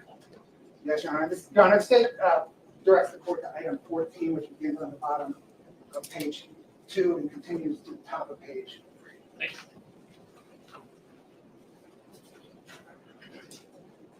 Detective O'Driscoll, you testified on cross-examination regarding interviews with Carmen Malver. Remember that? Yes. Are all those interviews either audio recorded, video recorded, or audio recorded or audio and video recorded? Yes. And to the extent your testimony, recollecting back over a year, were different from the recordings, do you think the recording is the accurate testimony? I do. I sympathize with Ms. Lauder at this point, having been a year past the last time we talked about this. Sure. Did you have an opportunity to watch a video recording of an assistant U.S. attorney and some federal investigators interviewing Ms. Lauder? I didn't view it, but I was told about it. Were you told that they were interviewing her kind of pursuant to a grand jury subpoena and before the grand jury testimony?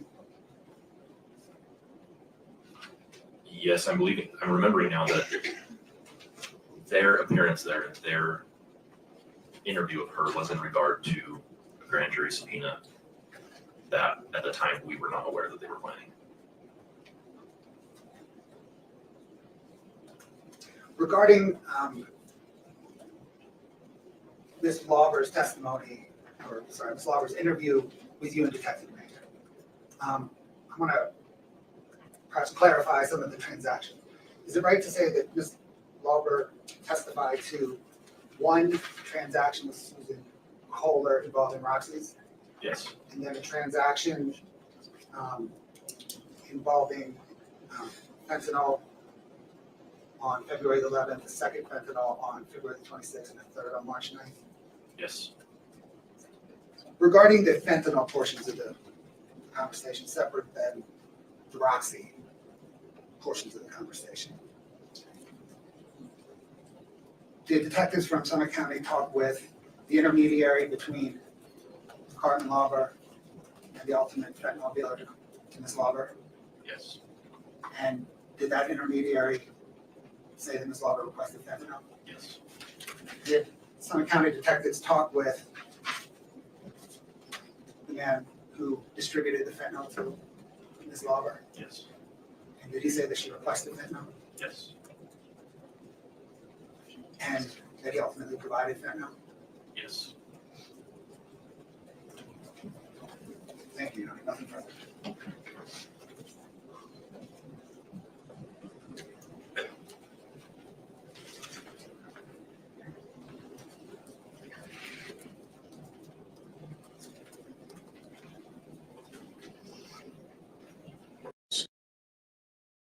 With Ms. Lauber were recorded, correct?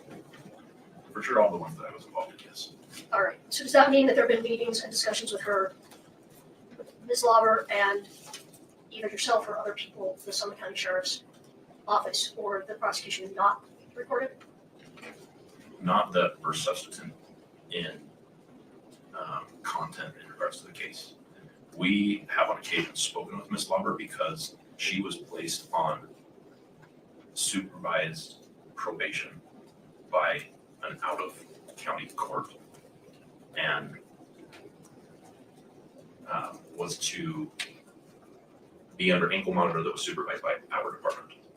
So we have talked to her about compliance with those orders. We have also transported her, given her a ride to meetings with her attorney, and so there has been small talk, but not interview about the case that has not been reported. You drive her to her meetings. She needs a ride sometimes. So you just, in discussing this with, in answering Mr. Butler's questions, you said that Ms. Lauber provided fentanyl to Ms. Richins 3 times. I know that Ms. Lauber had difficulty remembering all the details of her interactions with Ms. Richins. I know at the time that we conducted the interviews, what she had told us in those interviews is what I testified to at the detention hearing. And that was that there was 1 time that was oxycodone and 2 times that she said she delivered fentanyl. Is that right? Correct. Since those interviews, new forensic information from cell phones was received, was reviewed, and determined that there were 3 transactions involving fentanyl, including one after Eric Richins' death. I believe the most accurate statement from Ms. Lauber is the 1102 statement she submitted for today's hearing. All right. You said that you spoke with the individual who allegedly provided fentanyl to Ms. Lauber, and you just testified that he told you she asked specifically for fentanyl. That's not accurate, though. Correct? He told, from what I'm remembering from watching the video of the other investigators that interviewed him, he told us that Ms. Lauber requested, in his words, blues, which I understand to be fentanyl pills. Didn't he say she requested Roxy 30s or Roxy's? It's possible. I think blues was also mentioned. Roxy's are typically oxycodone, correct? Yes. So as you're sitting here today, Detective, can you say with certainty that the pills that Ms. Lauber allegedly gave to Ms. Richins are the pills that were taken by Eric Richins, or the pills that were taken, if any pills were taken, by Eric Richins? No. And as you sit here right now, do you have any idea, like actual knowledge, not an idea, let me rephrase that, do you have any knowledge of how fentanyl got into Mr. Richins' system? Mr. Richins' system, I'm sorry. No. Anything further for the detective, Mr. Glover? No, no. You can step down, sir. Thank you. Mr. Bloodworth, it's now an appropriate time to take lunch break. Yes, sir. Ms. Lewis, any objection? No, Your All right.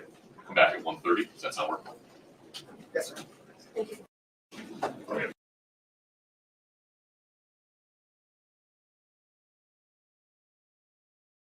Hello.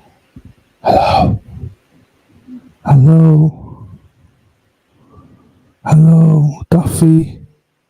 Die. Turn your volumes down, people. Turn your volumes down, people. Hello. Is it me you're waiting for? I am whispering right now to make sure you've all got your volumes down. Hello. Oh, is that alright? There you go, you're right. Damn, if I knew you were there, Sarah Peter would have come in. Yes, kicking and screaming. Zoom, zoom. Yes, we're half an hour behind now. We are half an hour behind, which is good. Just quick update. So the tellers, they stopped. They went, stop right now. I want to get my lunch. So they had lunch, and now they are deliberating, I think. So they say that they were in at 22, I believe, to start deliberating. So be deliberated for about 20 minutes in tellers. Now, Joe, did you watch the closings, Joe, for tellers? Because I think a lot of people change their minds from guilty to not guilty based on the closing statements. So, which is quite interesting, and I think I might be one of them. So, I don't. What are yams? I'm gonna have to Google yams. I don't know what yams are. I've heard of yams, but I don't know what they are. So, anyway, people, we'll get back to it now. I have got notifications switched on for any court movement. Sorry, so deliberation started, at 1:50, so 4:50 Eastern after lunch. So they've been deliberating for about 14 minutes.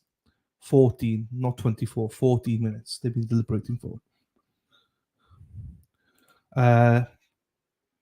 I mean, I even, wow, Joe, there's a lot of, I went into it going, let's get on with it, slam dunk, but then it was like, oh my God, hang on. I still think you could be found guilty, don't get me wrong, but I was a bit like, whoa, I could see a lot of reason, not a lot, but I could see reasonable doubt here now. So, better squad, what? Oh, sweet potato. Oh, I love sweet potatoes. I love sweet potatoes. I love them. Oh, okay, that's yams. Okay, I love sweet potato. I can't wait to do my Thanksgiving meal this year as well. I can't wait. I cook Thanksgiving. So the chat got me to cook Thanksgiving meals last year. So anyway, let's get back to this guy and we'll catch up there. We're still on 1.25 and I've got notifications on for tellers. Then I'm going to have to decide what to do because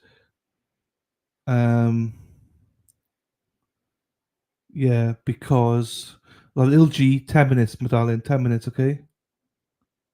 10 minutes, little G. Ken says Ken as well. Ken says 10 as well. Just a reminder, I've only got 4 hours, well, 3 hours and 55 minutes left to stream on this channel. I need to make, if this is still ongoing, I need to then make another stream because I lose it after. On StreamYard, it only lets me stream for 10 hours, but YouTube is only 12 hours. So if we get up to near the 12-hour mark, I'm going to have to create a new stream. So here we go, people. What's this remind you of? Hang on, before we get back to it. No, nothing from Dumpster Juice. Why is this us? What's that? Oh, that's a water funnel, isn't it? That's a water funnel. Sorry. That's the water funnel. Fine, I got you. I thought I did it. Oh, Carleen, that's beautiful. And again, Carleen, thank you for everything you do and support me as well. Thank you, my darling. We will rejoin. I know you fucking will. Nothing from Dumpster Juice, no. Zucchini. I've heard of zucchini, but never tried it. Never tried zucchini. Hang on. Let me do another one here just to check that no one's donated any coffees or anything, just in case. I don't think they have. I just wanted to make sure, just in case that I'm being rude. No. We've had the someone coffee fundraiser. Anybody fundraiser? No. And that's perfectly fine. Right. I'll have to zucchini. Okay. Right. Let's get back to it, people. Right. Yellow squash. Fucking hell. And you were having pops of me last week about squash. Anyway, here we go. Oh, shit. Why is this all this? Oh, there we are. That's why. Just the two of us. I cannot do eggplant. I'll be honest with you. I cannot do eggplant.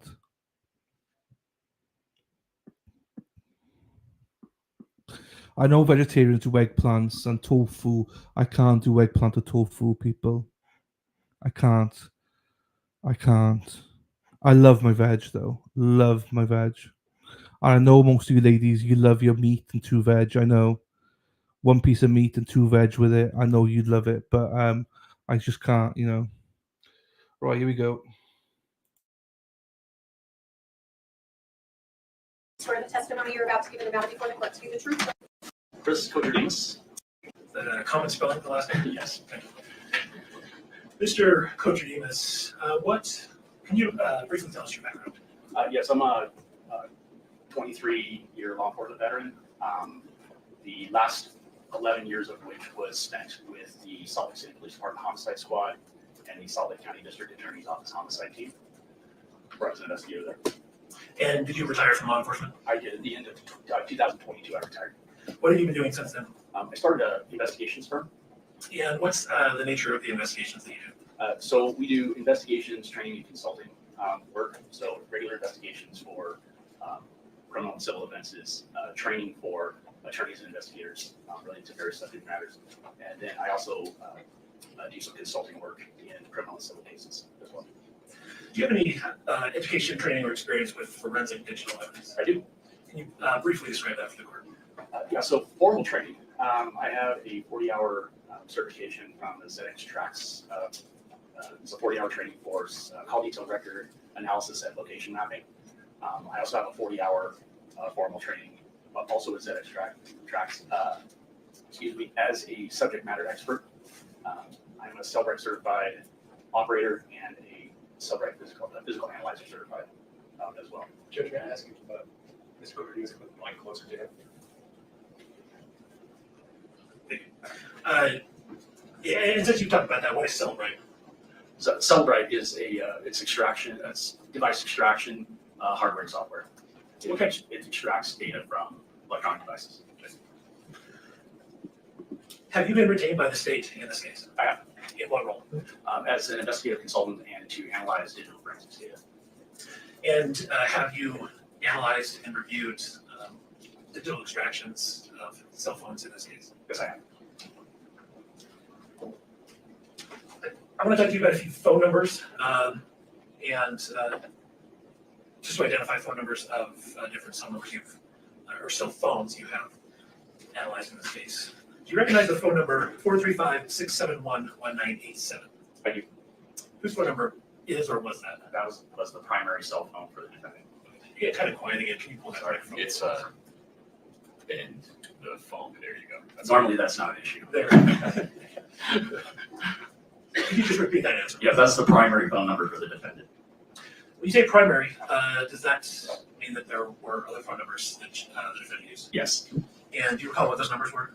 Yes, there's two other numbers that we're aware of. One ends in 1152, and the other ends in 9592. And when you say that the 1987 was the primary phone, what leads you to believe that was your primary phone? In this context, it's the phone that the defendant utilized for normal, everyday business, communications with most friends, her business, that type of thing. And the other numbers, let's talk about the 1152. What kind of device was that associated with? That was associated with her 1987 device, but it was a number being utilized on that device. It was a Google Voice number. Okay. So can you just describe what a Google Voice number is and how it can be used on a cell phone? Sure. It's basically a number that you create through Google Voice services, and you can use it just like a normal cell phone. You can make calls, receive text, that type of thing. And it's utilized through a Google Voice app. Now, the 9592 number, was there a device that was associated with? Yes. What was that? It's referred to in evidence as a blue phone, but it is as an iPhone that was obtained by the defendant after her original phone was seized by police in April of 2022. So was that phone activated roughly at the same time? Yes. Now, speaking specifically to the device that the 1987 number was associated with, did you observe a forensic extraction of that phone? Yes. And did you analyze that extraction? I did. Did you notice any information or data deleted from that phone between January and mid-March of 2022? Yes. And can you describe what types of data have been deleted off that phone? A lot of data, primarily and most relevant to the investigations in this case, the call logs, texts, web history, and web search. So when you say that the texts have been deleted, does that mean the entire text threads between different parties? Yes. And was it everybody or in that time frame, or were there specific people? Pretty much everybody. Now, you mentioned that web history had been deleted. Yes. And was there a specific date that prior to which that web history had been deleted? Yeah, so there on that phone, the web history for that device, that primary device, was basically ended. It picked back up on March 10th of 2022, but prior to that, all of it was gone.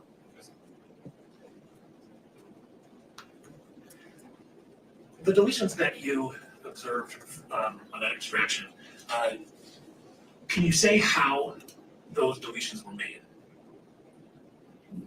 No, I would presume it was completed like most deletions are completed on a phone, which is manual deletion. But there's no indication in the software of, any other means of that, whether it was active or remote or anything like that. Okay. The data's just not there. It's just not there.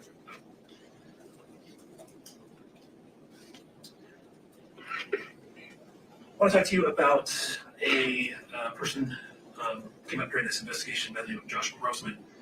Did you associate a phone number with the device belonging to him? Yes. Do you recall what that number was? The last four is 1260. And a witness by the name of Carmen Lauber, did you identify numbers belonging to devices that were associated with her? Yes. And was there a primary number that was associated with her device? Yes, I believe the last four, that was 6127.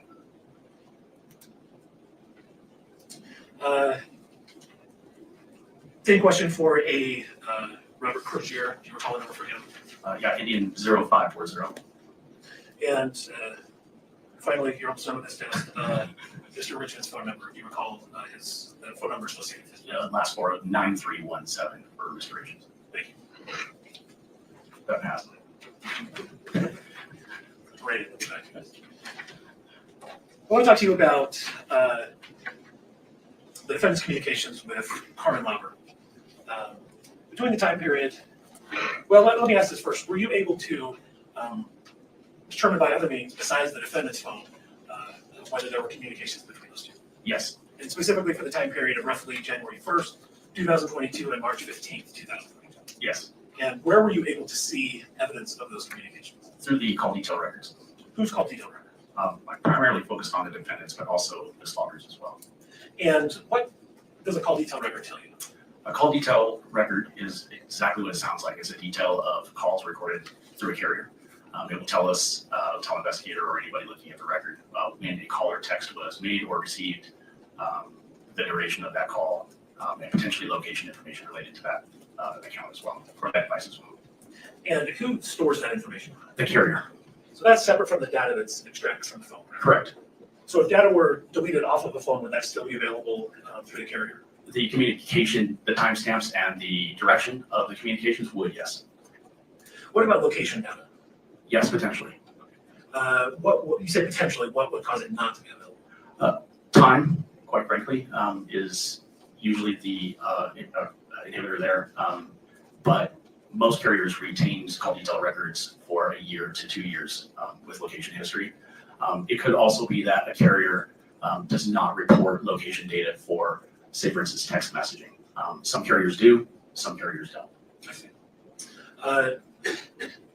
Specifically, the carrier for the defendant's phone, was location data available for the call detail records that you At the time the records were sought, no. Did you know why that was? Time. Yeah, Verizon retains location information within call detail records for 1 year.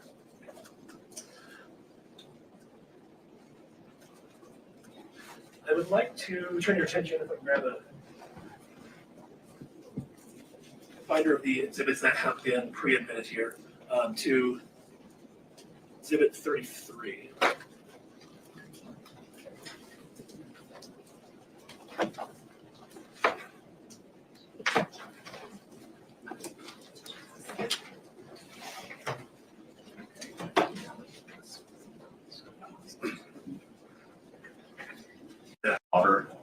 And an individual named Nicole Cummings. Do you know who Nicole Cummings is relative to this investigation? I do. Who is that? My understanding is that is a friend of Carmen Lauber, in which the friend is the one in which Carmen received a second phone number for Mr. Crozier. Now, turning over to 34, State's Exhibit 34, do you recognize that document? I do. 34? Yes. Yes. And what is that?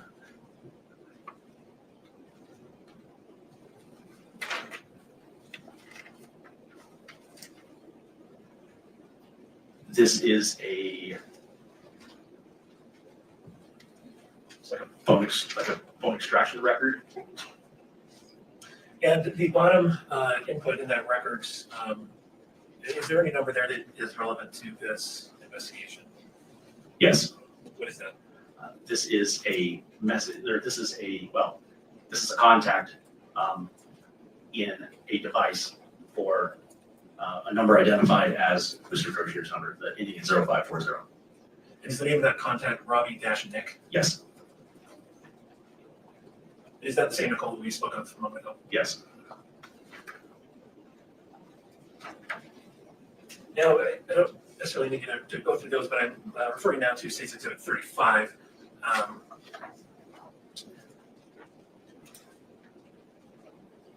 In Ms. Lauber's call detail records for her device, do you see communications between her and Crozier on February 10th of 2022? Yes. And do you recall approximately when those began? It was in the evening. I don't recall the exact time on the 10th. You see calls between them on February 11th as well. Yes. Also on February 11th, through Ms. Lauber's call details records and the defendants, did you observe any text messages between them on that day? Yes. Do you recall how many? About 30, I believe. And were there any text messages the next day, February 12th of 2022, between Ms. Lauber and the defendant? Yes. And you recall when those occurred? I don't. I want to say midday, but I'm not 100% sure. Okay. But those would be contained in State's Exhibit 35 and the call detail record? Yes. And speaking of these, the call detail records, are these in Mountain Daylight Time or Mountain Standard Time? These are UTC time. Okay. And UTC is what time? It's Greenwich Mean Time. It's basically 0. It's a method for everybody to basically stay on the same time zone, as odd as that sounds. Basically, you just add or subtract your time zone from UTC to get local time. So if these are in February of 2022, what subtraction would have to be made to find the local time? 7 hours. So during daylight savings, when we fall back in November-ish, we go to -7, and then we spring forward in March usually, where we're -6.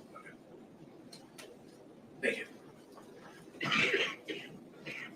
Moving ahead to the February 14, 2022 call detail records.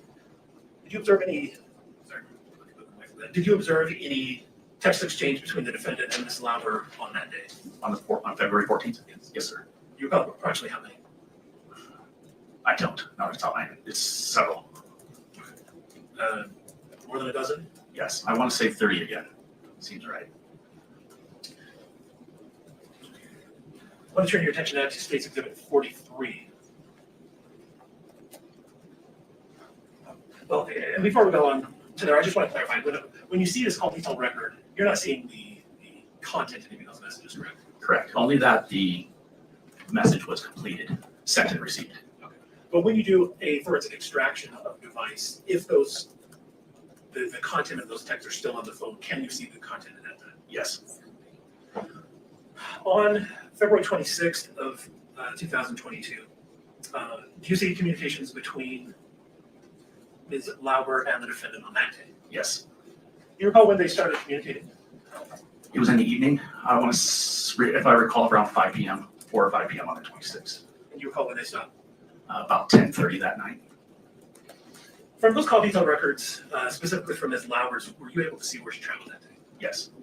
And was she at or near a Maverick and Draper that day? She was. And how are you able to tell that from the call detail record? So within that call detail record, AT&T is Ms. Lauber's provider. AT&T does provide location data for SMS messaging. So we're able to determine what tower is being utilized when the Ms. Lauber's device made or received text messages as well as calls. So we put it into a mapping software and are able to determine which tower was servicing the device during any given point in time. So it's the location of the tower that phone is connected with, right? Yes. And down in the Salt Lake Valley near Draper, are you able to see multiple towers that I mean, fair to say there's more than one tower in the Salt Lake Valley? Yes, typically speaking, the more dense the population and the urban area, the more dense the cell phone arrays are. Does that make it more accurate to pinpoint where that phone is? Typically, yes. And is the contrary to that true, the less populated an area is, the less cell towers there are? Typically, yes. Speaking specifically about Midway, are there less cell towers in Midway, Utah than there are at Intermediate Draper, Utah? Yes, significantly. Now, when Ms. Lauber's phone appears on those towers near Draper Maverick, was she there on any other dates besides that 26th? Yes. What dates were those? February 11th, 2022, and March 9th, 2022. Did you observe her phone being tracked in that area on any other time in the records? No. Were you able to track her movements from Summit County to Draper and back? Yes. And is that, again, just through tracking the towers that she's speaking of? Yes, the tower utilization, yes. And we talked a little bit about Midway. Does the precise location become more difficult when she's in a more rural area? In this case, yes. Okay. And why is that? you have less towers serving a larger area. So with a larger estimated range or area in which the device can be in, the harder it is to pinpoint more precise location. I want to turn your attention now to Exhibit 31. Flip back there.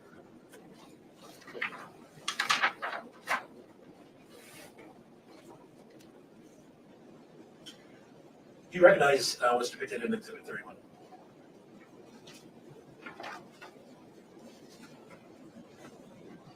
I do.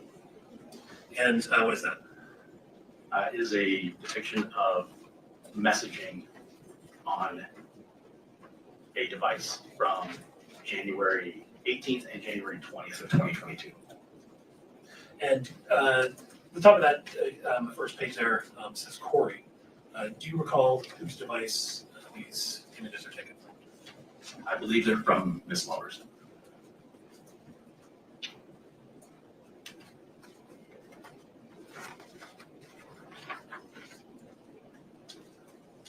You take one more look at those? I will, yes.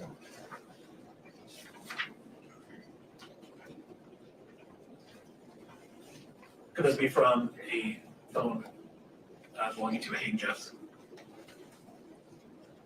I mean, yeah, I need to look at the context. Oh, sure. So just to make sure I'm looking at the right thing.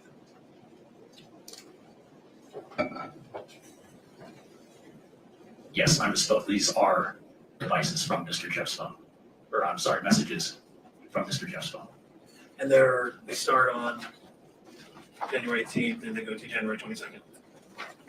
That's correct, yes. I ask you to flip to States Exhibit 36.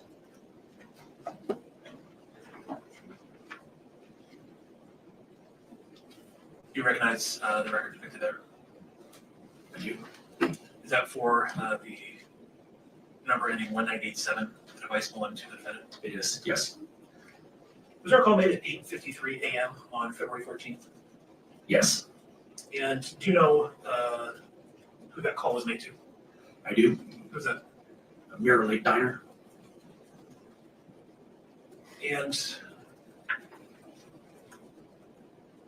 moving to States Exhibit 38. Are these call detailed records for a number ending 9317? Yes. And did that belong to Mayor Richins? Yes. Was there a phone call between Mr. Richins and the defendant about 11:09 a.m. that morning? Yes. And is there a record of a photo being sent or some sort of multimedia message at 11:27 that morning? Yes, and that was obtained via Mr. Richins' device. Okay, so that's not here in the call detailed record. That's it. It's his physical device. Yes. Were you able to see what that image was? No. Was that deleted from his phone? It appeared to be, yes. And were you able to see that on the extraction of the defendant's phone? No. Why is that? All of that was presumably deleted from the defendant's phone as well. Did the activity on Mr. Richards' phone on the 14th of February 2022, did that cease between 11:39 a.m. and 1:32 p.m.? Yes. Was he active on that phone before and after that period? Yes, he was. And can you describe the volume of his activity? Yeah, it would be what I would describe as normal phone traffic for that device. Calls and texts between friends, business-related things of that nature, yes.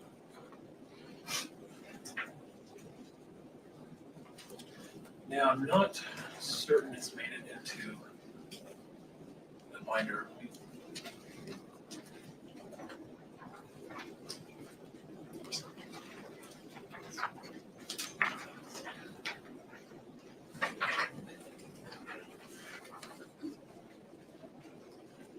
I've handed you what's been marked as and admitted as States Exhibit 7A. Do you recognize that? I do. What is that image of? This is a screenshot obtained from a device of the defendant's phone, her navigation app within her device. And is that from February 14th of 2022? It is. So this has not been deleted, correct? from the defendant's phone. It was not in the defendant's phone. It was in Mr. Grossman's phone. Okay, thank you for clarifying. Did that originate from the defendant's phone? Yes, Was that sent to Mr. Grossman? it was. And was that sent at approximately 9:48 a.m. on February 14th? Yes. What, can you just give a little more description about what that navigation shows? Sure, it's a typical screenshot of a normal navigation application. There is a location on Rockcliffe Road. The device is it's depicted that the device is traveling northbound, and it gives an arrival time, an estimated time of arrival, and a mileage for that trip that it's depicted. And on Mr. Grossman's phone, were you able to read any text messages surrounding this time frame? Yes. And did the defendant indicate why she was sending this to him? Yes. Why that? She said she was on her way to see him. He asked if it was about an hour, if she was about an hour away, and she said yes and sent him this screenshot to verify her ETA. Speaking to the defendant's communications with Mr. Grossman, do you recall approximately when those began? For the 1152 number, which is the first one I'm aware of, it began having trail, basically a digital trail on that phone beginning in November of 2021. And what was the volume of text calls, anything of that nature, up until March of 2022? The volume varied depending on the day, but it was pretty much daily communication between the two during that time frame. And are these phone calls and text messages? Mostly text, but yes, some phone calls. And have a number of those texts been recovered from Mr. Grossman's phone? Yes. And if I could just have you just thumb through exhibits 29 and 30.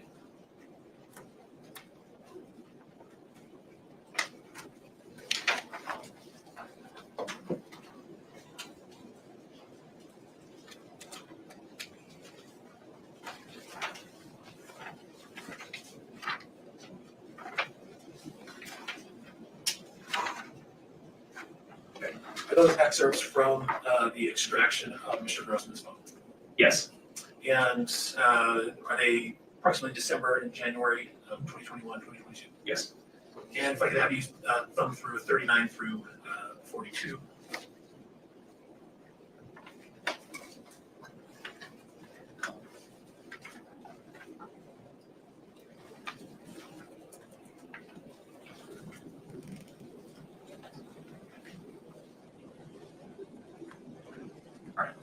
Are those also excerpts from the extraction of Mr. Grossman's phone? Yes. And are those roughly the time frame of February and March of 2022? Yes.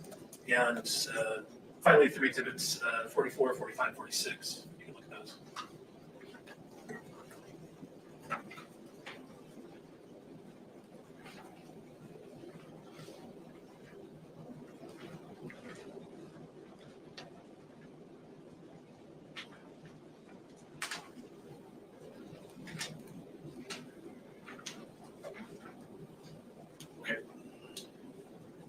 Similar question, also excerpts from Mr. Grossman's phone.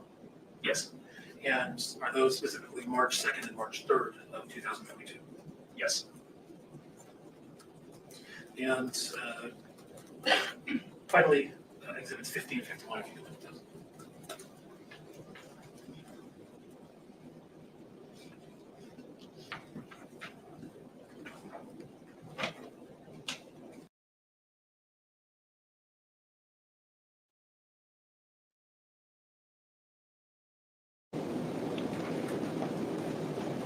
Okay. Also excerpts from that interaction? Yes. And a little bit later in time, March 20th and April 9th? Correct. Yes.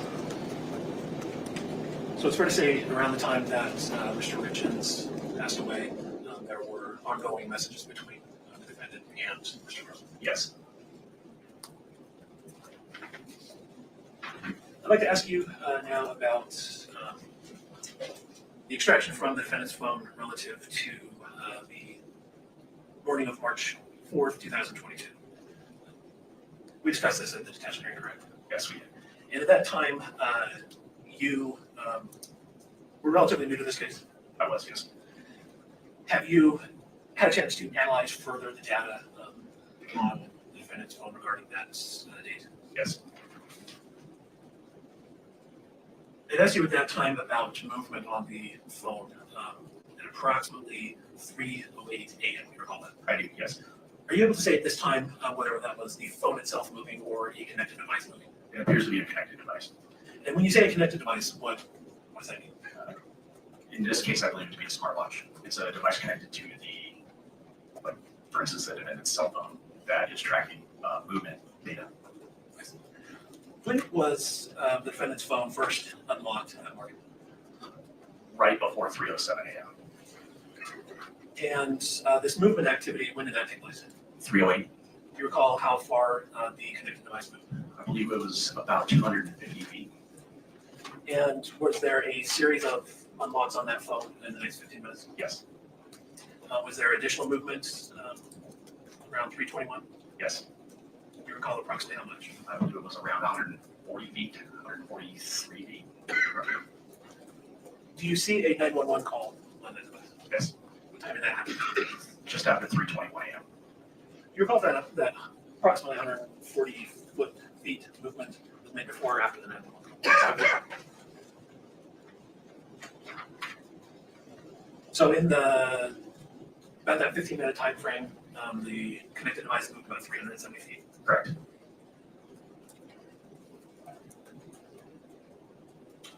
Here, if I just have one.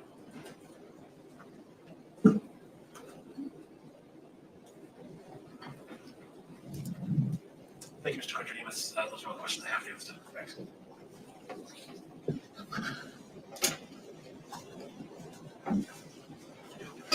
Oh, sure. Thank you.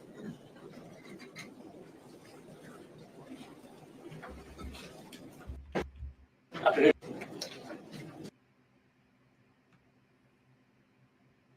Hi, Bill. Hi, Bill. All right. Let's talk about, go to State's Exhibit 45, please.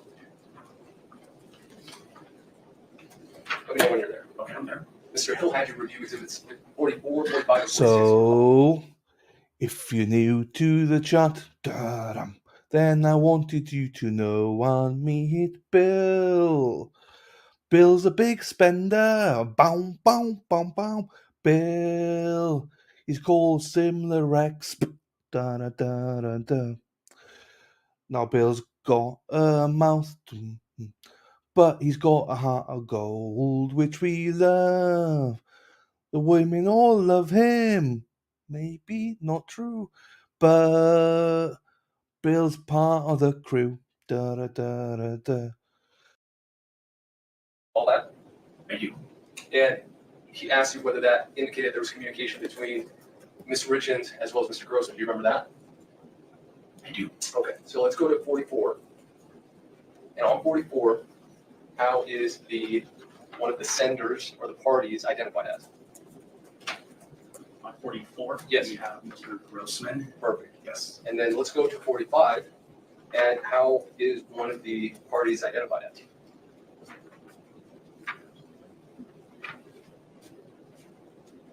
My princess. And then above that, where it says under party, first number 1, it says from, and then it has owner. Yes, 9317 is Mr. Richins' number. So that is not Mr. Grossman. Correct. Okay. So just to clarify, going back to Mr. Hill's questions, your testimony that what was included in Exhibit 45 was Mr. Grossman, that was incorrect. Yes, I was mistaken. Okay. You indicated that you were asked about the usage on the phone, about whether it was, you indicated it was normal tracking for that device. Do you recall that? And Mr. Richins' phone, just now. About normal usage. Sorry, yes. Phone calls, Yes. text messages. Yes. Interestingly, you said normal tracking for that device. I suspect you mean for that person. They can be one and the same, yes. The device doesn't do anything by itself. Right, it has to be manipulated. Correct. Right. Yes. So when you say normal tracking for that device, you mean normal usage by the person who that device belonged to. Typically, yes. Okay. You have no way of knowing really what the normal usage is, unless you review everything, correct? To the number, no. Correct. Yeah. Perfect.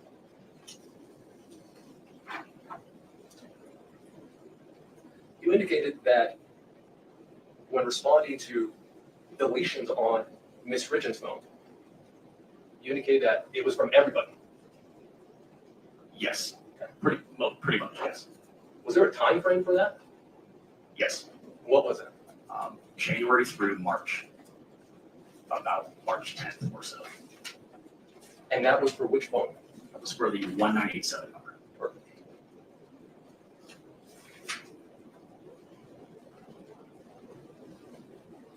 Testified about attending a Cellbrite certified operator course? Yes. When was that? 2017. Have you been recertified since then? I have not. A Cellbrite physical analyzer course as well? Yes. And when was that? Same time, 2017. Then a 40-hour cell phone analysis and mapping course. Yes. That one was not through Cellbrite, that was through ZX and Trax. Is that what it was? ZX is the company? Correct. Trax is the program, yes. And so separate from Cellbrite, but when was that? The initial was, I believe, in 2013, and the subject matter expert class was in 2017. And have you been recertified in that? No. The Trax technology gathered from the testimony, that's related to mapping? Yes. Okay. And is that what you used here? Yes. Now, you were retained by the Summit County Attorney's Office, is that correct? Correct. Were you hired by anybody else? No. And it was specifically to evaluate the digital evidence in this case, Yes. to analyze it, Yes. specifically phone extractions Yes. of Eric Richins, Correct. of Kouri Richins, Yes. of Carmen Alber, Yes. others. Yes. And to be clear, you didn't perform the extractions. Correct. Who performed Kouri's on any of her phones? I believe the RCFL did those. Who at RCFL? I don't know that. Who did the extraction on Eric's phone? I don't know. Who did the extraction on Carmen's phone? I don't know. What about the other phones? I don't know. The examiner's name is in each report, but I don't know them offhand. So you didn't perform the extractions. You weren't present when they were done. Correct. In fact, I think if my timeline's correct, you were hired after the extractions were done. Yes, for most of them. Yeah. So you don't have the benefit of having observed the extraction examiner do the extraction. Correct. Or validate the results of the extraction. Through the examiner, no. And you don't have the privilege of observing the extraction examiner perform manual decoding methods. Correct. Or manual decoding methods in the hexadecimal code. Correct.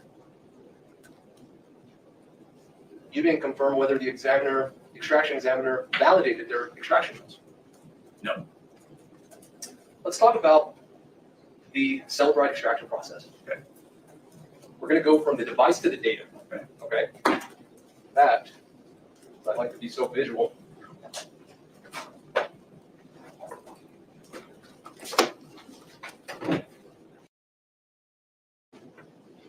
So this is a target device.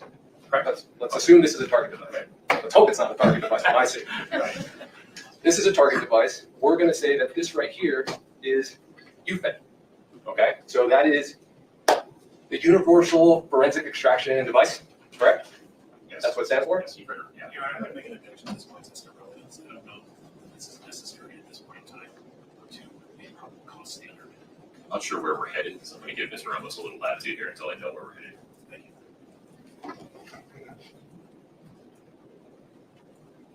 This is UFED. Okay.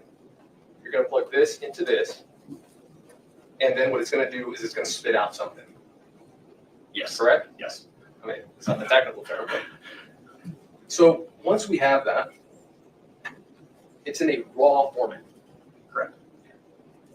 Now, you have been given, when you were brought on, the output, what it spit out. Correct. Right? Yes. Okay. So your testimony, both at the detention hearing and here, is based on this, on the spit out version. Correct. Okay. You have not received the raw data. There is raw data available, but I know. Correct. There is raw data available. You have not received it. Correct. You have not analyzed it. Correct. You have not cross-referenced it with what you were given. Correct.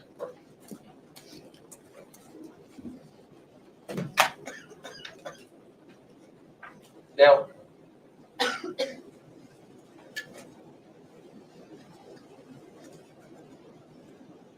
let me pause.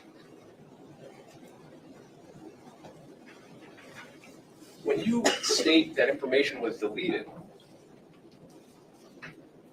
it doesn't tell you in what you've been given how that happened. Correct. Why that happened. Correct. Where it happened. Also correct. The raw data could potentially hold that.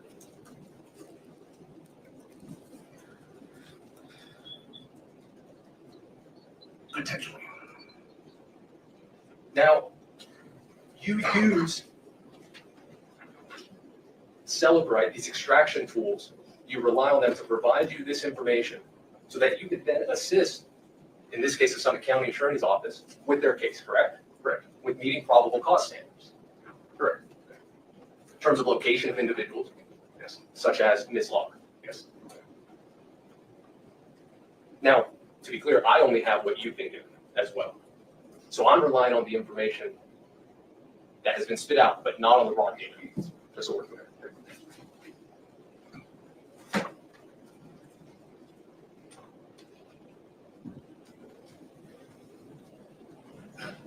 I want to talk to you about your validation process. Validation of data. As, or having been rather, certified, you know the importance of being able to validate the data that you review. Yes. One of those methods is possibly to use it with the, or compared to the raw data. That's one way. Yes. Another way is perhaps to use the cell data location from call detail records. Yes. In terms of location. Yes. Now, when you use the software, that was a form of validating, sorry, I apologize, what did you call it? The tracks technology, that tracks software. Yes. That's a way of validating whether the information that you receive is accurate. Correct. You talked about the cell towers. Yes. Now, this program, we're going back to spitting, does it spit out something for you? It does. Okay. Now, have you provided that to the Summit County Attorney's Office? Yes. You're talking about the mapping? Mapping? Yes. Okay. And are those towers that you referenced earlier, are they sectorized or omnidirectional? They're sector. When you use that program, were you aware at that point that that software had been found to be unreliable in courts? I'm not aware of that. You've not been aware of that. But you haven't been certified since 2017. I've been certified since 2017, but I've not. There's no need for recertifying. Of course, it's a learning and it's a continuing education. What software version did you use for the tracks software? Off the top of my head, I don't know. When you did it, was it the most up to date? Yes, as far as I know. Had you updated it since 2017? Yes, it's web-based, so it's updated constantly. So you can rely on the fact that if you're updating, say today, that would be the most up-to-date software package. And what about Celebrite itself, your Celebrite certification process? Yes. There are no requirements Correct. to recertify, Correct. but they do recommend that you recertify They do. every 2 years. They do. But you've not done that. Correct. Along those same lines, there is no state of Utah, say, standard for mobile forensic extractions. Not that I'm aware of. There's no national one. No. There's no international one. It's pretty much whatever Celebrite says. Well, they're one company. Correct. So, to my point. Yeah.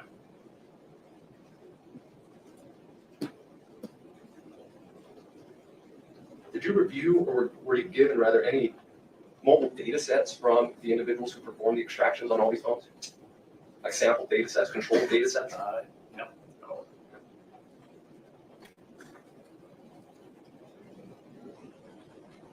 Are you familiar with external enrichment? I'm not.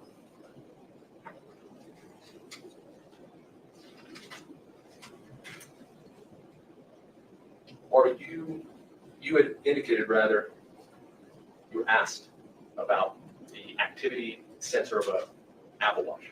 Yes.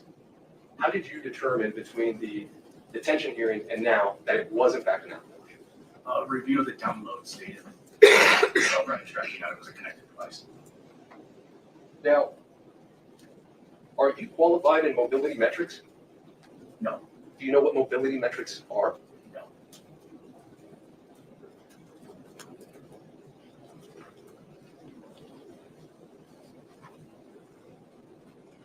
You testified about the distance that was covered on the morning of March 4th by a connected device. And you were very specific on the number. Okay? Yes, more or less. But you don't know how that number was calculated. I don't know the internal calculation process of the devices, no. You just read it. Yes. You read what was spit out. Correct. You don't have the data, the raw data. Correct? Correct. So everything you testified to is basically because you've read it. Well, yes, and the interactions from the devices, but yes. Correct. Just what was given to you. Yes.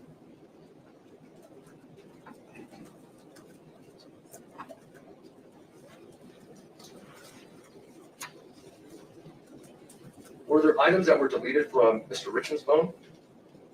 From Mr. Richins' phone? Or Eric's? Not that I'm aware of. But it could be. Could be.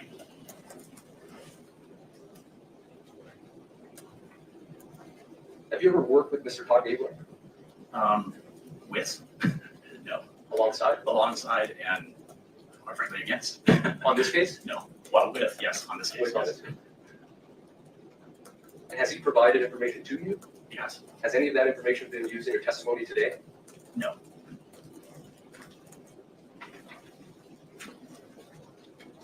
I believe that's it, Judge. Let me just have this. Quick second. Take a moment.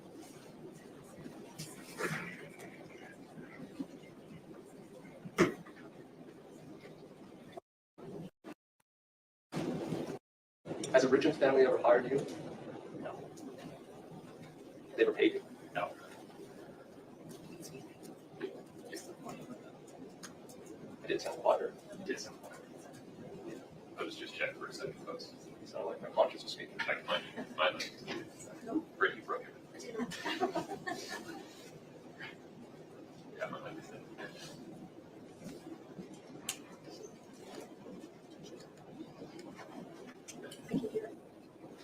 Why we need something that's going over here? Over my action. Yes, she won't repeat that. You buy Mostly tolls. tolls? Yeah. Yeah. Call tolls, toll records from the Verizon toll records. No further questions. Okay. Thank you. Mr. Hill, your return. Okay.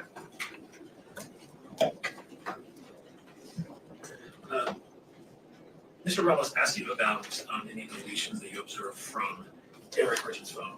And you had previously testified that a picture that he sent on the 14th was deleted. Oh, yes, that's correct, yeah. How could you tell that that was deleted? Well, it's not present any longer. It shows a file path that it used to exist, but the image itself is not there. And so to follow that, when he asked you if there's anything else that's deleted, did you see anything similar to that picture or any remnants on that phone or relics that showed deletion the same way that photo did? Not that I can recall. Thank you. That's the only question. Mr. Ramos, anything on that? No, Your Honor. Thank you. Can we let this gentleman sit there? Yes. You can sit down, sir. Thank you. Court's in recess. Thank you.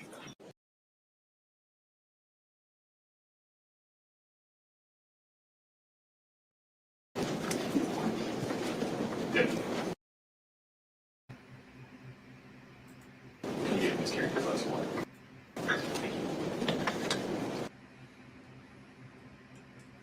Fuck. I'm whispering and whispering and whispering. Is everyone back? I'm whispering and whispering and whispering. Hello, hello, hello. Hello, hello, hello. It's not too loud, is it? No, I've given people enough time now. Welcome back, Scott. Everyone, as I said, the song. Here's the song.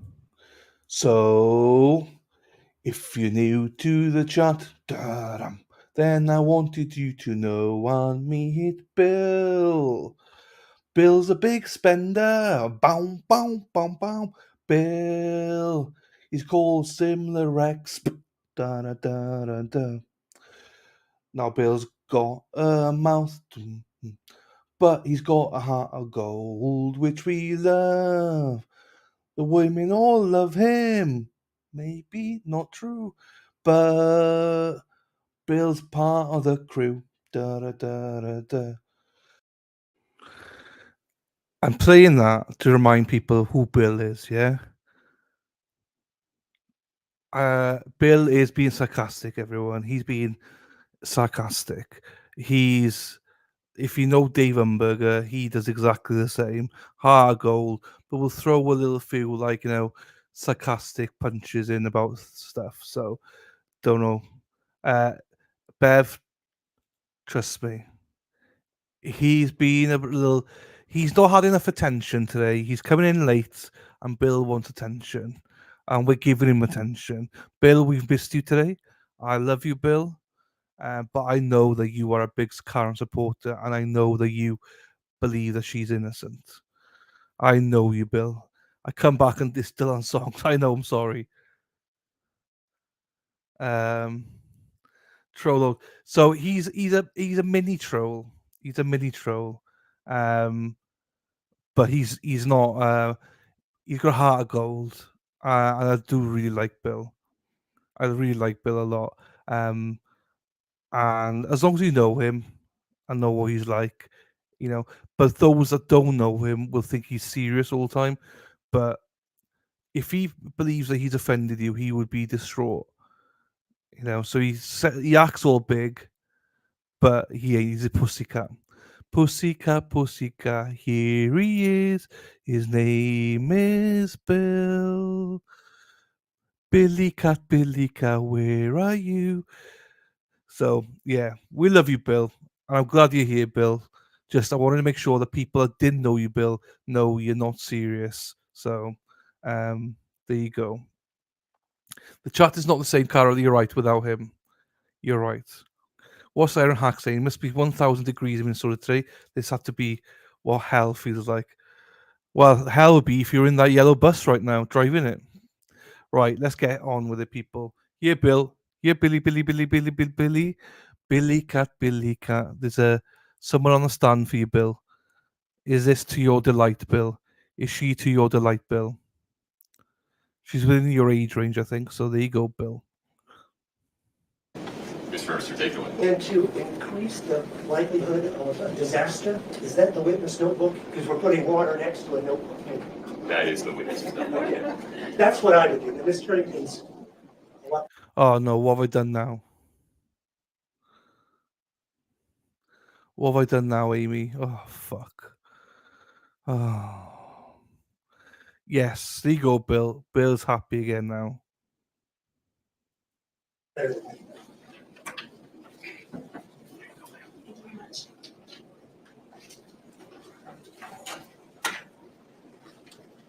Can you please state your full name and then spell your last name for the record? Brooke Carrington, Karrrington. And are you employed? Yes, How? I'm a forensic accountant. Do you have, work for a firm or have a firm? I have a firm, KF Squared, And how long have you practiced in this field? over 30 years. Now, did you testify as an expert in this case at the detention hearing in June of last year? Yes, I did. What sort of documents did you review, if any, in preparation for today's testimony? I reviewed financial documents that include bank account statements, real property documents that are recorded like trust deeds, warranty deeds, etc. I've also reviewed loan documents, which includes promissory notes, the applications, the documents that memorialize the terms of the loans. I've reviewed insurance documents, which are the applications and the policy documents. There's also a large body of email communication associated with different loan applications and insurance applications. So to be clear, that would be things like maybe someone submits an application and then there's some follow-up communication between a lender and a borrower? That's correct. What bank accounts did you look at? I'm sorry. What banks or credit unions and things did you look at? Primarily, there are a number of them, but primarily America First Credit Union, PenFed Credit Union, maybe Federal Credit Union, UCCU, which I believe is Utah Community Credit Union. Okay, so let's look at the bank accounts from AFCU, from America First. Were there a number of those accounts associated with the defendant or them? Yes. Okay. Let's talk about, were there some associated with their children? Yes. Okay. Leaving those to the side. See, that's why I don't have water next to me. Let's look at the adults. What accounts, let's refer to them to the last four digits of those accounts. What ones did you look at? Primarily, the Kouri Richins Realty account, which is 5677. Are you sure it's 5677? 6577, sorry about that. Their joint, Eric and Mr. Richins and Ms. Richins had a joint account 2204. Ms. Richins had a personal account, which is 5244. And then the C&E Masonry account, which is 7664. This 6577, the Kouri Richins Realty, did Eric Richins have access to that account that you could see? Not that I'm aware of. He was not a signer, and I don't see any transactions that indicate that he would have accessed that. Can you generally conceptualize how 2204, that joint account was used? That appeared to be the account where typical household expenses were paid. The mortgage on the house, the credit card payments, the kids' expenses, insurance payments, various things associated with the family. Purchases at the grocery store? Things like that, yes. Are you, through this work you've done for the county, and let me ask this question, were you originally hired by the estate or someone else before being hired by the county? Yes, I was. Who hired you? I was brought into the case to work on behalf of the estate of Eric Richins. And so I worked on that case, but then when I was hired by Summit County, I ceased my engagement with her. So in part of your work, did you ever become familiar with a premarital agreement? Yes. I'd like to refer your attention to docket number 106.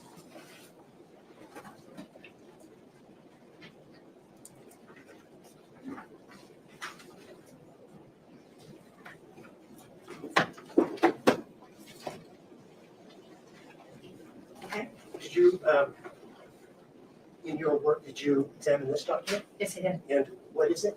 This is the premarital agreement between Mr. Richins and Ms. Richins. And I'd like to further direct your attention to section 2 of that document. Okay. In section 2, is there something relevant to today's inquiry? Yes, this section states that the business C&E Masonry would retain its character as separate property belonging to the husband. Even if funds were commingled? That's correct. Personal and professional? But was there an exception to that? Yes, if the husband should die prior to the wife, then his interest would transfer to her. So what was Kouri Richins Realty? That is Ms. Richins' business, primarily in the real estate business. Did she have other businesses that you're aware of? Yes, she did. Do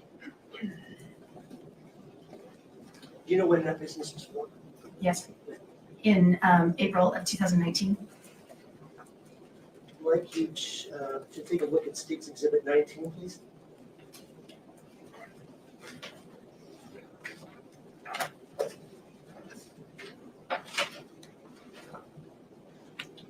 what is that? This is the Certificate of Organization of Kouri Richins Realty LLC. Does it indicate when the company was formed? It does on, yes, it does. Well, what is the date? April 26, 2019. And does it also give an address for this business? Yes, it does. And what is that address? 282 Willow Court in Camas, Utah. Is that in Summit County? It is in Summit County, yes. Just generally speaking, how does this type of business work? Ms. Richins was on. She appears to me that she was a licensed real estate agent, so she did represent buyers and sellers, but primarily she was involved in fixing and flipping homes. So she would buy it, fix it, then sell it? Is that what we're doing? That's correct, yes. This began then in 2019. That's right. Were there other purchases or transactions that predate 2019? Yes, And where did those take place? those were in South Carolina. So the market in 2019, do you have any idea what the market was like, real estate market was like in 2019? Yes, it was robust. Meaning properties could come up for sale and be gone within a matter of days? I think that's a fair statement, yes. And what were the interest rates like? Conventional loan interest rates then versus, say, Fairly low. They were still very, very low at that time. rough neighborhood average? Well, depending on your loan, but 2 to 4 or 5%. Safe to say that's a little different today. Safe to say, yes. So in that business, it would seem to me that you would need to be able to act quickly to obtain properties before they're suddenly off the market. I think that's a fair statement, yes. So how do the practitioners of that this type of business work? It would seem you'd need some capital. So. That's correct. And what are the possible sources for capital? A business in that field could have its own capital. It could borrow from financial institutions. They could borrow from friends or whatever, hard money lenders, or have investors. Okay. So what do you mean by hard money lenders? Hard money lenders are, well, soft money lenders would be like traditional financial institutions where it's a conventional loan, there's a conventional loan application process, due diligence by that financial institution, or and they're typically regulated by state and federal agencies. And then hard money loans are called that colloquially because they have more strict terms, the harder terms, usually a higher interest rate, very definite zero tolerance default clause usually. Okay, so I guess the advantage of a conventional loan would be lower interest rate. The disadvantage would be response time, because the due diligence we go here. That would be, yes. The others are more responsive in time, but have these more draconian clauses. Yes.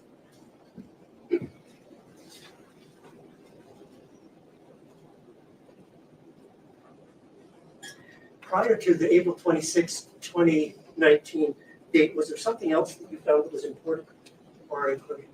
Yes. What was that? The home equity line of credit that was taken out on the home. On the family home, the marital home. The home on Willow Court, where the family lived, yes. Do you know whose name that, the first of all, was there a mortgage on that home? Yes. Do you know whose name was on that mortgage? The home was owned by Kouri Richins, and the home equity loan that was taken out was also in the name of Kouri Richins. Could you give us a very brief description of what a home equity loan is? It's a line of credit typically that is established. There's a loan application process. There's a line of credit that's established that someone could tap into the equity that they already own. So you could make home improvements or whatever you wanted to do. a person could tap into it for any number of reasons. In this case, there was home equity line of credit for how much? $250,000. And when was that? That was in March 2019. And so does this in effect, is it secured by the home itself? It is, yes. So this is essentially the same mortgage. Your Honor, I know this is an expert, but we're in a live meeting, so I would just object and ask if we could maybe let the expert be the expert here and object. I think it's just laying foundation, and so overruled, but if we can keep it moving, Mr. Bruce.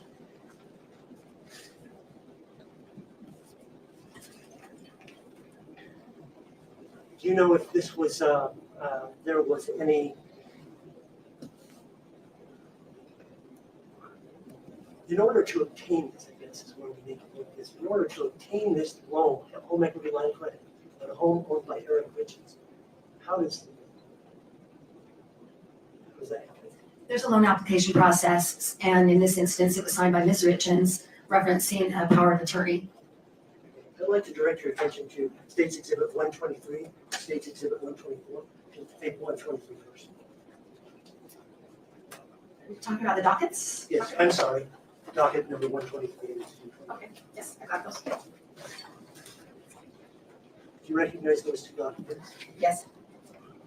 Is there a difference on the date signed by the reported author of it, I guess? Yes. What's the difference in the date? Docket 123 is signed and dated 5/8/13, and docket 124 is signed, dated 5/8/18. During your investigation and examination, are you aware of whether those docket number 123 and 124 came under suspicion? They were. I'd like to direct your attention to States Exhibit, or docket number 127. I don't have a 127. I do not have a 127. Wait, never mind. It's just in some order. Yes, Sorry. it's out of order. That's okay. Totally my fault. Okay. You know what that is? I do. What is it? This is the expert report by Matt Throckmorton. And those he examined 3 question documents, is that right? That's right. And 123 and 124, are they any of those Yes. question documents? Those are 2 of the 3.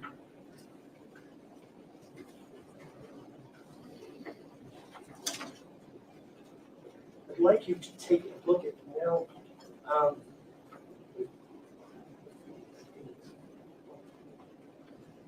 Lost control.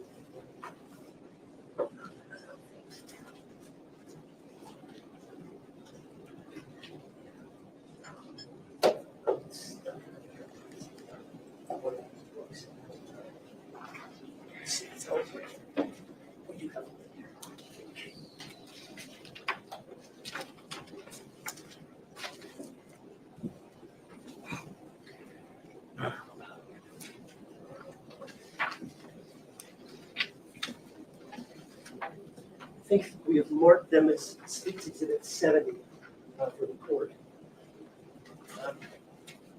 Of course, the witness, Of course. I'm not sure she has States Exhibit 70. Go ahead. Can you please just describe or the title of that document for the record, number 70? This is the Willow Court Loan Advances and Payments. When is the first withdrawal of that home equity line of credit? It's March 26, 2019, for $60,000. When is the next withdrawal? August 5th, 2019. Could you describe the next couple of withdrawals on that? Following that $2,100 in August, there are a series of withdrawals for the next few months. In August, is there more than one or just the one? There are several. Does that strike you as important for today's? Yes. Would you explain to the court what you draw from that? Beginning in August of 2019, this is around this time is the first property that Ms. Richins purchased after obtaining her business license. It's a home in Heber City. As far as I know, that was her first home in Utah that she flipped. We have States Exhibit 71.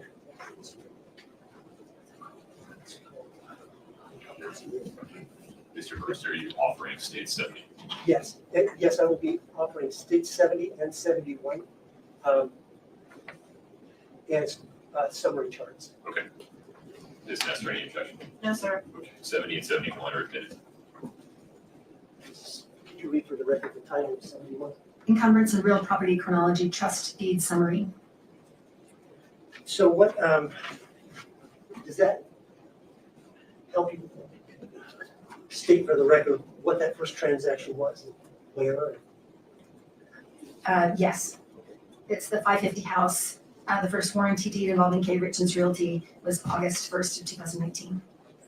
Now, I'd like to portray that in another way. Did you prepare a timeline bar chart? Yes. Does it take much the same information, just in Different format, yes. Is that helpful conveying your testimony? Yes. Statement offer, states exhibit 69, we're just gonna go for the first chart, which is the Ms. Nestor, any objection? No, sir.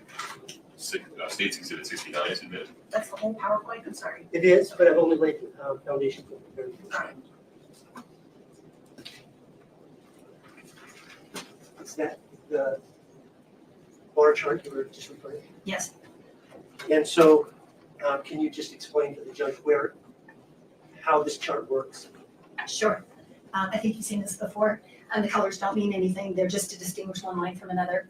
I just got the years along the top and months, and then going down the different properties just as some sort of an illustration to depict when properties were held at any particular time. And then within each bar is the address of the property purchase. Right, and so if you wanted to know what was held in June of 2021, you could draw a vertical line to see which properties were owned at that time. Okay, so any more purchases in 2019 by Kouri Richins Realty? Not that I know of. There could be others, but this is what I have been able to compile. How about in 2020? 2020, yes, there were others. Okay, how many purchases by Kouri Richins Realty of property in 2020? I think there were just the 5. Is there one that stands out to you? In 2020? Yes. Not particular. Well, the Franson Lane one toward the end of 2020, in October of 2020, the Franson Lane property in Oakland. I see. Let's drill down into the Franson Lane. You said, when was that? It was acquired in October of 2020. Is it different from the previous 5, I guess, county 28? Yes. In what ways was it different? It was a more robust project, more ambitious project in amount. It was. I think she acquired it for 1.3 million, and the others had been somewhere in the neighborhood of like $300,000 or $500,000. Did she require outside money Yes. to make this investment? Yes. What sort of investors? They were hard money lenders. Do you know who they were? Yes. Who are they? Sierra West Capital was the primary lender, which is this, as is the case on several of her properties. And then there were other investors who contributed the funds basically for the rehab. Was there something else different in this application that you garnered from all the financial records? I'm sorry, I didn't understand your question. That's the way I roll. Okay. Was there something else that you found in reviewing all of the documents, not just the formal documents, that distinguished this purchase as opposed to the ones that have gone down the road? Involving, all right, how about this? Do you know if C&E was involved in this project? C&E was involved in this project. Okay. And what did you discover about C&E's involvement? After the acquisition of the Oakley property, the Franson Lane property, C&E, there are several checks from C&E that were deposited to the Kouri Richins Realty account. And they specifically have a memo on them that tie them to this property. And so over the next, between October and when this property was sold in March of 21, there are a series of checks. I think there are 6 or 8 checks that are about $133,000 in it. Was this property ever sold? Yes, it was. When? In March of 2021. what happened to the proceeds from that sale? This was a property where the net proceeds were about $466,000, which came into the Kouri Richins Realty account, that 6577 account. And then from that, $217,000 was paid directly to C&E. And then there were some other payments, transfers out from the account that were associated with this property as well, and left her with about, around $200,000 in net proceeds.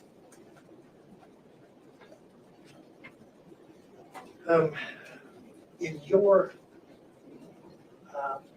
examining of all the evidence in this case, were there other things that you looked at to inform your examination that took place in October of 2020? There were other things in October of 2020, yes. Did you take a look at State Exhibit 22?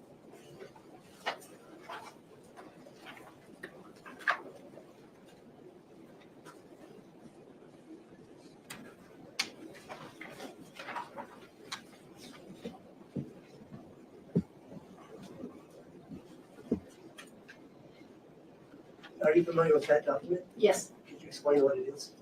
This is an intake form from a divorce attorney describing that Eric Richins was wanting to consult with his attorney on a potential divorce, and it's dated October 8th of 2020. In the wake of that, are you aware of any other instruments that were created out of that? Yes, there are the notes that the attorney appeared to have handwritten during the course of that first meeting. Were there financial arrangements made after that meeting that you're aware of? Yes, the notes indicate that there was some new information by Mr. Richins that there was the HELOC had been taken out on the home, that as if this was new. And then from this, he set up the Eric Richins Living Trust and also a will. Was there something dramatically different about the trust situation is? That Ms. Richins was not the beneficiary of his estate. It was to be for his children, and the trustee was going to be his sister, Katie.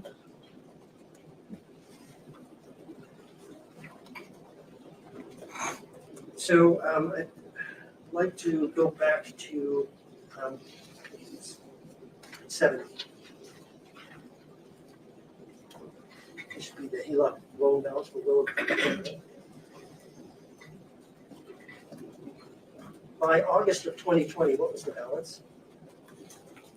August of 2020, $246,931. Is there a significant, but up until that point, how was there money being paid on that debt? Yes, they were the interest-only payments. The minimum payments were about $900, $1,000, something like that, that were made every month. Did something different happen in October of 2020? Yes. What happened? There's really the first significant payment, and it's $50,000 on October 12th.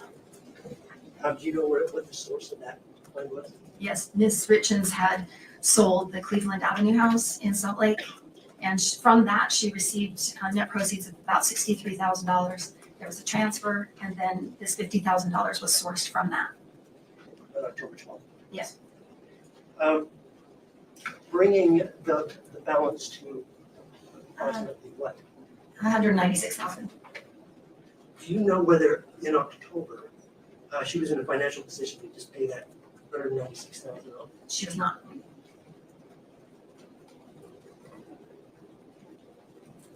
Let's go into 2021. I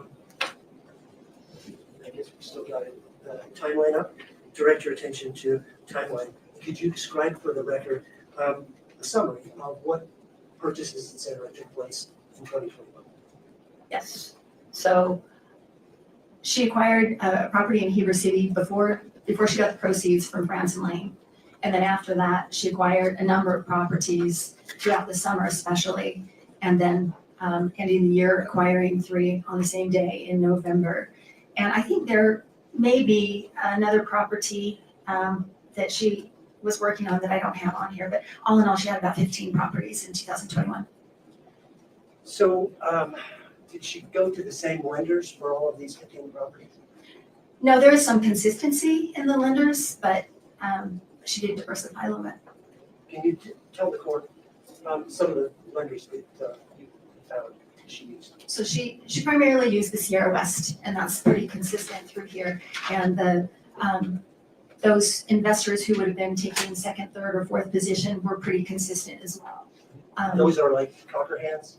Cockerhands, Ellis, Soto, Lieb, there's a number of them. And then she also went to a company called Ironbridge, a company called Boomerang. She did 4 projects with Boomerang. So let's take, first of all, when did she go to Ironbridge? When to Boomerang? Those were in the summer of 2021. And Ironbridge, how would you describe what Ironbridge is and does? They appear to be a hard money lender. The terms are somewhat more flexible than typical hard money lenders, but the interest rates the interest rate on that loan, I believe is 13%. Was 13%. And in 2021, is that high? That would be high, yeah. So how did the application process go between Ironbridge? There is an original application that is submitted. It appears to be online. I don't know that for sure, but it appears to be online. And then there was a series of emails back and forth where the person analyzing the loan or underwriting the loan is asking her to submit some additional documentation. Can you take a look at State's Exhibit 58, please? 5-8. Yes, 5-8, State's Exhibit. Is that what you were talking about? Some email going back and forth between Ironbridge and the defendant? Yes. Is there something about a bank statement in there? Yes. It asks for personal bank statements, the most recent.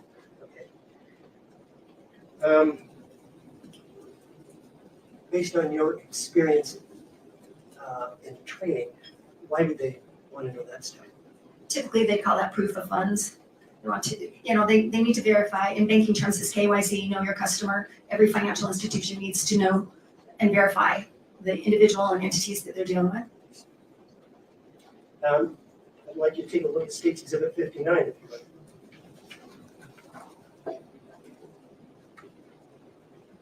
What is State's Exhibit 59? This is a secured promissory note for what I call the 299 house in Heber with Ironbridge. And first of all, this is Kouri Richins Realty purchasing this. Is that what it is? That's right, and I misspoke. This is 10%. I had misstated the interest rate earlier. And what is the amount that they're loaning?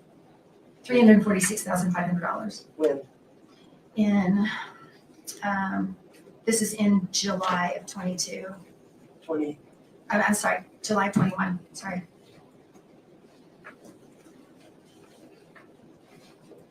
It's signed July 7th, 2021. Now, did you examine a bank statement from Ironbridge purportedly given to them by the defendant? You mean from Ironbridge, meaning? It was obtained from Ironbridge, so but submitted to it. They didn't use to. It was part of the Ironbridge loan information that we received, yes. Okay. Would you take a look at State's Exhibit 11, please?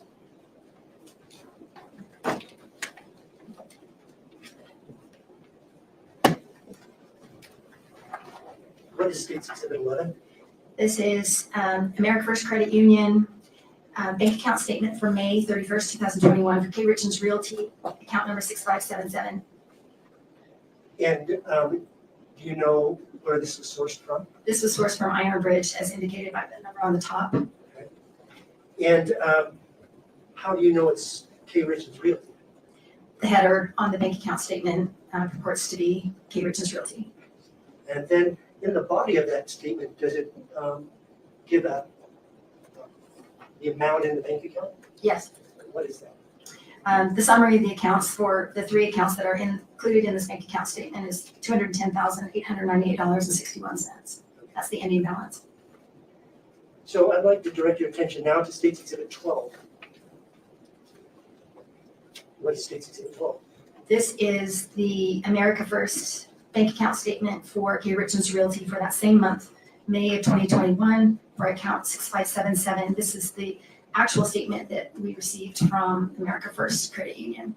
In what way is it the same, and in what way is it different from the State's Exhibit 11? The header is the same, but the body, the transactions that are contained are different. What is the total balance? The total balance is $15,609. All right, let's take a look at State's Exhibit 13. What is that? This is the actual bank account statement for C&E Stone Masonry, ending in 7664. This was the document that was received directly from America First Credit Union. And how do you know it's C&E's? The header indicates that it's C&E's, and the transactions appear to be consistent with what C&E would be doing. And it matches the bank account statement that Iron Bridge produced, but it has the different header on it. So let me make sure I understand this. 11 has a header from her account, Kouri Richins Realty, but yet the body of C&E's May 31st bank statement. That's correct.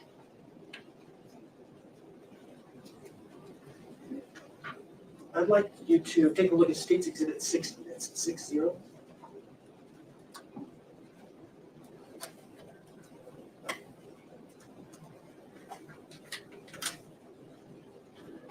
believe that's an email exchange, is that right? That's right. What's the subject? Quick question. Okay, and is the quick question below, physically below the response? Is that, Yes. so what is the quick question? This is from Mr. Amy, I don't know how to say that, from Iron Bridge, emailing Ms. Richins asking for an explanation about her credit score, the credit cards, and referencing that bank account statement.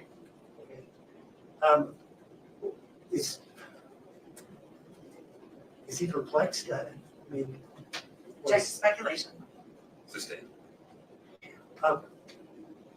Specifically, what does he say to her?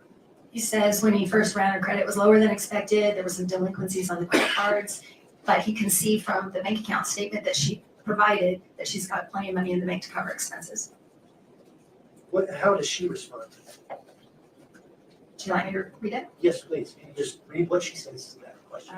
Says, hi, Richard. Hope you had a great 4th of July weekend. Yes, sure. Everything is paid off now. It just probably hasn't updated. I recently learned about all of this as well, LOL. And then my husband decided to explain to me that this was his doing a while ago. We are in the process of separation for one of many reasons, but this is one of them. To keep it short and sweet, LOL. It's been crazy to say the least. I look forward to working with you guys on our first and hopefully many projects. Okay, you said she obtained some loans from Boomerang 4, I believe you said. Yes. I'd like you to take a look at State's Exhibit 14. if you would.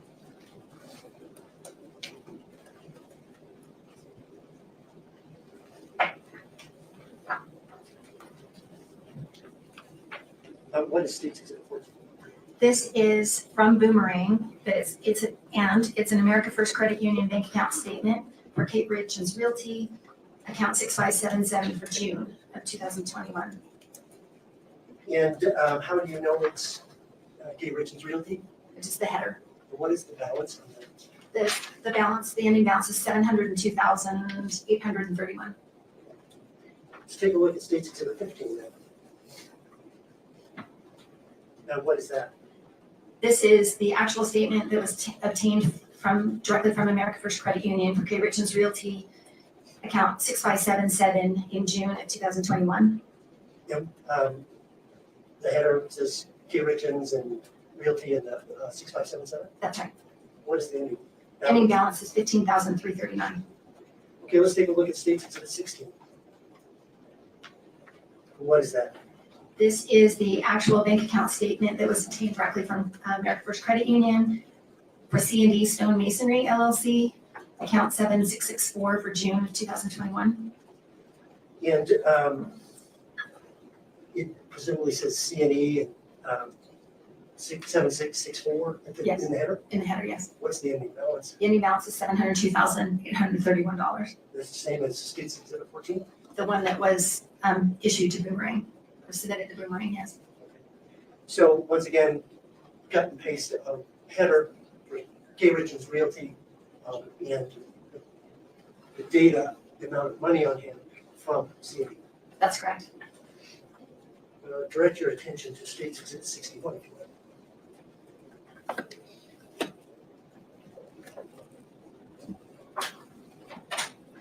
Could you describe for the record what this is?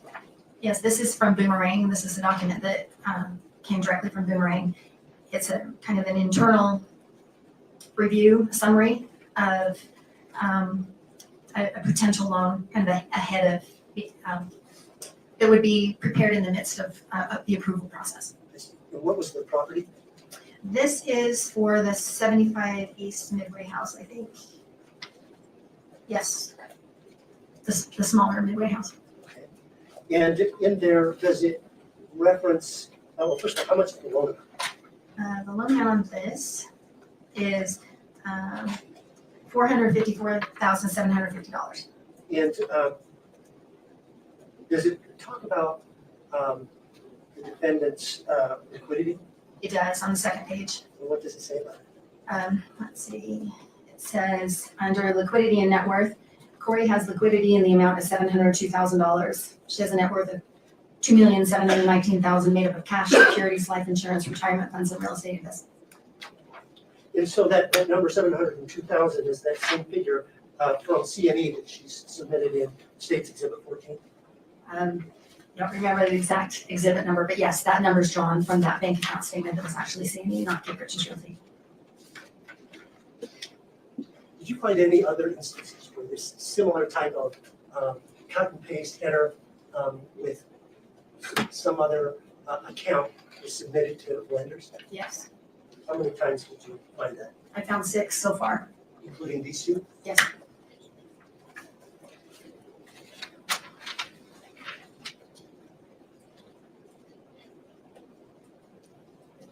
Now, I'd like you to take a look again at the timeline.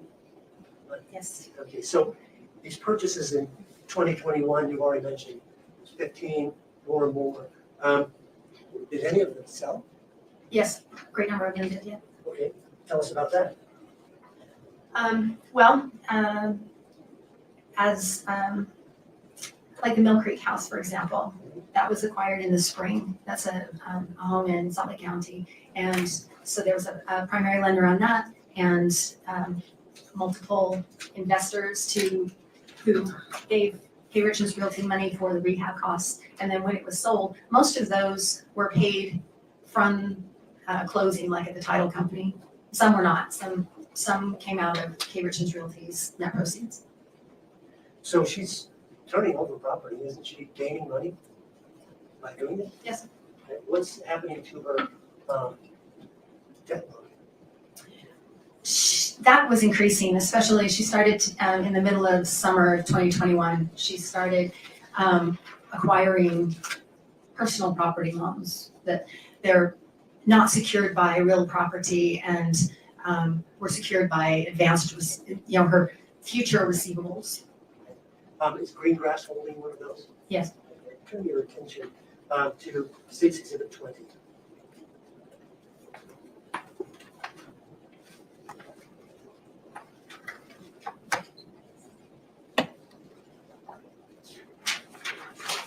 So could you, first of all, tell us what State's Exhibit 20 is? This is a revenue purchase agreement dated, it's in September of 2021. And could you explain the basic terms of this? This is an agreement with Kouri Richins Realty and then some other companies pledging $87,000 of advance receivables for $60,000 upon execution of the agreement, and e-signed by Kouri and Doreen Kouri. So let me make sure I understand this. So she's saying, I will give you 87,000 of money I haven't earned yet, but I'll pay it to you in the future if you give me 60,000 now. Yeah, and what's represented here that it's been earned and it's going to be coming in, but it's not in yet. And so she's saying, I'll pay you back $87,000 for $60,000 now. And what did it obligate her to pay? $5,438 every week. Did she pay that?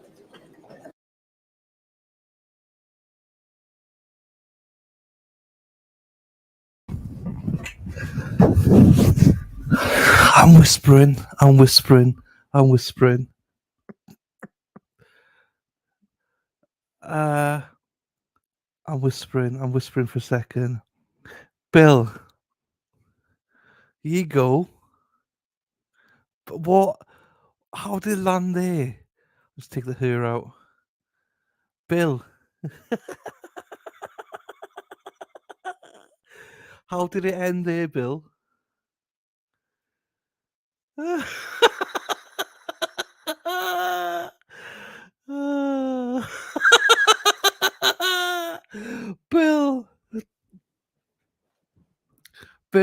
Bill. I love the fact that it ends up right there. Bill loves anything with, there you go, to us, anything with a pulse. How did it? It's perfect. It's perfect. It's landed right there.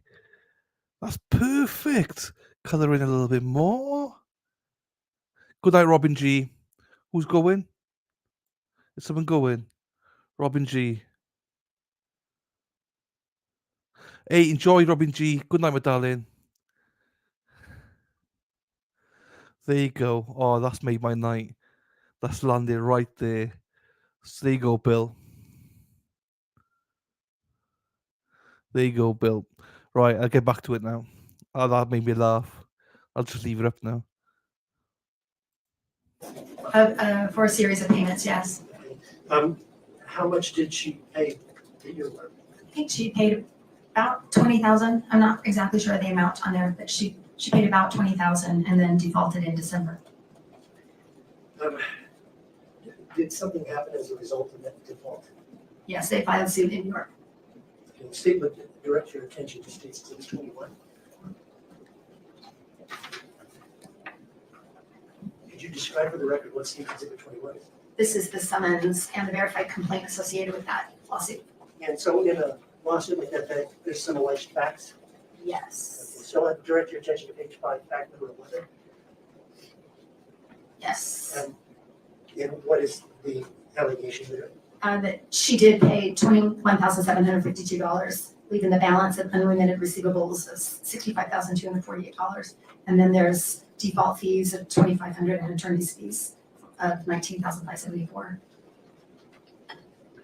Did you find any other agreements or attempted agreements between the defendant and these type of lenders? Yes, I found several. Okay, what are they? QFS Financial is one she entered into where she pledged $167,000 for future receivables for $105,000.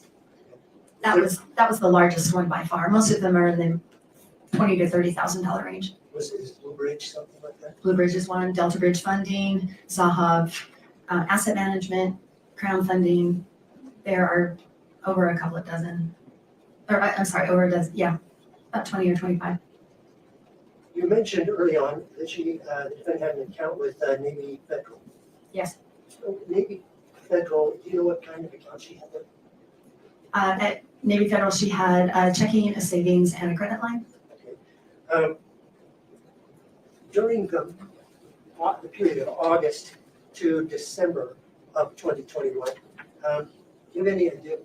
Well, first of all, what was the maximum amount for that, the credit limit for that revolving line of credit? That was $15,000. For that period, August 2021 to December 2021, do you know what her balance was, relatively speaking? Well, it was almost maxed out most of the time during that specific review period. I would say I think that's about $13,000. Can you take a look at State's Exhibit 26, please?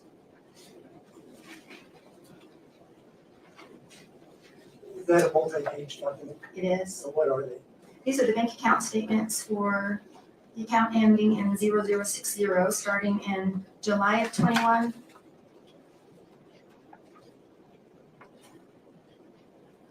Ending in March of 22, and for Kouri Richins. And does the statement include the balance on revolving credit? Yes. And throughout that time period I just mentioned, it's more or less maxed out? Yes. I'd like you to take a look at State's Exhibit 27.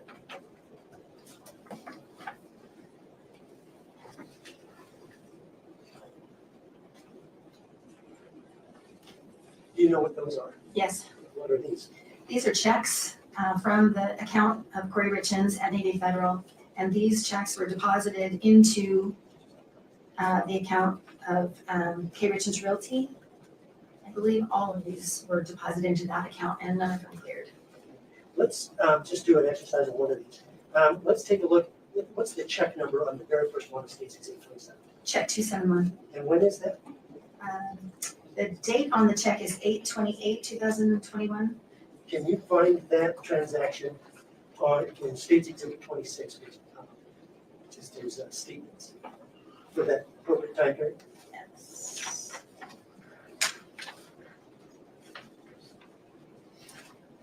Yes. It's on, the Bates number ends in 99 at the top, and it was returned on 8/31/21. So that check, and how much was that check for, that particular one? $2,100. And all of the checks then in State's Exhibit 27 are similar in that way. That's right. So now we're at December of 2021, the end of the year there. What is her financial status? All in all, with all of the property, she had acquired and sold a number of properties. She retained several as rentals. She still had loans on those properties. So at that time, it was about $4 or $4.5 million that she still owed on those. Well, the trustees, she had paid some on them, but there's that. And then with all of the personal property loans, it's hard to tell for sure, but I think somewhere around $500,000 or $600,000 she owed on those personal property loans as well. Now, you mentioned that one, for example, was green grass. That's right. Required her to pay $5,000 weekly? $5,438 weekly, yes. Were there some that were daily? Yes. And how many payments did she have to make for the month of December, for example? She made about over 90 payments on debt. You know, there's a difference. There's the debt load and there's the debt service. So she owed the amounts that I stated, and the debt service are the payments that she paid on that debt. And they're a little, well, there's over 100 that she paid payments. So for the month of December, how much debt service is just what she paid? Not necessarily. It could be the same as debt load, but In this instance, no, it's different. okay. Yeah. What was the debt service for the month of December? It was over $300,000. I'd like to take a look at this is back to State's Exhibit 69. I'm going to move on to the next chart. Can you describe for the record what this next summary chart is? This is the debt payments that she made during these months. Once again, this is debt service, not debt load. That's right. Okay. This is not the amount of debt she possessed. This is the amount of payments that she made on that debt.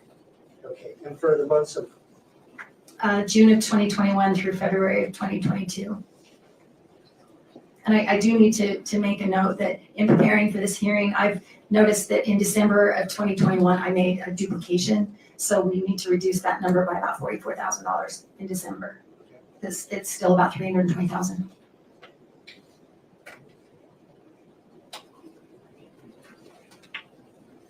now in January and February, it appears to go down. Is that right? That's right.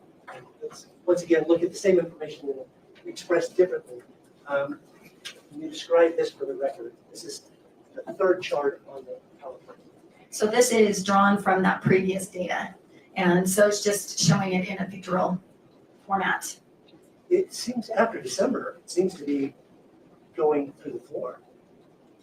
That's right. These are the payments that she made on the debt. She did pay off one of her lenders, one of the personal property loans. She did pay that off in January. That was about $19,000. But mostly because of what had happened in November and December, so many transactions had been returned and not cleared by the bank. They did not. Some of them continued to try to draw in January and February, but they were unsuccessful, and so those payments were not made. So this doesn't depict her debt load, the amount of debt she has, but rather she's just not paying. That's correct. At least from the accounts I have. At least from the accounts that I have reviewed.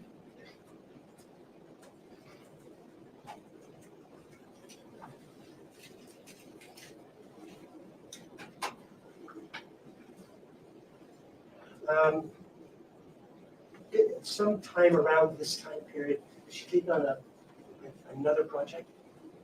Yes, she did. Is it different than previous projects? Are you talking about the Legacy Way project, the large house? Oh, okay, yes. Yes. How about that? She, the first REPC, which stands for Real Estate Purchase Contract, was in December of 2021, and it's a very large property on Legacy Way and Midway. And that's the property that she did end up closing in March 22. Okay, so it begins though in December and concludes when in March? Well, the settlement statement I've seen is dated March 4th. Some documents were signed March 4th, some were signed on the 7th and recorded on the 8th of March. How is this different from any of the other previous projects? It was an unfinished house and just quite large, a very, very ambitious project. The purchase price, I believe, was $2.9 million. What was its state of repair? It was under construction, so it didn't have much inside, down to the studs, exposed wiring, things like that. Did she ever, that you're aware of, give an estimate to lenders about what she anticipated those costs would be to rehab it? Yes. What was that? Her estimate was between $3 and $4 million to rehab that property once it was acquired. And how did she obtain this property? Through hard money lenders. All borrowed then? Pardon me? All borrowed. Yes, all borrowed. Okay, I want to talk about life insurance. Have you had the opportunity to look at life insurance policies that were owned by the Richins family? Yes.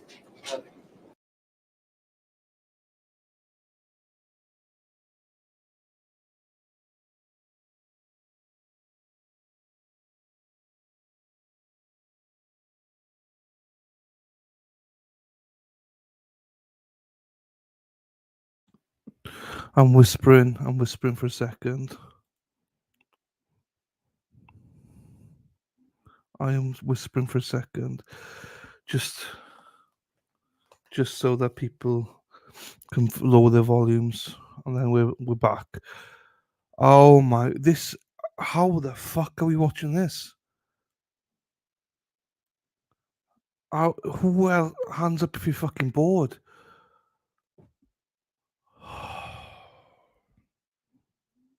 I know we got to go through it, but fuck. Little G's locked in. Oh, fuck, right, okay. I think Joe was probably locked in, and I'm not dissing anybody here, right, for being locked in. But fuck me. Please.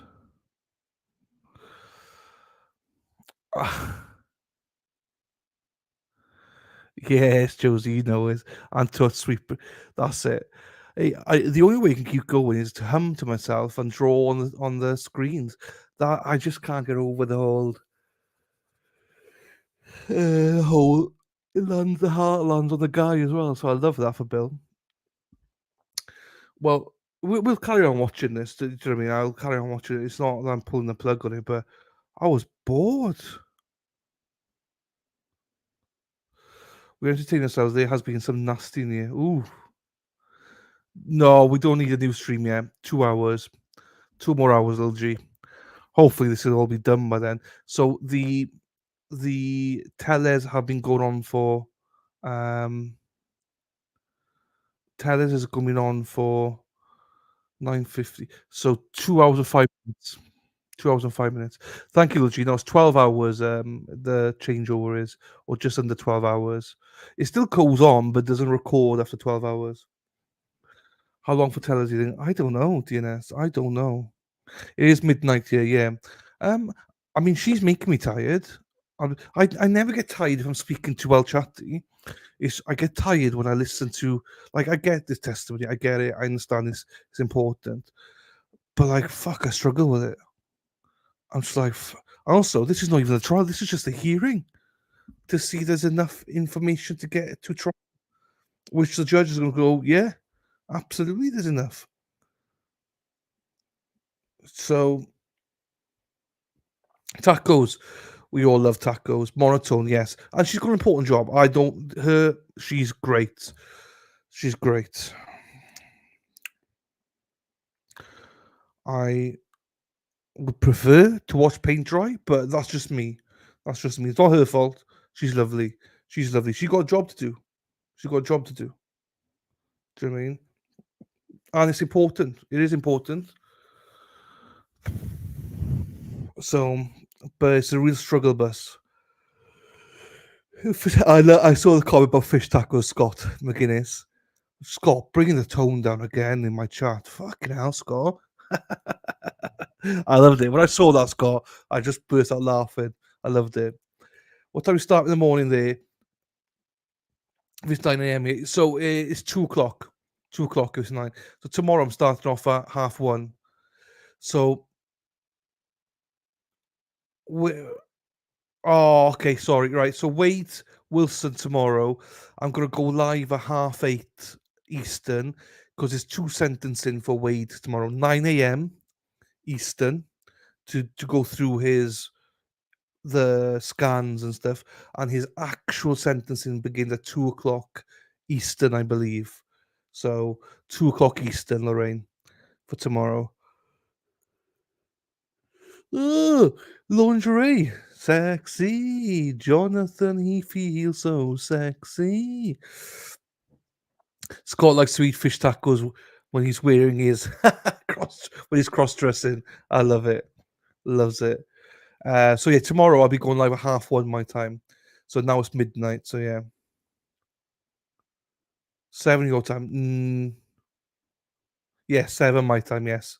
So tomorrow we might have a trial tomorrow. We've got the Wade thingy. No worries, Scott. Pleasure to have you, my friend. It's a pleasure to have you as always, my friend. We're on for a little bit more, Crystal, but only because we've got to stream this. So tomorrow we've got the main thing tomorrow is Wade Wilson. Then if the trial is on with this, that's our second thing, and then thirdly this thing, because I mean, come on. I'm not prioritizing this. I'll play a 1.5 if I can. Do you know what I mean? So yeah. So hopefully the trial's on, which means we can just play that and then zoom through this motherfucker. But yeah, I will be honest. I'm not the most enthralled with this. I much prefer this talking, but then I'm unconscious. I haven't got much time left. And then we got fucking Tellez. Is he, how long is he going to deliberate for tonight? Do I stay on? Do I not? Do I do this? Do I do that? So a lot of decisions. So we'll see. Anyway, shall we go back to it? I don't want to, but shall we go back to it? I don't want to though. But shall we go back to it? Yeah, I don't want to though. I really don't want to. But yeah, let's get back to it. I don't want to though. It's like the angel and the devil, but you got to go back to it. No, I don't want to go back to it. No, you got to. No, you. But little G's on my shoulder now going, you fucking better go fucking back to it, you mofo. Right. Just for little G, Hey, wait, don't go back yet. What's wrong, Lorraine? What's wrong? What's you on? We are going back to it. We're just going to be. We nearly caught up live, you see, so I thought, well, I'll pause it here so we can carry on with the 1.25. This is just fucking. We've not even come to cross yet. Not even got to fucking cross yet. Fuck. Right, I'm going to start it. Here you go, little G. Oh.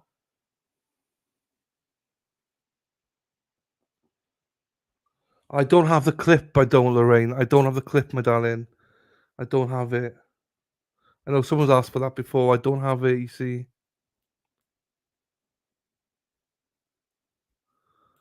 She's innocent, angelic angel. Right, let's go.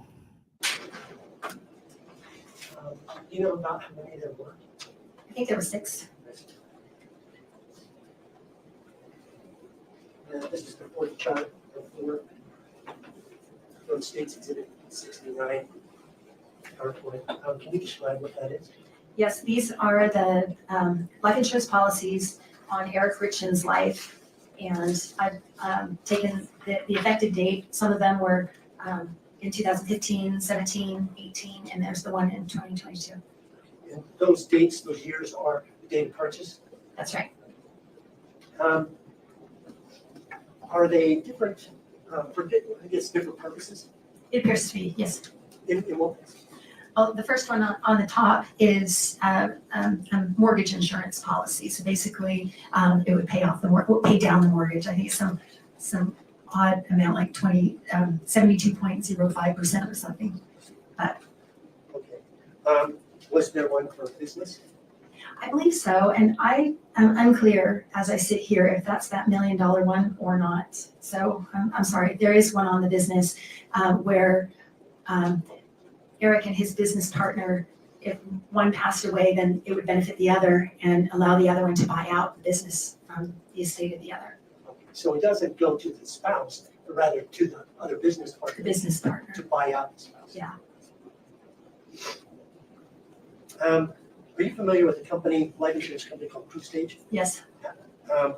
Is it some sort of business association with PenFed? Yes. To your knowledge, what is that relationship? Well, True Stage is an insurance company, and they typically market their product to credit union members, all sorts of credit union members, different credit unions. Do you know whether they're a member of PenFed? She was, yes. How about, do you know whether Eric Richins? I know that he was not. Direct your attention to States Exhibit 62.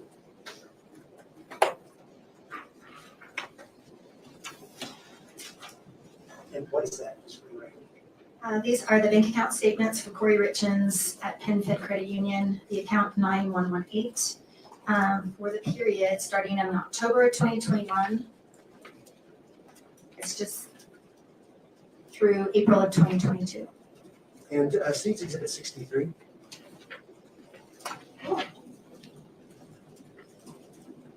What is that?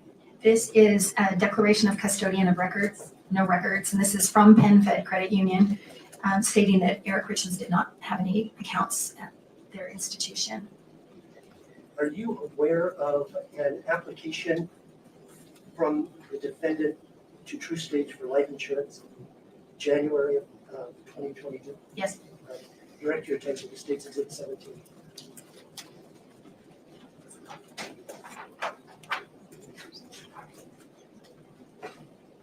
What is States Exhibit 17? This is the application for True Stage individual term life insurance, THE. And this is dated the end of January 28th or 29th of 2022. And who's applying for what in this application? This is for life insurance for Kouri Richins and for Eric Richins. Now, is there something unusual about the information provided, contact information for each of those two applicants? Yes. Tell us about that. The contact information is the PO box that Ms. Richins used for her business. Her email address is on there. There's no email address for Mr. Richins, and the phone number that's listed for Mr. Richins is not correct. How is it different? Do you know off the top of your head? Yes. It says 892. His number starts 792. And then it's the 9317. That's correct.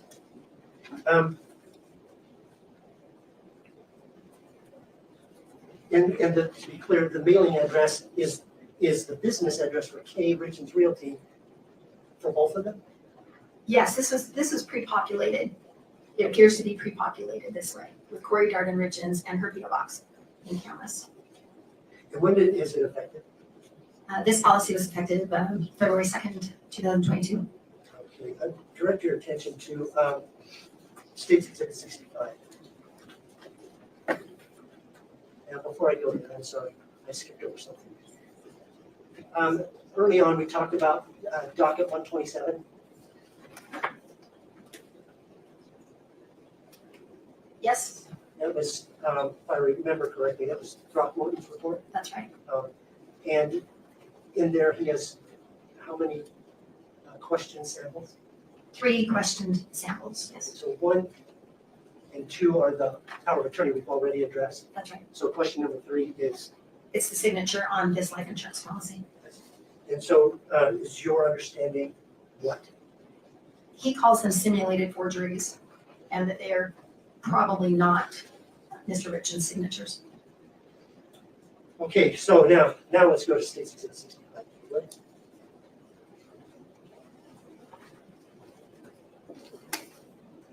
What is State's Exhibit 65?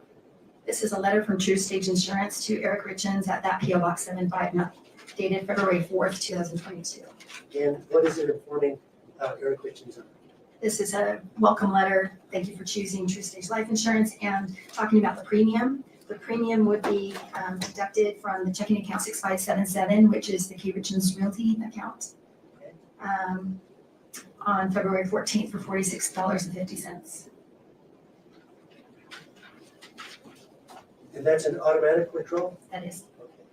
Have you examined the FCU account for Richins Realty at 6577 for December, January, February of December 21, January, February, March even of 2022? Yes. So in 6577, is there that automatic withdrawal that you were talking about? There is in February, yes. Is there any other insurance premiums that are paid for 6577?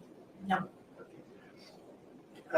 Now let's take a look at State's Exhibit 64, and I'll let you just take a look at what 64 is in 37.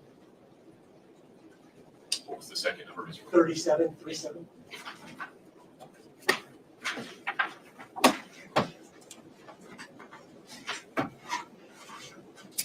Could you describe for the record, what is 64? 64 is part of December. So this is an America First Credit Union bank account statement from America First Credit Union. Eric Richins account 2204. So this is the joint account where the typical household expenses were paid. And it is for December 2021 pages, and it goes through March 1st of 2022. So looking at those, are there any of the insurance premiums that you've mentioned before paid out of 2204? The payments that had previously been made, historically been made, I should say, are paid here, but not that one. But not the new one, Not just the all new the one. previous ones? That's correct.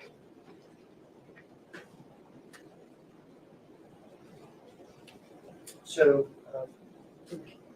just a second. Have to steal my courage? Oh, okay. So I'm looking at, in your chart there, I guess that you find evidence of payment of those top 4 in your chart? I'm not sure From the which 2204? The payment of the premium? Yes, Yes, but not the bottom one. that's correct. Do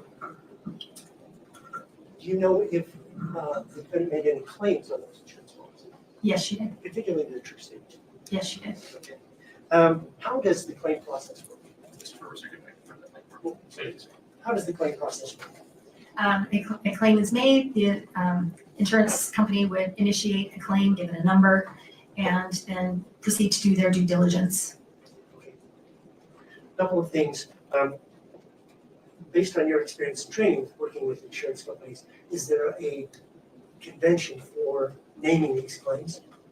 Yes, everyone's got a little bit different process, but in this situation, there are two different claims, and we can see from the information contained in the diary that the insurance company kept, and also the name, the number of the claim. We can see what date it was opened. I see. Okay, so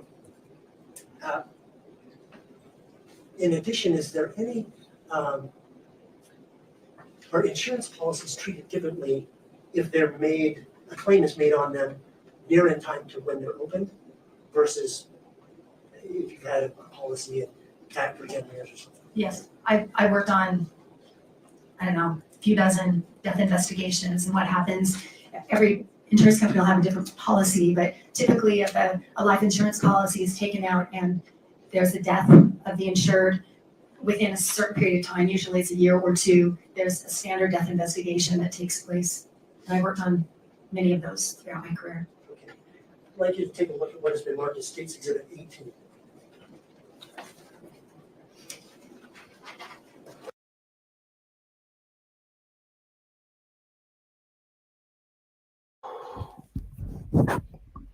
Whispering, whispering, whispering, whispering, whispering, whispering, whispering, whispering, whispering, whispering, whispering, whispering, whispering, whispering, whispering. Bum ba bum bum bum bum bum.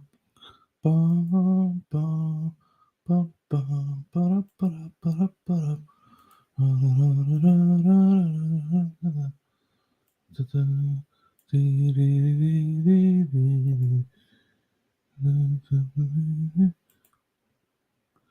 So there's a question.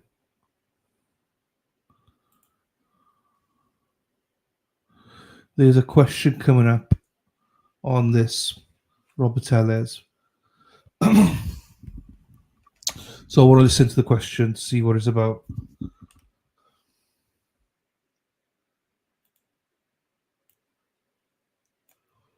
Oh.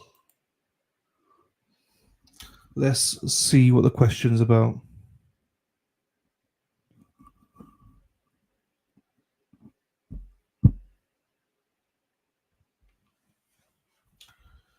I'm so excited. I just can't hide it. Yeah, Kathy Runson said there's your question coming up in Robert Ellis.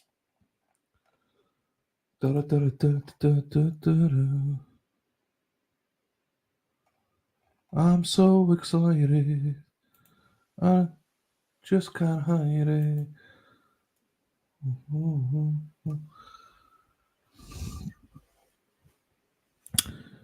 Oh, does he, Jonathan? I didn't know that. No. I did not know that Wade Wilson already has a hit on him from a prison gang. Wow.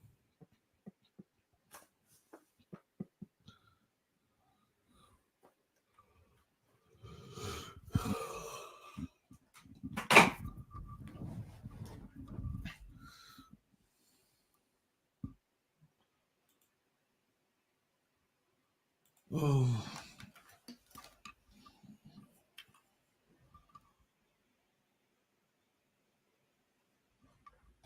He will get his. You're right, Bev. You're right, Bev.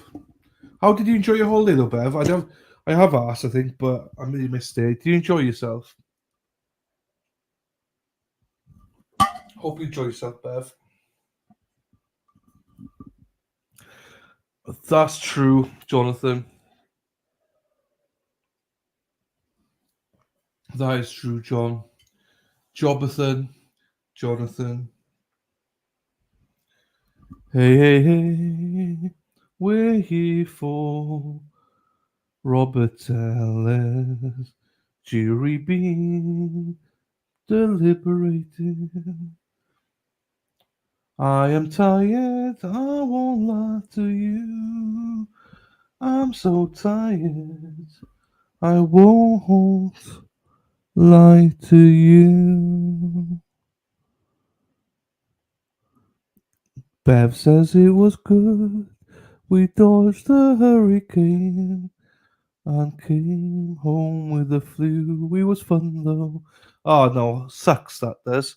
Bev, the flu. That is sucky time. Not good. I'm glad you enjoyed it though. Glad you enjoyed it. Oh, I'm sorry, people. I'm struggling. I am struggling today. It's been a long day. It's been over 10 hours streaming today, so I hope you forgive me. I'm just knackered. 10 hours and 15 minutes.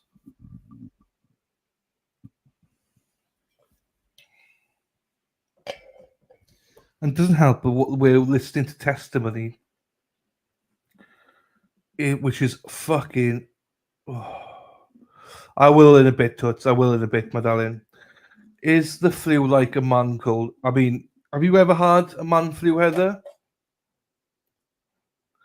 Jeepers, Heather. If you had man flu, you would not be making fun of it. It is one of the biggest diseases out there. It's horrible, Heather. When Seth gets it, I hope you look after him. Because Seth will be in so much pain. No, but I'm glad you enjoyed it, though, DNS.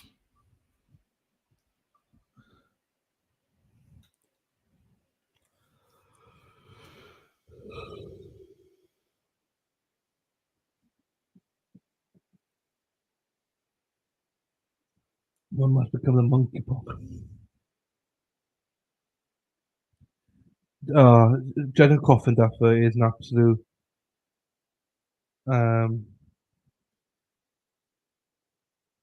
absolute shit show. You're right.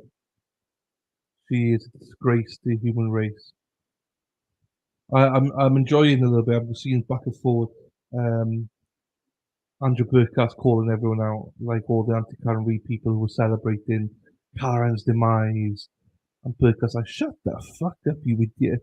What the fuck you on about? So.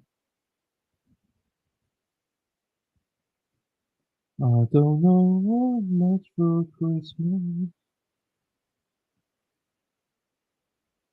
Get your fucking question. I want to know what the question is, and then can judge what we're doing.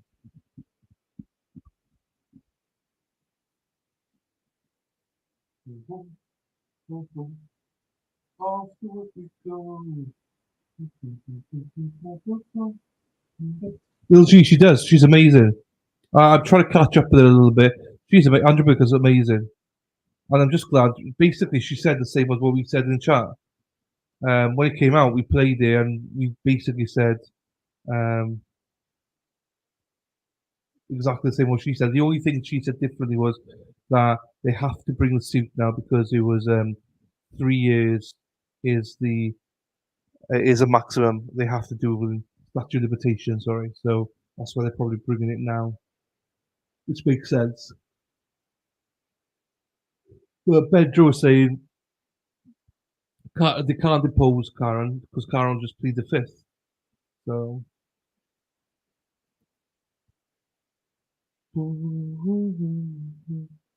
Oh, we covered it, Lil G. We covered it. It's fine. We covered it. Honestly, I'm not even kidding you. The chat had got everything Burkhardt said. The chat had got anyway. The chat had said anyway. Lady Di, Scott, myself, everybody. We'd already covered it. It was a nothing burger. And she basically said the same, except for the statutory element of it. I didn't know about that. But yeah, I think we've got a very intelligent chat. So we're lucky. Yeah, I know. I've been through it. I've been through it, but it's basically the same things. Essentially, just elaborates on it. I think most people read it afterwards. Then the main thing is that it's a nothing burger. That's the main thing. It is.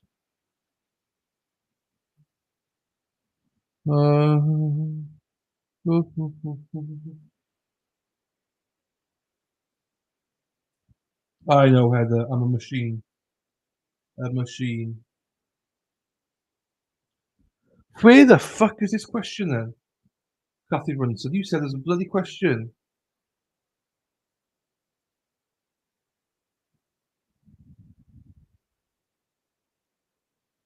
This mofo said there was a question.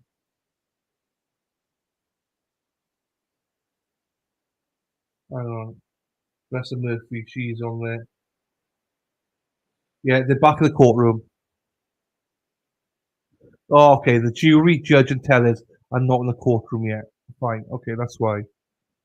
Everyone, the media and everyone is back except for the judge. The judge ain't there.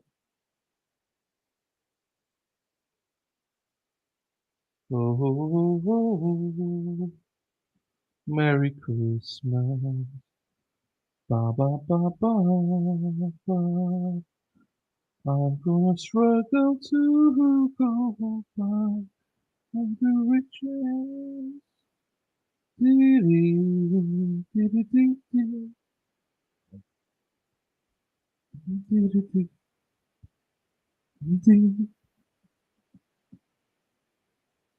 Oh, why do we sing alone, alone, lonely night? I am singing, but don't know why. I don't have the words. No.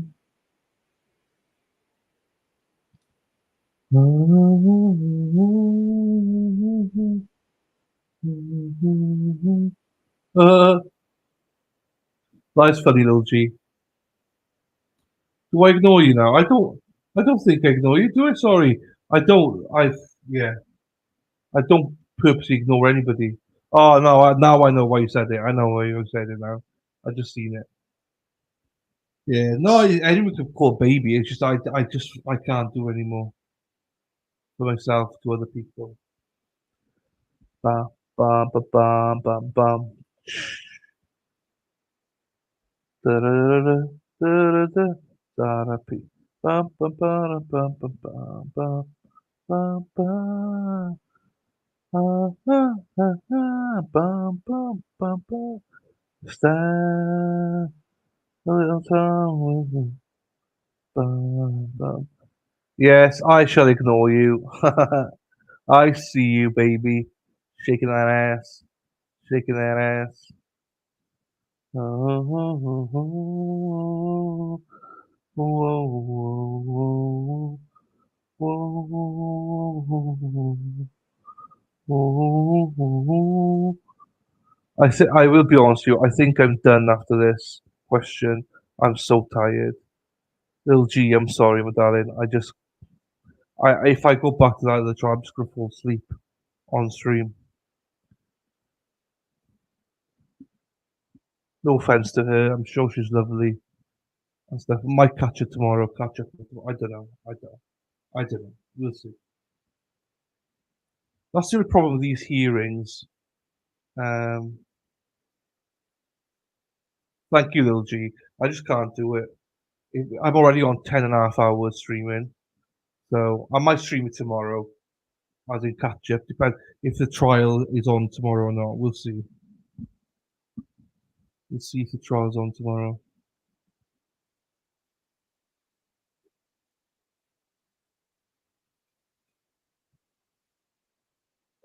Yeah.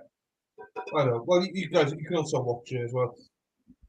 To be honest, I'm not learning anything from this anyway. I'm hoping that the trial in Indiana starts tomorrow.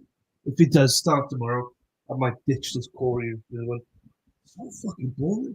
I mean, this is the problem with hearings. They're so boring because they're aimed not at juries, they're aimed at the judge.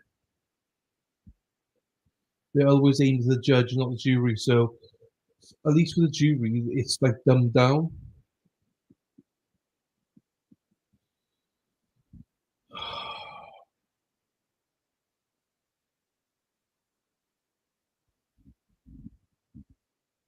Hey Paul, how you doing, fella? I'm ready to go sleep now.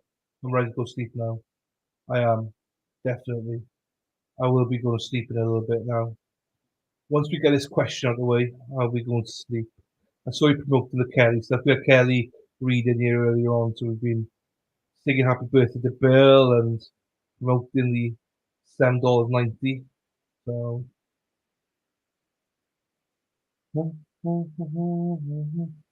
to be what's a chipwich?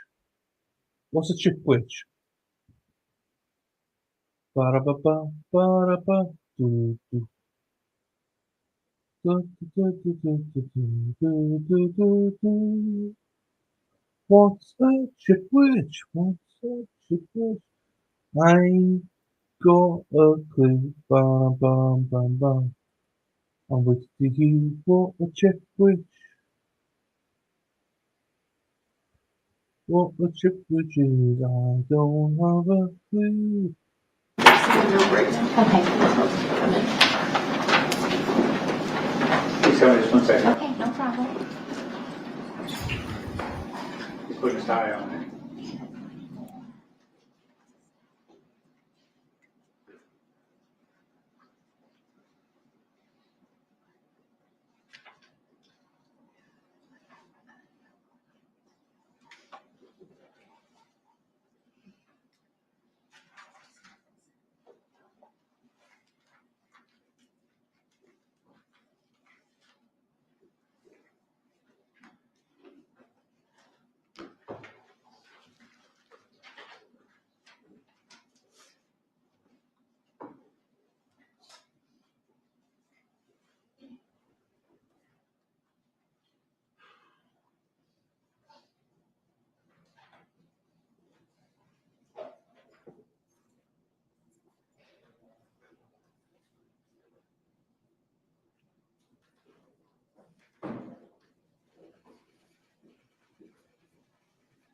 The record reflects that the hearing is taking place outside the presence of the jury panel. I received a note from the jury foreperson.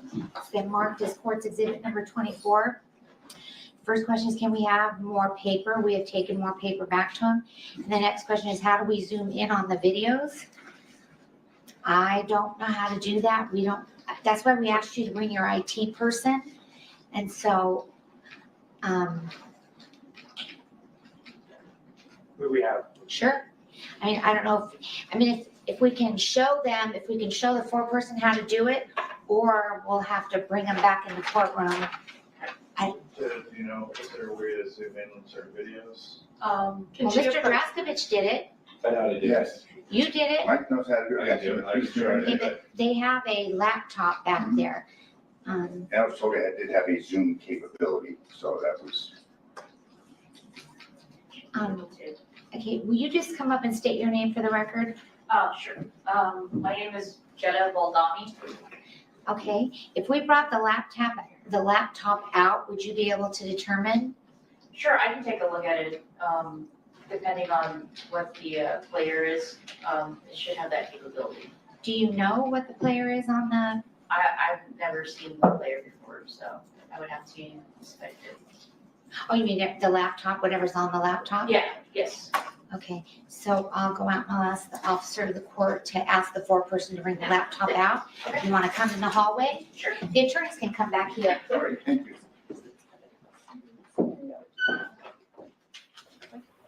Okay, we'll see what she says then.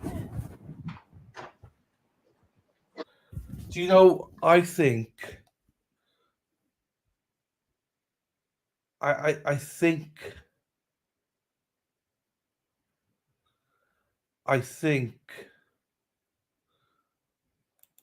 what it might be, what they want to zoom in on is the car, the wheels.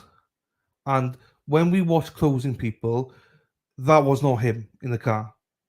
This guy, that was not him in the car. That guy had hair. So that's why they want to maybe zoom in again. They might want to zoom in there because that guy in the car had hair. It wasn't this guy.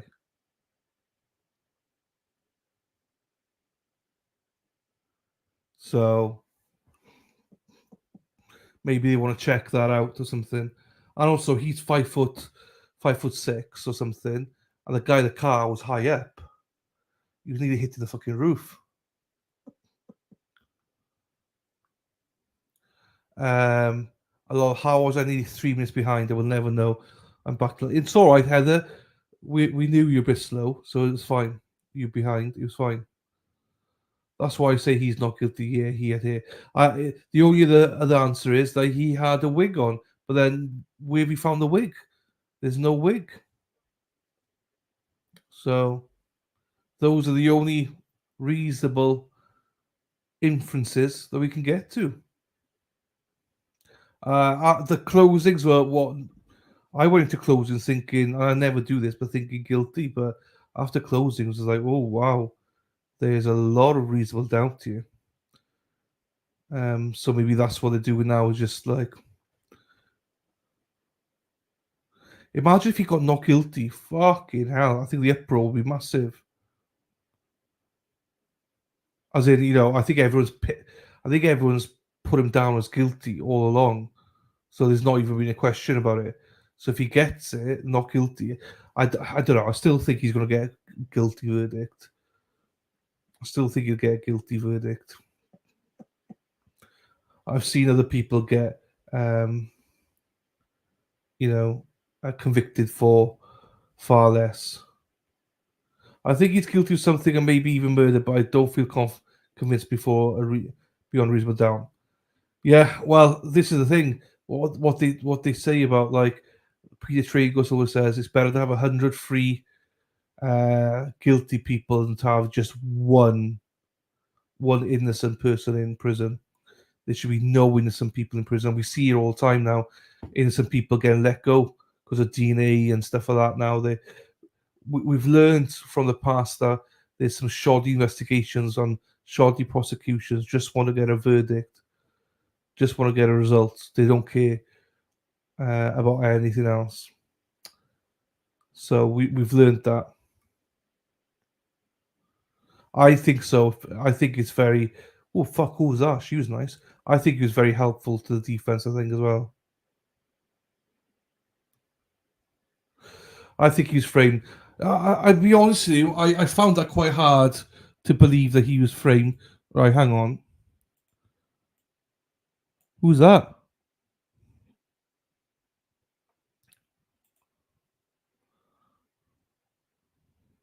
I don't know, but we keep an eye on her anyway. I think it's near impossible to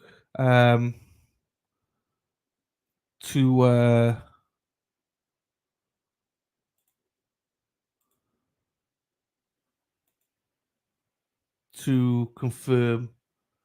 Maybe she is. No, she's not. She's not. She's older than that. Little G, she's older than that. She's not a high schooler because high schoolers are back in school. She's not. Don't start that. Don't start that. Yeah, no, I thought she looked a little bit like Meredith as well. I think it's quite impossible to show that someone's been framed or not. She does look young. I obviously saw her from the side to start off with. I obviously saw her from the side. And then once I saw her in front, I was like, oh shit, yeah, she is quite young.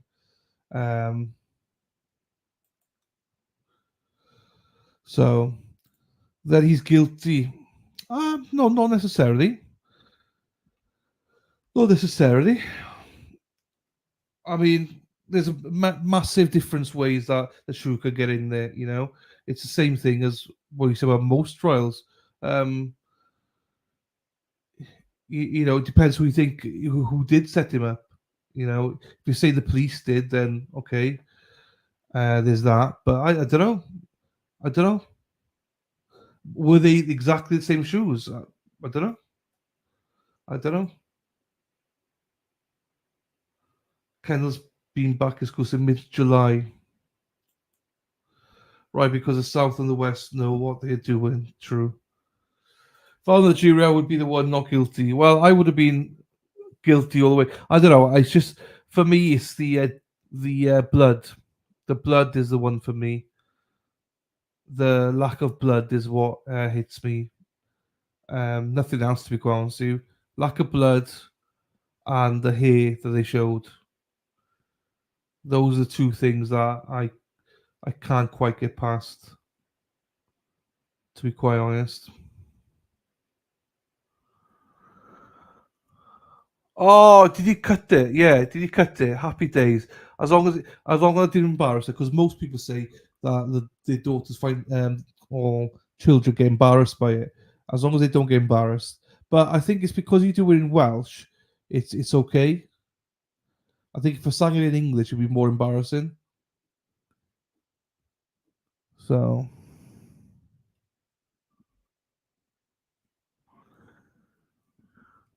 I think yeah, that's what they said in the closings. That's what they said in the closings. So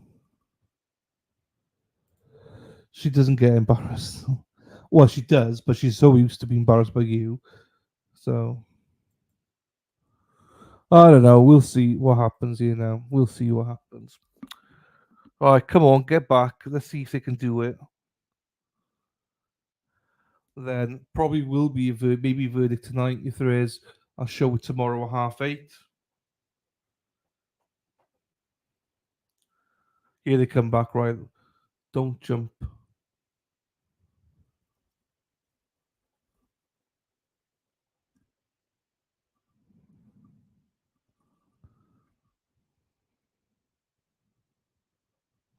Just remember that a mistrial is also very good. Hung jury is also very good for him.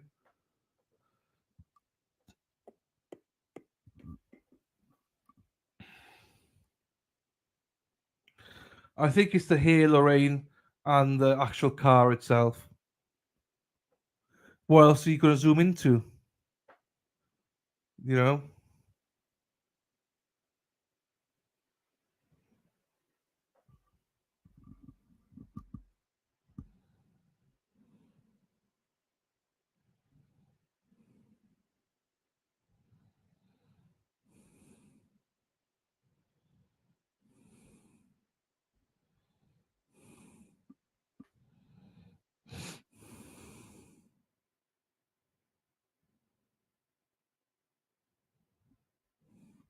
Are they coming back? What's going on?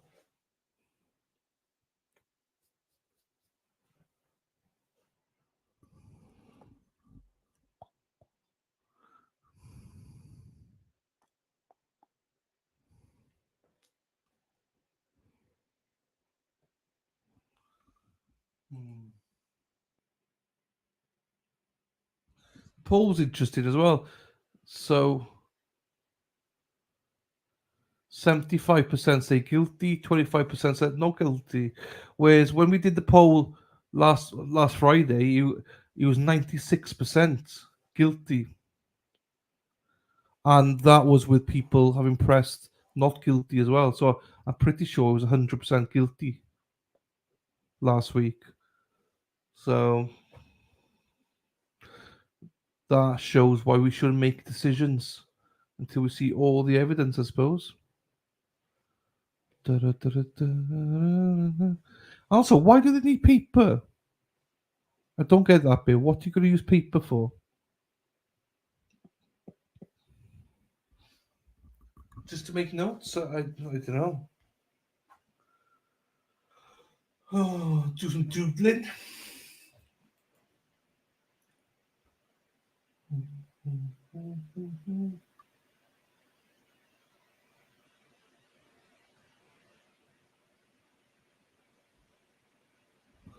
No, there's the answer. It's a question. They had a question. The jury had a question.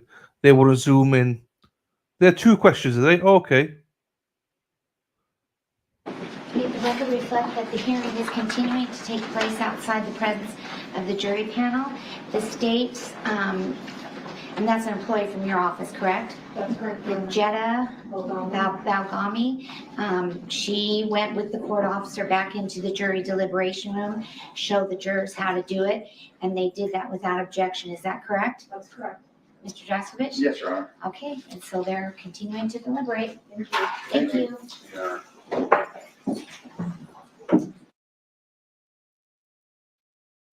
Okay, there you go. Right. Right. Well, I'm done for the night. it's 10 hours and 40 minutes. So, well, you are fun, and we all do love you. She's little G, she sure is. I said to her, Kendall, you're the only one who thinks I'm embarrassing. Everyone else thinks I'm fun and love me. She knows. That's true, Mum. It's so true. Good night, Leslie Ann. Good night, everybody. Yeah, I'm going to end it there, people. I'm too tired. No, they didn't. No DNS. No time given. No time given. So it could be all night. I have no idea. I'm not going to stay up all night. It's been 10 hours and 40 minutes already. So for me, so I'm going to call it a night. Because I'm back in for 8:30 tomorrow, 8:30 Eastern tomorrow, for a lot more stuff. So thank you, Carol. Thank you very much. So there you go, everybody. I'm going to end the stream there, and I'll see. Obviously, you could go and watch the Kouri Richins stuff now, and you can stay up for the jury. If the verdict comes back in, I will play it first thing tomorrow morning. So 8:30 Eastern tomorrow. So thank you, Bev, as well. Thank you, everybody. Thank you, Laji. Thank you, everybody. Have a good night, everybody.